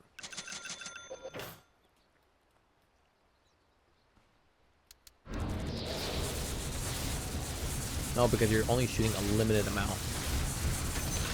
Yeah, it's preset. That's not a limited amount, but it's preset per second here. So yeah, it just basically these two give a little bit of versatility for Wind Ranger, where, you know, if you want to target down one hero, let's say like a PA or an anti-mage or something, you want to jump in, focus fire, take them down as they try to escape your reach, which they can't. Then focus fire on Tailwind is great. On the flip side, you're playing against a PL, you're playing against a Nagasaki, you're playing against, let's say, I wouldn't say Terrorblade, but Terrorblade, for example, and you just want to clear out the waves. I think Whirlwind can be also better. I also think Whirlwind can be also great if your heroes play very clumped up or are very susceptible to taking a lot of physical damage quickly, like you're dealing with a magic team. Alternatively, I think if you're playing support Wind Ranger, this Whirlwind Focus Fire can also be justified. Whereas you could do a variety of effects and damage on different heroes within a fight, rather than using your Focus Fire on one guy that may or not be sufficient or justifiable for your ultimate ability. Is that it? That's all that changes. Winter Wyvern, base damage increased by 3. Very nice. Night vision increased from 800 to 1200. So Winter Wyvern has a little bit more vision. That's great. Fantastic. The base damage increased by 3. I think they're going to try and push her as more of a right clicker, maybe as a posterior pos 2. I hope to God not, but I'm very sure. Eldworm Scholar. When an allied hero picks up Wisdom Rune, the 3 heroes that would not benefit from it will gain 20% of the experience instead. So random, but okay. So you get a little bit of experience. That's actually quite nice. It definitely gives the incentive to also, you know, invade the other side for runes as well. Nature's Prophet, anyone? Facets, Essence of the Blue Heart. It sounds like an anime. Whenever Winter Wyvern restores health or heals an ally, 50% of all healing done restores mana as well. Pretty respectable. So you could even use Greaves. You can get Greaves on Wyvern. You can obviously do your I don't remember that ice encasement that I can never remember the name. Cold Embrace. And on the flip side, you can also use Dragon Sight. And again, this is probably the attack version. Winter Wyvern gains 1 bonus damage for each 10 attack range over 400. Scales with Winter Curse levels. Oh, that's awful. I know it's good, but I can't stand it. You gain 1 bonus damage for each 10 attack range over 400. Let's take a look at that. So what's that looking like for this hero overall? Scales with Winter Curse levels. Okay, so it basically scales with your ultimate ability. Got it. Okay, let's see how it looks here, baby. Let's get a dummy target. Get some max levels. Now my attack range is set to 425, so that's 2 extra damage. That's not that great. Now I'm going to activate this. This gives me 375. That means I'm doing 40 bonus attack range, 40 bonus damage. Oh lord, it's coming. I can already feel it. Neutral. How about this one here? We'll grab an Ag Scepter while we're at it. Oh lord, here it is.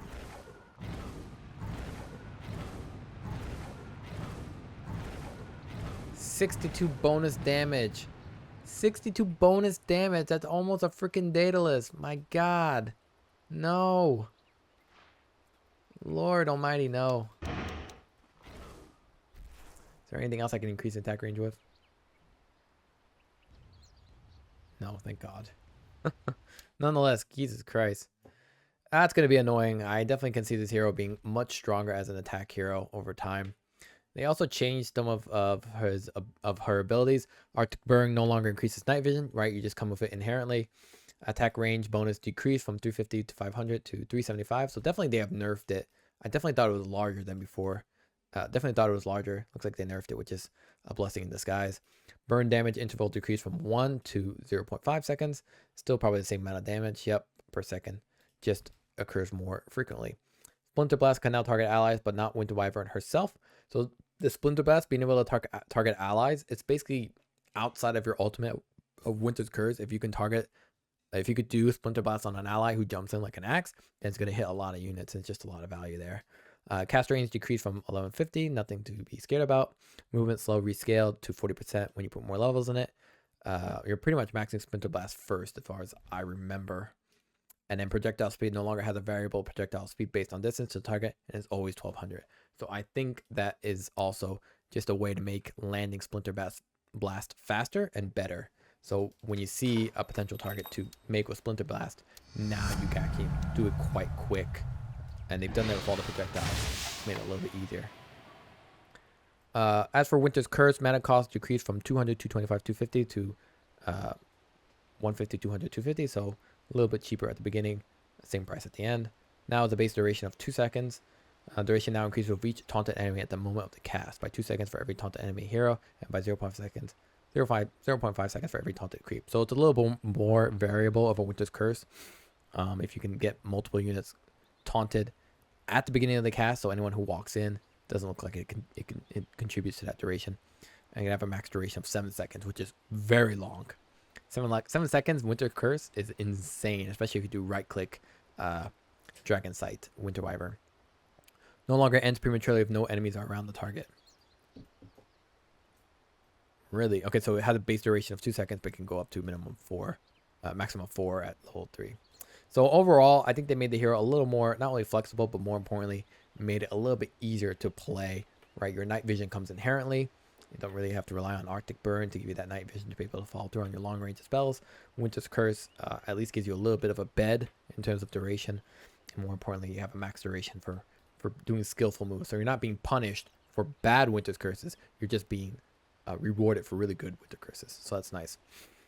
And then last one here, Winter's Curse duration replaced because you don't really need it anymore with plus 55 Winter's Curse attack speed. Oof, no thank you. Great changes for Winter Wyvern despite me not liking the right click version. Witch Doctor Gris Gris. New innate ability. Starts the game with Gris Gris, a neutral item that cannot be dropped or placed in the backpack. Another neutral item. Warlock, now Witch Doctor. When the owner dies, 100% of the gold lost from death is added to the item cost, which also passively increases by gold every 3 seconds. Can be consumed to permanently remove the item and refund the gold to Witch Doctor. For that, press right click. Sorry, what the hell are they talking about with this hero? What the heck are you talking about? This item cannot be dropped or placed in the backpack.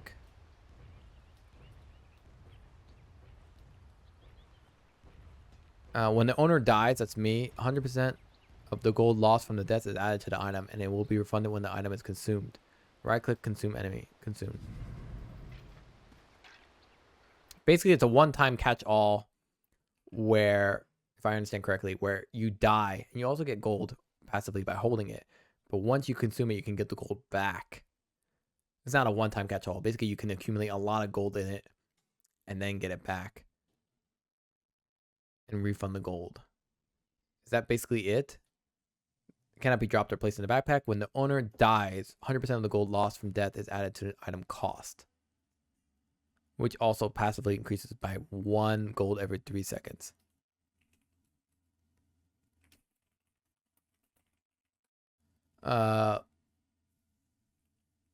Can I give it to someone else? Is that also a possibility?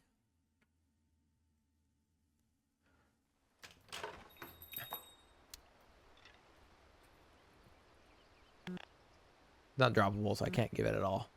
So I don't know why it says owner. But yeah, can be consumed to permanently remove the item and refund the gold to Witch Doctor. So if I just die, I will just keep the gold back.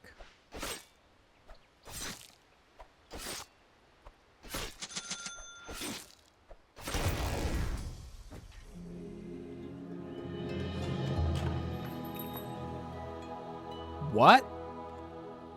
The owner will receive 2513 of the saved gold when consuming Griki. But why did it say the owner? Why don't it just say Witch Doctor? Holy hell, that's incredible. And you also gain 1 gold every 3 seconds. Really a nice cash-in item. In terms of facets, look like there's 3 of them. Paralyzing Cask. Cask's damage increases by 35 per bounce. This is great for farming. Voodoo Restoration they bring this back. Voodoo Restoration now deals damage to enemies instead of healing. It has 200 more range at all levels. So you don't heal anyone, you just deal damage. Not sure about this one. This one really puts you in a very susceptible position, even with extra range. And then Cleft Death. I like that. Death Ward. Attack 2 separate targets at once with reduced by or with a reduction of 30% damage. Prioritizes the closest enemy hero. It's like a mini Ag Scepter, but that means they took away Ag Scepter? No, they did not. So you still have Ag Scepter, except now you can have a mini Ag Scepter at all points, which is pretty insane. Paralyzing Cask no longer has bonus damage per bounce by default. Yes, now you need Headhunter. Maledict now deals its first damage instantly upon application. This is to avoid people from blinking away. Damage per second increased from 12, 18, 24. So basically it's the same at level 4, but now it's a little bit better early on. Tick damage interval decreased from 1 to 0.5 seconds. Total damage per second is unchanged. Raise is a little bit larger. This makes it a little bit easier to cast Maledict, but also you can cast it from a little bit further away. Previously, you had the Glimmer to be able to cast it close enough to enemies. And the cast range has also been increased by 575 to 600. So it's actually a pretty significant cast range increase.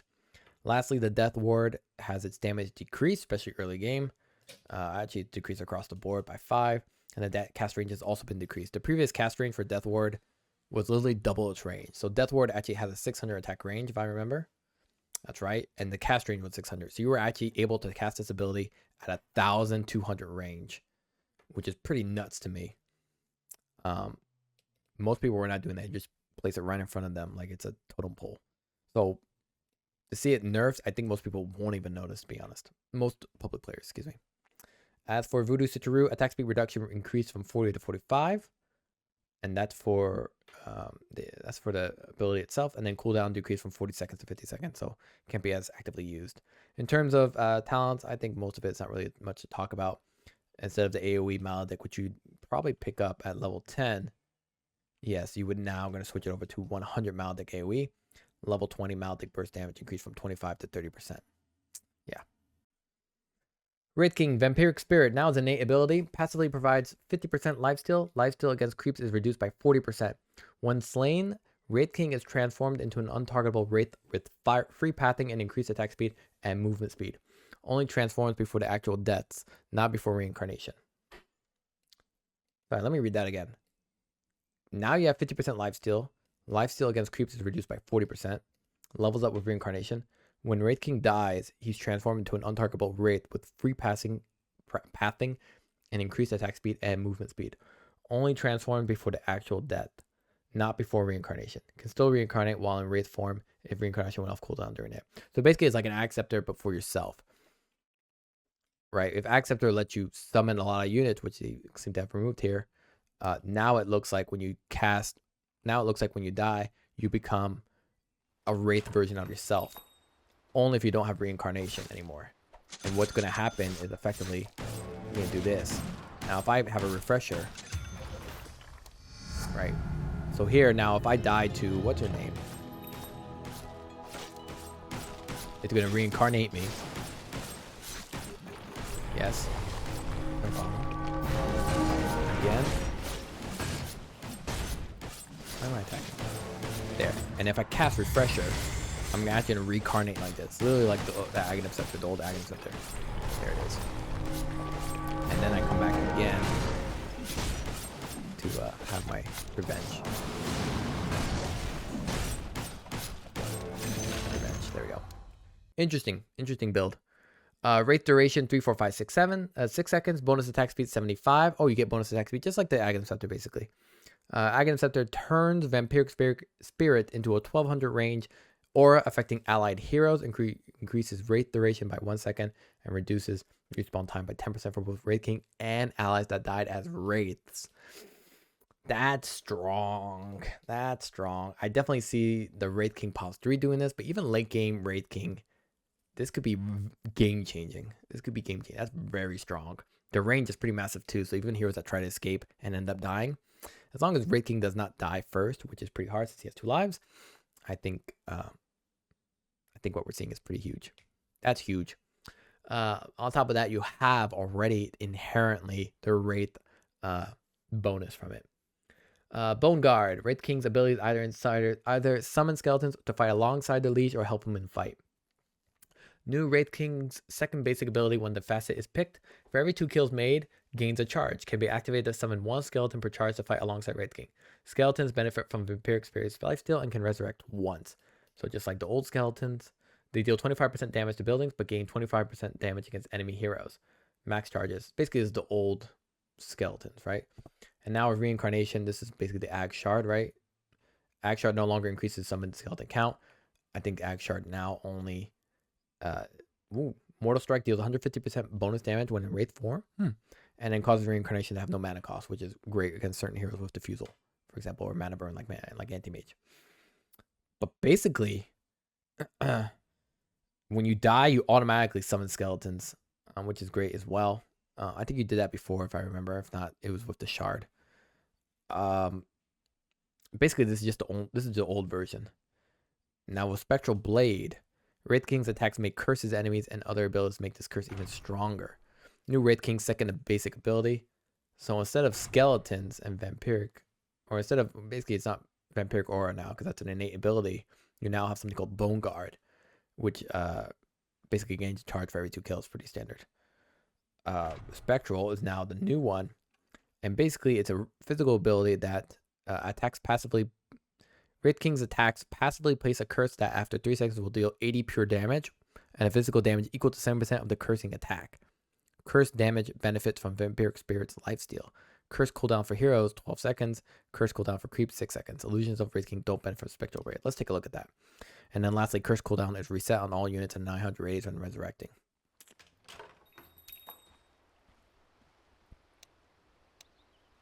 This is just a massive ability. Makes it a little bit easier again to play this hero.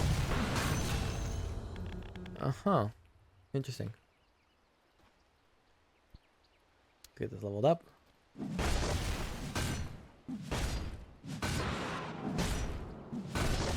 There's a curse. Let's see what kind of damage you look at. What? Doesn't work at all. Curse units that... Oh, there it is. Cannot be cursed by Wraith King. Yes, okay. Basically, cursing units that Wraith King attacks, dealing a flat amount of damage and a percentage of attack damage again after delay. Vampiric Spirit's life still applies to the curse damage, and a unit cannot be cursed again for a short period. So that 70% curse damage is basically when you're building a lot of damage. So you can, I wouldn't say you're basically building around the idea of just a lot of damage and you don't care about attack speed, but you can definitely see how you can just burst someone like that. And then you could do actually pretty significant damage.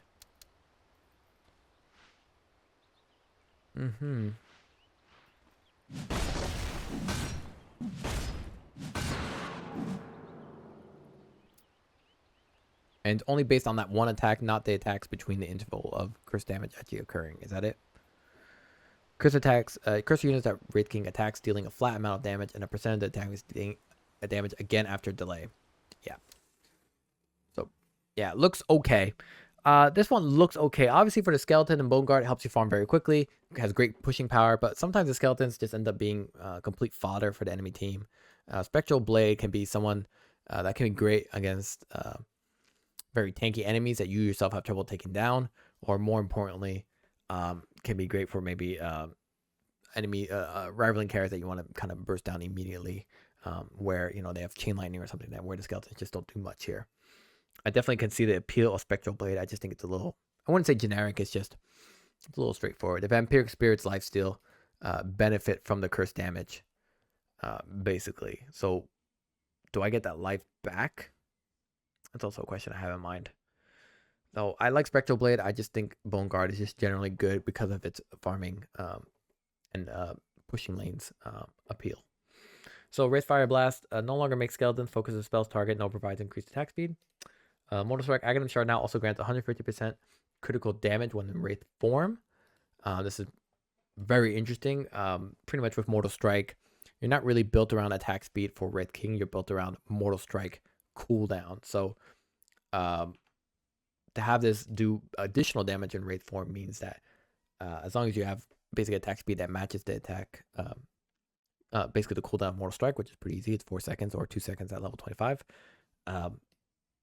You will actually do significant more damage even when you're under Wraith form. Not to mention that later on with the Ag Scepter, you can now reduce your respawn time by 10%. Let's see, in terms of talent, they replaced the cooldown of skeleton duration and cooldown with Wraith Fire Blast damage, impact, and DPS. Pretty garbage. I'd rather choose Vampiric Spirit Lifesteal. 15, they can reduce the skeletons now, it just gives 400 health. Again, otherwise you can choose Wraith Fire Blast stun duration. I mean, 1 second is pretty significant, but you're not really relying on Wraith Fire Blast in general, so I'm actually a little surprised to see it. And then level 20 talent, plus 5 minimum skeletons spawn replaced with 70 attack speed instead of cleave. Is that what I understand? Yeah, okay. So honestly, the Wraith Fire talents at 10 and 15 are actually pretty respectable, right? It's 20% Wraith Fire Blast impact, damage, and DPS. It's okay. How long does it last? Damage per second. It looks like 2 seconds, so 160 damage, 20% of 80 is what? Another 20. So yeah, pretty decent. And then the stun duration increase, 1 second blast stun duration. That's literally more than your level, more than the entire stun duration levels of 1, 2, 3, 4, right? 1 second to 1.6 seconds, it's 0.6. If you get a level in the talent, that's from 1.6 to 2.6. So pretty significant. Whereas the 400 health, yeah, you survive for longer. 400 health is actually quite large. Really, I guess it really depends which one you want to choose. If you need the extra survivability, or if you enjoy a little more stuns, so you can actually get, I don't know, if you can't get more than one Wraith Fire, you can't get more than one Mortal Strike in there. So, yeah. In general, I think the changes here for Wraith King, I don't quite grasp the appeal of Spectral Blade right off the bat. It definitely feels like a more single target value against rivaling carriers, whereas Bone Guard is the same traditional farm up and do skeleton pushes. So I would still choose probably Bone Guard, but I probably have to understand better how Spectral Blade works. Last one, Zeus, baby. Zeus static field ability returns as an innate. Static field finally returns after a long journey gone. Zeus shocks any enemy that he attacks or is hit by his abilities, causing damage equal to 4% of his current health. So originally, or before static field is the original, the previous static field was arc lightning, was dealing damage based on the enemy's current health. Now it's back as static field, and even if you attack normally or you are hit by his abilities, you deal 4% of their current health, which is quite great. Now the alternative is now the two facets are live wire. Static field makes damage depend on distance between Zeus and the damaged enemy. Really, max percentage of 7% is reached at a distance of 200 or closer. Minimum percentage of 2% is dealt at a distance of 1200 or further. So the closer you are, the more damage you will deal. But the farther you are, the less percentage damage you will deal. And it's like your brain is trying to wrap your head around this because you're just like, why would I want to stay close as Zeus where, you know, this old man's going to have his shins kicked in by everyone and their mama? And I think because maybe there's a talent that's going to say, hey, you get lifesteal, you get spell back, or you get a spell lifesteal back. Level 20 talent, plus 6% arc lightning current health as damage. Nope. So is it like the Bloodstone, the old Bloodstone Sanj Kaya build? Which was a thing for Zeus for a small bit before people learned that you could just do Ag Shard and just farm up. I'm a little curious about that. Super risky. 200 range is very close, huh? It's not it's basically sneezing distance. Some people, I think Monkey King reaches that with his attack, with his just normal attack, if I understand correctly. Let's see here. Zeus, the normal Zeus range is 850. So you're looking at less than half that. Yeah, that one's got to be spelled out to me. I'm not too happy about it. Basically, you blink on top of them, cast all your abilities, and then skedaddle with freaking Mario Jump, aka Heavenly Jump. Divine Rampage, Thunder God's Wrath. Hits enemies in ascending order from ones with the lowest current health to the highest with a 0.2 second interval between strikes. Whenever an enemy is killed by Thunder God's Wrath, damage for the remaining strikes is increased by 15. I love this. This is hilarious. So basically, use Thunder God's Wrath to kill steal. Use Thunder God's Wrath to kill steal, which is just hilarious. And then after that, you hit more people with it. I just want to see it be done. Yeah, die. Die. Here we go. More. No, no, no. More, I said.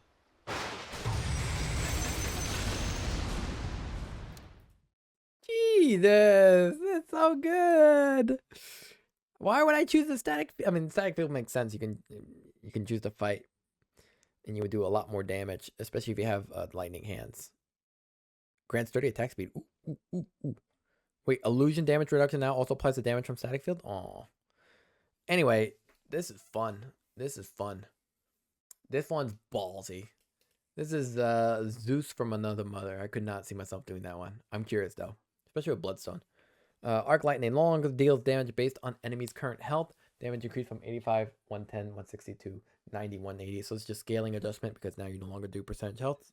Thunder God's Wrath no longer deals damage based on opponent's health. I totally forgot I did that. Damage increased from 300 to now 650 at level 4. The first level is pretty much the same. Lightning Hands no longer grants 100 attack range. Now grants 30 attack speed. Not bad. That lets you get a little bit of a... Basically, when you grab Lightning Hands with the Ag Shard, gets you a little bit more of a jump start to work towards that Manta style. However, illusion damage reduction now also applies to damage from static field. Understandable. And then your level 20 talent, 6% arc lightning current health is now 60 arc lightning damage. And actually, that's actually the worst one, I believe, right? Yeah, I actually really like Lightning Bolt Mini Stun. I'm actually glad it's back. I also like the level 25 talent at Thunder God's Wrath damage plus 150, just because it could be really great. Okay, congratulations. You've officially watched all 10 plus hours of this video. Whoever you are, whoever is looking for that kind of parasocial relationship with a Dota content creator, congratulations, and nice to meet you, and pleasure we can be full friends, so to speak. Appreciate the support. Check me out on Twitch or check my Totally 2 channel. You can see a summary, probably under 10 minutes, of everything you just watched, which is a lot of fun if you love reruns or best of clip moments from those 90s sitcoms.